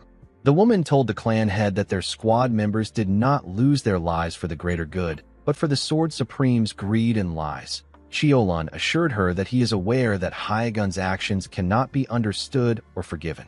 The Sword Queen was surprised to hear this. She asked Chiolan to tell her why. The man told her that he did it because it had to be done. He asked the Sword Queen to leave for today. He told her that he has no more answers for her. The woman did not expect to hear this. She let out a sigh and put herself together. She turned around and told Chiolan that she will visit him again. After she left, the man thought back to the past. He remembered thinking that the Sword Supreme was not in the right state of mind. It was almost as if he was entranced by something. The thing seemed to be in control. The scene shifts, and we see the second elder and Seola looking at something. They were looking at Yang Chun. They watched him as he covered his body with his energy. Gurion said that they have a dragon in their clan. He asked Yang Chun if he gained some enlightenment at the Mount Hua. Seola told him that he is amazing. Our boy took away his energy. He was surprised to see the second elder. Seola moved close to him and gave him a towel. Our boy told the elder that it is too corny to call someone a dragon.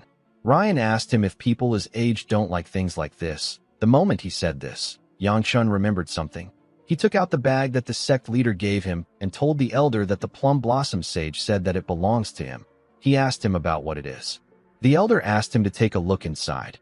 When Yang Chun opened the bag, he found a bracelet inside. The second elder said that it is nothing much. He asked him to keep it on him. Yang Chun said that he will give it to Seola if it is nothing much. Seola was very happy to be getting a present from our boy. Before our boy could give her the bracelet, the elder gave him a powerful punch on his head. He literally buried Yang Chun's head in the ground. He told our boy that he can't just give away a present in front of the person who gave it to him. Seola was shocked to see what the elder did. She moved close to our boy and told him that she doesn't want it anymore. When Yang Chun dragged his head out of the ground, the second elder remembered something. He told him that people from the Namgung clan are in their clan. Our boy was surprised to hear this. He couldn't believe that they arrived so quickly. The second elder revealed to him that they were waiting for his fiancée to arrive in a place not far from the clan. The elder could not believe that people from the Tang clan and the Namgung clan were both in their clan. Yang Chun quickly stood up and began to run. He couldn't believe that Baya was finally going home. He told himself that it is normal for her to go back home. He remembered her smile, how she stopped him from losing his mind, how she risked her life to stop him, and how she gently rested on his shoulder. Yang Chun wondered why he was feeling so anxious when Baya was returning home. He opened the door to her room. When he arrived at her doorstep, he saw something shocking. He saw a man in blue clothes slap the girl. Baya couldn't say anything. The man was glaring at her. Yang Chun lost his cool and released his energy out of anger. The scene shifts, and we are taken to the past. We see the older Yang Chun pouring liquor on a grave that had a sword sheath on it. He stared at the grave and decided to sit down in front of it. He remembered telling the older Baya that she reminds him of the moon. The woman turned to him when she heard this. Yang Chun said that it is nothing. He said that he made a mistake. Although he said this without thinking much, Baya began to stare into the moon from that day on. It seemed like she was trapped in her thought. Even before she drew her last breath, she asked Yang Chun if the moon was up. He always wondered about what the woman was thinking of when she stared into the moon. It always surprised him that she could lose herself in such a sentimental thing in the terrible life that they lived. He didn't understand why she saved him. She can no longer swing the sword she loves so much, and she can no longer stare at the moon. Yang Chun drank his liquor and said that death is the end. He remembered how Baya saved him. He stopped drinking and called the woman a stupid bitch. He was annoyed that he got to live. He raised his head up and told himself that there is no point in thinking about this anymore. He knew that he would never get the answer he wanted. The scene shifts, and we are taken back to the present. We see our boy lose his mind. He charged at the man in an instant. He covered his fist with his energy. The man released the same lightning energy that Baya uses. He covered his hand with his energy and blocked Yang Chun's fist. Our boy was shocked to see this. The man asked him to tell him why he is interfering in the affairs of his household. Yanchun was surprised to hear this. He realized that this man is the head of the Namgung clan. His name is Namgung Jin. He is also known as the Azure Sky Sword King. Yanchun quickly put his fist away and introduced himself to the man. He introduced himself to Jin as the one who is set to marry his daughter. He asked him if he can explain the situation. The Azure Sky Sword King glared at Yanchun. He told him that he is the one who should be demanding for an explanation. He asked our boy if he believes that he took the right action against him when he is trying to reprimand his child as her father. Yanchun said that he cannot just stand by and let his fiancée get slapped in the face. He told Jin that he simply saw him as someone who harmed their guest. Jin was annoyed to hear this. He called our boy an insolent brat. He released a large amount of chi. Baya wanted to calm her father, but she got pushed back by his energy. Jin told Yanchun that he lacks humility even though he has talent. He told him that he is just like his father. Yanchun nervously smiled when he heard this. He told the clan head that his own son is quite arrogant even though he lacks talent. He remembered how he crushed the boy's balls. He asked Jin if he should now call the boy his second daughter. Jin was shocked to hear this. He grit his teeth out of anger and called Yanchun a brat. Before he could do anything, Chiolan placed his hand on his son's shoulder. He said that his son has caused some trouble. Jin and Yanchun were surprised to see the Gu clan head. Chiolan told the Namgung clan head that our boy is still young. He said that he will scold him later. He asked him to overlook it. He asked Yanchun to apologize. Our boy quickly bowed his head and apologized to Jin. The clan head and Yanchun turned around together. Chiolan apologized for the commotion. He said that he and his son will be leaving. Jin told the man that this isn't an issue that a simple apology can resolve. The moment he said this, Chiolan gently turned and glared at him. Jin became scared. He couldn't speak again. Chiolan left the room with Yanchun and told Jin that he will see him tomorrow. Jin was quite angry. Baya couldn't say anything to him. He told his daughter that her punishment ends there. He asked her to get her injury treated by their servant. Baya sadly accepted his order. While he and his father were walking, Yanchun began to panic. He couldn't believe that he wasn't able to hold himself back. Chiolan referred to his son as third child. Our boy didn't answer immediately. He was still scared. Chiolan called out to him again. Our boy quickly put himself together and answered him. He knew that the clan head was going to tear him apart. He wondered if he was going to kill him. The man told him that he did well.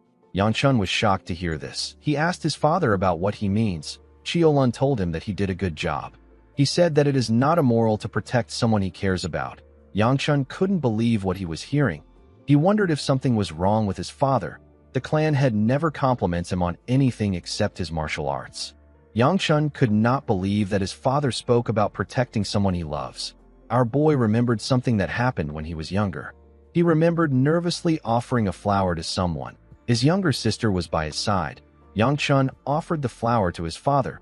Chiolan turned to his wife when he saw this. The woman smiled brightly at him. Chiolan accepted the flower and pat his son on his head. Manhwa ran to hug their mother. Yanchun was quite happy that his father pat him on the head. It was a joyful day. Upon remembering this, our boy called out to his father. Chiolan turned around and asked his son to speak.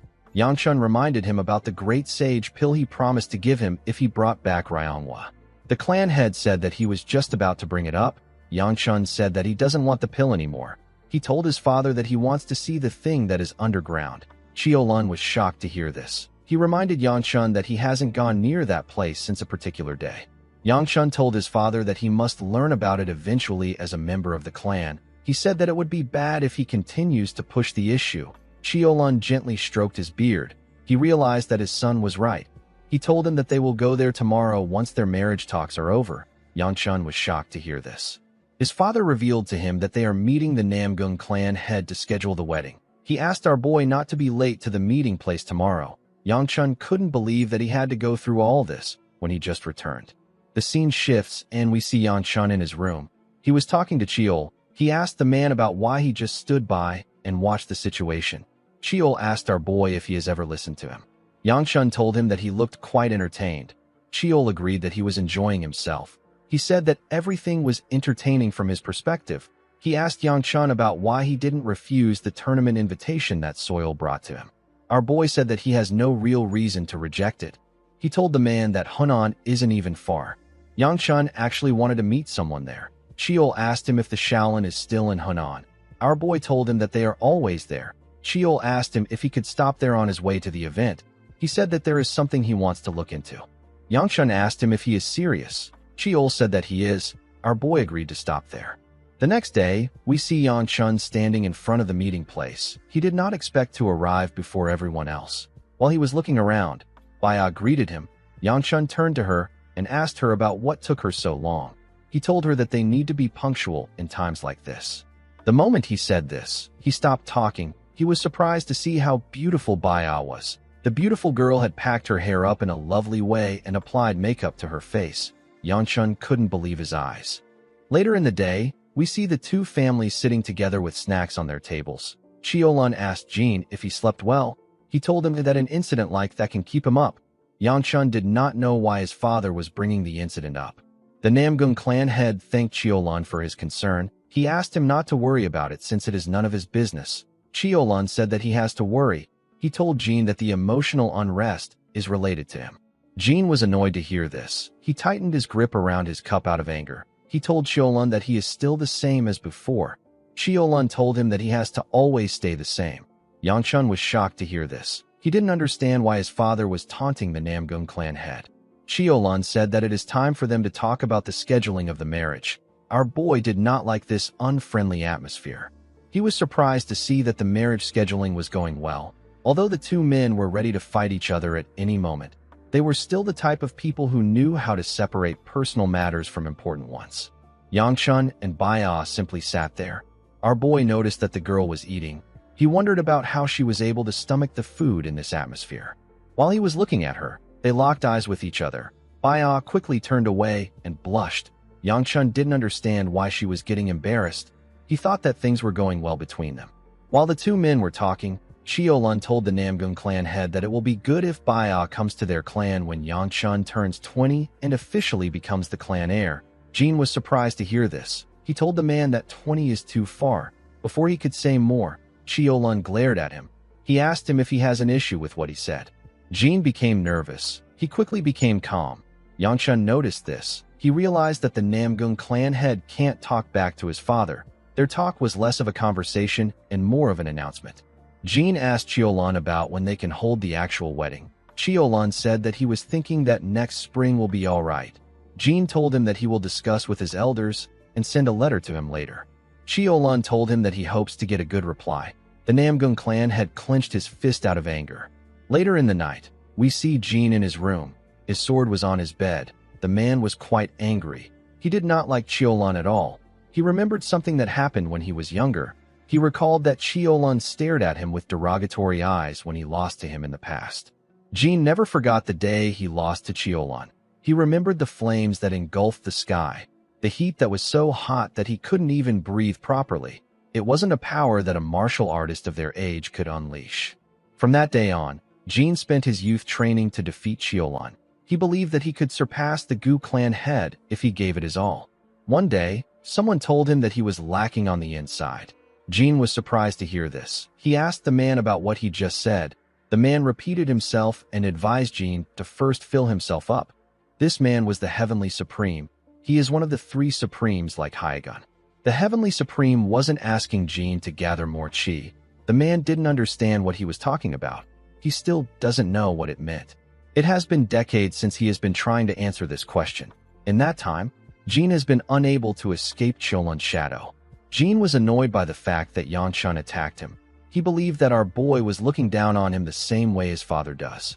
He turned to the sword on the bed. He picked it up and smiled. He said that it is all right for him to educate Yangchun if Cheolun is unable to do it by himself. The scene shifts and we see Seola training with her older self in the woods. Her older self advised her to move with the sounds the sword sends to her. Seola closed her eyes and swung her sword. She made a clean strike in the air. Her strike blew away the things around her. She cleared the grass in front of her with the strike. Her older self asked her to stop for today. Seola told her that it is hard. The woman appeared to her and commended her on her efforts. She told our girl that she is getting noticeably better. Seola was happy to hear this. She asked her if she's serious. The woman told her that she is. She said that she is much better than before. The moment she said this, She sensed something. She quickly raised her head up. Seola also sensed it too. They sensed an eerie dark energy in Baya's guest chambers. The older Seola asked her younger self to head there immediately. Our girl told her that they will know she is a servant of the Gu clan if she goes there like this. The woman smiled at her and asked her not to worry. She said that she has her ways. The scene shifts and we see Jin walking to Yanchuan's chambers. Someone asked him to stop. When the man raised his head up, he saw a girl wearing a hat that had a veil and a huge plain robe. Of course, this person is Seola. Jin asked our girl for her identity. He quickly recognized Seola as the servant that follows Yanchun around. He asked her about why she is wearing the stupid clothes. Seola asked her older self about how the man was able to easily recognize her. The woman didn't say anything. Jin asked her if she has any business with him. He asked her about who sent her. Seola didn't know what to say. Jin gently released his energy and asked her to get out of the way if she doesn't have any business with him. He told her that he has no time to deal with servants like her. Seola became nervous. She put herself together and told the man that he can't do it. Jin was surprised to hear this. Seola explained to him that she can feel the huge, scary intent he has. She asked him about where he is going. She asked him if he is going to take out his anger on her young master. The clan head was shocked to hear this. He decided to release his energy. His lightning energy pushed everything around him back. Seola asked her older self about what she should do. The woman asked her to quickly draw her sword. Jin asked our girl if Yanchun was the one who told her. He thought that they were both looking down on him. He placed his hand on his sword and told Seola that everyone here annoys him. He said that he doesn't like it.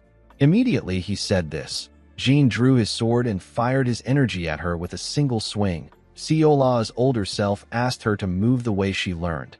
Our girl drew her sword and tore the man's strike with a clean swing. Jin was surprised to see this. His energy hit the ground behind our girl. The clan head couldn't believe that she nullified his attack.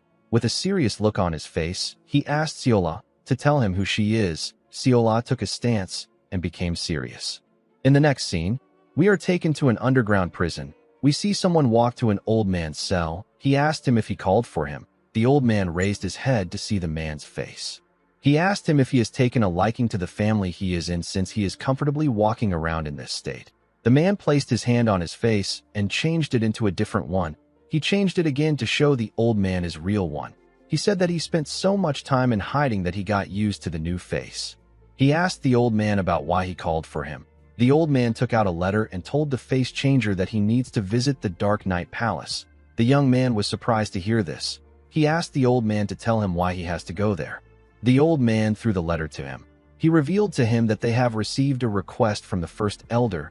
He asked the man to deliver it to the Dark Knight Palace. The man turned around and grit his teeth.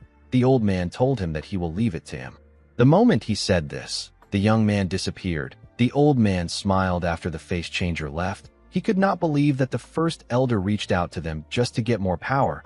He realized that the first elder, whose name is Gu Changjun, has been blinded by his greed. The old man found the situation to be intriguing. The scene shifts and we are taken back to the forest. We see Seola and Jin exchanging strikes. Seola was blocking the man's strikes. Jin was annoyed to see this. He did not understand what was happening. He could sense the lack of skill in her movements, but she was still able to react at the perfect time and block every strike. Jin swung his blade with a lot of force. Seola jumped to dodge the attack. Her hat fell from her head. The clan head raised his sword up and thrust it at her. Before his blade could touch our girl, she blocked it with her sword. When their swords clashed, it blew away the things around them. Seola landed on the ground and turned to him. Jin wondered if the Gu clan teaches their servants martial arts. Even if they were taught martial arts, it makes no sense for Seola to be able to block his attacks. The moment he thought of this, the clan head noticed that he could hear a sound coming from Seola's sword. This was sword resonance. It is the ringing of the sword. It is something that even the skilled sword masters struggle to recreate. Jin did not understand how a mere servant was able to do it. He grit his teeth out of anger. He couldn't believe that someone as great as him was struggling to defeat a mere servant. He changed his stance and released more energy.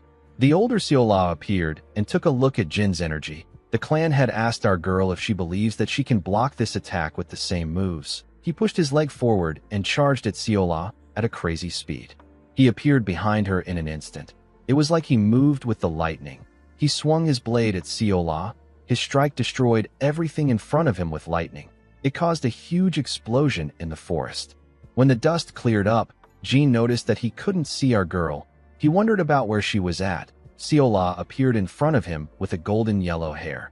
Jin quickly noticed the change in her hair. He blocked her sword with his blade. He noticed that the flow of her sword has changed. She was much stronger. This is natural since the older Seola has taken over our girl's body. The woman said that she now understands. She told Jin that she feels sad when she sees his sword. She said that she can feel emptiness from within. The Namgung clan head was shocked to hear this. It sounded similar to what the Heavenly Supreme said to him. The man became even more angry. He couldn't believe that Seola said this to him. He pushed her back with a large amount of force. He quickly closed the gap between himself and Seola. He swung his sword at her with a large amount of energy. Seola blocked his attacks and moved back. Although Jin was using the Namgung sword, it was jagged and messy. It was as if Jin lost his basis after getting lost on his path. The woman recalled that the Heavenly Supreme of her previous life was a skilled swordsman, but he always wondered why his sword was so rough. She wondered if this is how the Namgung sword has always been. She quickly realized that there was actually one person who was different. This was the demonic Blade Empress. Baia's sword always felt like it knew where it needed to go. The woman wondered why Baia was the only one who was different among the martial artists of the Namgung clan.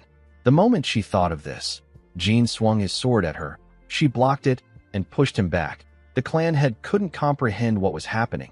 He raised his sword and gathered his energy into it. He asked her to tell him why his sword isn't able to reach her. Immediately he said this. He fired a devastating strike at her. Seola quickly took a stance. She realized that she had to change her method if she wanted to calm him down. She knew that this was the only way. She charged at the attack. She changed her stance and copied Baia's stance. She used her sword to calmly tear through the attack. She moved past the strike and pointed her blade at him.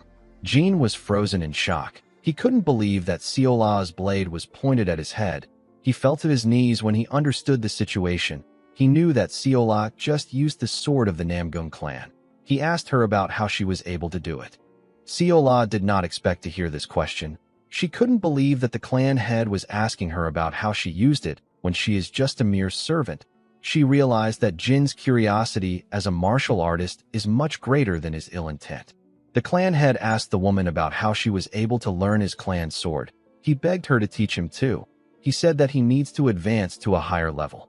The woman did not expect him to be so desperate. She asked Jin to get up. She told him that she is simply a servant of the Gu clan. She said that she learned this path by watching someone else. She told the man that she can't really explain it to him. Jin was surprised to hear that she watched someone perform his clan's martial art. He asked her about where she saw such a thing. The woman smiled when she heard this. She asked him if he will believe her if she said that it is related to her young master. Jin was surprised to hear this. He asked Seola to stop spouting nonsense. He asked her to tell him how Yanshun could be involved in this. The woman turned around and told him that Yanshun once told her that he had the opportunity to witness the lost sword of the Namgung up close. She told Jin that he is allowed to believe if he wants to. She smiled and asked him not to tell others about what happened today. She told him that he will need to resolve his rage if he wants to get her young master's teaching. After saying this, she jumped out of the area with a large amount of force. She left the clan head conflicted about what to do. While the woman was running, the younger Seola called out to her. The woman told her that she will give her body back now. Our girl asked her if it is alright for them to leave things like that. She said that Jin might try to attack Yanshun again. The woman said that they don't need to worry about that anymore. She smiled when she realized that she ended up dumping everything on our boy. She felt bad for him. The next day, we see Yanshun wake up on his bed. He noticed that his arm felt numb. When he turned to the side, he saw Baia sleeping next to him. Her head was on his arm. Our boy quickly raised his head up. He didn't understand why the girl came there when her father is around. The moment he thought of this, he saw a note by his side. He didn't know how it got there. He picked it up and opened it. It was a letter from Seola. Our girl wrote that she taught the Namgung clan head a lesson. She asked Yanshun not to worry anymore. Yanshun didn't understand what was written in the letter. He wondered about who left it there. Immediately he thought of this. Someone asked him if he is inside. Our boy realized that this was Jin's voice. He didn't understand why the man was there. He quickly asked him to wait. He moved to the door and opened it. He asked Jin about why he is there so early in the day. The clan head told him that he wants to ask him for something. The moment he said this, Baya got up from the bed and asked Yanshun about who is at the door. Our boy quickly became scared. Jin instantly released his energy. Yanshun didn't know why she woke up at the worst time. Jin glared at our boy with a face filled with anger. He quickly calmed himself and told Yanshun that he would like to speak to him privately. He asked him if he can come with him. Our boy was surprised to hear that the man wanted to talk to him. Jin took him to the training ground after he got dressed. Yanshun didn't know why he brought him there. He noticed that the man was holding a sword. He quickly gathered his energy in his hand. He told himself that his suspicions were correct. Jin drew his sword and swung it in the opposite direction with a swift movement. He turned to Yanshun and asked him about how it was. Our boy did not understand what he meant. Jin asked him to tell him what his sword is lacking. Yanshun didn't know what to say. He didn't know why Jin was suddenly speaking politely. He told the clan head that he doesn't know what he means. Jin asked him not to lie to him. He told Yanshun that he heard that he knows the proper way to use the Namgung sword. Our boy didn't know who said this to him. He wondered if this issue is related to the note from earlier. Jin moved close to him and begged him to show him the sword of his clan. He promised to give Yanshun anything he wants. Our boy became nervous. He asked the man to tell him what has gotten into him. He didn't understand how the man suddenly changed overnight. Cheol appeared and smiled. He called Jin a pitiful man. Yanshun was surprised to hear this. Cheol said that Jin is probably considered to be very skilled in his clan since he is the head of the clan. However, the swordsmanship he just demonstrated was off. Cheol explained to Yanshun that he observed all the swordsmanship of the Namgung clan martial artists in his memory. While the martial artists were well trained, their techniques were all different from the Namgung sword that Cheol is familiar with. It is not the proper Namgung sword. It focuses too much on being flashy. Cheol told our boy that only Baya was able to figure out the proper path later in her life. He said that the current sword of the Namgung clan has lost its way. Cheol said that someone named Myong is stupid. He told Yanshun that Myong always spoke about how he would pass on his sword to future generations. He said that he did not think that his sword would be forgotten. Yanshun instantly knew the man whose name is Myong. Cheol was talking about one of the heroes who saved the world from the terror of the blood demon. He was referring to the heavenly lightning sword whose name is Namgung Myong. Our boy asked Cheol about what he should do. He told the man that he doesn't really know how to wield a sword. Cheol told him that he really sucks at using a sword. He said that this is not actually a bad situation. He told Yanshun that he feels bad seeing Jin so troubled about his martial arts because he is also a swordsman. He said that he has a way of helping him. Immediately he said this, he went into Yanshun's body. He grabbed Jin's sword and told him that the Namgung clan sword is originally like a wave. Because it uses lightning energy, it focuses on lightning-like movements. However, what is truly important is to ensure that it maintains a flow like that of the wave, a wave that never stops. The moment he said this, he drew the sword. He moved past Jin and took a stance. He swung the sword in a clean and smooth way. He told Jin that his sword should be precise even if it is slow. It should be done properly even if it isn't flashy. Jin was captivated by the technique. He quickly understood what Cheol was saying. He told him that it now makes sense. He thanked him and took the sword from him. He told him that this will really help him. Yanshun nervously told the man that he is happy to hear this. Jin jumped and ran forward. He said that he must engrave what he just saw into his body. Our boy said that the way he runs makes him remember a certain person. Cheol was relieved to see that the clan had gained something. Yanshun asked him about how he was able to perform the Namgung sword. The old man said that he merely mimicked what he saw before. He asked our boy if he knows the person that told Jin that he knew how to use a sword. Yanshun said that he has no clue. He smiled and said that it worked out for the best since the Namgung clan head will no longer be mad at him. He said that there is somewhere he needs to be right now. In the next scene, we see Yanshun arrive somewhere. His father was already there. Cheolun told his son that he is late. Our boy told him that he had something to take care of. He apologized to him for being late. Cheolun told him that it is fine. He asked him if the chief steward has explained things to him. The moment he said this, the door leading to an underground space got opened. The clan head told his son that they need to descend. Yanshun nervously looked down the stairs.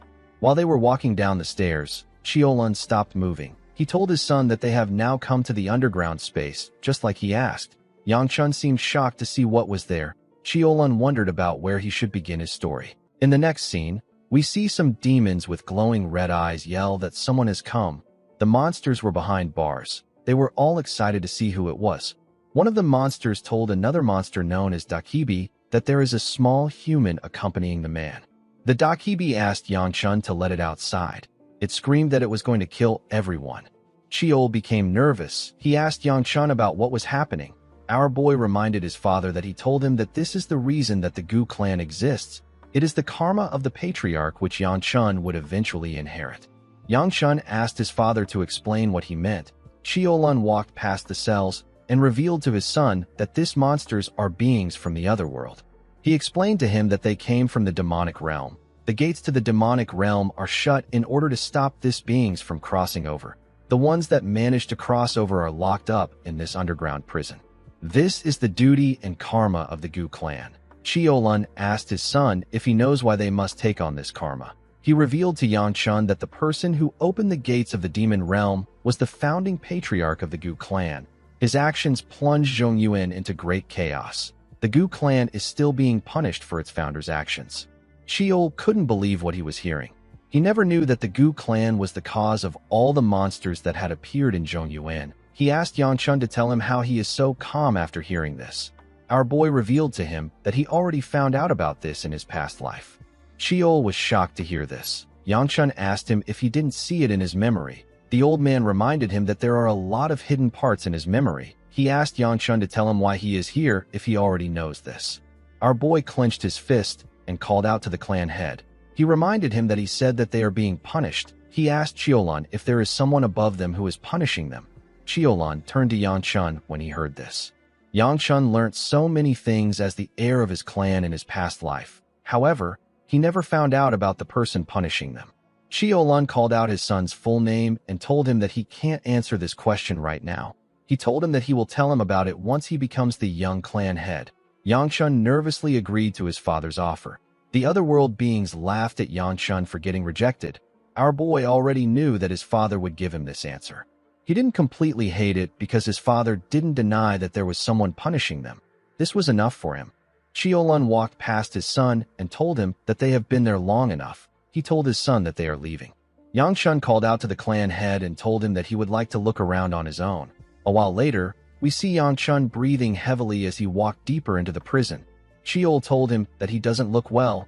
He told him that he has been in there for too long. He advised our boy to leave now. Yang Chun put himself together and said that he needs to go a bit further. He recalled that the first elder used the monster he is searching for to execute his plan. He wanted to see the being while he was there.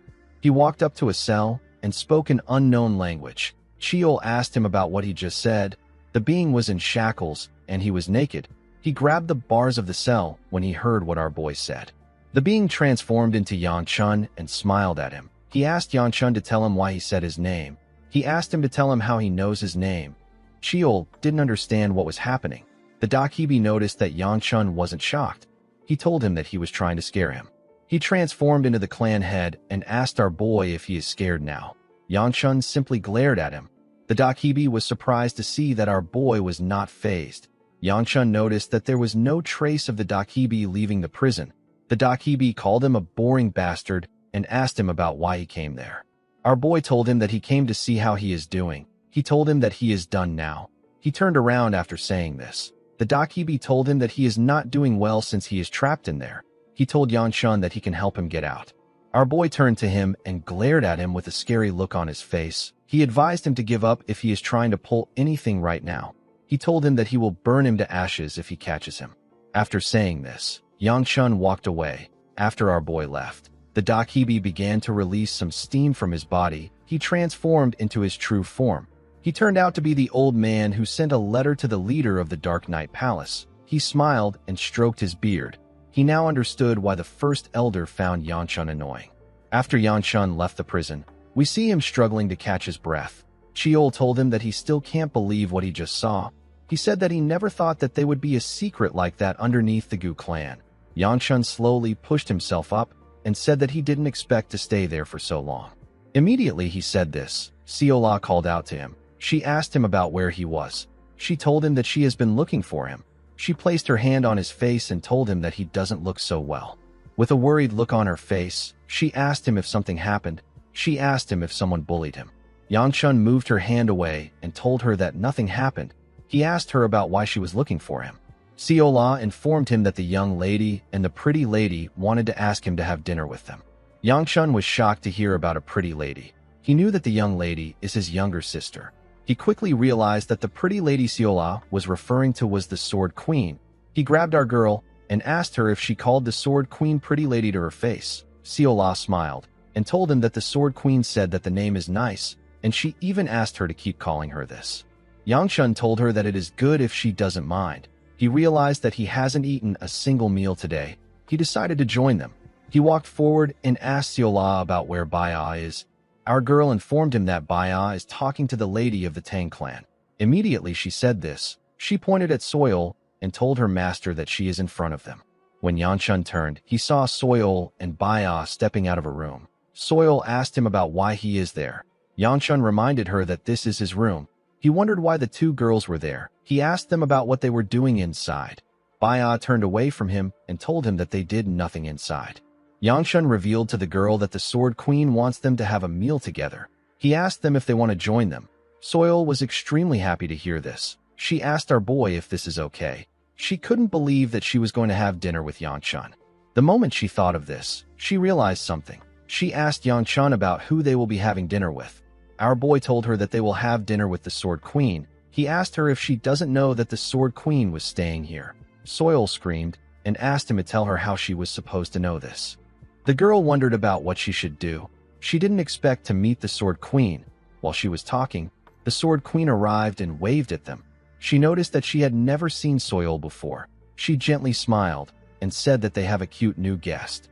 Soil smiled like a crazy fangirl when she saw the Sword Queen. She nervously put her hands together and introduced herself as the Sichuan Tang clan's first daughter. The Sword Queen smiled brightly and welcomed her. She said that it is a bit odd to keep talking. She suggested that they all go to the dining hall. Yangchun didn't expect the girl to get this excited over seeing the Sword Queen. He wasn't really surprised because the Sword Queen is the most accomplished and renowned female martial artist in the Orthodox faction. It was natural that Soil respected her as a martial artist. Ryangwa moved close to her brother and asked him about why he has another woman. She asked him if Soil likes him too. Yangchun was annoyed to hear this. He raised his hand and told his sister that it is wrong. He was more annoyed by the fact that she was actually correct. Later in the night, we are taken to a different building. Yangchun was amazed to see the amount of dishes on the table. He said that this looks fancier than usual. The Sword Queen revealed to him that Hyuk and the attendants prepared this meal together. Yangchun was shocked to hear that Hyuk made this food. He couldn't believe that the boy knew how to cook. He recalled that Hyuk once mentioned this to him when they were in the demonic cult. Hyuk told him that he likes to cook. He said that he wanted to open a restaurant before he joined the cult. The older Yangchun told him that he never asked him. At the time, Yangchun thought that the man was lying because he always lied.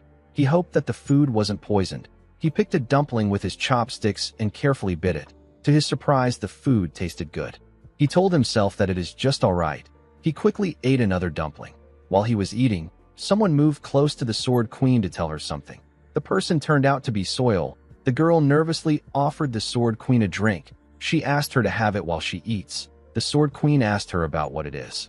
The girl revealed to her that it is a tea made from the silent flower herb. She told the woman that it is good for skincare. The Sword Queen nervously asked the girl if the silent flower herb isn't poisonous. Soil told her that it is. Yangchun spat out his food when he heard this. He spat it on his sister. Ryangwa couldn't believe what her brother did. Yangchun nervously told her that he is sorry. The girl didn't want his apology. She threw her chopsticks at his eyes. Our boy screamed out in pain and fell on his fiancé's laps. With a look of anger on her face, Ryangwa called her brother a crazy bastard and asked him about what he is doing. After they were done eating, Yangchun and the Sword Queen stepped out. Our boy apologized to her for showing such a poor behavior. The woman assured him that it is fine. She told him that she had fun. She asked him about how his eyes are. As tears gushed down from his eyes, Yangchun told the woman that he is fine. He said that his sister didn't hit hard. The Sword Queen was relieved to hear this. She gently smiled and told Yanchun that his sister resembles him when she gets angry. She told him that they are definitely siblings. Yanchun wondered about how the Sword Queen saw him. He wanted to explain Soil's behavior to her, but the Sword Queen told him that it is fine. She said that she knows that it was out of goodwill. Although Soil was from the Tang clan, the Sword Queen never expected her to drink poison for skincare. She found it impressive. She gently smiled and said that Soil will become an impressive martial artist. Yanchun noticed that something was off with the woman. He told her that she looks tired. He asked her if something happened. The woman stopped walking when she heard this. She forcefully smiled and asked our boy if he noticed. She thanked him for worrying about her. She placed her hand on his shoulder and told him that it is nothing much. She assured him that he doesn't need to worry. She walked forward and said that things will flow naturally. Yanchun carefully stared at her as she walked away. He couldn't understand her worry. While he was looking at her, Soil called out to him. With a smile on her face, she thanked Yanchun for inviting her to today's meal. She told him that it was nice to eat with him. Yanchun moved close to her and asked her if it was nice to eat with him or the Sword Queen. Soil nervously said that she was talking about the Sword Queen. She quickly corrected herself and told Yanchun that it was nice to eat with both of them. Cheol called our boy a mean bastard and asked him if he has to tease someone who likes him. Our boy didn't understand what he meant. Cheol reminded him that he has something he wants to tell the girl.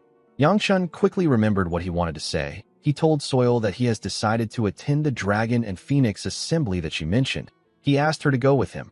Soil was extremely happy to hear this. She grabbed Yanchun's hands and thanked him. She told him that she looks forward to the journey. She quickly let go of his hands and told him that she didn't realize that she was holding him. She apologized to him. Our boy assured her that it is fine. He told her that they will leave soon. He asked her to rest comfortably until that time. Soil thanked him for this. Yanchun left after telling her the news. Soil watched him walk away. She looked at her hand and gently smiled. She was quite happy to touch our boy. The scene shifts and we see Seola and Baya walking in a garden. The garden was filled with white flowers. Seola was happy to see so many flowers. Baya moved close to the flowers and said that they are white smiling flowers. Our girl asked her if she knows the flowers. Baya gently smiled and said that she does. She said that her mother used to like them. The scene shifts and we are taken to the past. We see a younger Baya standing in front of her mother. The woman put the white smiling flower in her daughter's hair and asked her to be happy even if she is not around. While Baya was thinking about the past, someone said that he heard they went on a walk. The girls quickly turned to the person. The person turned out to be Yanchun. Our boy said that the garden looks simple. He said that there were so many flowers there when his mother took care of it. Baya carefully looked at him. She asked him if she can take some of these flowers. Yanchun asked her to go ahead. He said that it doesn't matter to him. Baya picked up a flower and put one in Seola's head. She told our girl that her mother used to always do this. Seola took out a flower and put it in Baya's hair. She told the girl that she also needs to wear it. Baya smiled when she heard this. The two girls turned to Yanchun and called out to him. They asked him about how they looked. The white smiling flowers in the area made their beauty shine radiantly. Yanchun didn't know what to say. Cheol appeared and tapped him on his head. He told our boy that seeing a flower wearing flower will make the night shine brightly. He asked Yanchun to say this to them. Our boy was annoyed to hear this. He asked him to stop pushing thoughts into his head. Due to the look on his face, Seola assumed that they looked terrible. Yanchun assured her that they don't look terrible. In the next scene, we see someone training. The person turned out to be the Namgung clan head. The man was training in the field with his shirt off. His muscles and veins popped out as he wielded his sword. While he was swinging his sword, someone told him that he heard he came to Shangxi. The person asked him if he obtained any enlightenment. Jean turned around when he heard the person's voice. The person greeted the clan head with a smile on his face. The person turned out to be Gu Changjun, the first elder of the Gu clan. He is also known as the Exchange Zero Burning Sword. In the next scene, we see the second elder informing Yanchun that the first elder had a meeting with the Namgung clan head. Yanchun and Seola turned to him when they heard this. Our boy told Ryan that he knows. The elder was surprised to hear this. He told Yanchun that this isn't something that he can take lightly. He said that no one knows what the old man who is desperate to become clan head might do. The moment he said this, he understood what Yanchun said. He asked our boy if he really knew. Our boy smiled and told him that he has kind of become close to the Namgung clan head. A few hours ago, Yang Chun went to meet the Namgung clan head. He saw Jin swinging his sword in the field. He told him that he was wondering about where he was. He didn't think that the man would still be swinging his sword. Jin cleaned his sweat and said that he feels himself getting a better sense of his sword each time he swings it. He said that it is as if he is learning how to wield a sword for the first time. He asked Yang Chun to tell him how his sword looks compared to what it was in the morning. Chiol asked Yang Chun to tell the man that he has grasped something even though it is faint. Our boy said this to the man. Jin told him that he was able to receive his teachings thanks to her help. He assured Yang Chun that he will repay this debt. Our boy didn't know who Jin was referring to. He nervously laughed. The clan head decided to reveal to our boy that the first elder came to see him earlier. Yang Chun was surprised to hear this. He did not think that the old man would finally make his move. He asked the clan head if he can tell him about what they discussed. Jin thought about it for a second and told Yang Chun that he will be honest with him because he received his teachings. He revealed to our boy that the conversation was nothing more than a simple greeting. He said that Chang Jun asked him if he is interested in joining his cause and if he has the same desires as him. The elder suggested that they meet at a later time to discuss the specifics. Jin raised his sword and told Yang Chun that he can obviously see that he and his father are not very close. He said that he would have accepted the first elder's offer if he had come earlier. However, the man is only interested in honing his sword further. He said that he doesn't wish to trouble himself with anything else. He asked Yang Chun not to worry. He assured him that he will reject the elder's offer. Our boy smiled and told him that he would prefer if he accepted the offer. Jin was shocked to hear this. Yang Chun reminded him that he said he would pay him back. He told him that he wants them to settle the debt this way. He asked the clan head to pretend to go along with the first elder and tell him what he is plotting. He told Jin that he will give him more sword lessons if he helps him. He asked him if he likes the offer. Jin couldn't believe what he was hearing. He asked Yang Chun if he is serious. The scene shifts, and we are taken back to the present. Yang Chun was relieved to see that the clan head was only interested in his sword right now. He was happy to see that he was able to turn a disaster into an opportunity. He told the second elder that he doesn't need to worry about the first elder for a while. Ryan told him that he is even more worried after hearing this. He asked our boy if he will soon be leaving since he is participating in the Dragon and Phoenix Assembly. Yang Chun told him that he is correct. He said that an invitation should have come for him. He asked the elder if he has heard anything. The elder put his hand into his clothes. He told Yang Chun that he wanted to give it to him as a present. He took out a cookie and gave it to Siola. Our girl began to drool. She told the man that she thinks she likes him. The elder took out a paper and gave it to Yang Chun. Our boy thanked him. Immediately he did this. He saw something shocking on the letter.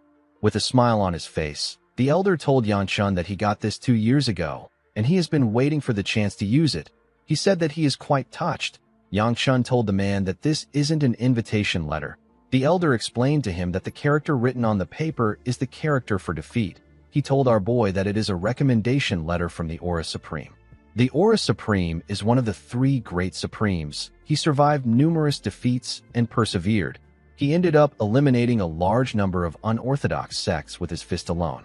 Yang Chun wondered why the Aura Supreme would take interest in someone like him. He asked the second elder about where he got it. The old man told him that it is from the Aura Supreme.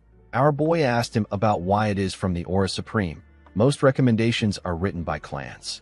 The second elder pressed Yang Chun's head and asked him to shut up. He told him that he should just accept anything an adult gives him. He turned around and asked Yang Chun to tear his opponents to shreds.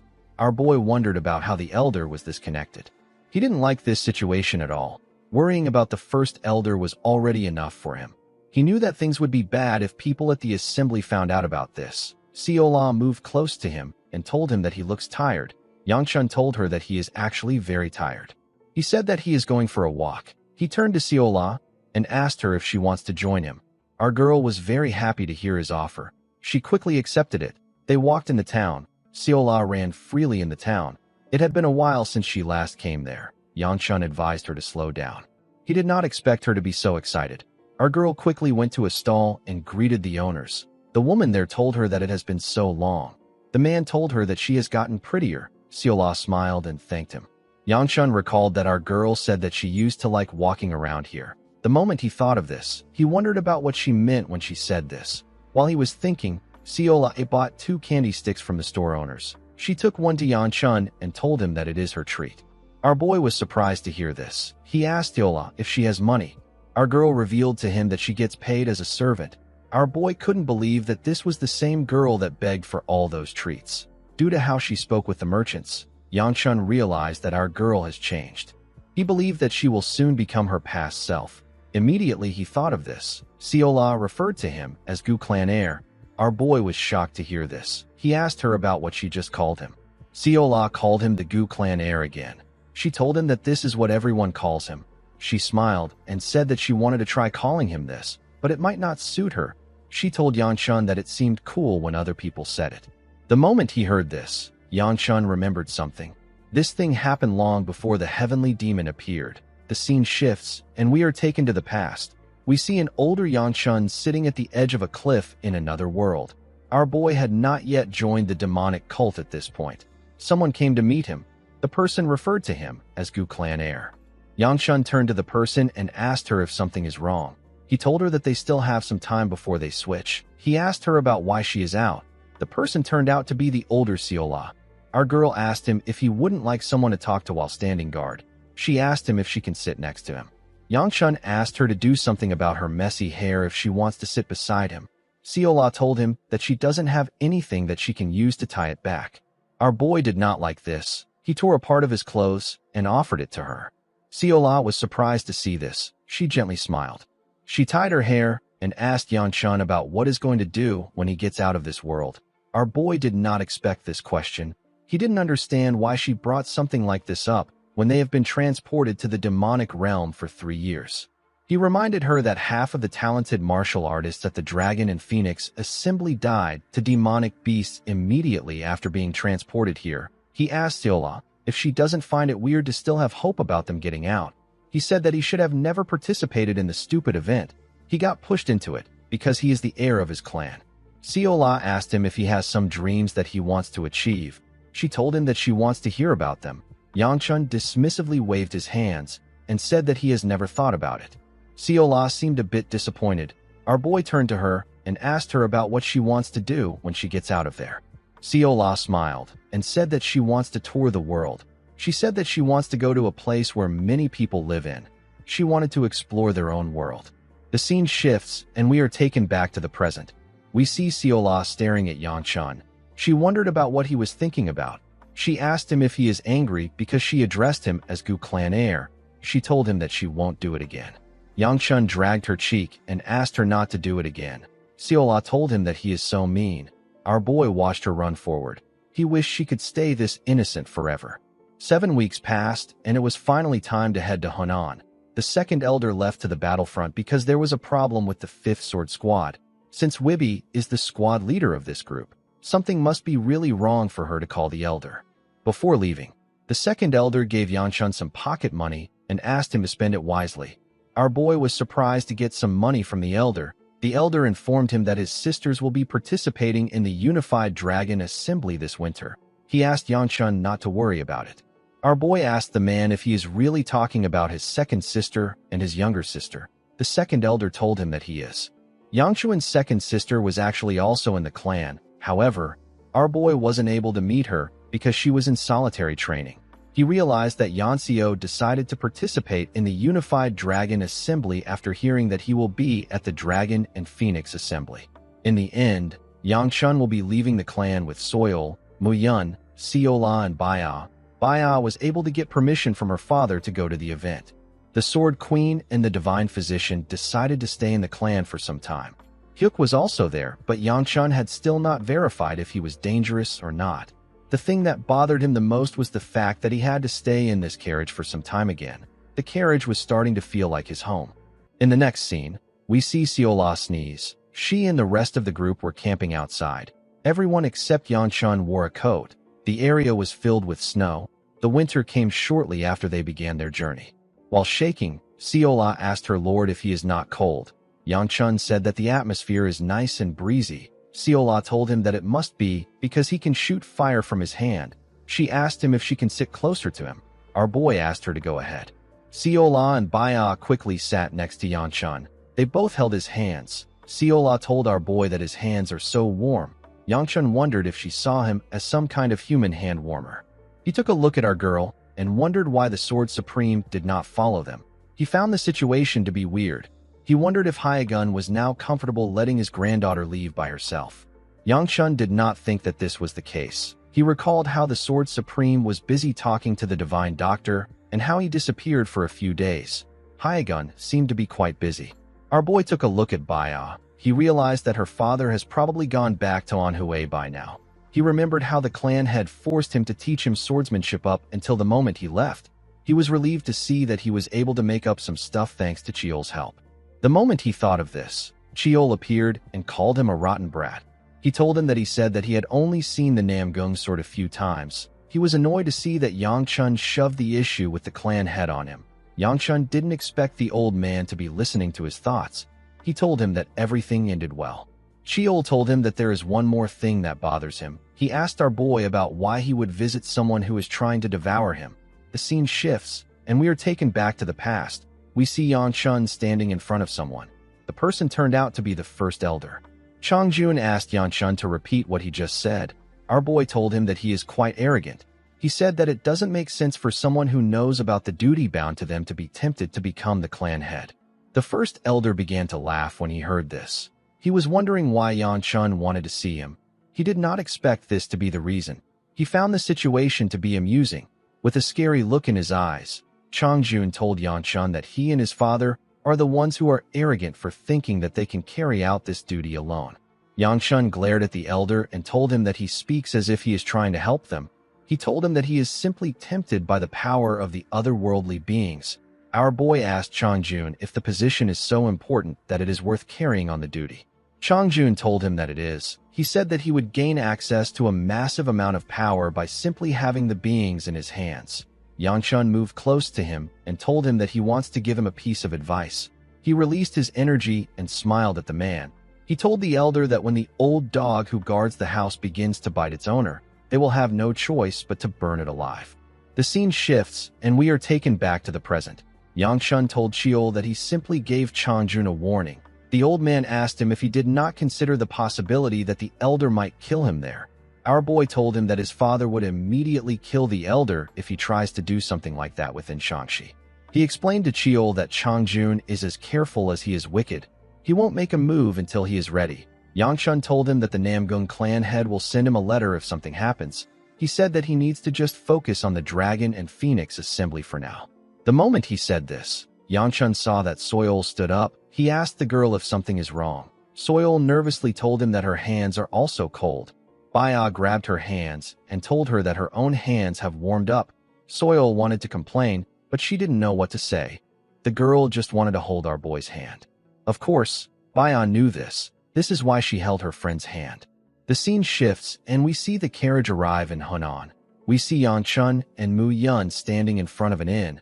Mu Yun told his master that he can stay in the quarters prepared by the Alliance and head up to the event center in 4 days' time. Yangchun went into his room and threw his money on the bed. Now that he was there, it dawned on him that he was actually going for the Dragon and Phoenix Assembly. He recalled that this event didn't go well in his past life. A few years from now, a demonic realm gate will open and young martial artists will get thrown into this realm. This event was known as the Demon Realm Transfer Incident.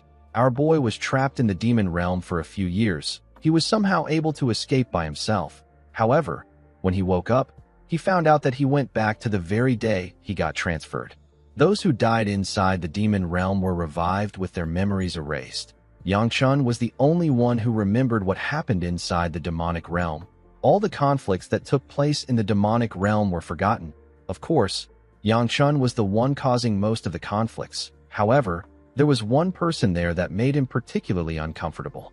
Our boy hoped that he would never run into this woman. The moment he thought of this, our boy stopped walking. He realized that this person might come to this event. He told himself that it won't happen. He remembered that the assembly was not a one-time event, and it wasn't mandatory either. He told himself that the person won't come. Mu Yun stepped into the building while he was thinking. Yangchun asked his guard about why he is alone. He said that the girls are taking too long. The man said that it might be because of all their luggage. Yangchun didn't understand why they packed so many things when they came there to fight. The moment he thought of this, he noticed that someone was behind him. He thought that it was the girls. He turned around and asked them to hurry up. He said that he is starving. Immediately he said this, he saw the face of the girl behind him. The girl was startled by him. She missed a step and tripped. She lost her balance. Before she could fall, Yang Chun grabbed her hand. The girl was shocked to see this. Unfortunately for him, the girl was still unable to regain her balance. She fell on our boy. Immediately this happened, Soil and the girls ran downstairs. Soil apologized to Yang Chun for being late. The moment she did this, she saw something shocking. She saw the girl on Yang Chun. Soil asked our boy about what is happening. Muyun asked his master if he is alright. Among the 4 great clans, there is another clan apart from the Namgung clan that is known for their sword. This is the Moyong clan. They are the rulers of Liaoning. The girl above Yang Chun is the precious daughter of this clan and one of the 5 dragons and 3 peaks. Her name is Moyong Haya. She is also known as the Snow Peak. This was the one person Yang Chun didn't want to meet. He remembered how she belittled and insulted him in the demonic realm. He wondered why he reached out to her and created this situation. He noticed that her hand was lying on his own hand. He said that he hates himself. Before she could say anything, Soil called out to her and asked her if she isn't the Snow Peak. Haya stood up and told her that it has been a while since the last Dragon and Phoenix assembly. Soil asked her if she can explain what is going on. The girl revealed to her that Yang Chun caught her when she tripped on the stairs. Yang Chun said that it is actually his fault. He apologized to the girl. Haya told him that it is fine as long as he knows that he is at fault. Our boy was annoyed to hear this. He called her bitch in his head. He told himself that he doesn't need to get emotional over her. He knew that he had to get out of there quickly. Haya turned to him. It seemed as if she wanted to ask him something. Yang Chun placed his hand on Soil's shoulder and pushed her forward.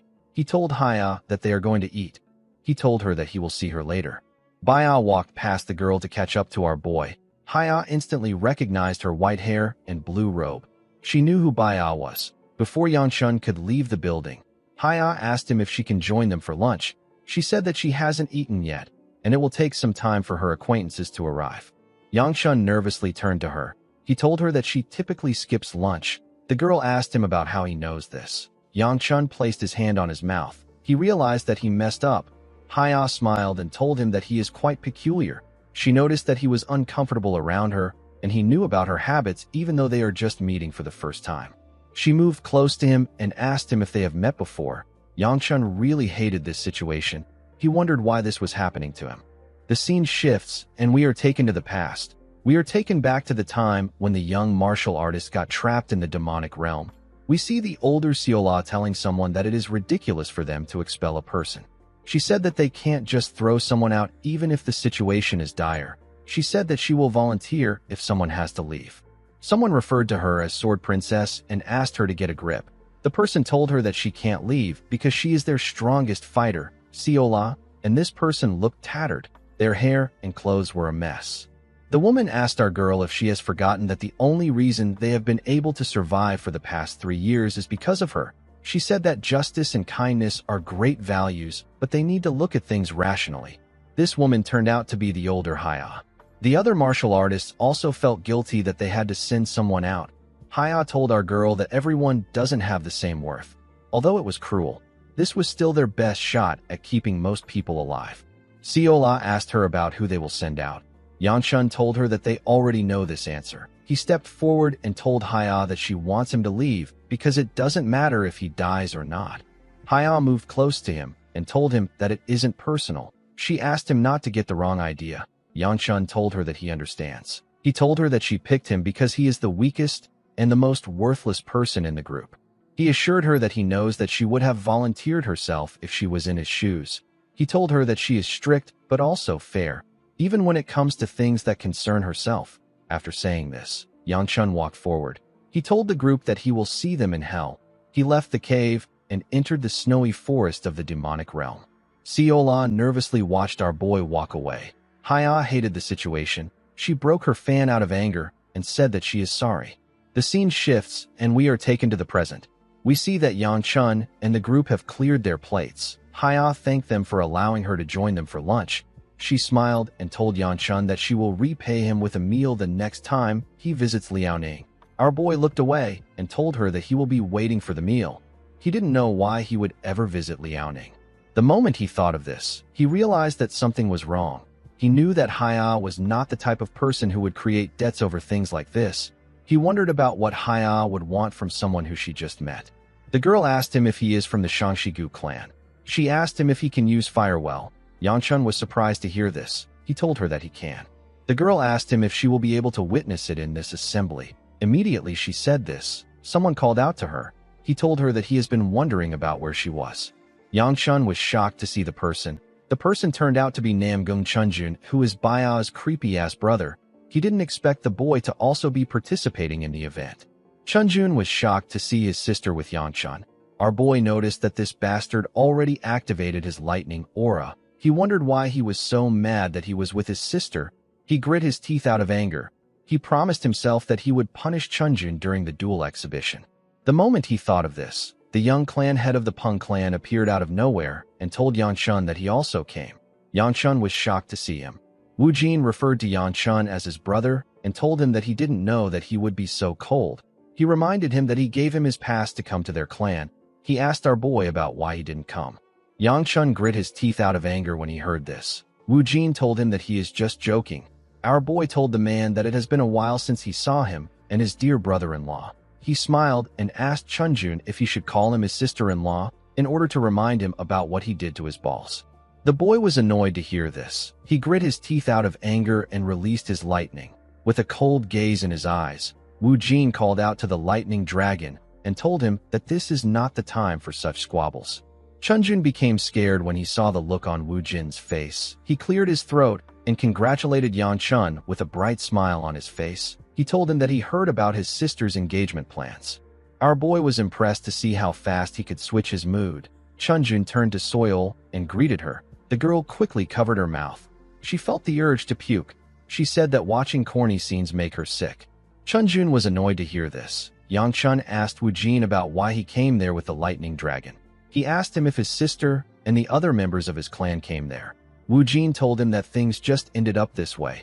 He said that he is the only member of his clan that is participating in the event.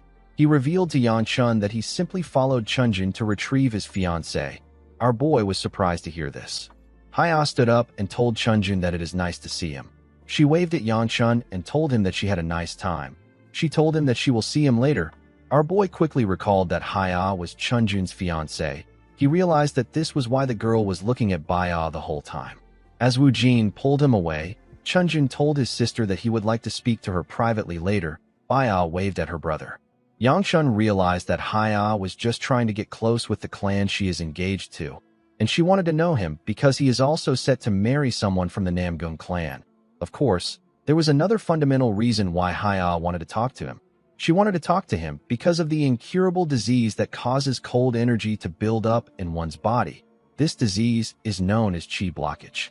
Haya wanted to cure the disease with Yangchun's help. Our boy remembered the disease when she brought up his flame arts. He recalled that the girl spent her whole life trying to cure her qi blockage. She even fabricated false emotions to get what she needed. This is how she does things. 4 days later, we see Yangchun and Seola running out of the inn with their bags. The Dragon and Phoenix assembly was about to begin. Our boy asked everyone to sprint to the carriage. He reminded them that he said that the event begins today and that they need to get to the Alliance before sunset. He asked them about why they haven't gotten ready until now. Seola said that Baya went into hibernation because it is winter. Our boy couldn't believe what he was hearing. He asked her if Baya is a bear. He wondered if they are already late. Immediately he thought of this. He saw someone in front of him. It was Haya. He asked the girl about why she is still there. The girl said that Chunjun left without her. She told him that she has no choice but to share a carriage with him. Yangchun knew that she was lying. He didn't want to argue with her. A while later, we see a carriage transporting the group to the Alliance building. After they got off the carriage, Haya suggested that they should meet up after dressing themselves in their quarters. Yangchun called out to her before she could leave. When the girl turned around, our boy told her that it is nothing. The girl found this odd. She felt like he wanted to tell her something. She walked forward and said that they shouldn't waste their time when they are in a hurry. Chiol appeared and called our boy a Casanova. He couldn't believe that Yangchun went for another girl while he wasn't looking. He told our boy that he is quite peculiar. He didn't understand why he was paying so much attention to the girl when they are not on good terms. Our boy told him that it concerns her life. Cheol told him that he made the right choice by not saying anything. He told him that he would have made things worse if he said anything. The old man and Yang-chun watched the girl walk forward. Cheol told our boy that he doesn't need to tell her that she will not be able to cure her chi blockage with the Gu clan's flame arts or the Namgung clan's assistance. A while later, we see Mu Yun standing in front of his master's quarters. Yang-chun told his attendant that they don't have time. He asked her to forget the gold medalware. The woman told him that she didn't even bother to bring it because she knew that he wouldn't wear it. Yang-chun told her that he feels a little offended. Seola stood up and told her master that she will brush his hair. Our boy asked her to go ahead. While he was busy dressing up, someone walked up to Mu Yun. The guard was shocked to see who it was. Before the person stepped into the room, Yang-chun asked his attendant to tell him what she did to his hair. The woman told him that there is nothing wrong with his hair. Yang-chun told her that he is going to give her the same style if she is lying. The woman quickly told him that there is a problem with his hair. The moment she said this, Yang-chun's guest stepped into the room. The man with the brown beard told our boy that he has something to discuss with him. This man is the Murim Alliance leader. His name is Jang Chun. He is also known as the Joyous Sword. Yang-chun and his attendants were shocked to see the man. The Joyous Sword caught our boy at an awkward time. His hair looked really stupid. He referred to the man as Alliance leader. The woman and Seola quickly put his hair back in place. They left the room when they were done. Yang-chun bowed his head to greet the master of the Alliance. Jang Chun asked him not to be so formal. He told him that he is the one who intruded on his privacy. Yang-chun couldn't believe that the man came at the worst time. He felt like killing himself out of shame. He asked the Alliance leader about why he came there. Jang Chun told him that he came to see him because of the recommendation letter he submitted. He asked our boy if the Aura Supreme wrote it himself. Yang-chun already knew that this letter would cause an issue. This is why he doesn't want to accept things from the second elder. He told the Alliance leader that he didn't receive the letter directly from him. The man realized that our boy got it from someone else. He asked him if he read the back page of this recommendation. Yang-chun said that he didn't. He didn't know that there was something written on the back. The Alliance leader gave the letter to him and asked him to read it by himself. Yang-chun wondered about what was written there. When he turned the letter around, he saw something shocking. According to the letter, the Aura Supreme, whose name is by Ju, recommended Yang-chun for the assembly. He wrote that Yang-chun is a disciple that he has personally trained even though he is typically lazy. He said that our boy will one day destroy the heavens. He promised to make sure that this will happen. He asked the Alliance leader to have high hopes. He thanked Jang Chun for the treasure. He said that he will return it through Yang-chun. He asked the Alliance leader not to be too mad about it. Yang-chun was shocked to hear about a treasure. He didn't understand what was going on. The Alliance leader collected the letter from him. He told him that the handwriting and seal definitely belonged to the Aura Supreme. He said that no one would dare to impersonate him. He told Yang-chun that he wanted to confirm things with him. He asked him if he is really the Aura Supreme's disciple. Our boy couldn't comprehend what was happening. He had never heard anything about being the Aura Supreme's disciple even in his past life. He couldn't believe that he was now his disciple. This situation wasn't funny at all. He decided to just tell the Alliance leader the truth. He told him that he is not the Aura Supreme's disciple and that he has no idea about what the letter is talking about. The Alliance leader accepted his explanation. He apologized to Yang-chun for taking his time. Our boy was surprised to hear this. He asked the man if this is all he wanted to ask. Yang-chun said that it is. He revealed to Yang-chun that he was wondering where the Aura Supreme who has gone missing might be. Since Yang-chun did not know anything about the situation, the man decided not to pursue the case any further. Our boy was surprised to hear this. Jang Chun assured him that the recommendation is real. He asked him not to worry about his registration. He told Yang-chun that he is actually surprised that he managed to reach this level without being the Aura Supreme's disciple. He told him that he will be expecting great things from him during this assembly. He walked towards the door after saying this. Our boy bowed his head and thanked the Alliance leader for visiting him. After the Alliance leader left his room, Yang-chun screamed and said that the second elder is going to cause his death. His attendant and his guard were shocked to hear him scream.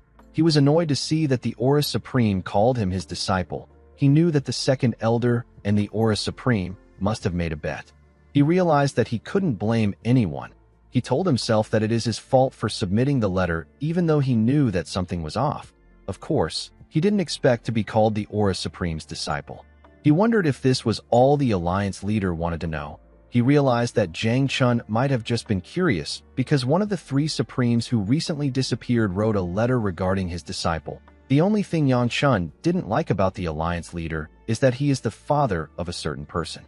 Our boy actually knew where the Aura Supreme was, but he couldn't tell Jiang Chun because it would make him seem like he is actually the Aura Supreme's disciple. Even with his information, it would still be hard for the alliance to recognize the Aura Supreme with the way he is now. The moment he thought of this, he recalled that the Aura Supreme said that he gave his disciple the treasure. Immediately he thought of this. He remembered that the second elder gave him some pocket money and asked him to use it wisely. Yang Chun quickly put his hand inside his clothes and brought out the pouch. He poured the coins on the ground. To his surprise, there was a ring inside the pouch. Our boy was annoyed to see it. He called the second elder a crazy old man. The scene shifts and we are taken to a banquet hall. We see several young martial artists seating together. They were all chatting as they ate. A huge martial artist wondered why the event hasn't begun. His friend asked him if he thinks something has happened. His friend asked him to take a look at the front row. He said that there are some pretty women in this assembly. When the man looked forward, he saw Soil. He said that the girl looks more matured than before. His friend told him that the lady next to her appears to be from the Namgun clan. The huge man was mesmerized by Baiao's beauty. He said that he has never heard of such a beauty in the Namgun clan. He asked his friend if Baiyao is the lightning dragon's sister. He was surprised to see how beautiful she was even though she wasn't wearing much. He said that she might even be prettier than the Snow Peak. The moment he said this, Haya passed by his side. The girl looked amazing with her hair and makeup.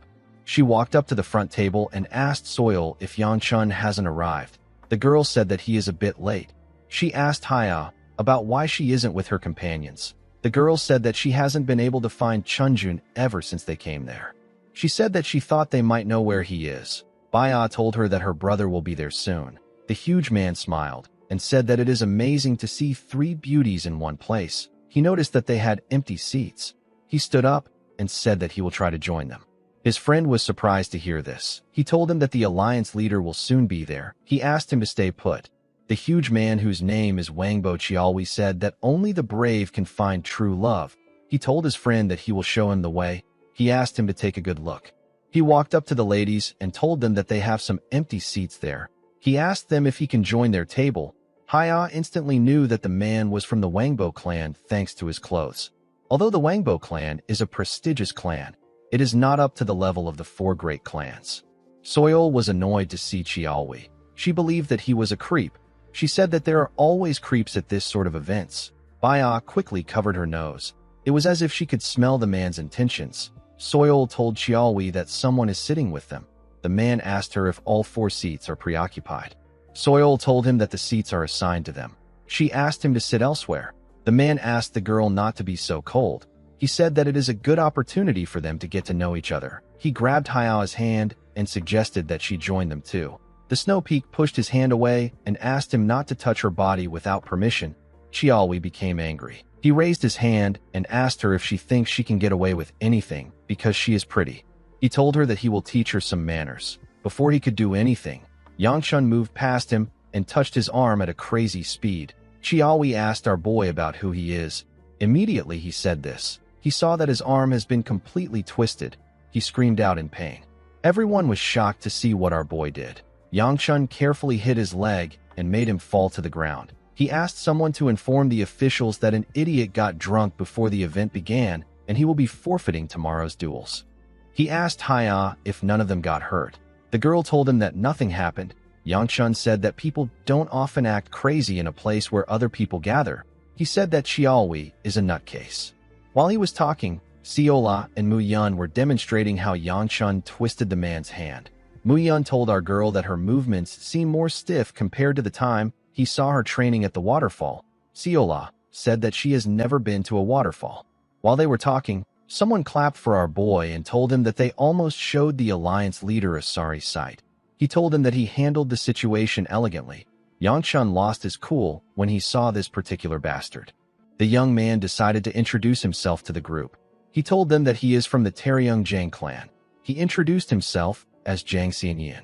Everyone was surprised to hear the name of the boy. They immediately knew that he was the son of the alliance leader. Yang Chun remembered this guy as Siola's former fiancé. He was engaged to her in his past life. Yang Chun recalled that he had several encounters with Xian Yin in his past life. One of those encounters took place in this event. Our boy could never forget what Xian Yin did. The demonic realm gate that appeared out of nowhere during the Dragon and Phoenix assembly was actually opened by someone. It was opened by Xian Yin. While our boy was thinking about the past, Xian Yin stretched out his hand to him and told him that it is nice to meet him. He said that they need to do their best at the assembly. Yang Chun took a look at his hand. He couldn't believe what he was hearing. He smiled and apologized to Xian Yin for introducing himself late. He told him that he is from the Shangshi-gu clan. He shook Xian Yin's hand and told him that it is nice to meet him. Immediately he said this, Xian Yin felt a large amount of pain in his hand. He grit his teeth out of anger. He didn't expect Yang Chun to squeeze his hand. Our boy smiled when he saw the look on his face. He knew that this bastard was trying to gauge his level with the handshake. He wondered if Xian Yin thought that he wouldn't notice the chi in his hand. Soil began to blush when she saw Yang Chun squeezing Xian Yin's hand. Yang Chun was happy to see the look on the boy's face. He wondered if he should tighten his grip to increase his pain. Before he could do anything, Baya stood up and touched his hand. She asked him about why he is acting like this. Yang Chun let go of the boy when he heard this. Xian Yin shook his hand and told Yang Chun that his greeting is feistier than he expected. He was actually shocked that our boy had this level of power. He wondered about how he got it. He was certain that the Gu clan isn't part of the shooting star. This means that Yang Chun doesn't have something called the blessing. Since our boy had this much power, Xian Yin realized that our boy was already at the martial pinnacle. Immediately he thought of this. Xian Yin sensed something. He quickly turned around. He saw that Siola was glaring at him. He didn't understand why a servant was staring at him with killing intent. Xian Yin couldn't comprehend what was happening here. He didn't remember doing anything that would earn him such resentment yet. Before he could say anything, someone announced that the Murim Alliance leader is entering. He asked everyone to be quiet. Jiang Chun entered the hall and apologized to everyone for making them wait. He smiled and suggested that they begin the feast immediately since it is already late. While everyone was eating, some officials moved to the stage and apologized to everyone for disturbing them during the feast. One of them announced that he needs everyone's attention. He said that they will be deciding the brackets of the dueling tournament that will take place tomorrow. He asked the martial artists to come up according to their assigned order and take a ticket. When she stood up, Soil saw a girl smiling at Xian Yin. The girl asked him if he has never been to a feast like this before. Xian Yin laughed and said that he is quite intrigued. The girl asked him to come to the feast that her clan will hold soon. Soil was annoyed to see the girl trying to get close to Xian Yin. She didn't understand why girls like corny men. She remembered that Yang Chun was the one who took care of the situation earlier. She wondered why the girls weren't talking about him. The moment she thought of this, one of the martial artists told his comrade that Yang Chun was the one who beat up Chiaolui. He said that he could tell that Yang Chun is ferocious. He told his friend that he can see how our boy is related to the Sword Peak. His friend informed him that he heard the Aura Supreme's disciple is known as Gu Yang Chun. He told him that someone unbelievably skilled will be participating in the event. Soil was happy to hear this. She was relieved to see that others finally see Yang Chun's worth. The moment she thought of this, one of the officials called out to her. Soil nervously answered his call. The man informed her that she is holding up the process. He asked her to take her ticket. Soil quickly moved to the stage and grabbed her ticket. She told herself that she needs to pay better attention to her surroundings. She found it embarrassing that she always does dumb things whenever she is thinking of our boy. The official informed her that she belongs to Group 2. He told her that her opponent has been selected. He revealed to Soil that she is going to fight Xian Yin. The girl was shocked to hear this. When she returned to her table, Yang Chun asked her about the bracket she drew. Soil revealed to him that she is in Group 2. Yang Chun smiled and said that they are all in different groups. He told her that Baya is feeling down right now because they are in different groups. He said that Baya told him that the event will not be fun. Soil asked our boy if she can ask him for one thing. A few days later, we see some people entering an arena. An announcer said that the 9th match of Group 3 is about to take place. The match was between Yang Chun and Bai Yanseum of the Bui faction. The referee asked Yang Chun and the other boy if they are ready. The two of them nodded their heads. The referee asked them to begin the match. Unfortunately, it didn't take long for Yang Chun to send this poor guy flying out of the ring. The referee quickly announced that our boy won. As he walked off the stage, Chiol asked our boy if he isn't embarrassed. He reminded him that he gained his strength through regression and luck, and yet, he is participating in a tournament for kids. Sheol advised Yanshun to make it seem as if he is putting in some effort. Our boy agreed that this tournament was quite easy. It was like taking candy from a baby. He said that he doesn't have time to worry about this. He told Sheol that he needs to get to Group 2's dueling stage. Of all the people that Soil could face, Yanshun never expected her to go against Xianyin in the first round. When he shook the boy's hand yesterday, Yanshun could tell that he was already quite strong. He wondered about what Soil was thinking when she made her requests. The scene shifts, and we see Soil spit out some blood on the ground. Xianyin told her that she is amazing. He was well aware that the rules restricted the use of poison. He told Soil that she did well with only her hidden weapons. He smiled and told the Poison Peak that she would have gotten him already if this was a real fight. He said that he now understands why she is one of the 5 dragons and 3 peaks. While breathing heavily, Soil glared at Xianyin. She grit her teeth and threw some daggers at him. Xianyin easily blocked the attacks. Soil took out a dagger and charged at him. She thrust the dagger at him at an impressive speed. Xianyin easily dodged her attacks. It didn't seem like he had any issues facing her. He advised Soil to forfeit. Immediately he did this. He grabbed her hand and gave her a powerful kick in her stomach. The attack sent her flying. She slammed her body on the ground and spat out some blood. She wondered if she should give up. She knew that the outcome was already obvious. She believed that she never stood a chance against the son of the Alliance leader. The moment she thought of this, she saw something shocking. She saw Yanshun in a tower. She wondered about what happened to his match. She wondered if Yanshun was worried about her. She found it odd that Yanshun never budges when she makes a move, but now he is there for her. She smiled and pushed herself up. She thanked Xianyin for his kindness. She took a stance and told him that she hasn't shown off all her skills. She said that she is not giving up yet. Xianyin did not expect this. He found Soil's action to be interesting. He asked her about what is pushing her to go so far. Soil ignored his question and charged at him with a different technique. Her energy turned into multiple snakes. Each snake was ready to tear Xianyin apart.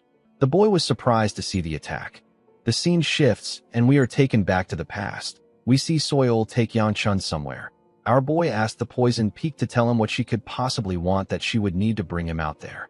Soil informed Yanshun that she is facing Xianyin tomorrow. Our boy was surprised to hear this. Soil explained to him that she was going to make her request after getting through the preliminaries. She decided to tell him now since she didn't know how strong Xianyin was. Yanshun asked her about what she wants. Soil put herself together and asked our boy if he can speak to her casually if she defeats Xianyin and makes it far enough to face him. She asked him if he can speak to her the same way he talks to Siola and Baya. Yanshun was surprised to hear this. He smiled and told Soil that she could have asked him this anytime. The girl asked him not to do it. She told him that she would feel like she is lost. At first, Soil was just drawn to Yanshun's handsome face. However, after observing him during the few months they spent together, Soil realized that Yanshun's heart is nicer than his looks. She saw how he would heat the place up if someone seemed cold, how he would get some dumplings for her when she wasn't in the mood to eat full meals. Whenever Soil questioned him about it, Yanshun would tell her that it is just part of training. He would tell her that he just doesn't want to see someone starve. Anyone could tell that these were just excuses. Soil knew that Yanshun treats everyone with the same kindness, but it was impossible for her not to fall in love with him. She wished to get closer to him. However, the girl wondered if she deserved to be by Yanshun's side. This thought made her want to give up and be satisfied with her current level of friendship. She reminded herself that the Sword Peak and Sword Dragon are more talented than her. She has never dreamt of becoming the strongest. She was satisfied with just being the Poison Peak. The clan's matters are handled by her brother, who is set to succeed the clan. The girl was born with a body that could never allow her become the clan head, so she gave up. This is why this time, Soil wants to be different. She didn't want to do the same thing she always does. Even if it might be corny or childish, Soil wanted to use this chance to show Yanshun that she is not a soft weakling. She begged him to give her a chance. The scene shifts, and we are taken back to the present. We see someone open her eyes in a room. The person quickly raised her head up. The person turned out to be Soil.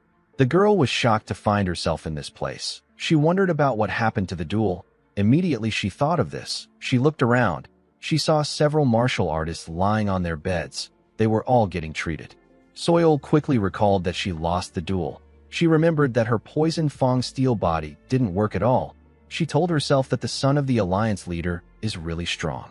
She squeezed her bedsheet and began to cry. She wondered about why she was crying. Immediately she thought of this. Someone asked her if she just woke up. The person turned out to be Yang Chun. Soil was shocked to see him. She asked him about when he got there. Yang Chun asked her about why she is shocked. He informed her that Baya and the physician are coming to see her soon. He asked her to hold on. Soil cleaned her tears and said that she is embarrassed. She explained to our boy that she made the request because she thought she could win. Yang Chun referred to her as Soil and told her that it is okay. He told her that it was good to see that she fought well until the end. Soil reminded him that they made a promise. The moment she said this, she realized that Yang Chun called her name. She quickly called out to him. Yang Chun walked towards the door and told her that he needs to be on his way. Soil was surprised to hear this. She gently smiled and said that our boy is really bad at hiding things. On the second day of the preliminary rounds, Yang Chun easily took out his opponent with a powerful attack. Baya struck her opponent down with her sword. The people watching the fight were surprised to see several contestants that took out their opponents in a single strike. One of the men said that there has been a series of unbelievable events taking place since yesterday. His friend told him that they might have a new dragon or peak this year. He asked the man about who he thinks will win the event. The man said that the lad who defeated the poison peak caught his eyes.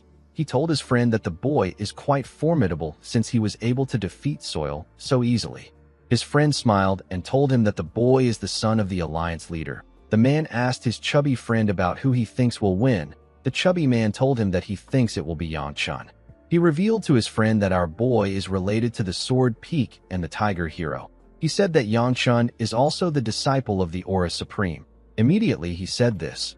Wu Jin appeared out of nowhere and told him that he agrees with him. The man was shocked to see him. His friend told him that he recognizes Wu Jin from somewhere. He quickly recalled that Wu Jin is the former Divine Dragon. He said that he did not hear that the Peng clan was participating in the tournament. Wu Jin smiled and said that he has some business with the alliance. A while later, we see Yang Chun and Baya run into each other as they came out of their arenas. Baya asked our boy if he won easily again. Yang Chun told her that she also did the same thing. He asked her if she even remembers who she fought.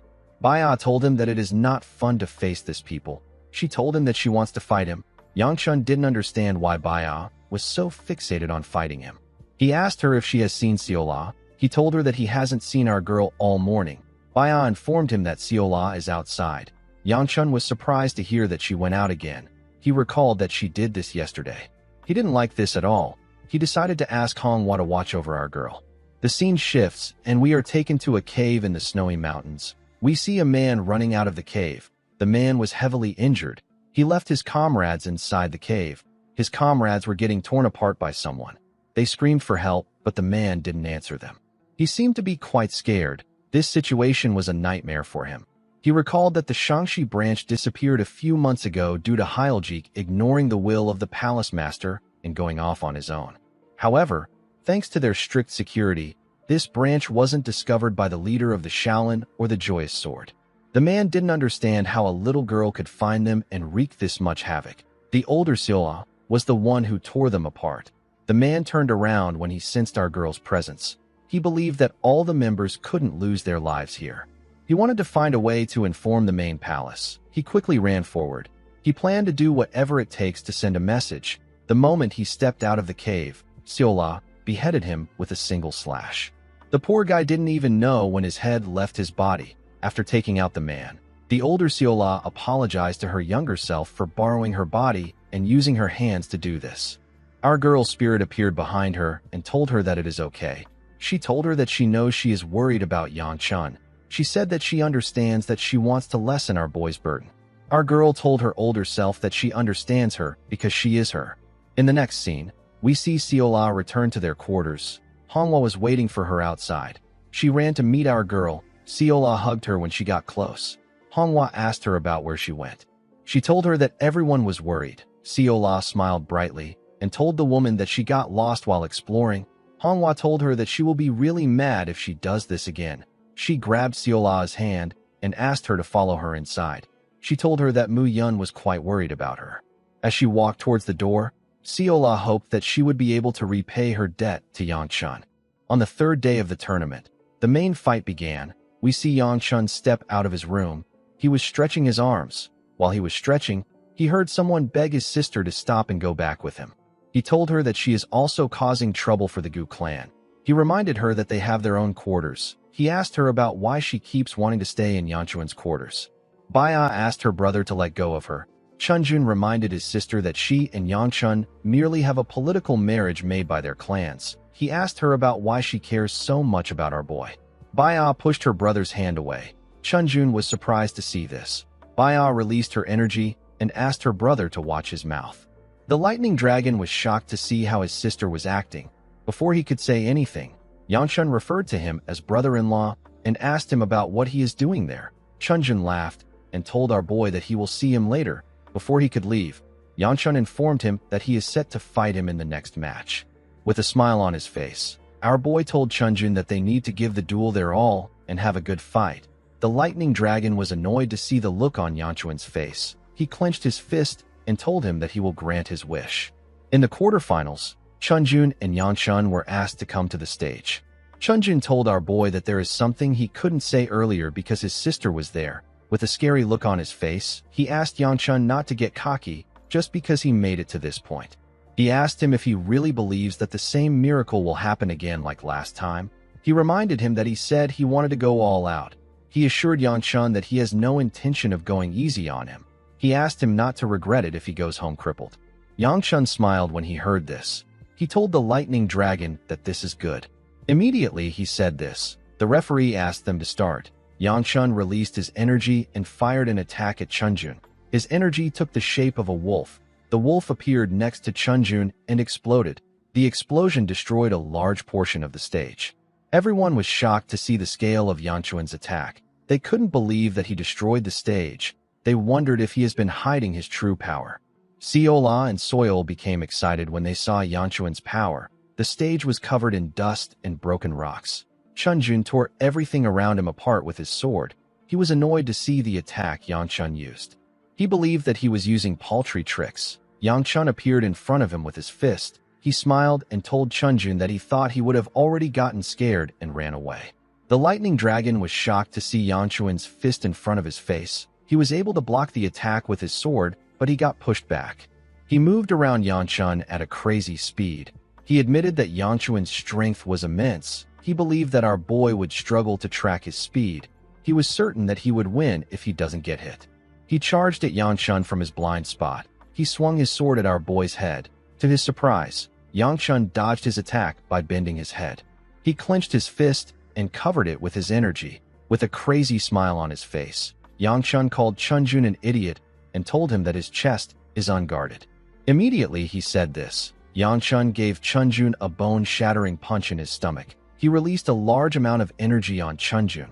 The lightning dragon couldn't comprehend what was happening. He didn't know how Yangchun could possess this insane power. Our boy jumped and gave him a kick in the chin. Chunjun wondered if this is really the power of someone who is his age. While he was in the air, Yangchun put his hands together and gave the lightning dragon a powerful blow in his chest. Chunjun got slammed into the ground. His body destroyed the stage. He raised his head and grit his teeth out of anger. He couldn't accept what was happening. He looked at Yangchun and told himself that our boy should be the one on the ground. He hated the look in Yangchun's eyes. He believed that our boy was looking down on him. He recalled that everything in his life started going wrong after he met Yangchun in Sichuan. He remembered how our boy surpassed his talent, how his father scolded him, and how his lovely sister became distorted. This was why Chunjun got a unique power without telling his father. He remembered a certain entity telling him that he has a good body. The entity told him that the blessing will give him power. It advised him not to use the power until it stabilizes. Although the power hasn't stabilized, Chunjun didn't care. He was willing to do anything to gain the power to cripple Yangchun. He released the energy and charged at Yangchun. Our boy was surprised to see him moving. The lightning dragon thrust his blade at him when he got close to him. Yangchun used his palms to block the attack. He wondered about where Chunjun got this newfound strength from. Immediately he thought of this. He felt the odd energy coming from his body. He quickly dodged Chunjun's blade. While smiling like a lunatic, Chunjun asked our boy if he can now see the difference in their power. He swung his sword at him and told him that someone as worthless as him shouldn't dare defile his noble sister. He swung his sword at Yang Chun again. Our boy easily dodged his attack. With a crazy look in his eyes, Chunjun told our boy that his sister belongs to him. Immediately he said this, Yang Chun raised his fist and used it to block Chunjun's blade. Chunjun was shocked to see this. He didn't understand what was happening. Before he could do anything, our boy grabbed his neck and released a large amount of fire. With a terrifying look in his eyes, he asked the lightning dragon to tell him where he got his power from. He tightened his grip around the bastard's neck. Chunjun struggled to breathe. He wanted to beg Yang Chun to let him go. No one in the audience could see what was happening because our boy had covered the area with a large amount of fire. While struggling to breathe, the stupid bastard told himself that he would have gotten his sister if Yang Chun hadn't gotten involved with them. While screaming at the top of his voice, Yang Chun asked the lightning dragon to tell him where he got the thing curled up inside him. The moment he asked his question, our boy noticed that Chunjun had passed out and peed himself. As Yang Chun pinned Chunjun to the ground, Wu Jin smiled and said that he didn't expect things to get this far. He asked Xian Yan if this isn't incredible. Xian Yan did not like this question. He asked Wu Jin if he is really enjoying himself in this situation. He explained to him that there is currently someone who has surpassed the power of baptism among the next generation disciples. He said that this single variable can ruin their entire plan. Wu Jin explained to him that Chunjun is losing because he is forcing himself to use a power that hasn't settled in his body yet. He said that this is precisely why he had doubts. He asked Xian Yan about why he involved Chunjun in their plan. Xian Yan told him that Chunjun was needed. Wu Jin asked him if they really needed Chunjun's lousy talent. Xian Yan told him that the lightning dragon is not lousy. He asked Wu Jin if he is speaking like this because he is displeased that Chunjun got to receive the baptism first. Wu Jin laughed out loud when he heard this. He called out to Xian Yan and smiled like a crazy person. He asked him to stop spouting nonsense. He told him that he is incredibly strong even without the so-called shooting star or baptism nonsense. Xian Yan told him that he can't understand him. He asked Chunjun about why he keeps trying to draw a line between himself and them when they are all on the same boat. He asked him if he really dislikes them this much. Wu Jin laughed and told him that he is misunderstanding something. He told Xian Yan that he actually has a decent impression of him. Xian Yan asked him about why he is looking so favorably upon Yang Chun if he doesn't hate him. Wu Jin said that his reason is simple. He explained to Xian Yan that the entire world looks like it has lost its colors and become gray to him. He said that it is as if he has been walking through a dull and colorless world. Then one day, he discovered a very strong light. It was something beyond a strong light. It was a light that was so intense that it could even tint the colors of everything else around it. Yang Chun was the one emitting this intense light. Wu Jin asked Xian Yan if it is possible for him not to be drawn to it. He explained to him that he is also someone who gives off a light. He told him that this is why he said that he has a good impression of him. Before he could say anything else, a large explosion took place on the stage. The audience covered their noses when they felt the steam that was coming from the explosion. One of them said that there is a weird smell in the air. Wu Jin smiled brightly when he saw who was standing on the stage. He saw an unconscious Chunjun on the ground. Yang Chun was standing in front of him. Everyone began to cheer when they saw that Yang Chun won. They couldn't believe that he actually defeated the lightning dragon. Someone said that this is expected from the younger brother of the Sword Phoenix. Wu Jin was excited to see that our boy won. This is exactly what he wanted. He hoped that Yang Chun could keep shining like this so that one day he can dye him with his colors. While everyone was cheering for him, our boy took a look at his hand. He saw the mysterious energy that Chunjun used in his palm. The scene shifts and we are taken to another location. We see Chunjun screaming that his energy is gone. He couldn't comprehend what was happening. He remembered the time when Yang Chun pinned him down. He wondered if our boy had something to do with the loss of his energy. Haya sat next to Chunjun while he was losing his mind. She could tell that he had completely lost his mind. She couldn't believe that this issue happened now after she went through so much trouble to seal their engagement. She realized that she will be losing more than the help she is getting from the Namgung clan. The Snow Peak actually only needed the help of the Heavenly Supreme. She let out a sigh and said that she is tired of this. She wondered about how long she has to continue worrying about her severed meridians. She hoped that her severed meridians could melt away like this season's snow. The moment she thought of this, she remembered the feeling she got when she touched Yanchuan's hand. She wished that she could get another chance to experience it. The scene shifts, and we see Yanchun walking to his chambers with Mu Yun. His guard told him that his fight was amazing. He asked him about when he grew this strong. He told him that he is sincerely moved by his rapid growth. Yanchun asked him to stop his flattery. He told Mu Yun that he is the one who broke through the wall of a top-rate martial artist while he wasn't looking. Mu Yun smiled and said that this is expected for someone serving as a guard of the Gu clan. He asked his master if he can tell him how he finished the fight. He told him that he couldn't see anything because of the curtain of heat. Yangshun nervously said that he finished the fight with his flame wheel art. He didn't know how to say what really happened. He was actually using his flames to dry Chunjun's piss. He was relieved that he put up a barrier ahead of time to prevent information from leaking. When he arrived at the entrance of his room, Yangshun said that he needs to rest because he is so tired. Mu Yun told him that he worked hard. Before he could open the door, our boy wondered about how things turned out like this again. He didn't understand what was wrong with his body. He called the entity within him a pig-like bastard and remembered how he gobbled up the strange energy that was coming off Chunjun. Our boy wondered about where Chunjun got his energy from. He tried to dig up information, but he couldn't get any answers. The only thing that our boy knew was that the energy didn't feel like demonic energy. It actually felt like the opposite of demonic energy. It felt like the energy that Seol exudes. Immediately he thought of this. Yangshun opened his room's door. Seola jumped and welcomed him. She told him that his match was awesome. Yangshun moved out of the way and made our girl fall to the ground. He told her that he noticed that she has been running around lately. He asked her if she even watched today's match. Seola explained to him that she heard that only important matches remain, so she watched his match with the older girls. She stood up and informed him that she learned how to style hair from Manhwa. She begged him to let her do his hair. Yangshun reluctantly told her that he doesn't have any special events today. Seola begged him again. She assured him that she is confident in her skill. Our boy didn't know what to say. He asked Mu Yun if Manhwa was really the one who taught her. The guard told him that she was. He informed his master that Seola has been practicing every night after the banquet. A while later, we see Soil and Baya enter our boy's room. Soil screamed and told our boy that he was amazing. She said that she was blown away with the wolf-shaped flame. The moment she said this, she saw something shocking. She and Baya saw Seola trying to style Yanchuan's hair. Our boy asked Seola to tell him why Baya and Soil are reacting like this. Seola became nervous. Yangchun hit her on her head and made her kneel outside. After putting his hair back together, Yangchun told Baya that he heard she made it to the final four. Baya told him that he is correct. Soil was amazed to hear that she will see Baya and Yangchun in the finals. Yangchun asked her not to get too excited. He told her that they don't know who they will be facing since they will draw lots again. Soil realized that he was right.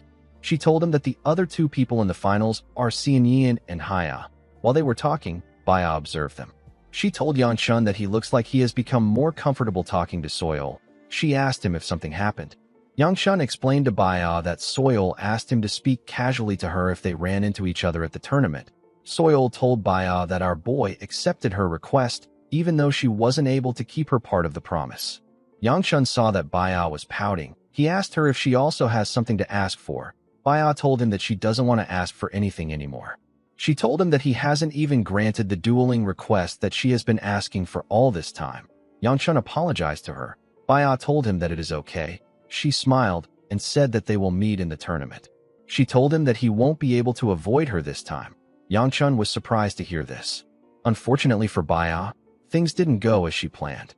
The next day, the table for the tournament was shown on a large board. Yangchun was expected to fight Haya, and Baya was going to fight Xianyin. Xianyin smiled when he saw the tournament placement.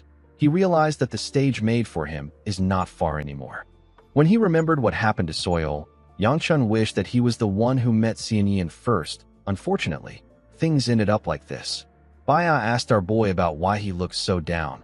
Yangchun was startled when he heard her voice. He quickly turned to her and said that he isn't feeling down. Baya could tell that our boy wasn't thinking about his own match. She asked him if he is worried that she might lose. Our boy looked away and told her that this isn't it.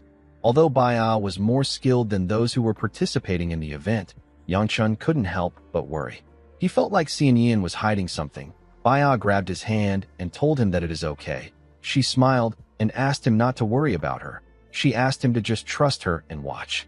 In the next scene, we see our girl standing on a stage. She carefully took a deep breath. She noticed that it was still easy for her to breathe, even though the place was filled with people. She felt like this was because Yang Chun was watching her from somewhere. While she was thinking, someone told her that he didn't know that the lightning dragon had such a beautiful older sister. Baya quickly turned to the person. The person turned out to be Xian. The boy introduced himself to her and reminded her that they briefly met at the banquet. He told her that he looks forward to her guidance. Baya introduced herself to him. She found something strange about the boy. Although it wasn't on the same level as Yang Chun, Xian also barely had any stench. However, for some reason, Baya felt like she shouldn't get close to him. While she was looking at him, the referee announced that the match between Namgung Baya of the Namgung clan and Zhang Xianyan of the Taeyang clan is about to begin. The two participants took their stance. The referee asked them to begin. Immediately he did this. Xianyan felt something shocking. He felt a huge amount of pressure. His feet felt so heavy that he could barely move them. Baya asked him if he is not going to attack. Xianyan grit his teeth and raised his head. Baya released a crazy amount of energy and told him that she will come to him. The moment she said this, Baya instantly closed the gap between them and appeared in front of him. She raised her sword and swung it at him. Xianyan was horrified to see her blade coming at him. He begged his leg to move. He was able to gather his energy and jump out of the way. Baya's attack destroyed the ground. Immediately he regained his balance. He charged at her. Baya easily blocked his attack with a single swing of her sword. Xianyan noticed that his entire body felt heavy. He couldn't believe that he was only able to do this even after using such a tremendous amount of internal energy. Baya swung her sword at him while he was in the air. Xianyan quickly used his sword to block the attack. The boy realized that Baya was on a completely different level from her brother. He could tell that this was the true Namgung swordsmanship. Baya added more energy into her sword and used it to push Xianyan back. The boy was sent flying. She quickly charged at him. She swung her sword at him when she got close to him. Xianyan was able to block her attacks even though he hadn't regained his balance. Although he was blocking her attacks, he was still getting pushed back. Baya pushed him to the edge of the stage. Xianyan couldn't believe what was happening. He never thought that he would lose at this point. He told himself that the stage exists solely to make him shine. While breathing heavily, he told himself that he can't let things end like this. The moment he thought of this, Baya swung her sword at his head. The audience and Yang Chun saw something shocking when this happened. Yang Chun didn't understand what just happened. He watched Xianyan push Baya back with his sword strike. Baya fell to the ground when she received the attack. Yang Chun saw the energy that the boy was using. He realized that Xianyan was using the exact same energy as Chunjun. Xianyan moved forward and told Baya that she is impressive. He said that this is the first time he has struggled like this. Baya spat out some blood when she raised her head. She didn't understand what just happened. She wasn't able to see Xianyan's sword. Xianyan dusted his clothes and told her that he owes her an apology. He told her that he just realized that she is not an opponent that he can hold back against. He charged at her after saying this. Baya picked up her sword and struggled to push herself up. Xianyan swung his sword at her at a crazy speed. Baya was able to block his attacks, but she was getting pushed back. While smiling like a crazy person, the boy asked Baya if she will be able to continue blocking his strikes. He told her that she is really incredible. He already knew that her body was in terrible shape. Baya was struggling to keep up with Xianyan. She felt like she was going to throw up. She didn't understand why the stench was back again. She wanted to get off the stage. She wished that she could go to Yang Chun right now. She quickly turned to our boy. She saw that he was nervous. She remembered that she asked him to trust her so that she won't see him make such an expression. Baya always hated her helplessness. She always wondered why she couldn't be of any help to Yang Chun. She knew how happy she was when she was by his side, but she didn't want to keep holding him back. Baya wanted to prove that she could stand on her own. The moment she thought of this, Xianyan raised his sword and made a huge swing.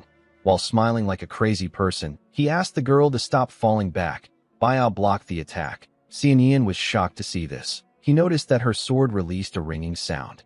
He knew that this sound was sword resonance. He didn't expect the sound to be so clear. He wondered if this was Baya's hidden card.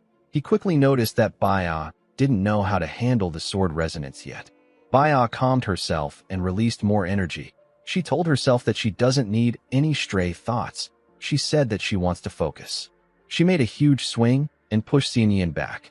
She fired different strikes at him with her single swing. Xianyan quickly jumped back to dodge the strikes. Baya took a stance and released more lightning energy. She told herself that she can do this. Someone called out to her and asked her not to rush. He told her that it doesn't matter if she is slow. He said that all that matters is the sense to see the path.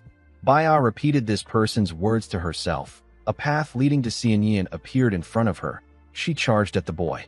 Xianyan was certain that she was already heavily injured.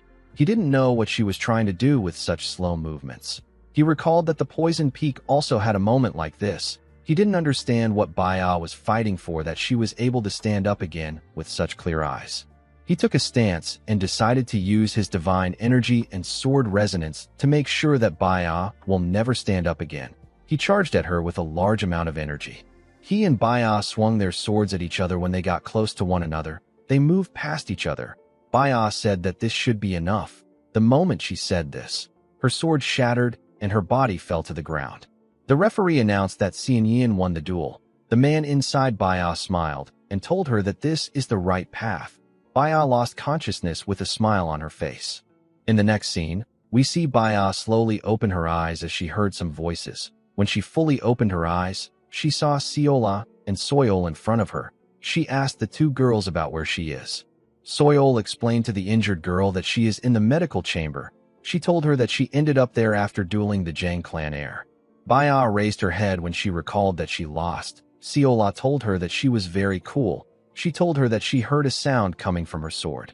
She said that she moved like a real wave in her last attack. Soyol told her that it almost looked like a dance. She asked Baya about where she learned such movements.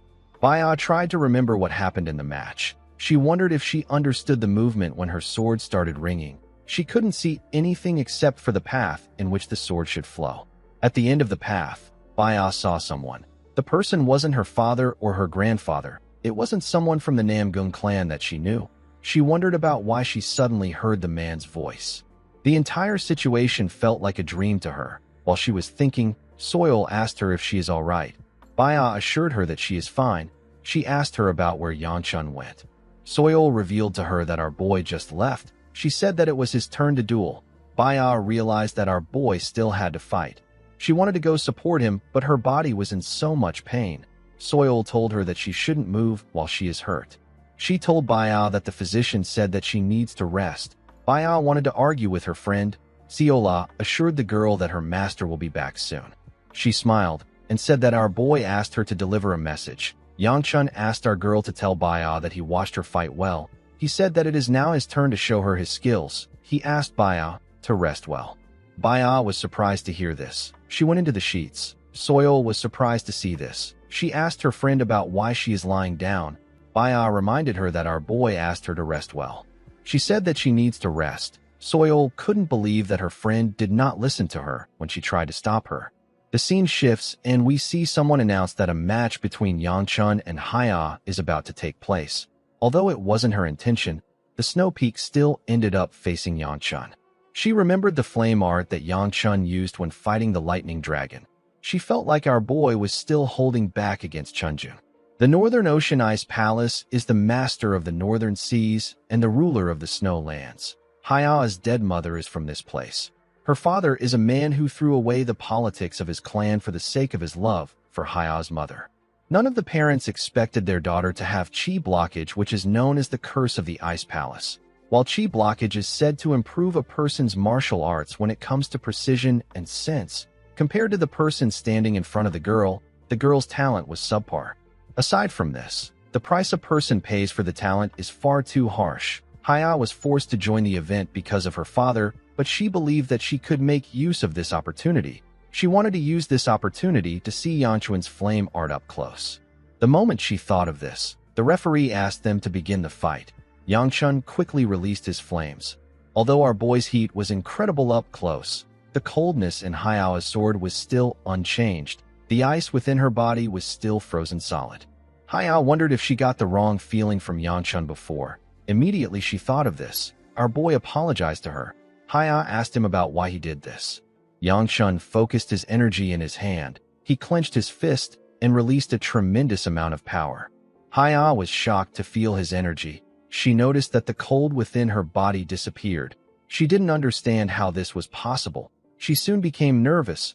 She realized that this match was unfair when she saw the amount of energy Yangchun gathered. Our boy took a stance and asked her not to worry. He assured her that she won't feel any pain. Immediately he said this. He swung his fist at her. A large explosion took place on the stage. The explosion could be seen by everyone in the area. While Yangchun was overpowering the snow peak, the alliance leader sat with his son in a room. When he called out to Xianyan, the boy nervously answered him. The alliance leader asked his son if he forgot their promise. The boy told him that he didn't. The man asked him about why he did it if he didn't forget. He asked him about why he used the divine energy. He reminded him that he warned him that the power comes at the risk of him losing himself. He told Xianyan that he allowed him to keep it because he promised not to use it until he turns 20. Xianyan grit his teeth out of anger. He didn't want to admit to his father that he felt fear, anxiety, and a sense of defeat when he fought Baya. Xianyan recalled that divine energy can only be sensed by those who have it. His father was only able to figure out that he used it because he knew about it beforehand. He wondered if his father didn't know exactly what was going on with him, or if he knows and is just choosing to ignore him. He smiled and told himself that it doesn't matter. He apologized to his father. He gently smiled and said that his patience was too weak. He said that he made a mistake. He assured Jiang Chun that he will continue to strive harder so that he doesn't sully his name. Xianyan told himself that his father will understand him once he becomes the star of his era. After his son left, Jiang Chun began to think about his actions. He never really paid a lot of attention to Xianyan because he did well by himself. However, Xianyan has been acting different lately. Jiang Chun couldn't understand his son's thoughts. He decided to visit his sect master. In the next scene, we see Yang Chun arrive at the entrance of the medical chamber. He went inside and said that he is back. Siola quickly asked Baya to wake up. She told her that our boy has come. Baya opened her eyes and raised her head up. Yang Chun asked her about how she feels. Baya said that the place feels stuffy. She said that she wants to leave. Yang Chun declined her request. He told her that he knows that she will run to the training grounds. Baya looked at our boy with very soft eyes. Yang Chun asked her if she believes that he will allow it because of her look. Baya found this strange. She said that Soil told her that it would work. Soil told her friend that she didn't teach it to her so that she could use it to train more. Yang Chun asked the poison peak about where she was. The girl revealed to him that she went to see Haya. She said that the snow peak has her own physician with her. Yang Chun knew that this was for the best. He asked Soil about how the girl is doing. Soil said that there is no real issue with the girl's body. She told Yang Chun that Haya has been completely spaced out ever since they fought. Yang Chun found this weird. He was certain that he controlled his strength. He believed that she would be fine as long as she doesn't have any injuries. He realized that Cheol would have been pissed if he saw the match, and he would have told him that he didn't put his effort into the duel. The moment he thought of this, Yang Chun realized that he hasn't seen Cheol for some time. Whenever our boy meets Xianyan, he feels a weird emotion like the time he met Hyeljik. However, the moment he saw Xianyan use the unique energy, Cheol disappeared again. Yang Chun could still feel his presence within him. He was certain that Cheol hasn't vanished yet. He wondered if the old man was subduing this power, the same way he subdued the demonic energy. He wondered about where this power came from. He wanted to get more information on it. While he was thinking, Soil called out to him. Yang Chun quickly snapped back to reality. The girl begged him to win tomorrow's finals. She told him that they will all be cheering him on. Yang Chun smiled when he heard this. He believed that his questions can wait till tomorrow. He pat Soil on her head and thanked her. The girl began to blush when she felt his hand. Our boy asked her to watch him while tomorrow. The next day, we see Yang Chun standing in front of Xianyan. The boy asked Yang Chun if he can tell him the reason why he antagonized him so much during the banquet. He asked him if he somehow offended him without knowing it. Yang Chun thought about what he said. He remembered the incident that took place in his past life. He told Xianyan that he is kind of right. He told him that he wouldn't understand even if he explains it to him. Xianyan told him that he wants to apologize even though he doesn't know what it is. Yang Chun asked him not to do this. He told him that he doesn't need some half-assed apology. While stretching his body, Our boy told Xian Yin that he has thought about him for quite a bit. He said that he wondered if the boy had a good reason to be misguided down the wrong path in life. He told Xian Yin that he now understands him after watching him.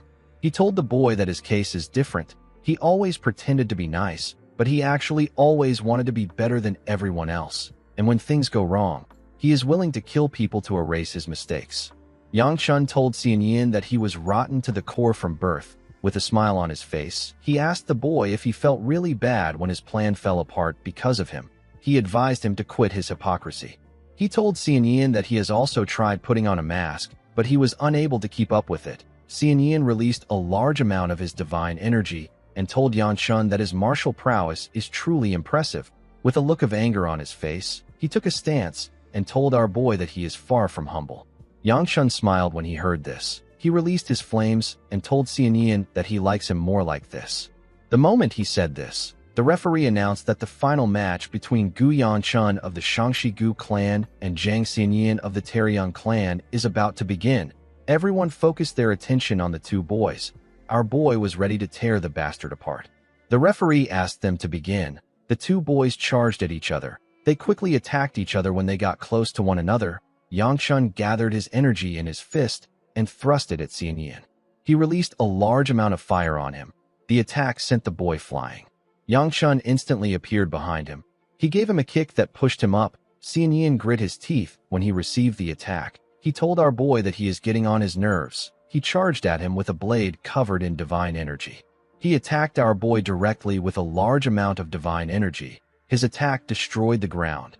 The whole area was covered in dust. When the dust cleared up, we see Yang Chun holding Xian Yin's hand. He completely dodged the boy's blade and held him down. He asked Xian Yin if it is now his turn to attack since he is out of energy. The boy was shocked to hear this. He couldn't believe that Yang Chun felt his divine energy. He was certain that our boy hasn't gone through the ritual. Before he could gather his thoughts, Yang Chun spun him at a crazy speed and threw him away. He charged at Xian Yin and kicked him several times before he could land on the ground. He kicked the boy like a ball. Xian Yin slammed his back on the ground. He could no longer move. Yang Chun clenched his fist and thrust it at the boy. He was filled with so much rage. He punched Xian Yin in his chest and released a ridiculous amount of fire. Everyone in the arena could see these flames. Even the alliance leader could see what was happening to his son.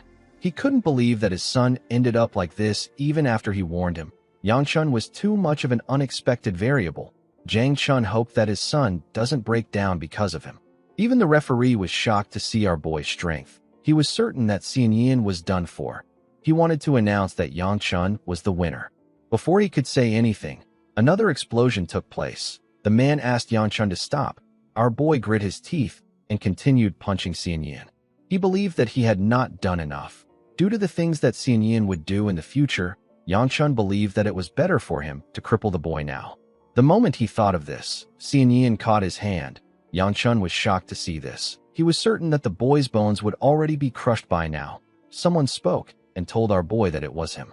Xian Yin pushed Yang Chun's hand aside. The person that spoke was in Xian Yin's body. He said that he felt that something had broken. He said that he never expected it to be this. The entity turned to Yang Chun and smiled. He asked our boy to tell him why he has so many things in his body. Our boy quickly realized that the person speaking isn't Xian Yin. Immediately he thought of this. Something within him told him that it is hungry. It told him that it needs to eat. Yang Chun couldn't comprehend what was happening. The person in Xian Yin laughed and said that this is the owner of the abyss. The entity said that he doesn't understand why the owner is with him, but this is good. Yang Chun didn't understand what he was saying. The being told our boy that he will give him something to celebrate the fact that he met the rupture. He walked up to Yang Chun and grabbed his hand. He told our boy that he is certain that the beast within him will welcome his gift. Yang Chun struggled to escape the entity's grip, but he wasn't strong enough. He asked the being to tell him what he is. The entity released his divine energy and pushed it into Yang Chun's body. He smiled as he forced the energy into his body. He made sure to give our boy enough energy. After he was done, he let go of him. He told Yang Chun that it was nice to meet him. The entity whose name is Dok Gajun asked Yang Chun to tell someone known as Mui that he is looking for him if he ever meets him. The moment he said this, he let go of Xian Yin's body. The boy fell to the ground. The referee announced that Yang Chun won the duel.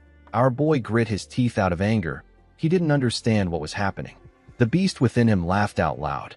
In the next scene, we see Yangchun sitting at the edge of a cliff. He was relieved to see that the tournament was finally over. Due to the fact that not all the strong contenders participated in the event, it was quite difficult to predict who the winner would be. The nearby inns were filled with people discussing about the tournament. They spoke about Baya and how she showcased her dance-like swordsmanship. She was named the Blade Dancer. Xian Yin, who appeared out of nowhere and got second place, was named the New Star. Since Yangchun defeated the New Star and took first place, he was given the title of True Dragon. Our boy actually found the title quite embarrassing. He told himself that it is actually better than the title he had in his last life. He didn't understand why he was called a true dragon when he is just a mere human. Of course, Yangchun didn't really care about the title because something has made him unable to concentrate on his victory. He thought about Dok Gajun. Our boy was certain that he never heard a name like this in his past life. He didn't understand why someone like that was in Xian Yin's body. He realized that the energy Gajun gave him is the same one that Xian Yin and Chunjun used. He now understood that Gajun was the one who gave the boys the energy. He recalled that Gajun recognized the entity in his body and referred to it as the owner of the abyss. He didn't understand what was happening. He released some energy and asked the entity within him to speak up if it knows something. He asked it to tell him what it wants from him. He told it that he can't help it if it doesn't say anything. The entity didn't respond to our boy. Yangchun didn't like this. He didn't like the fact that the being would pop out whenever it is hungry and just go back to sleep. He looked at the energy in his hand and asked the entity if it didn't finish eating Gajun's energy. He felt like this remaining energy wasn't going away. Yangchun quickly realized that something was off. He noticed that his Gu Flame Wheel art wasn't purifying the energy. In fact, the energy was combining with the wheel art. Yangchun released some flames from his hand. He was shocked to see what happened. He quickly got up. He couldn't believe that his flames had turned blue. He didn't understand what was happening. He didn't know how he would explain this to his father. He knew that everyone will think that he is using some forbidden art. He carefully pushed the flame out of his hand. His fire returned back to its original color. Our boy realized that he needs to control his flames like Taoist Qi. He told himself that he will be able to do it. Immediately he did this. He felt a terrible headache in his head. He fell to his knees. He wondered if this was a backlash from using the Qi. He told himself that he might just be very tired. He raised his head up to look at the snow. He asked Chiol about what he should do at a time like this. He wanted Chiol to wake up and give him some advice. The scene shifts, and we see Mu Yun welcome Yangchun and congratulate him on his victory. Our boy asked him about where the others are. Mu Yun didn't know how to answer him. Yangchun told him that he already knows that they are in his room. He said that Siola will pop out as soon as he opens his door. He opened his door with a confident smile on his face. To his surprise, nothing happened. Yangchun wondered why the place was so quiet. The moment he said this, Siola jumped out of hiding and used her head to hit his stomach. She pushed Yangchun to the ground. She asked him about why he came back so late. Mu Yun realized that our girl delayed her ambush. Yangchun asked her if she watched the finals. Siola told him that she watched it with the other girls. She congratulated him on winning. Soil rushed out of the room and said that she wanted to be the first to congratulate Yangchun. She quickly calmed herself and referred to our boy as True Dragon. She congratulated him on winning. Yangchun asked her not to call him the True Dragon. He asked her about where Baya is. Soil informed him that Baya fell asleep while waiting for him. Yangchun didn't understand why she was sleeping in his room instead of her own. He decided to ignore it since it wasn't her first time acting this way. He got up and said that he is going to rest because the closing ceremony is going to take place tomorrow. He turned to Siola and told her that they will be returning to the clan soon. He asked her to stay put. With a bright smile on her face, Siola asked her master not to worry about her. She assured him that she won't go anywhere. Later in the night, we see Yangchun and Baya sleeping in the same room. Soil and Siola were also sleeping in their different rooms. While she was sleeping, we see our girl's hair slowly turning golden yellow. The older Siola opened her eyes in our girl's body. She apologized to Siola for taking over her body while she was sleeping. She said that there is one last thing she needs to do by herself. The scene shifts, and we are taken to a different building.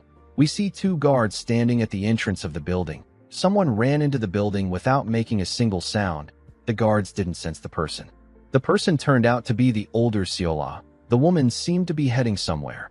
When she arrived at a door, she calmed herself and created a sword of light with her energy. She carefully opened the door to see the person inside. To her surprise, the person asked her to come in. The woman pushed the door open. The person in the room turned to her and told her that he has been waiting for her. The woman went to Ian's room to take him out, but it seems that Dok Gajun has taken over the boy's body. The scene shifts, and we are taken back to the past. We see purple flames burning a forest. We see the older Seola and two men on the ground. One of them was heavily injured. Someone told his subordinate that he is in a pitiful state. He reminded him that he said that he could wipe out Seola's squad by himself. The person speaking was the older Yanchan. Our boy was holding the clothes of his wounded subordinate. He asked the man known as the Sword Demon if he needs to incinerate him. The Sword Demon referred to Yanchan as squad leader and apologized to him. Yanchan told him that he is pathetic. He asked him to save his excuses for when they return. Immediately he said this. He raised his hand and released a small amount of fire. The fire instantly grew to a ridiculous size.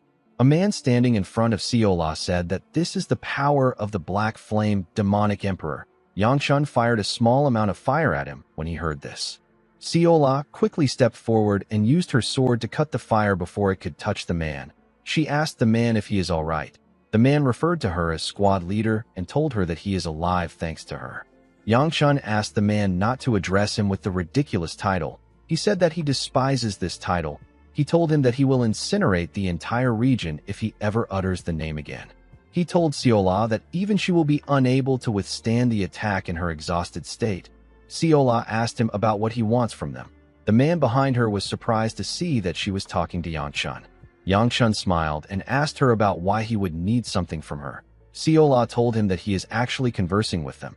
She said that he could have killed them all if he truly had no intention of communicating with them. With a smile on his face, Yangshan asked her if she believes that he will let her live even if she was right. He said that he never knew that the great small sword saint would think like this. He told Seola that she will always be a worthless human no matter how much she boasts of being the pride of the Orthodox sects. He reminded her that the idiotic insects of the Alliance rely on her, as if she is something great.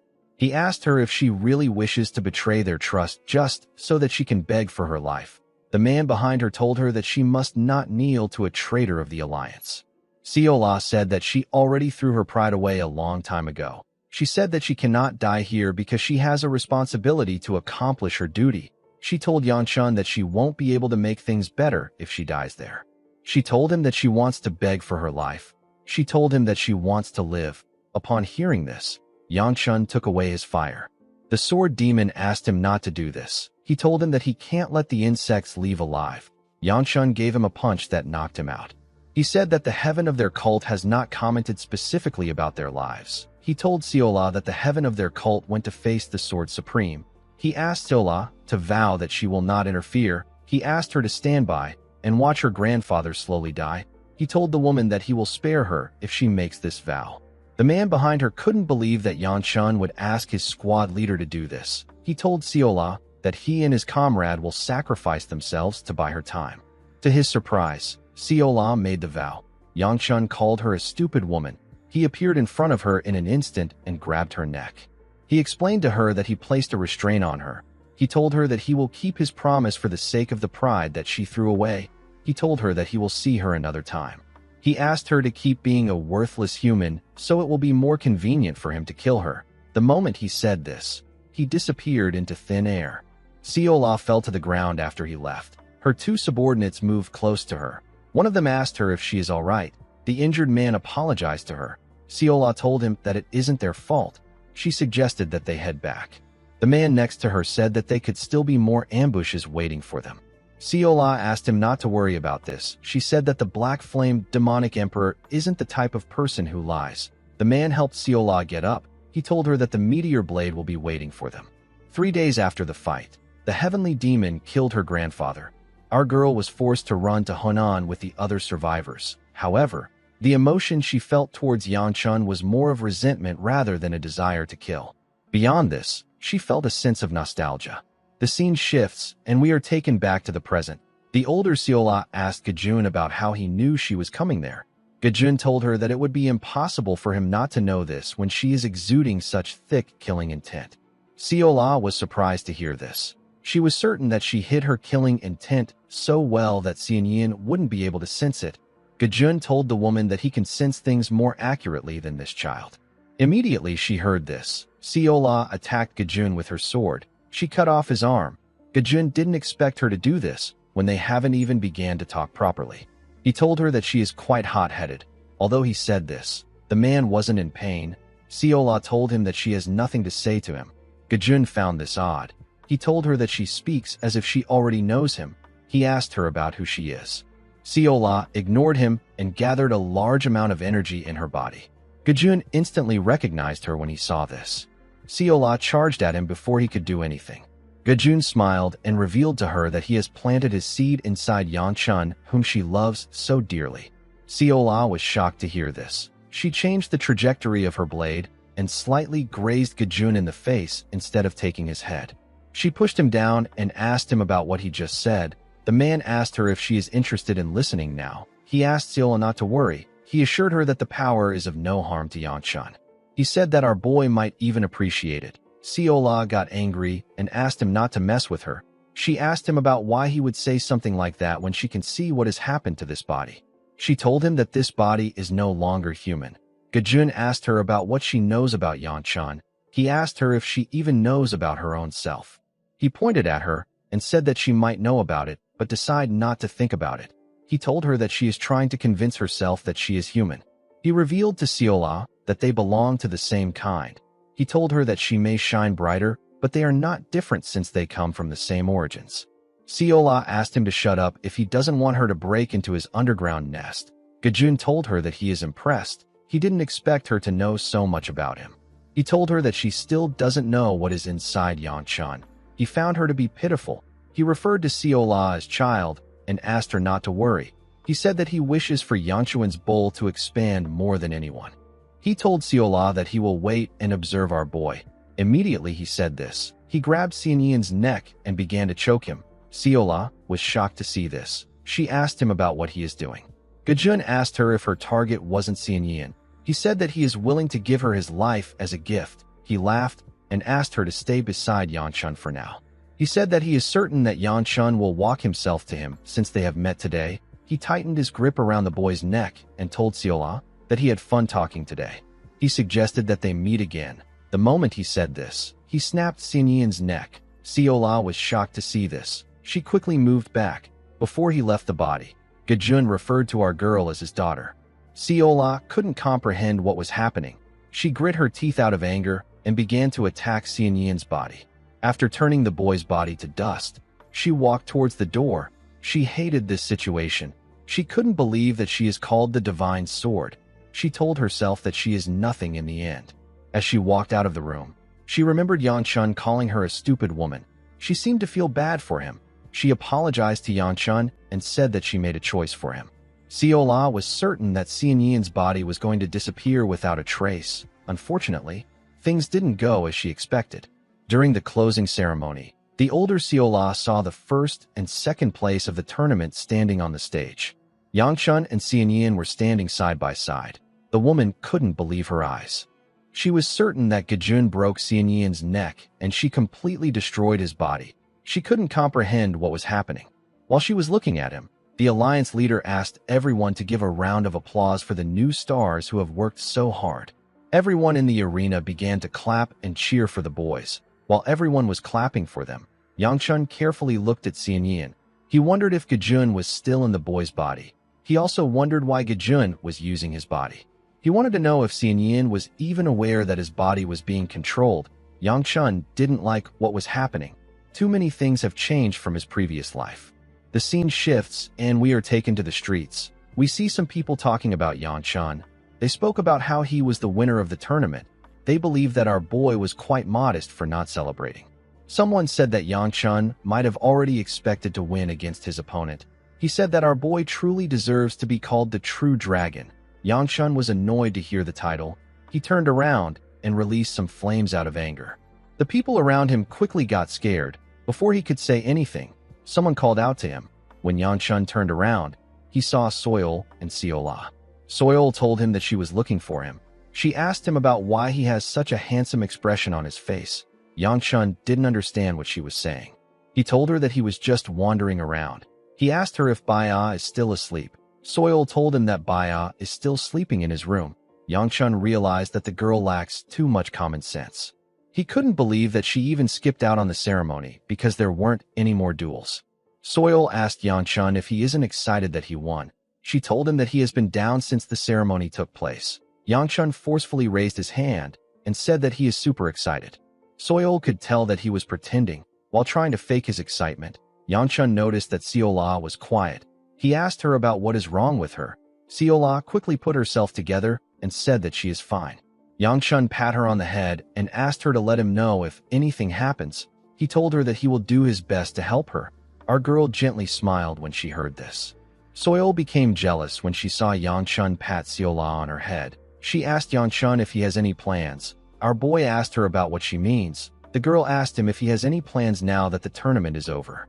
Our boy wanted to return back to his clan, but he recalled that Sheol said that he had some business with the Shaolin. He told Soil that he will be visiting the Shaolin. The girl didn't expect to hear this. She asked him if he has a reason. Yangchun told her that he is going there for sightseeing. Soil nervously asked him if she can visit the Shaolin with him.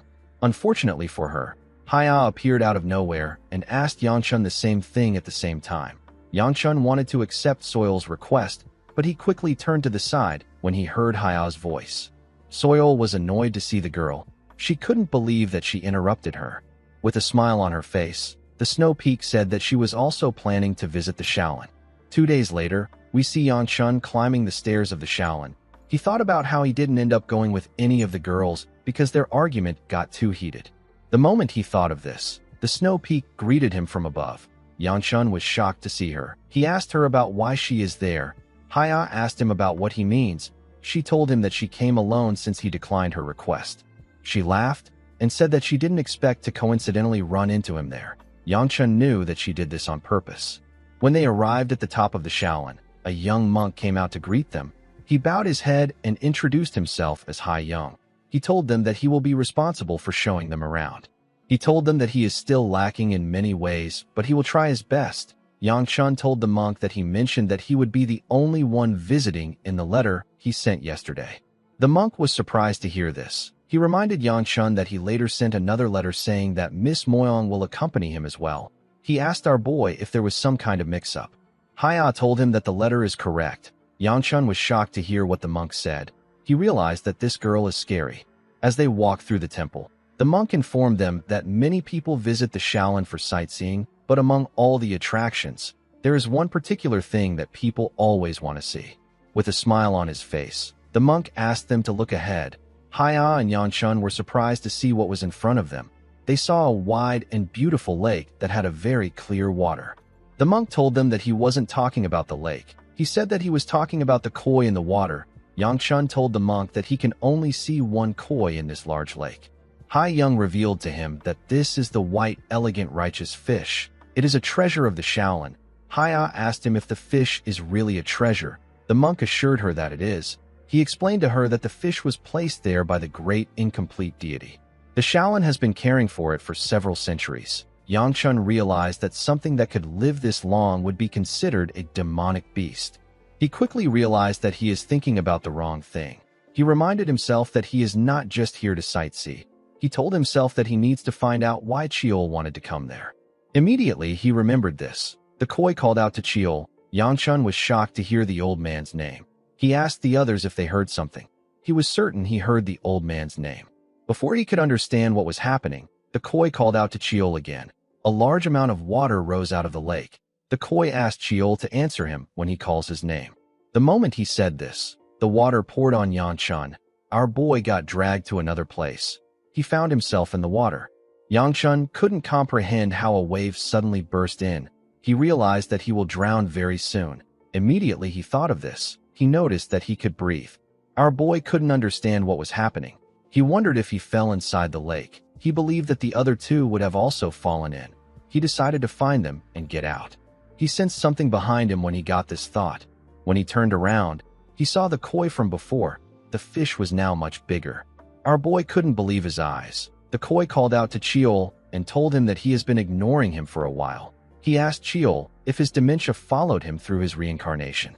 Yangchun was shocked to see that the koi was talking. He asked him if he is talking to him. The koi asked our boy if there is anyone there aside from him. Yangchun wondered if the koi was confusing him for Cheol. He didn't understand what he meant by reincarnate. He told him that he is not Cheol. The koi asked him not to lie. He asked Yangchun about how he can deny the strong plum blossom scent. Our boy told him that it is a long story. He explained to him that the chi is not originally his own. The koi believed that Yangchun was still trying to lie to him. He faced Yangchun and told him that he leaves him with no choice. Our boy quickly put his arms together. He knew that he couldn't evade an attack in water. The koi said that when they were young, Cheol chased after the Moyang girl. Our boy was surprised to hear this. He didn't understand what the koi was talking about.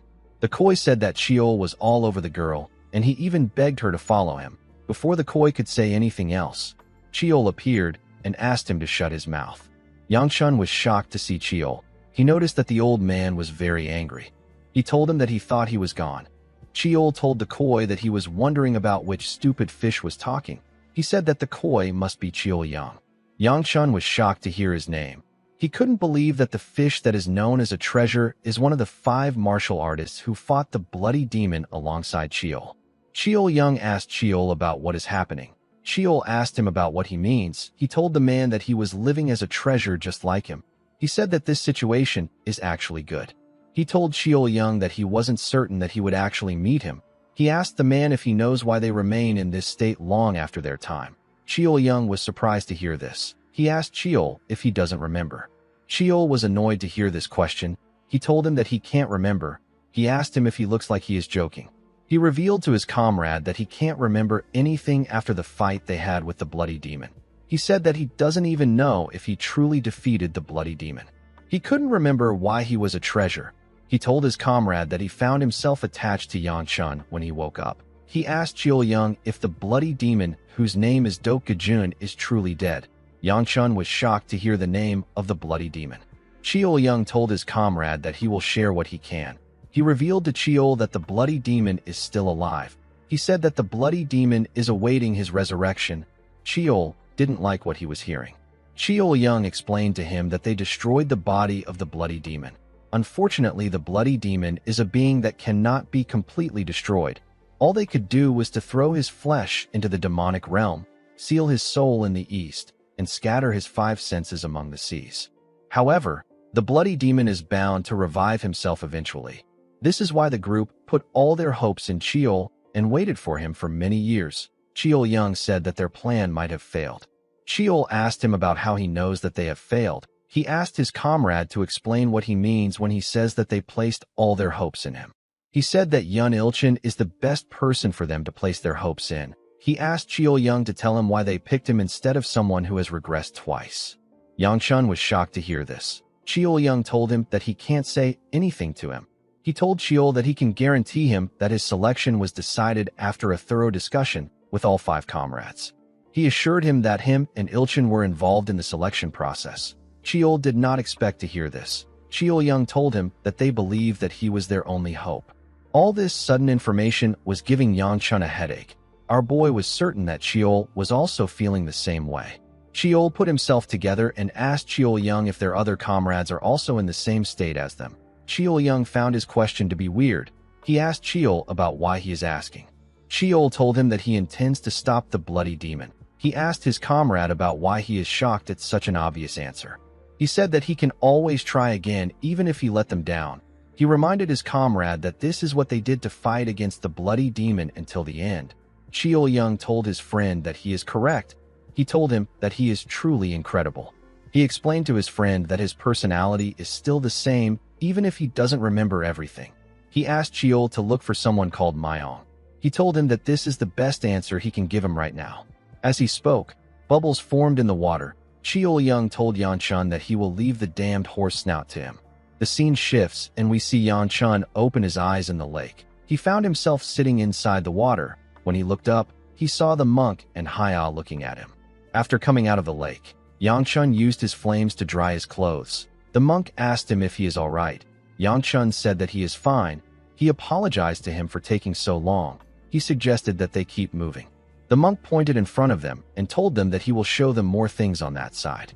As he walked behind Haya, Yangchun called out to Cheol and asked him if he is there. Cheol asked him if something is wrong.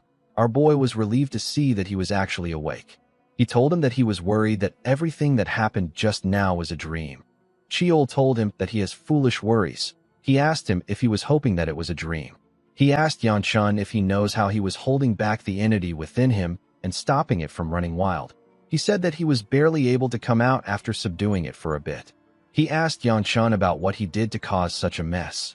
Our boy nervously revealed everything that happened to Cheol.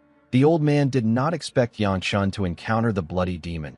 He didn't think that our boy would have found evidence of the bloody demon's revival before him. Yangchun asked the old man if he can ask him a question. Cheol asked him to go ahead. Our boy asked him if it is true that he went after a girl from the Moyang clan and lost her to the heavenly lightning sword. Cheol screamed and asked Yangchun to shut up. Our boy told him that he is just joking. With a more serious tone, he asked Cheol about how he knew that the bloody demon's name is Dokgajun. Cheol didn't understand his question. He asked Yangchun if the name of the bloody demon isn't recorded in history books. Our boy revealed to him that the history books are only filled with the amazing feats they achieved during the Great War. Cheol now understood why Yangchun was surprised when he mentioned his name.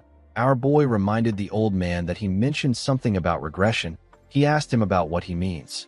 Cheol revealed to him that the indestructible Iron Fist King, whose name is Yun Ilchin, is a regressor just like him. He said that Ilchin revealed this to them before the final battle. Yangchun couldn't believe that another regressor had existed before. Cheol said that this is why he cannot understand the decision. He recalled that Ilchin was skilled enough to be known as the strongest martial artist. He believed that Ilchin would have had more insights about regression since he did it twice. He didn't understand why his comrade chose to leave things to him. Cheol decided to not think about it anymore. He told Yangchun that they need to start moving as Cheol Young advised. He asked him to make preparations to go to his fiancée's house immediately they return home. He said that they might be able to find some clues about Namgung Myong. Yangchun said that he will still be the one who does the grunt work in the end. Cheol asked him about what he expects him to do. He told Yangchun that he already knows that he doesn't plan on letting the bloody demon be. Our boy said that he doesn't. He told him that the matter is also related to him.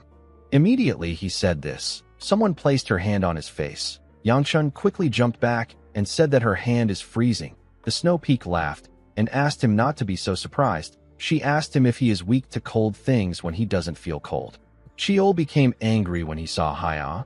He couldn't believe that Yangchun got another girl. Our boy asked Haya if something is wrong.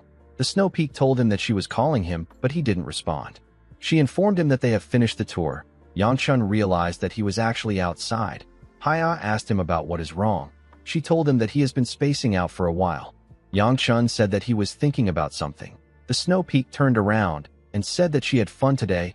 She told him that she will be leaving first because her servant is waiting for her. The moment she took a step down, Yangchun noticed that the girl's skin looked quite cold. He quickly called out to her. He moved close to her and grabbed her hand. He told her that he doesn't know what made her follow him there. He asked her to not make things harder for herself because she will become a burden not just to herself but to the people around her. As he spoke, Yangchun used his flame art to warm her hands. He reminded the girl that she is weak to the cold. Haya didn't know what to say. Yangchun let go of her hand after warming it up. He walked down the stairs and told her that he has to leave because he is busy. Before Haya could say anything, Yangchun made a huge leap down the stairs. Haya was shocked to see this. She gently smiled. Cheol called our boy a sly fox. He asked him about why he doesn't just romantically walk down with the girl. Yangchun asked him about what he is talking about. He told him that it will take him half a day to walk down the stairs with her. He said that he believes something will happen if he doesn't hurry back. The scene shifts, and we are taken to Yangchun's chambers. We see the three girls glaring at him. Soil asked him if he really went to the Shaolin with the Snow Peak. Seola reminded him that he said that he wasn't going to go. Baya asked him if it was just the two of them. Yangchun didn't know what to say. He was completely cornered. In the next scene, we are taken to Haya's room. We see the girl thinking about Yangchun. The more she thought about him, the more interesting he was to her. She thought about how she had received natural flames, chi from martial arts and demonic beasts. She even received treatment from other flame arts. However, The cold in her body has never gone away before. Haya didn't understand why she could still feel Yanchuan's heat within her. Our boy's heat was able to ward away her coldness when they first met. The Snow Peak recalled that she experienced the same feeling when Yanchun grabbed her hand today and asked her to not get herself in trouble. She raised her head and began to blush. She struggled to catch her breath while she was breathing heavily. Haya reminded herself that this wasn't part of her plan. She blushed again and said that she doesn't really hate this. In the next scene, we see Yanchun at the entrance of the Shaolin with Baya, Soil, and Siola. Hai Young came outside to greet them. He told Yanchun that he has been waiting for him. He said that he will be showing them around today. He told Yanchun that he never expected him to visit again so quickly. Yanchun nervously laughed and said that he didn't expect to come again too. The monk suggested that they take a different route this time. He asked everyone to come in. He took them to the place where the martial monks were training. He said that the incomplete deity once personally taught his disciples there. He showed the group a statue that was a depiction of the incomplete deity and said that the temple tried their best to reflect the glory of the incomplete deity with the statue. The monk guided them to a place filled with towers. He told the group that the place is known as the Forest of Towers. He said that it was given this name due to its abundance of towers. The place acts as a graveyard which holds the remains of great monks. Soil smiled and said that she has never seen this site, even though she has been to the Shaolin before. Yanchun recalled that he passed through these places the other day, but he wasn't paying any attention. Soil turned to him and told him that he seems quite familiar with the place. She said that this must be because our boy saw it already with Haya. Yanchun asked her about why she is bringing this up now. He wondered if she read his mind.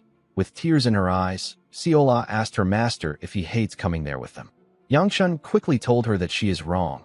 Baya reminded him that he came there without telling her. She told him that he broke their promise. Yanchun didn't know what to say. He apologized to her. The young monk laughed when he saw how they spoke to each other.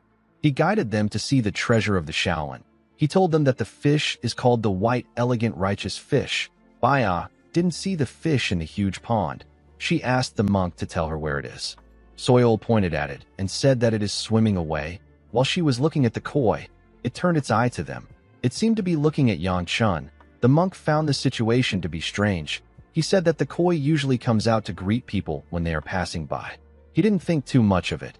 He suggested that they move to the next location. Before they could move, Siola heavily stared at the fish. She thought about cooking it. As they walked forward, Yanchun called out to her and asked her about what she is waiting for. Siola quickly stopped drooling and told him that she is coming. Immediately, she stood up. A breeze blew past her. Siola quickly ran to her master and held his hand.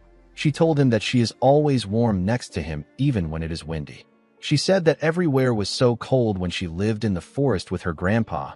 Hyagun would often start a fire for her, but it was never enough to get rid of the cold. Due to this, Siola always hated winter. Our girl smiled at Yanchun and told him that she is not cold at all this year. She said that she wants next year to be like this. Yanchun carefully looked at her. He said that he wants this too. Later in the evening, we see the young monk bow his head to Yanchun and say that he will end the tour now. He told our boy that he hopes he enjoyed the sights. Siola turned to Baya and asked her if she had fun looking around. Baya smiled and said that it didn't take as long as she expected. She said that they still have some time to spare before they need to return to their quarters. She asked the group about what they should do. Yanchun said that he is kind of hungry. He asked them if they want to get something to eat. Soil realized that this was her chance to bring something up. She told our boy that she knows a good place nearby. Before she could say anything else, someone called out to them. Soil was annoyed to hear his voice. She turned to him with a face filled with anger and asked the man to tell her why this always happens when it is her turn. The moment she said this, she noticed that the man behind her was huge. This huge man with a scar on his face is the person right below the Shaolin leader. He is the second in command of the Shaolin. He is known as the Pristine Thousand Staff. With a scary look on his face, the man asked them if they can talk. Soil became scared. She quickly apologized to the man for her mistake. The man apologized for disturbing her. He turned to Yanchun and told him that he has something to discuss with him. Our boy did not expect to hear this. The man revealed to him that the leader of the Shaolin wishes to see him. Yanchun couldn't understand what was happening. He wondered about what the leader wanted. The Pristine Thousand Staff told Baya that the leader also wishes to see her. Baya had the same reaction as Yangchun. Siola asked them if they did something wrong. Yangchun told her that they are not going to get yelled at. The scene shifts, and we see someone reading a letter. The man got the letter from Gu Chongjun. He found what the first elder wrote to be interesting. He knew that the old man was really desperate. He said that he has received quite a bit from the Gus, and he has a united mission with Chongjun. The man said that he will agree to this. The man told someone in front of him that he has to put in extra work. He asked him to go back and tell Chongjun that he agrees to his terms. The person he was talking to was the shapeshifter who visited the monster in the Gu clan's underground prison. The shapeshifter looked at the man's throne and told him that it must be nice to be so high up. He said that powerful people always have someone to deliver their words while they sit on their thrones. As his body slowly faded away, the messenger asked the man to remember that he will kill him and the old man in the underground prison once he gains freedom. An old man next to him grabbed his sword when he heard what the messenger said. Before he could do anything, the shapeshifter vanished into thin air. The old man called him a damn rat. The palace master of the Dark Knight Palace asked the vice palace master to calm down. He reminded him that the messenger always gets things done even though he speaks like this. He said that they need to make their moves as well. He revealed to him that their target is the eldest daughter of the Gu clan, and the end goal is the son of the Gu clan. The palace master stood up and looked at his subordinates. He raised his hand and asked them to leave behind a few troops. He told them that they will be heading to the battlefront where the 5th Sword Unit is. Their goal is to capture the eldest daughter of the Gu clan alive. He reminded them that this is an exchange, but it is also part of their greater plan to prepare to see their heaven. The palace master told his subordinates that failure will not be tolerated. The men raised their voices and told him that they will follow his words. In the next scene, we see the pristine Thousand Staff announce to the sect leader that he has brought Yanchun and Baya. The sect leader asked them to come in. He welcomed them into his room and apologized to them for calling them so suddenly. His room was filled with numerous Buddhist statues. Baya and Yanchun put their hands together and bowed their heads to the man. Yanchun told him that he is honored that he called for them. The sect leader laughed when he heard this. He told our boy that he is quite polite. He asked him to sit down comfortably. Yanchun raised his head to see the man who currently has the greatest influence over the martial world. This old man is the current sect leader of the Shaolin. His name is Qin Yang. He is also known as the Heavenly Eye. Qin Yang recalled that they were the newly risen stars. He served them tea and congratulated them on their performance in the tournament. He said that he heard that they both received good marks in the tournament. He referred to them as the Sword Dancer and the True Dragon. Immediately he said this. He carefully opened his eyes to see them well. He told them that they truly deserved their titles. Yangchun nervously thanked him for his praise. Although the sect leader appeared to be a feeble old man, Yangchun knew that he couldn't judge him with his looks. His title as the Heavenly Eye means the eye that sees the heavens. It also refers to the prophetic ability that the leaders of the Shaolin have had across generations. There were countless disasters like the True Demon Realm Gate that were prevented thanks to this power. It is inevitable that Qin Yang's influence is massive. Yangchun wondered why someone so important wanted to meet them. While he was thinking, Baya focused on drinking her tea. Yangchun turned to her and asked her to sip the tea quietly. He quickly apologized to the sect leader. Qin Yang told him that it is fine. He said that it is good to see that she is enjoying her tea. He asked him if he is curious about why he called for them. He said that he will go straight to the point. He placed his cup down and told them that he hopes that they will work together with the shooting star. Baya and Yangchun were surprised to hear this. The sect leader asked them if they have ever heard of the group. Yangchun said that he has. He told Qin Yang that he doesn't understand what he means. He said that he doesn't want to be rude, but he needs to ask him about what he means by them working with the shooting star. The pristine Thousand Staff told him that this will be difficult to answer. He said that the details of the shooting star are top secret. Yangchun nervously turned to the man. The leader raised his hand and told the pristine Thousand Staff that it is all right. The man didn't expect his sect leader to say this. Qin Yang told Yangchun that he understands that it will be hard for him to provide an answer if he doesn't even know what the shooting star is. He decided to explain things to him. He revealed to him that the shooting star is an organization created by the Alliance to prepare for future bloodshed. Yangchun asked him about what he means by bloodshed. Qin Yang said that he doesn't know how many years is left, but he can see a bloodshed approaching shortly. He said that the Murim Alliance has been secretly gathering skilled martial artists to prepare for this. Yang Chun asked the man to tell him why he would invite inexperienced people like them to join such an organization. Qin Yang told him that they care more about stars with potential than fully grown martial artists. He said that his explanation should be sufficient. He asked Yang Chun to tell him his thoughts. He assured him that the shooting star is a place that can give them many things. He told him that they can help him reach a higher realm if he wants. Immediately he said this. Baya asked the Pristine Thousand staff if she can get more tea. Yang Chun felt like something was off. He knew that the bloodshed the man was referring to was probably the heavenly demon. This means that despite all the preparations made by the Alliance, they were still destroyed by the heavenly demon in the end. This would make sense if the heavenly demon was much stronger than they accounted for. However, there was still something that didn't make sense to Yang Chun. The sect leader said that he wants to prepare for the bloodshed that will occur soon, and yet, he wants to gather younger martial artists who will take time to grow stronger. It sounds as if Qin Yang has a method of imbuing people with power at once. Yang Chun remembered the fight he had with Chun Jun and Xian Yin. He felt like the sect leader was talking about granting him the power of the blood demon. He clenched his fist to calm himself. As Baya got another cup of tea, Yang Chun called out to the sect leader and asked him if he can ask one more question. The sect leader asked him to go ahead. Yang Chun told the man that he wants to know if Zhang Xianyin is part of the shooting star. Qin Yang smiled when he heard this. He told our boy that he will find out if he joins the organization. The scene shifts, and we see Baya and Yang Chun come out of the temple. The sun was already setting. Yang Chun said that the others will be waiting for them. Baya grabbed his arm when she heard this. She told him that they can walk like this since it is only the two of them. Yang Chun smiled and accepted her offer. Chiol glared at him from within when he saw this. As they walked down the stairs, Baya asked our boy about what he is going to do. Yang Chun asked her about what she means. Baya asked him about what he will do about what the sect leader said.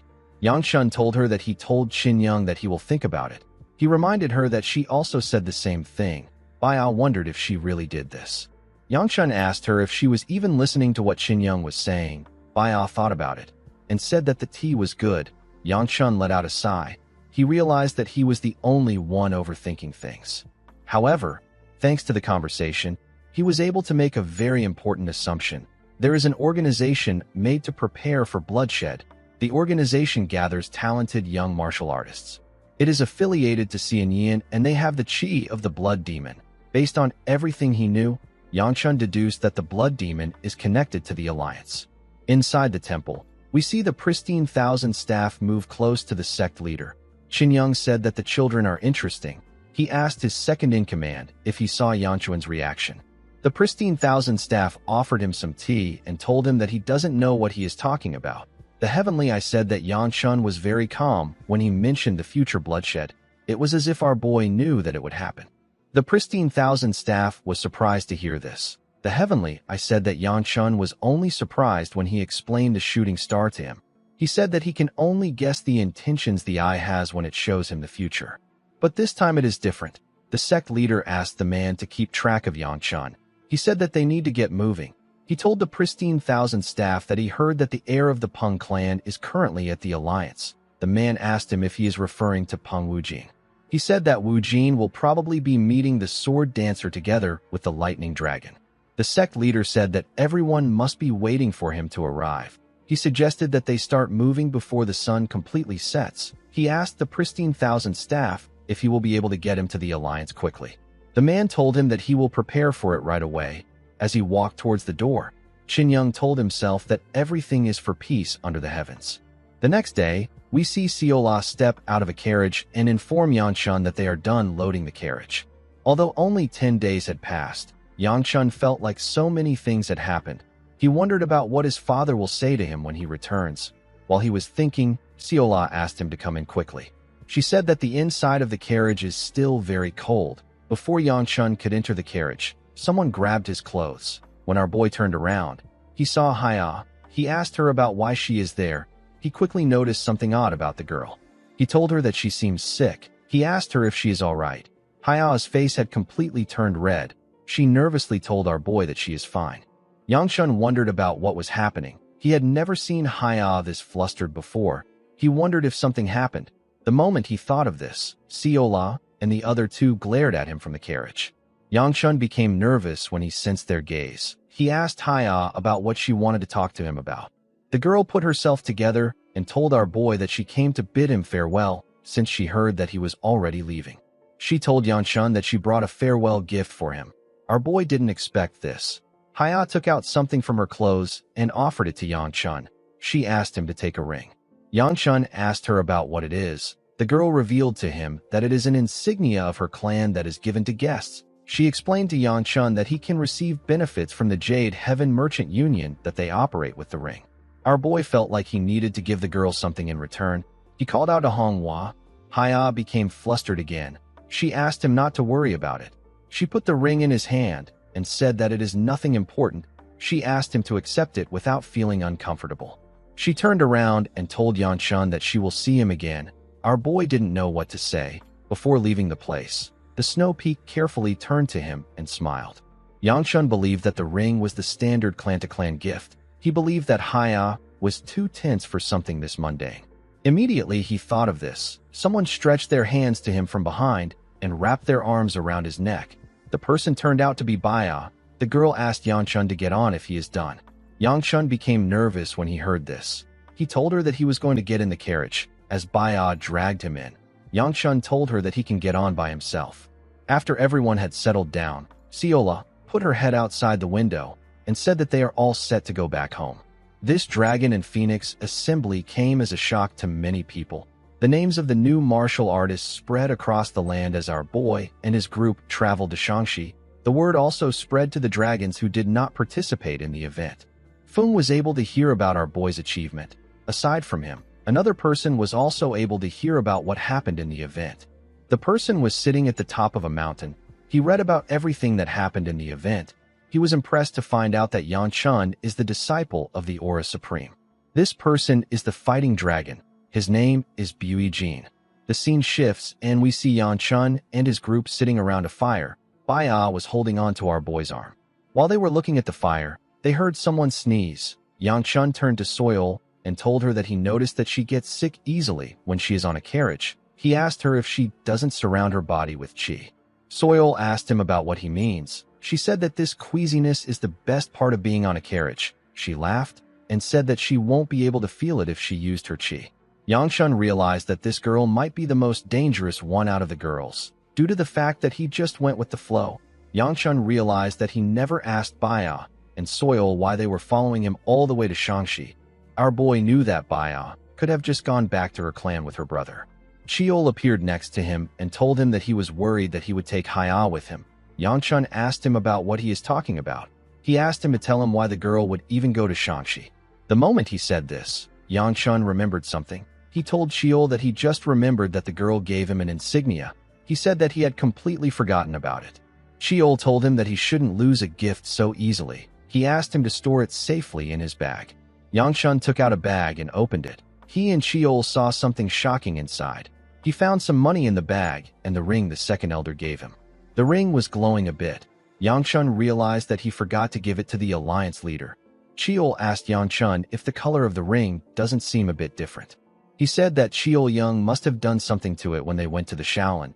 He said that he can sense the man's qi from the ring. Yanshun didn't expect the incomplete deity to do something to the ring. He realized that the ring was really a treasure. Chiol asked him if he is thinking of taking the treasure of the alliance for himself. Yanshun told him that he will hold on to it for now. He said that there is no way he would return something like this to an alliance that is connected to the blood demon. Later in the night, we see everyone sleeping. Mu Yun was standing guard. While he was standing next to the carriage, something jumped out of the bushes. Mu Yun quickly grabbed his sword. He was shocked to see what it was. Some minutes later, he screamed that they are being ambushed. Yanshun quickly opened his eyes when he heard this. He got up and asked Mu Yun about what is happening. When he moved close to him, he saw something shocking. Mu Yun was fighting himself. One of them asked Yanshun to be careful. He said that the enemy has disguised himself as him. The other Mu Yun told the first one that he talks a lot for a fake. He asked Yanshun not to be tricked. He said that the person in front of him is a fake. Yanshun didn't understand what was happening. He could sense Mu Yun's qi from both of them. He quickly realized that the only ones who could disguise themselves this well are the damned bastards in the underground prison. They are known as the people of the mask. While he was thinking, an injured Mu Yun appeared behind him and told him that he needs to run. He said that they will all be killed if this continues. One of the other two said that this Mu Yun is also a fake. Yangshun couldn't believe that there were now 3 versions of Mu Yun around him. Although he knew that they were people of the mask, he had no way of finding out who the real Mu Yun was. He wondered about what he should do. The moment he thought of this, something in his clothes began to glow. The injured Mu Yun called out to him and asked him to run. He told him that he will hold the others off. Immediately he said this. Yangshun attacked him and destroyed his head with a single blow. His body turned into ashes and got blown away. The other 2 versions of Mu Yun were surprised to see what Yangshun did. Our boy charged at another Mu Yun and gave him a powerful punch in his head. He destroyed the shapeshifter with a single blow. His body also turned to ashes. The original Mu Yun was shocked to see what his master did. He nervously laughed and told Yangshun that he knew he would recognize him. Our boy was amazed. He didn't expect the ring in his bag to allow him to sense the identities of the people of the mask. He didn't think that the ring would have such an ability. He realized that this wasn't a simple attack. All the clothes and swords used by the shapeshifters were real equipment used by the Gu clan. The only person who could easily provide this was Changjun. Yangshun stood up and asked Mu Yun about how long it will take for them to reach Shangxi. Mu Yun told him that it will take them 2 more months. Our boy told him that they need to hurry and make it in a month. He said that he has a bad feeling about this situation. Yangshun hated the fact that his bad hunches are never wrong. When he arrived at his clan, everything felt quite weird.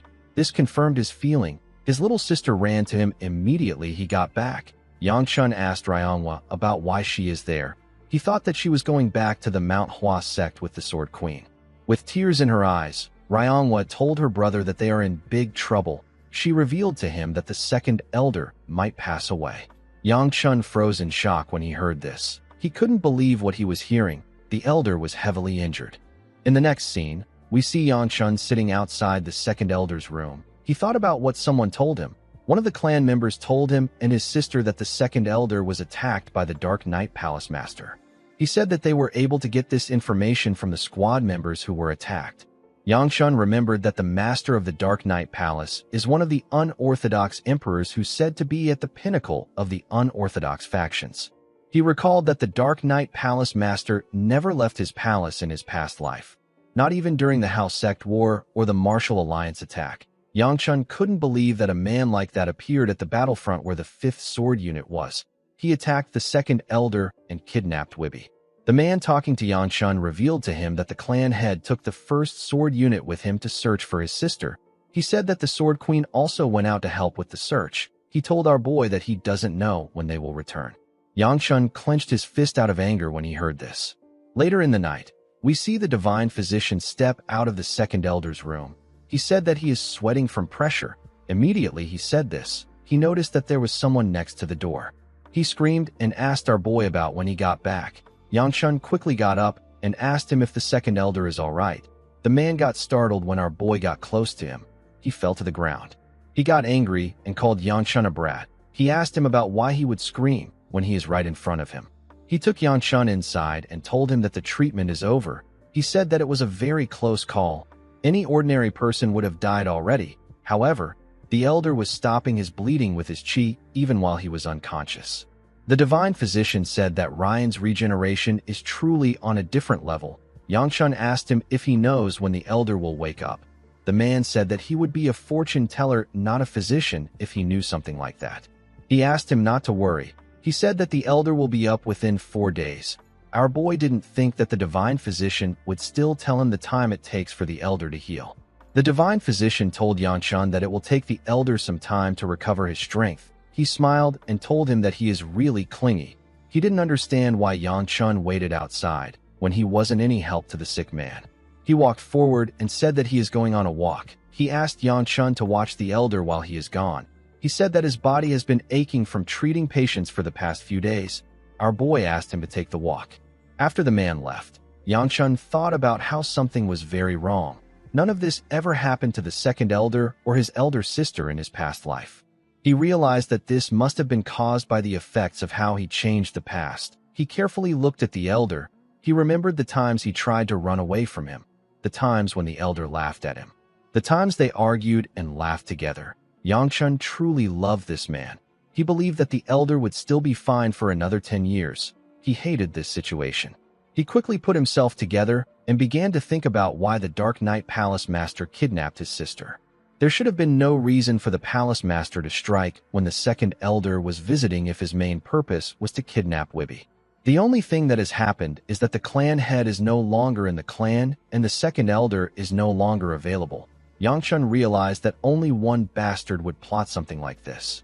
The scene shifts, and we are taken to Changjuan's residence. We see the first elder sitting on a chair next to the window. He thought about how the exchange has been completed.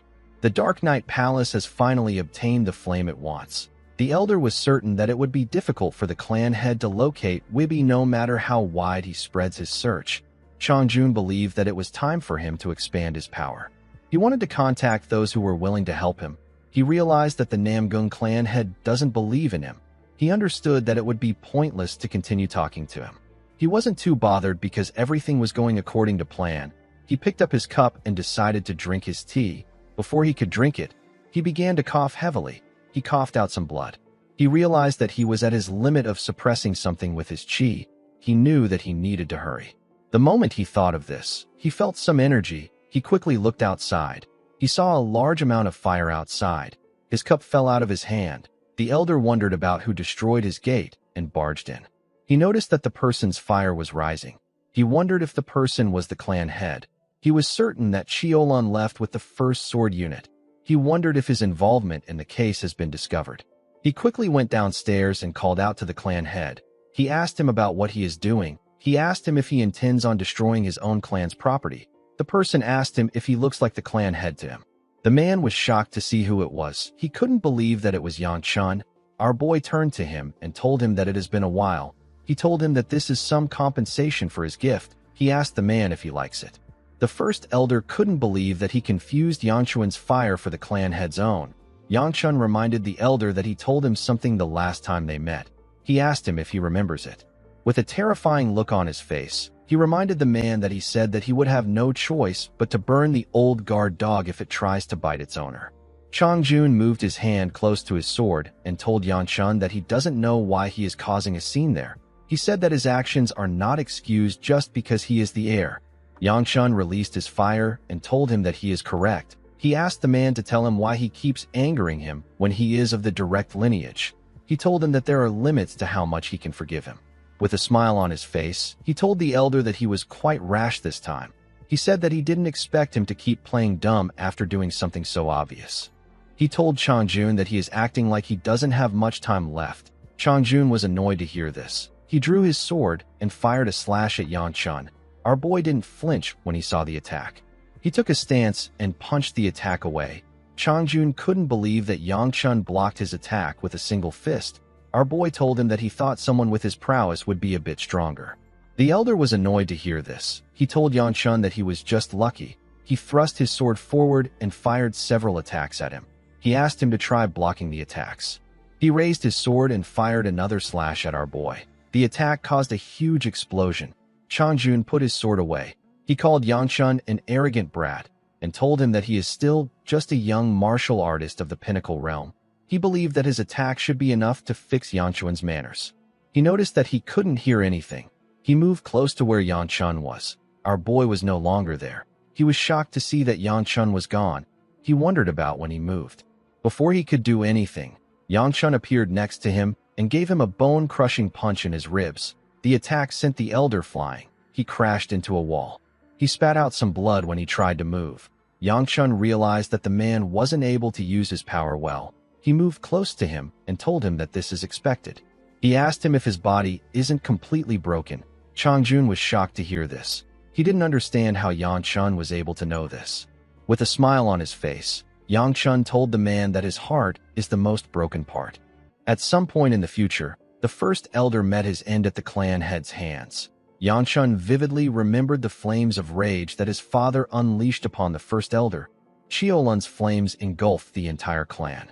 Changjun slowly burned away in the heat. He ended up becoming a charred lump of coal that even his siblings couldn't recognize. He met a very miserable end.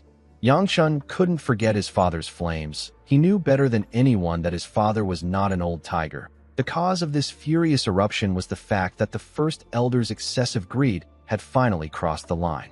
Even if Chang-jun wasn't burnt to death, he was still going to die. Everyone knew that he didn't have much time left. The first elder gathered his strength and asked our boy to stop spouting nonsense. He asked him if he is saying that he has grown senile. He raised his sword and drew it to attack Yang-chun. Our boy quickly jumped back.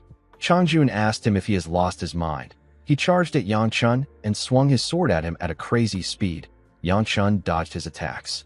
The apex stage is the stage where one begins to transcend the limits of humanity, and the harmony stage is said to be the path to godhood. While Yang-chun was trying to dodge the first elder's attack, he noticed that he was now above him. Chang-jun swung his sword at our boy with a large amount of force. Yang-chun clenched his fist and fired a powerful attack at him.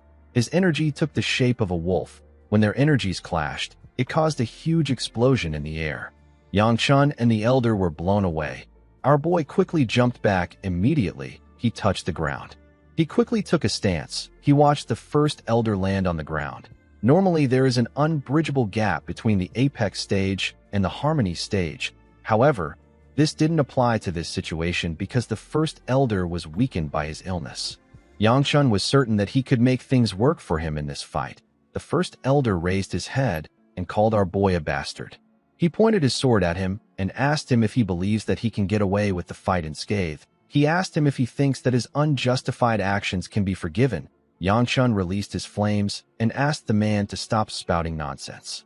He told him that all the evidence and justification that he needs is all there. He asked him if he doesn't remember the underground chamber hidden behind his bookcase in his study. He told Chang-jun that it is a perfect place to reveal his filthy inner self.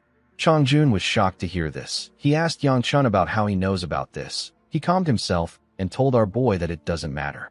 He took a stance and told him that this was the one thing that he shouldn't have mentioned. Chang-jun released a large amount of fire when he said this. He charged at Yang-chun and asked him not to resent him. Our boy charged at the elder when he saw him coming at him. The moment his fist touched Chang-jun's sword, a large amount of fire got released into the air. Yang-chun and Chang-jun struggled to push each other back. Yang-chun could barely hold on. He decided to release all his strength. His flames turned blue. He crushed Chang-jun's sword with a large amount of force and gave him a punch directly in his chest. The elder coughed out when he received the punch. Yang-chun blew him away with his blue flames. His attack caused a huge explosion. Our boy quickly tried to catch his breath. He didn't think that he would barely be able to break through the elder's attack. He was quite angry to see that he used the energy of the blood demon. He knew that he couldn't have landed the attack on the elder without using blood chi. He wanted to avoid using this energy because of the recoil. While he was thinking, Yang-chun heard the elder coughing. He quickly turned to him. While shaking on the ground, the elder asked Yang-chun to tell him what the blue flame was. He asked him to tell him how he was able to use it. Yang-chun walked up to the first elder and called out his name. He told him that for his crime of using outside forces to harm the main house, and for attempting to harm a direct blood relative, he will be stripped of his position as an elder. Immediately he said this, Yang-chun clenched his fist and gathered his fire around it. The first elder became scared when he saw this. He couldn't accept the fact that he lost to a punk like Yang-chun. Our boy gave him a bone-crushing punch. His attack caused an explosion that could be seen from anywhere in the clan. The scene shifts, and we see Wibby wake up with a face filled with anger. She asked someone not to bully Yang-chun. She raised her head and said that only she can bully her brother. She quickly realized that she was just dreaming. She had a dream that Baya was bullying her brother. Someone greeted her and asked her if she is finally awake. When Wibby turned to the side, she saw an old man in chains. She asked him for his identity. The old man asked her to calm down. He told her that he is just a powerless old man. He asked her if she is curious about the place she is in since she just woke up. He asked her if she remembers how she got there. Wibby recalled that she was ambushed by the Dark Knight Palace Master. She realized that she was in the Dark Knight Palace. She decided to use her energy to break through her restraints. The moment she channeled her energy, she felt a large amount of pain in her body. She slammed her head on the ground and screamed out in pain. The old man asked her about why she is on such a high alert. He advised her not to overexert herself and to just stay still. Wibby grit her teeth out of anger and glared at him. The old man asked her not to misunderstand things. He told her that he is not the culprit. He said that he was captured by the Dark Knight Palace bastards just like her. He told Wibby that she is not exactly an ordinary person. He said that people don't just endure the pain she is feeling with willpower alone. Wibby wondered about what was wrong with her body. She didn't feel like her pressure points have been struck. However, when she tries to draw up her energy, she feels a massive wave of pain. The old man got up and said that he is tired. He told Wibby that he is going to sleep again. He said that a certain child will soon show up there since the Sword Phoenix is there. Wibby didn't expect the man to recognize her. The old man asked her to relax and rest a bit. He asked her about what she is going to do if she loses the item in her pocket. Wibby wondered about how this old man was able to know about her situation. She asked him about who he is. The old man asked her about why she keeps asking this question. He told the girl that she can call him Old Man Mook. Wibby turned to the iron bars blocking the entrance. She thought about how terrible her situation was. She didn't understand why someone like the Dark Knight Palace Master would show up in Jinchuan. She wondered if she was really supposed to wait until someone comes from outside to rescue her. She was relieved to see that the item she had in her pocket wasn't discovered and confiscated. She wondered about how Old Man Mook was able to notice the item. The item is known as the Heavenly Path bead. It is the same bead that she gave to Yan Chun in the past. Wibby hoped that her brother wouldn't find out about what the item is for. In the next scene, we see two men yelling at Yan Chun. One of them said that our boy executed the first elder without permission while the clan head was away. He said that this doesn't make any sense. Another man said that they cannot let this slide even if Yan Chun is of the direct bloodline. He said that they must punish Yan Chun severely in order for him to come to his senses. The scene shifts and we see Yan Chun in a jail. The second elder visited his cell. He revealed to Yan Chun that the third and fourth elders are making a huge fuss about disciplining him. Yang Chun couldn't believe that the elders who aren't even active were trying to get involved in the matter. He asked the second elder if it is really okay for him to be moving. The elder said that this isn't anything for him. He told Yang Chun that he has no choice but to come to him since he can't go anywhere. Our boy told him that he will be out in a bit. He told the elder that he is quite impatient. The elder was annoyed to hear this. He raised his voice and told Yan Chun that this is not something that will be quickly resolved. He spat out some blood when he said this. Yang Chun asked him if he is all right. The elder went on his knees and said that he is fine. He asked Yang Chun to tell him why he caused so much trouble when he was unable to help him. He said that it is a good thing that Juliop is away right now. He said that he wouldn't know how to explain this situation to the clueless boy. Yang Chun felt bad when he heard this. He said that he will explain things to the boy later. He asked the elder if he can ask him a question. He asked the old man to tell him what happened at the front line. Around the time the Dragon and Phoenix assembly was taking place, Wibby and the elder were at the front lines. Wibby was showing the elder a demon realm gate. The elder told the girl that this is his first time seeing a gate that is pitch black. He asked her if there were other cases like this elsewhere. Wibby said that this is the only gate that is like this. Ryan told her that he will need to report this case separately to the clan head. He said that it is almost time for the true demon realm gate to open. He said that this might be the gate. Wibby told him that the Shaolin hasn't said anything about the true demon realm gate yet. The elder turned around and explained to her that it is better to be prepared even if the Heavenly Eye hasn't prophesied anything. Wibby agreed with him. Before the elder could walk away, she called out to him. The second elder asked the girl not to worry about her brother. He assured her that Yang Chun is doing fine. The girl was shocked to hear this. The elder asked her if she has anything to ask aside from this. Wibby told him that he is right. She said that there isn't a day where she doesn't worry about Yang Chun. She said that she hopes that our boy doesn't cause trouble in Hunan. The second elder laughed when he heard this. He reminded her that she once burned her sparring opponent's hair in a match. The moment he said this, the elder realized something. He was certain that he didn't tell her where Yan Chun went to. He asked her about how she knows that our boy went to Hunan. Wibby froze in shock when she heard the question. She nervously said that she just guessed that her brother would go to the Dragon and Phoenix assembly this year.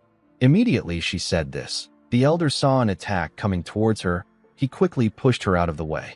Wibby raised her head up and asked the second elder about why he did this. The moment she said this, she heard someone call the second elder the Pure Flame Fist and tell him that it has been a while since they met. The person came out of the Black Gate. The person turned out to be the Dark Knight Palace Master. The man told the second elder that his skills are still as sharp as ever. He He covered the place in darkness and said that this is his first time seeing him since they made their pact. The second elder reminded him that the pact was that he wouldn't show his disgusting face there. He asked the palace master to tell him his reason for appearing there. The palace master said that he broke the petty pact because he has a lot of work to do. The palace master turned to Wibby and told her that he has found her. The second elder hit the ground with a large amount of force and fired an attack at the palace master. The palace master fired an attack that hit the elder in his stomach. Wibby called out to the elder. Before she could do anything, a huge hand appeared in front of her. The second elder told Yanshun that he was unable to protect his sister. He said that this is all that he can tell him. He told Yanshun that there is nothing he can do. He asked him to stay put until the clan head returns. He stood up and revealed to him that the other children are worried. He said that Seola even cried a lot. He walked forward and told Yanshun that he is going to rest. He told him that he will see him tomorrow. Yanshun asked him to get back safely. He rested his head on his mat and thought about how everyone must be worried. Although he felt bad, he knew that his actions were necessary. Sheol appeared above him and asked him about why he doesn't just go out if he is worried. He reminded Yanshun that his pressure points weren't sealed. He told him that he can just break the door and walk out. Yanshun explained to him that he will get scolded by the second elder if he goes out. He said that going out won't help him find his sister. He reminded him that the sharp mountain range they asked the house sect to look into wasn't the palace's actual location. He said that he has no choice but to wait for his father to return. The problem is that Yanshun didn't know how long this would take. The scene shifts, and we see our boy wondering if today is the third day or fourth day since he has been locked up. He couldn't sleep because he was worried about what was happening outside. He never thought that detainment would feel like this. While he was thinking, the heavenly path bead fell out of his clothes. Yanshun recalled that this was the bead his sister gave to him. He wondered if it fell out because the string on the pouch became loose. He grabbed the bead and wondered why his sister would give him such a troublesome thing. Immediately, he held it in his hand. One of his eyes turned yellow. Yanshun wondered about what was happening. He was certain that his vision changed when he picked up the bead. He saw his sister in a cell. He saw the dark night palace and its surroundings. He saw the mountains and mist that hid the palace out of sight. The moment he saw the mountains, he was brought back to his cell. He began to cough heavily. Sheol asked him if something is wrong. Yanshun asked him if he didn't see what he saw. He asked him if he didn't see his sister being trapped in a prison in a misty mountain range. Sheol said that he didn't see anything like that. Yanshun quickly realized that there was only one place in the Central Plains that had a misty mountain range like that. This was the place where the fog spewed by a white-grayed demonic beast that was subjugated long ago has lingered for hundreds of years without fading away. This place is the Mudong mountain range. Sheol asked Yanshun if he figured out something from his vision. Yanshun stood up and said that he did. Although he knew the location, our boy didn't know what to do. He wondered if it was possible for him to even face the Dark Knight Palace Master when he gets there. He knew that it will take too much time for him to go inform his father. Immediately, he thought of this. Yanshun remembered his sister asking him to be happy in his past life. He broke through his restraints and apologized to the second elder. He said that he is truly beyond saving. The next day, we see Seola run to meet the second elder. She referred to him as Bear Grandpa. Ryanwa was helping the second elder move. He turned to Seola and asked her about what she is holding in her hands. Seola told him that it is a meal that she made for Yanshun. She asked Ryan if he can help her give it to her master. The elder told her that he will take it. He said that he was just about to go see Yanshun. He assured our girl that Yanshun will love it. Seola thanked him for his help. She asked the elder about when Yanshun will be able to come outside. The elder was touched by her question. He pat her on the head and told her that Yanshun will be out soon. Seola asked him if he is serious. She told him that she will keep preparing meals until her master is out. She said that she put in lots of dumplings that her master likes in the meal. When the elder arrived at Yanshun's cell, he saw that the door was destroyed. He found our boy's letter inside the cell. Yanshun wrote that he has discovered that his sister is at the Mudong mountain range. He said that he is heading there. He apologized to the second elder. The elder burnt the letter out of anger. He turned around and raised his voice. He asked every warrior in the clan to pay attention. He announced that Gu Yanshun has escaped. He asked them to use any means necessary to capture our boy. The warriors were shocked to hear the order. The other girls and Seola were also shocked to hear what the elder said. In the next scene, We see Yan Chun running in a forest. He heard the second elder's voice in the forest. He wondered if the man was really sick. Although Yan Chun felt sorry for everyone, he knew that he had to do this. He knew that he would regret it more if he didn't go to his sister. He wanted to get out of the forest before he got discovered. Before he could take a step forward, someone appeared in front of him and referred to him as Young Master. Yan Chun was shocked to see who it was. The person turned out to be Siola. He asked our girl about what she is doing there. Siola was standing in front of Yan Chun with a sword in her hand. She asked Yan Chun about what he is doing. Our boy didn't know what to say. Siola asked him if it is something that he can't tell others. She told him that she and the other girls have been worried about him. She moved closer to him and asked him about why he is always like this. She asked him about why he tries to do everything by himself. Yan Chun asked her about when he did something like that. Siola raised her voice and told him that he is doing it right now. She told him that he is trying to leave by himself. Our boy told her that he can't help it because his mission is dangerous. He saw something shocking when he said this. He saw Siola crying. Our girl asked him about the kind of person she will be if she sends him to a dangerous place. She said that she wants to protect him too. She told Yan Chun that she did everything she could and trained really hard. She told him that she learned how to use a sword because of him. Yan Chun was shocked to hear this. He grabbed her shoulders and asked her if she learned swordsmanship from her grandfather. He asked her about why she would be protecting him in the first place. He explained to her that she won't be able to change anything by just learning how to use a sword. Siola grabbed his hand and asked him if he can just stay. She reminded him that he said that it was a dangerous mission. She asked him not to go if he can't take her with him. Yang Chun couldn't accept her request. He remembered that he swore to himself that he would let her live a life where she wouldn't have to wield a sword. Immediately he thought of this. He heard some footsteps coming towards him. Someone said that he can hear voices in front of them. Yang Chun couldn't believe that they already caught up to him. He apologized to Siola and told her that he needs to go. He told her that they will talk when he gets back. He took out a bracelet and gave it to her. He said that the second elder gave him the bracelet. He asked her to keep it with her and to think of it as him. He told her that he will entrust it to her. Siola wasn't satisfied with this. She wanted to complain, but our boy disappeared in front of her. Mu Yun and the other guards arrived there. Immediately Yan Chun disappeared. Mu Yun was shocked to see our girl. Siola asked Yan Chun to tell her why he won't let her follow him. She asked him if it was because she was in his way or because she was weak.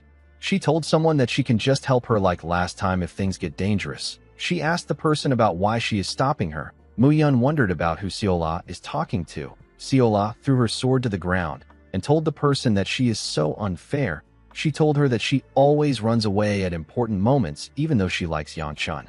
With tears in her eyes, Siola told her older self that she said that she will be able to protect her young master if she really tried. She told her older self that she was just lying.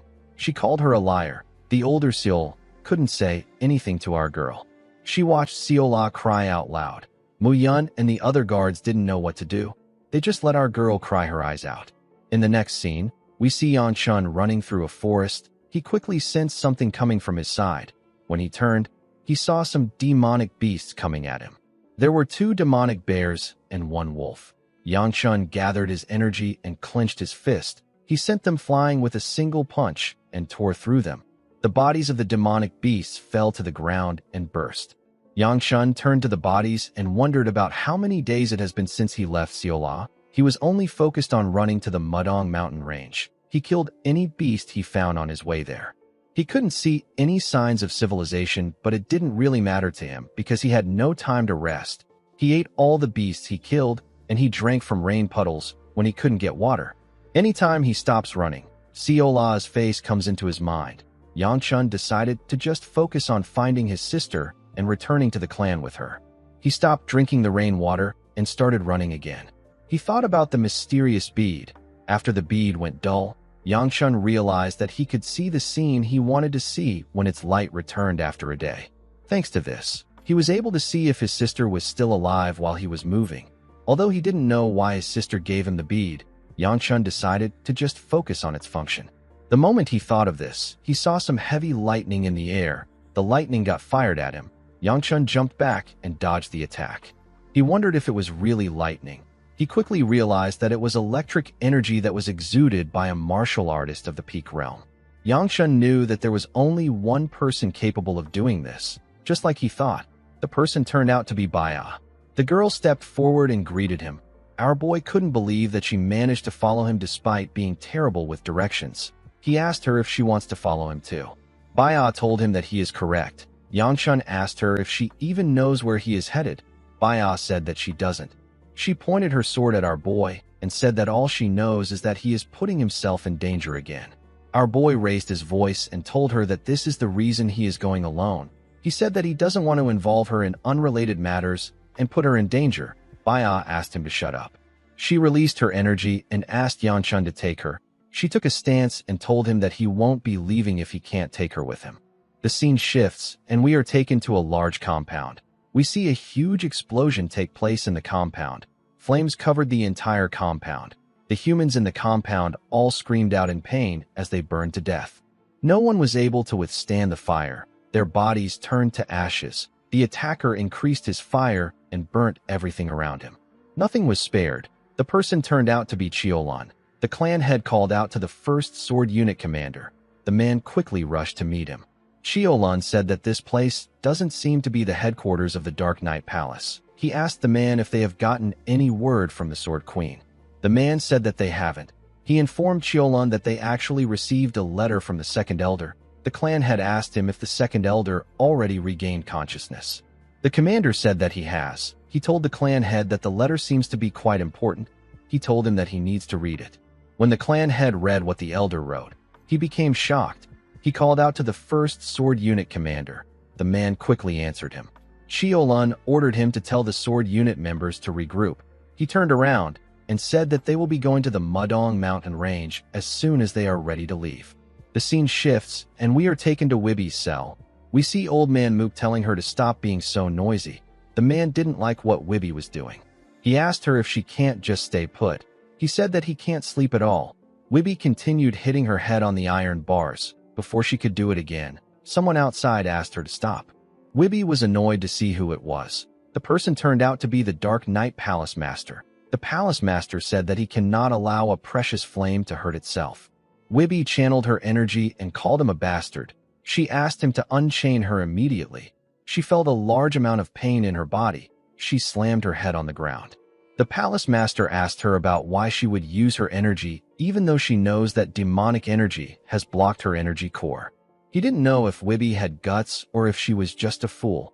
Wibby didn't expect demonic energy to be in her body. She grit her teeth and asked the Palace Master for the reason he brought her there. The Palace Master raised his hand and covered it with his energy. He told Wibby that he came to explain his reason to her. He raised the gate with his energy and asked her to follow him. He advised her not to make any futile struggles. The Palace Master and his subordinates guided Wibby to another place. Wibby didn't like this situation. She recalled that the chi in the Heavenly Path bead had run out, so it won't shine anymore. The last time the girl saw Yangshun through the bead, he was in the clan's jail. Wibby wondered about what her brother did to end up there. She hoped that nothing bad happened to him. She called out to the Palace Master and reminded him that he said that he was going to tell her the reason he kidnapped her. She asked him about where they are going. The Palace Master revealed to her that they need a flame. Wibby was surprised to hear this. The Palace Master said that they need a flame to grow the Majesty. Wibby stopped moving and asked him to tell her who the Majesty is. She asked the man to explain things so that she can understand him. Immediately she said this. She felt something shocking. Wibby froze in fear.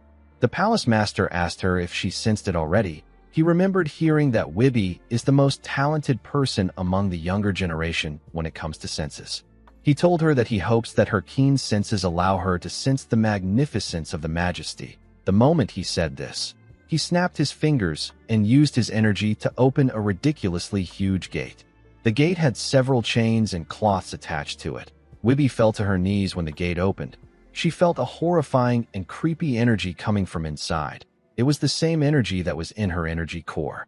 She wondered about what was behind the gate. Before Wibby could understand anything, the Palace Master grabbed her and threw her into the hall. He asked her to think of this as an honor. He said that it is a joy to become part of the Majesty. As the gates slowly closed, the Palace Master said goodbye to the Sword Phoenix. He told her that he hopes her flame is a good addition. Wibby quickly ran towards the gate. She called out to the Palace Master. Unfortunately for her, the gate completely closed before she could reach it. Wibby believed that the palace master must be trying to feed her to some demonic beast. She screamed and asked him if he believes that she will allow herself to be eaten so easily.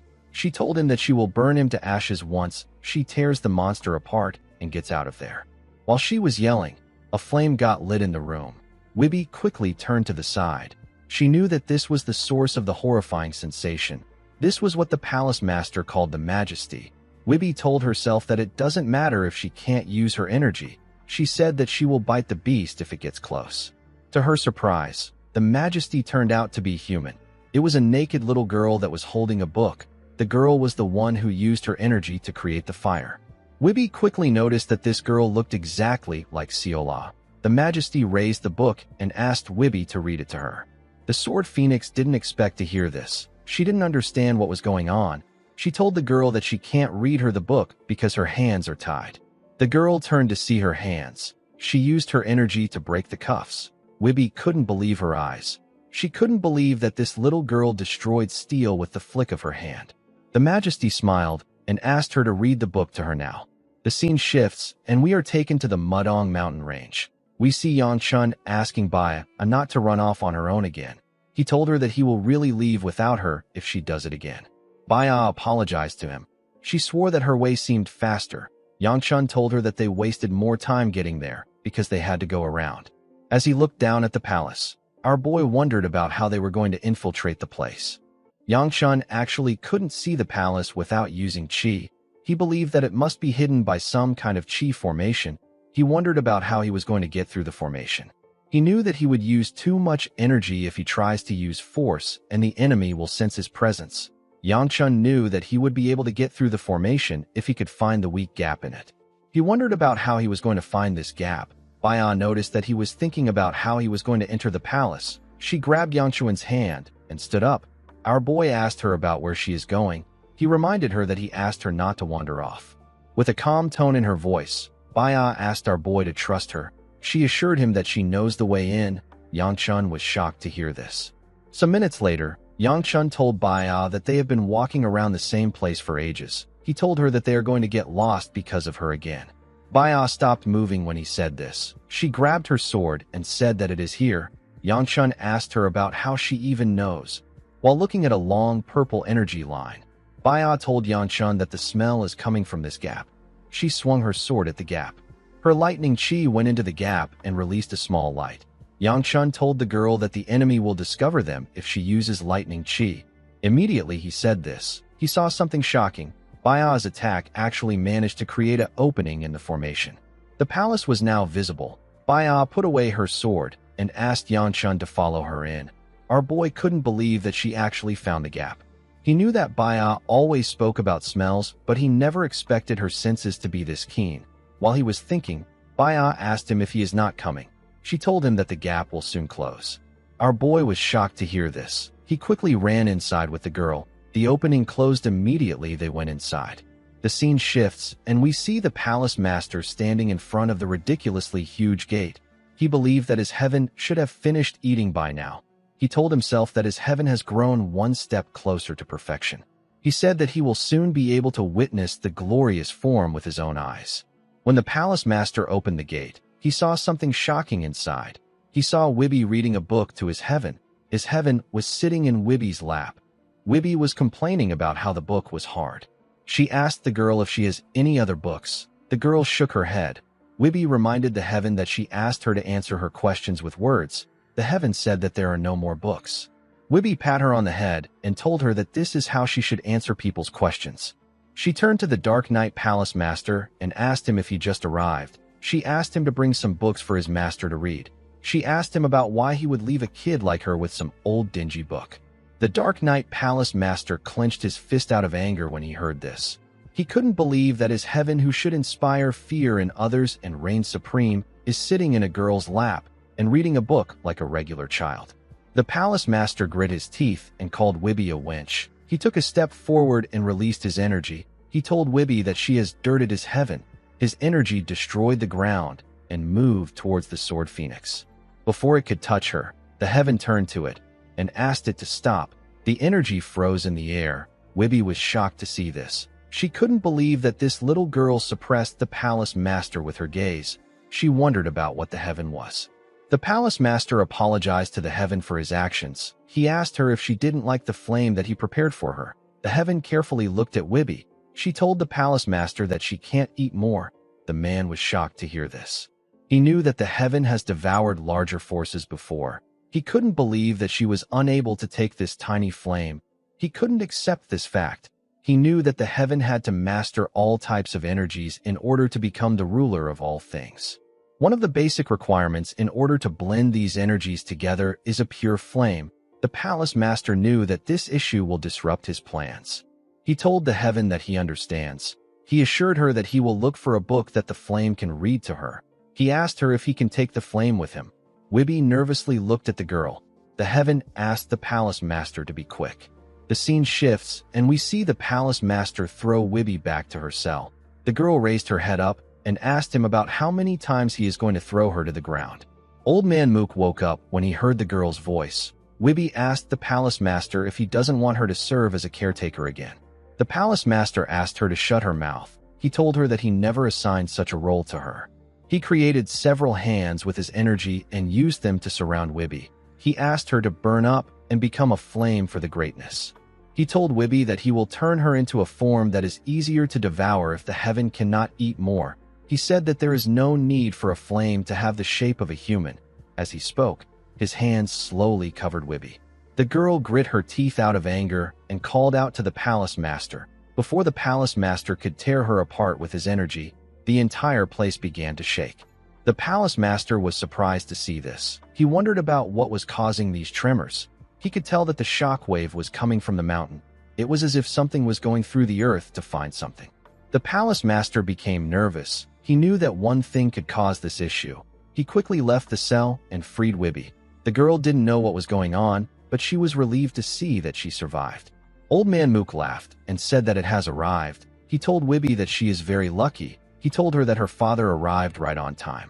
Wibby was shocked to hear that her father was there. The scene shifts, and we see the clan head and his subordinates standing outside the palace. Someone informed Cheolan that there is a chi formation ahead. The first sword unit commander told the clan head that they will quickly find a way to counter it. Cheolan said that it is fine. He said that he will just destroy the formation. He took a step forward and released a ridiculous amount of fire. Yangchun and Baya froze when they saw the flames. Our boy couldn't believe that the sky turned red.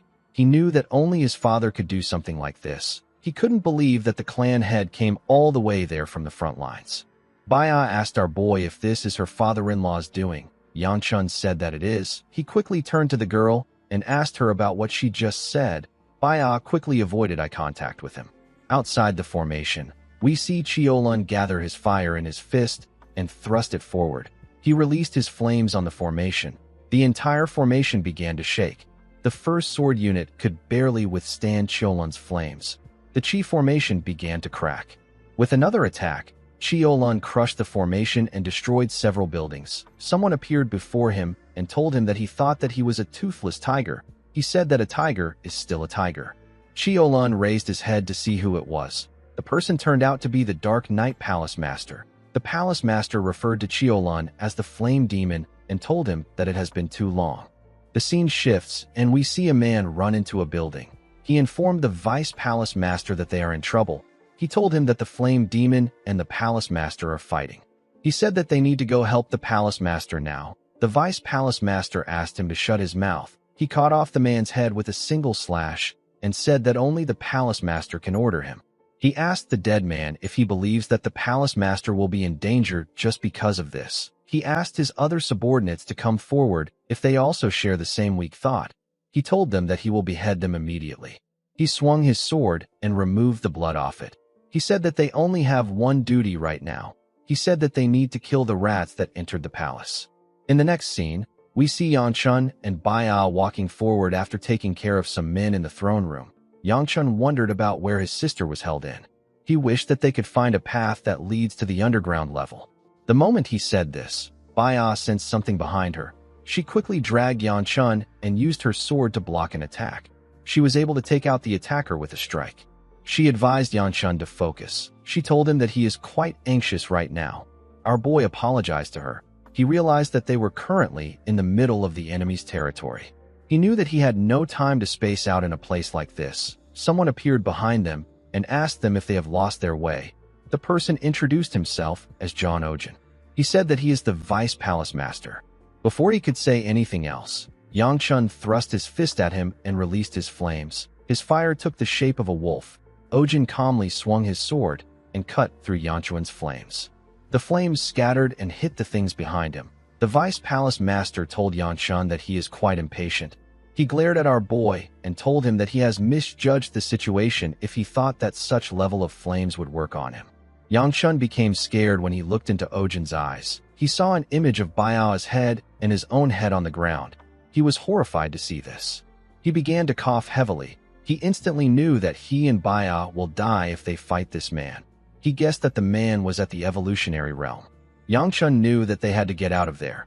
He wondered about how they were going to do this. Ojin pointed his sword at our boy and told him that he wants to ask him one question before he kills him. He asked Yang Chun to tell him how he and the Flame Demon were able to find the palace. He said that even the house sect was unable to discover this hideout. Yang Chun ignored the man and looked down. He gently whispered and called out to Baia. He told her that they are going down. He asked her to buy him some time. He said that a moment will be enough. Baia accepted his request and pointed her sword at Ojin. The Vice Palace Master asked our boy if he plans to hold his tongue. He said that the conversation is over. He charged at Baia. The girl released her energy when she saw him coming. Ojin swung his sword at her when he got close to her. Baia was able to block his attack, but it was quite heavy for her. Yang Chun gathered his fire in his fist. He decided to create a path since there was no visible one. He hit his fist on the ground and caused a huge explosion. Ojin quickly put his arms together and jumped back. He moved close to the deep hole that Yang Chun created and looked at it. He said that he thought that Yang Chun was a rat. He said that our boy is actually a tiger cub. He became interested in our boy. He jumped into the hole and used his energy to move down. He said that he will play along with Yang Chun's game of hide-and-seek. Yang Chun and Baia landed in the last floor of the building. This was the underground prison. Our boy was certain that his sister was there. He told Baia that things will continue to get worse for them if they stay there. He said that they need to find his sister and get out. The girl nodded her head at him. Some minutes later, we see the Vice Palace Master slowly descend into the underground prison with his energy. He gently landed on the ground. He looked around and saw that the wall was destroyed. He realized that Yang Chun destroyed the wall to cover his path. He said that our boy and Baia are quite clever for children. He raised his sword and said that such tricks won't work on him. He fired 2 slashes and used them to cut through the rubble. He was able to see Yang Chun and Baia running forward. He quickly charged at them. Baia turned around and swung her sword at the man with her energy. Ojin blocked the attack and destroyed Baia's sword with a single swing. Baia was shocked to see what happened. Ojin swung his sword at her and referred to her as Girl of the Namgung clan. He bid her farewell. Before he could touch Baia, Yang Chun appeared next to her and kicked his sword with his blue flames. Baia was shocked to see his flames. Our boy slammed his leg on the ground and released a large amount of blue fire around him. Ojin had to jump back to dodge the attack. Yang Chun clenched his fist and fired several attacks at the man. He wanted to break his sword. His attacks caused a huge explosion, but they didn't really make a difference. Ojin swung his sword and asked our boy to not attempt such petty tricks. He blew up Yang Chun's strikes when he swung his sword. The attack pushed our boy and Baia back. The Vice Palace Master walked forward and said that this is quite pitiful. He saw that Yang Chun slammed his back on some iron doors. Our boy used his body to catch Baia. Ojin revealed to him that the iron doors behind where he fell is the path that leads to the cell where the sword Phoenix is held. He told our boy that he will lose his life without being able to enter.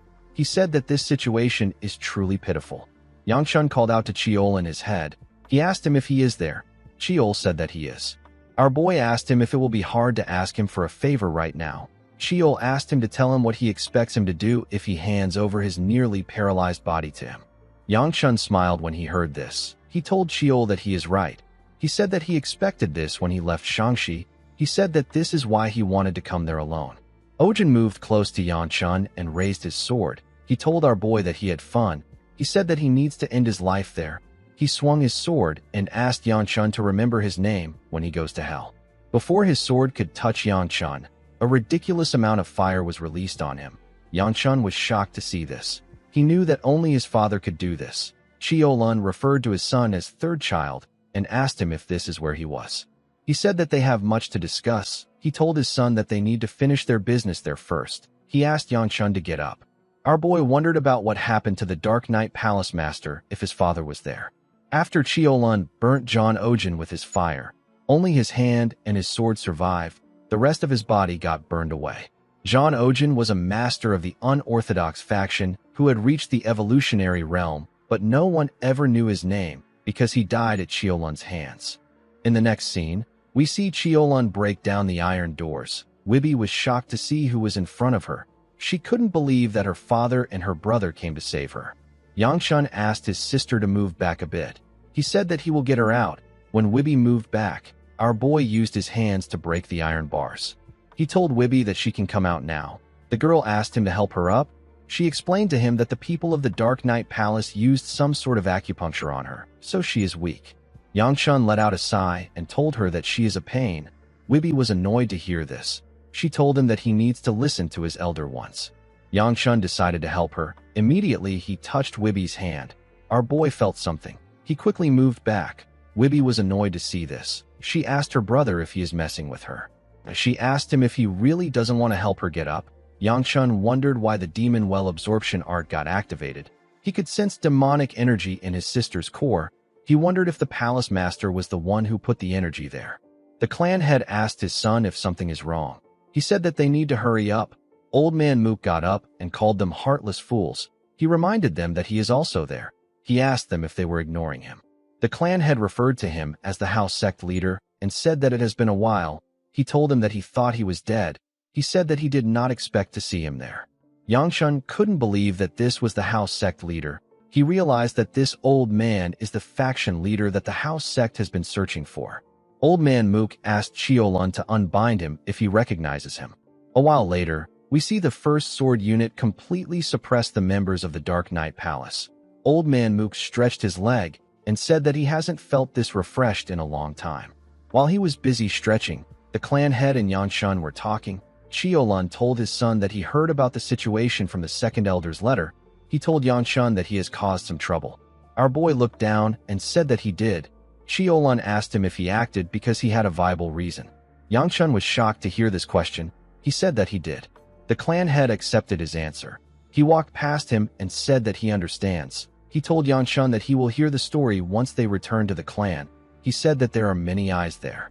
Yang didn't expect to hear this. While he was looking at his father, the commander of the first sword unit informed the clan head that they have finished capturing the remaining members. The clan head told him that he did a good job. He asked him if there is anything to take note of. The man revealed to him that they found a strange door underground that doesn't open. He said that they are currently trying to verify if there is some sort of spell on it. Chiolun wondered if the palace master ran there. Yang was surprised to hear this. He asked his father if he didn't defeat the palace master. He believed that this was why his father came to them. The clan head said that he ran into the palace master. When the palace master charged at him, Chiolun gathered his fire in his fist. Right before their collision, the palace master disappeared. Chiolun thought about chasing him, but he sensed a strong chi coming from somewhere else. He rushed there to assist his son. Chiolun told Yang that he doesn't know why the palace master did this. He said that his top priority is to get his daughter home safely. Wibby told her father that she knows something about the big door. She said that the palace master trapped her in there. She revealed to her that there was a child there too. She said that the palace master referred to her as his heaven. She told Yang that the girl looked exactly like his servant. She said that they could be long-lost sisters. She asked our boy if he knows anything about this. Yang froze in shock when he heard this. The scene shifts and we see our boy running down the stairs. He knew that there was only one person that looked similar to Seola. He couldn't understand what was happening. The first time the heavenly demon set foot into the Jianghu was the Dragon and Phoenix Assembly, which takes place a few years from now. Yang believed that there was no way the heavenly demon was there. When he arrived in front of the strange door, the men there greeted him. They asked him about why he is there. They told him that this place is dangerous. They advised him to return to the clan head. Yang ignored them and asked them to move. He began to push the door. The men told him that the door is too sturdy. They told him that it won't move. Yangchun used his strength to slowly push the door open. The men were surprised to see this. They entered the room with their young master. They wondered about how he was able to open the door. One of them told our boy that this place is dangerous. Yangchun created fire with his hand and ordered them not to follow him. Sheol asked Yangchun about what he is trying to do right now. He reminded him that his core is already a mess. He told him that his vessel will become a mess too if he uses any more qi. Immediately Sheol said this. Someone behind our boy said that this is interesting. Yangchun quickly turned around. The person turned out to be the palace master. The palace master asked our boy to tell him how a child of the Orthodox managed to open a door that could only be opened with demonic energy. While holding on to his heaven, the palace master asked Yangchun to tell him who he is. Yangchun instantly recognized the heavenly demon. Although she was emaciated, our boy was certain that the girl was the heavenly demon. He grit his teeth out of anger. He told himself that he has to do one thing if the heavenly demon is in front of him. He gathered his energy into his palm. Sheol quickly asked him to stop. He begged him to stop now. Yangchun didn't listen. Before he could fire his attack at the heavenly demon, the palace master appeared in front of him and smacked his head. The attack sent him flying. The members of his clan called out to him when they saw this. The palace master told Yangchun that he is lucky. He told him that he doesn't have time to kill pests like him. Yangchun believed that he couldn't lose them there. The palace master told his heaven that he will take her to a better place. The heavenly demon turned to Yangchun and pointed at him. She said that something in him belongs to her. The moment she said this, Yangchun began to release demonic energy. He felt an odd sensation in his body. He fell to the ground and began to cough. He realized that his demonic energy was running wild. He grit his teeth to endure the pain. He wondered if his energy was returning to the heavenly demon. The demonic qi of the heavenly demon allows one to surpass their body in martial arts, while demonic arts is like the black flame that Yangchun created in his past life using the demon well absorption art. When demonic qi is combined with one's original martial arts, it creates effects that are unheard of. These demonic arts are ultimately powers that are granted by the heavenly demon. To those who became demonic humans, they are the greatest blessing. To martial artists who believe that power is everything, more power is the greatest gift of all. Even if it causes one to fall into madness and get drunk on power, countless martial artists still wish for it. The demon well absorption art was something that the heavenly demon bestowed upon Yangchun. Therefore, the heavenly demon has the power to retrieve it. While Yangchun was shaking on the ground, his clansmen tried to rush into the room, but they got pushed out by demonic energy. The palace master said that it is impossible for beings without demonic qi to enter the room. He turned to Yangchun and told him that he doesn't know how he has this qi. He said that it won't be a problem as long as the heaven can retrieve it. Yangchun knew that his other energies will destabilize and destroy him if he loses this much demonic qi at once. He wanted to stop it from flowing out. The moment he thought of doing this, the entity in his body grit its teeth. The heavenly demon instantly sensed its presence. The entity opened its mouth and raised its voice. It asked the heavenly demon not to take the energy. The girl was horrified to see the entity. She quickly stopped using her power. Yangchun was freed from her control. Our boy was shocked to see that the heavenly demon stopped after hearing the voice inside him. The palace master noticed that his heaven was shaking. He asked her about what is wrong. He turned to Yangchun and called him a bastard. He told him that he thought he was a small fry. He said that he can't let our boy be anymore. He wrapped his energy around Yangchun and used it to raise him up. Our boy screamed when this happened. The palace master created a spear with his energy and told Yangchun that he will eliminate him today. Our boy noticed that he couldn't put any strength into his body. He realized that he was going to die if things continue this way. The palace master advised Yangchun to blame his own fate if he wants to blame someone. He threw his spear at our boy. Before the spear could hit Yangchun, someone fired a large amount of fire into the room and blocked the spear with the fire. He also freed Yangchun from the palace master's control. Before our boy could slam his body on the ground, his father caught him. Qiolun reminded his son that he asked him not to move hastily. He told him that he still continues to cause trouble. Yangchun was shocked to see the clan head. He knew that demonic qi was poisonous to normal martial artists. He noticed that his father covered his body with fire. he realized that the clan head was burning away the demonic chi.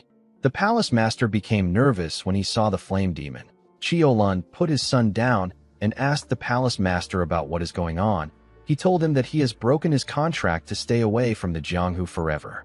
He clenched his fist and told the palace master that he could have ended his life earlier if he really wanted to die. He released more fire and took a stance. He told the palace master that he is still a cowardly fool, just like he was in the past. The palace master became nervous. He grit his teeth. Chiolun released a crazy amount of fire on the palace master. Before the attack could hit the palace master, he disappeared and appeared above the attack. Chiolun's attack melted the ground and the wall. The palace master couldn't believe that the clan head was still able to use an attack like this in a place like this. The palace master quickly turned around when he sensed something. He saw Chiolun coming at him with another crazy attack. The clan head looked like he was determined to kill him.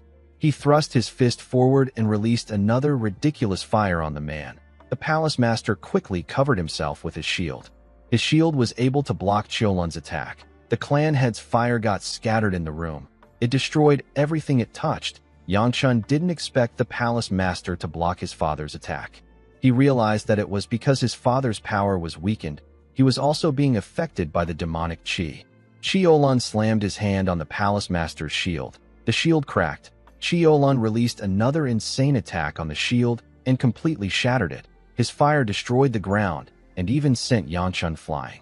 When Chiolun landed on the ground, he saw that the palace master had escaped his grasp. The palace master asked him if he called him a coward. Chiolun raised his head when he heard this. He saw that the palace master had created a crack in space. The palace master told the clan head that he is free to think as he likes. He said that he is only looking at the bigger picture. He told Chiolun that he is not foolish enough to ruin his plan by fighting him. He asked him not to be disappointed. He told him that they will be seeing each other soon. He said that he has some business with Yangchun. While breathing heavily, our boy asked the man to tell him where he is going. He said that he is not yet done with them.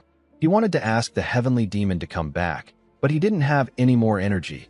His father caught him before he could fall to the ground. The palace master told Chiolun that he will see him again.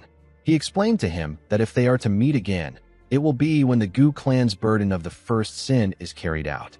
After saying this, the palace master entered the crack. The crack closed immediately he went in. Yangchun couldn't believe that he just lost the chance to take care of the disaster. He closed his eyes and lost consciousness. Chiolun told him that everything is fine now. He carried his son in his arms and told him that they need to go home. In the next scene, we see an unconscious Yangchun thinking about what happened. He remembered that the Dark Knight Palace Master and the heavenly demon disappeared in front of his eyes. Before he could remember something else, he smelled something. Yangchun wondered about what it was. It made it difficult for him to think. He gently opened his eyes. He saw Baya in front of him. The girl asked him if he has woken up. Our boy saw that Baya was carrying him on her back. He was shocked to see this. He saw that he and the rest of the group were on the road. The clan head was carrying Wibby, and the commander of the first sword unit was carrying the house sect leader. The incident with the Dark Knight Palace had come to an end. The Gu clan only managed to take out the main palace and a few branches. The palace master who escaped could reappear someday after gathering his remaining forces. However, since their primary goal was the safe return of Wibby, the clan head decided to leave the aftermath to the Murim Alliance. Our boy was worried that they called the Murim Alliance even though they couldn't trust them, but he wasn't in a condition where he could say anything. With a shy look on his face, he asked Baya to let him down. He said that he is all right now. The girl told him that it is not yet time for him to come down. She explained to him that he doesn't have any strength in his body, and he keeps groaning. Yangchun was embarrassed to hear this. He said that he is not groaning. Wibby was annoyed to hear this. She turned to Baya and said that she can't bear to watch this anymore. She asked Baya about what she is trying to pull.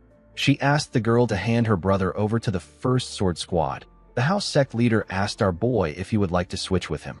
Yangchun nervously said that it is too late for this now. Sheol appeared above him and called him a pervert. He asked him if he prefers to be in his woman's arms more than anything. Yangchun didn't know what to say. He and his group wandered for several days in the mist.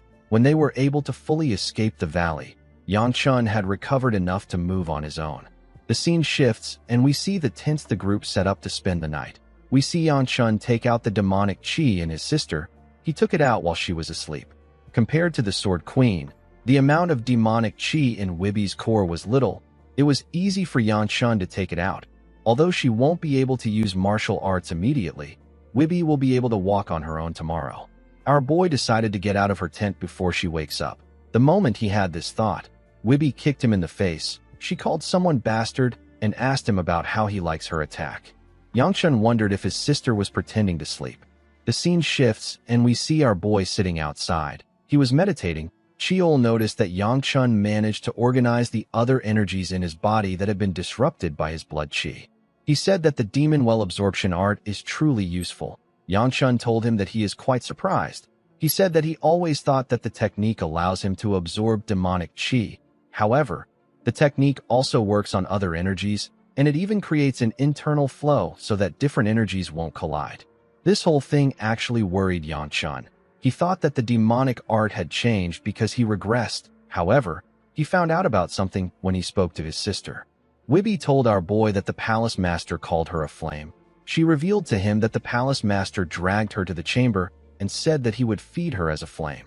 She told Yang that the girl said that she couldn't eat anymore. Yang knew that the heavenly demon was saying that she couldn't absorb chi when she said that she wasn't able to eat more. He recalled that the heavenly demon said that the thing inside him belongs to her.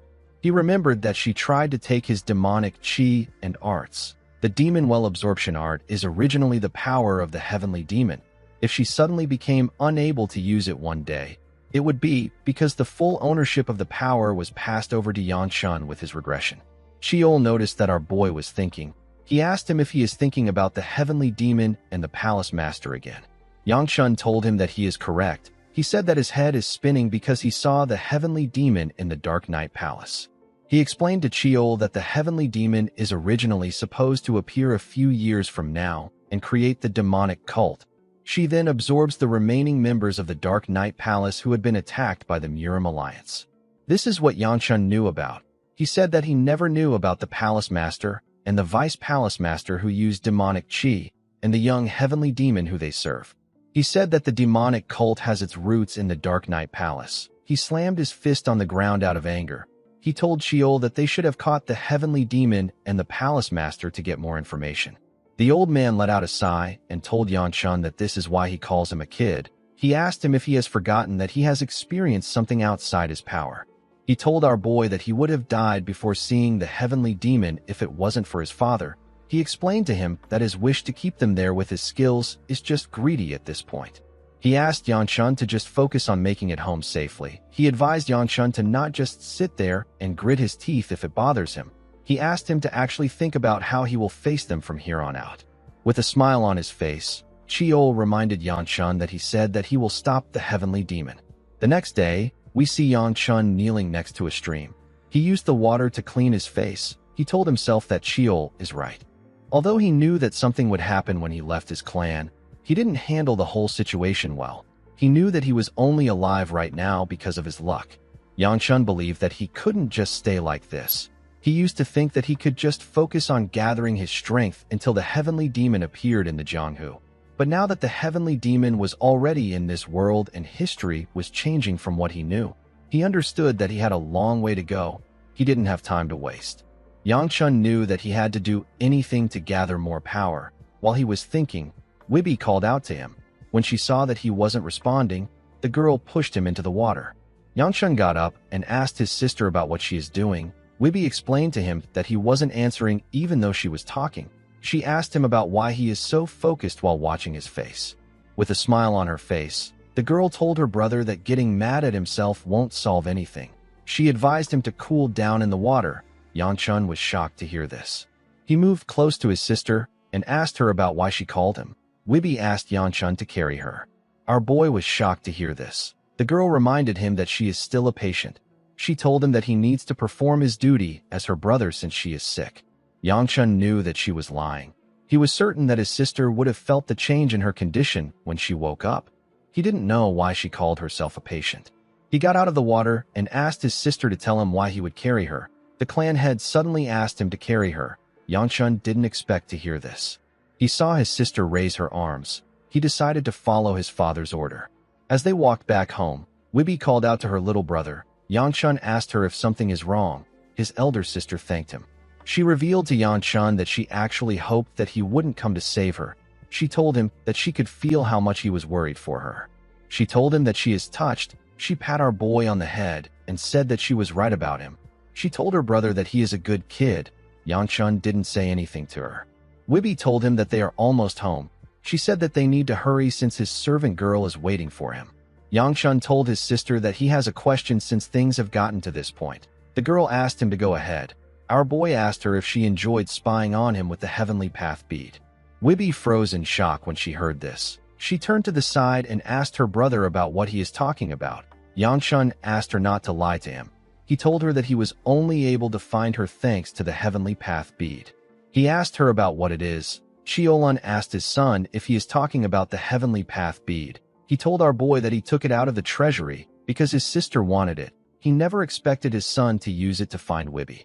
Yangchun was shocked to hear that the item was in the treasury. He realized that it was a treasure of their clan. He asked his sister if she remembers what she told him when she gave him the item.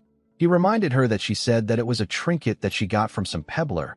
Wibby dragged his hair and asked him to shut up. She told him that everything worked out. She asked him if this is how he speaks to his older sister. Bia laughed when she saw how Wibby treated her brother. Wibby told Yangchun that he is going to be her horse until they get home. She made our boy run forward. Yangchun apologized to her and begged her to let him go. Yangchun once heard an old tale about the Gu clan from his father. The first clan head of the Gu clan opened the gates to the demon realm in this world. His crime for bringing forth such a large disaster in the Jianghu became the first burden that would constrict his bloodline for ages to come. There was a reason why the clan head opened the gates. What he wanted wasn't the gates. He was actually looking for a door to return to his original world. This fire demon from another world just wanted to get a door so he could return home. He fell into despair after finding out that he couldn't return home. He regretted bringing forth a disaster that couldn't be resolved. These emotions were said to have weighed on him his entire life. However, today this story is just an ancient tale that has been forgotten by most people. The scene shifts, and we are taken to the Gu clan. We see someone kneel to a girl who was drinking tea and inform her that the clan head and the true dragon have returned. The girl said that Yangchun made her wait after going all the way there. She said that he has a knack for making people wait. The girl turned out to be Haya, with a smile on her face. Haya said that it was worth the wait. Guys, we have come to the end of Season 2 of Childhood Friend of the Zenith. I hope you found this season entertaining. Let me know what you like about this series in the comments section. Thank you for liking and supporting my channel. Don't worry about what to watch. I still have many recaps for you guys to watch. Don't forget to like and smash that subscribe button for more recaps. See you guys later.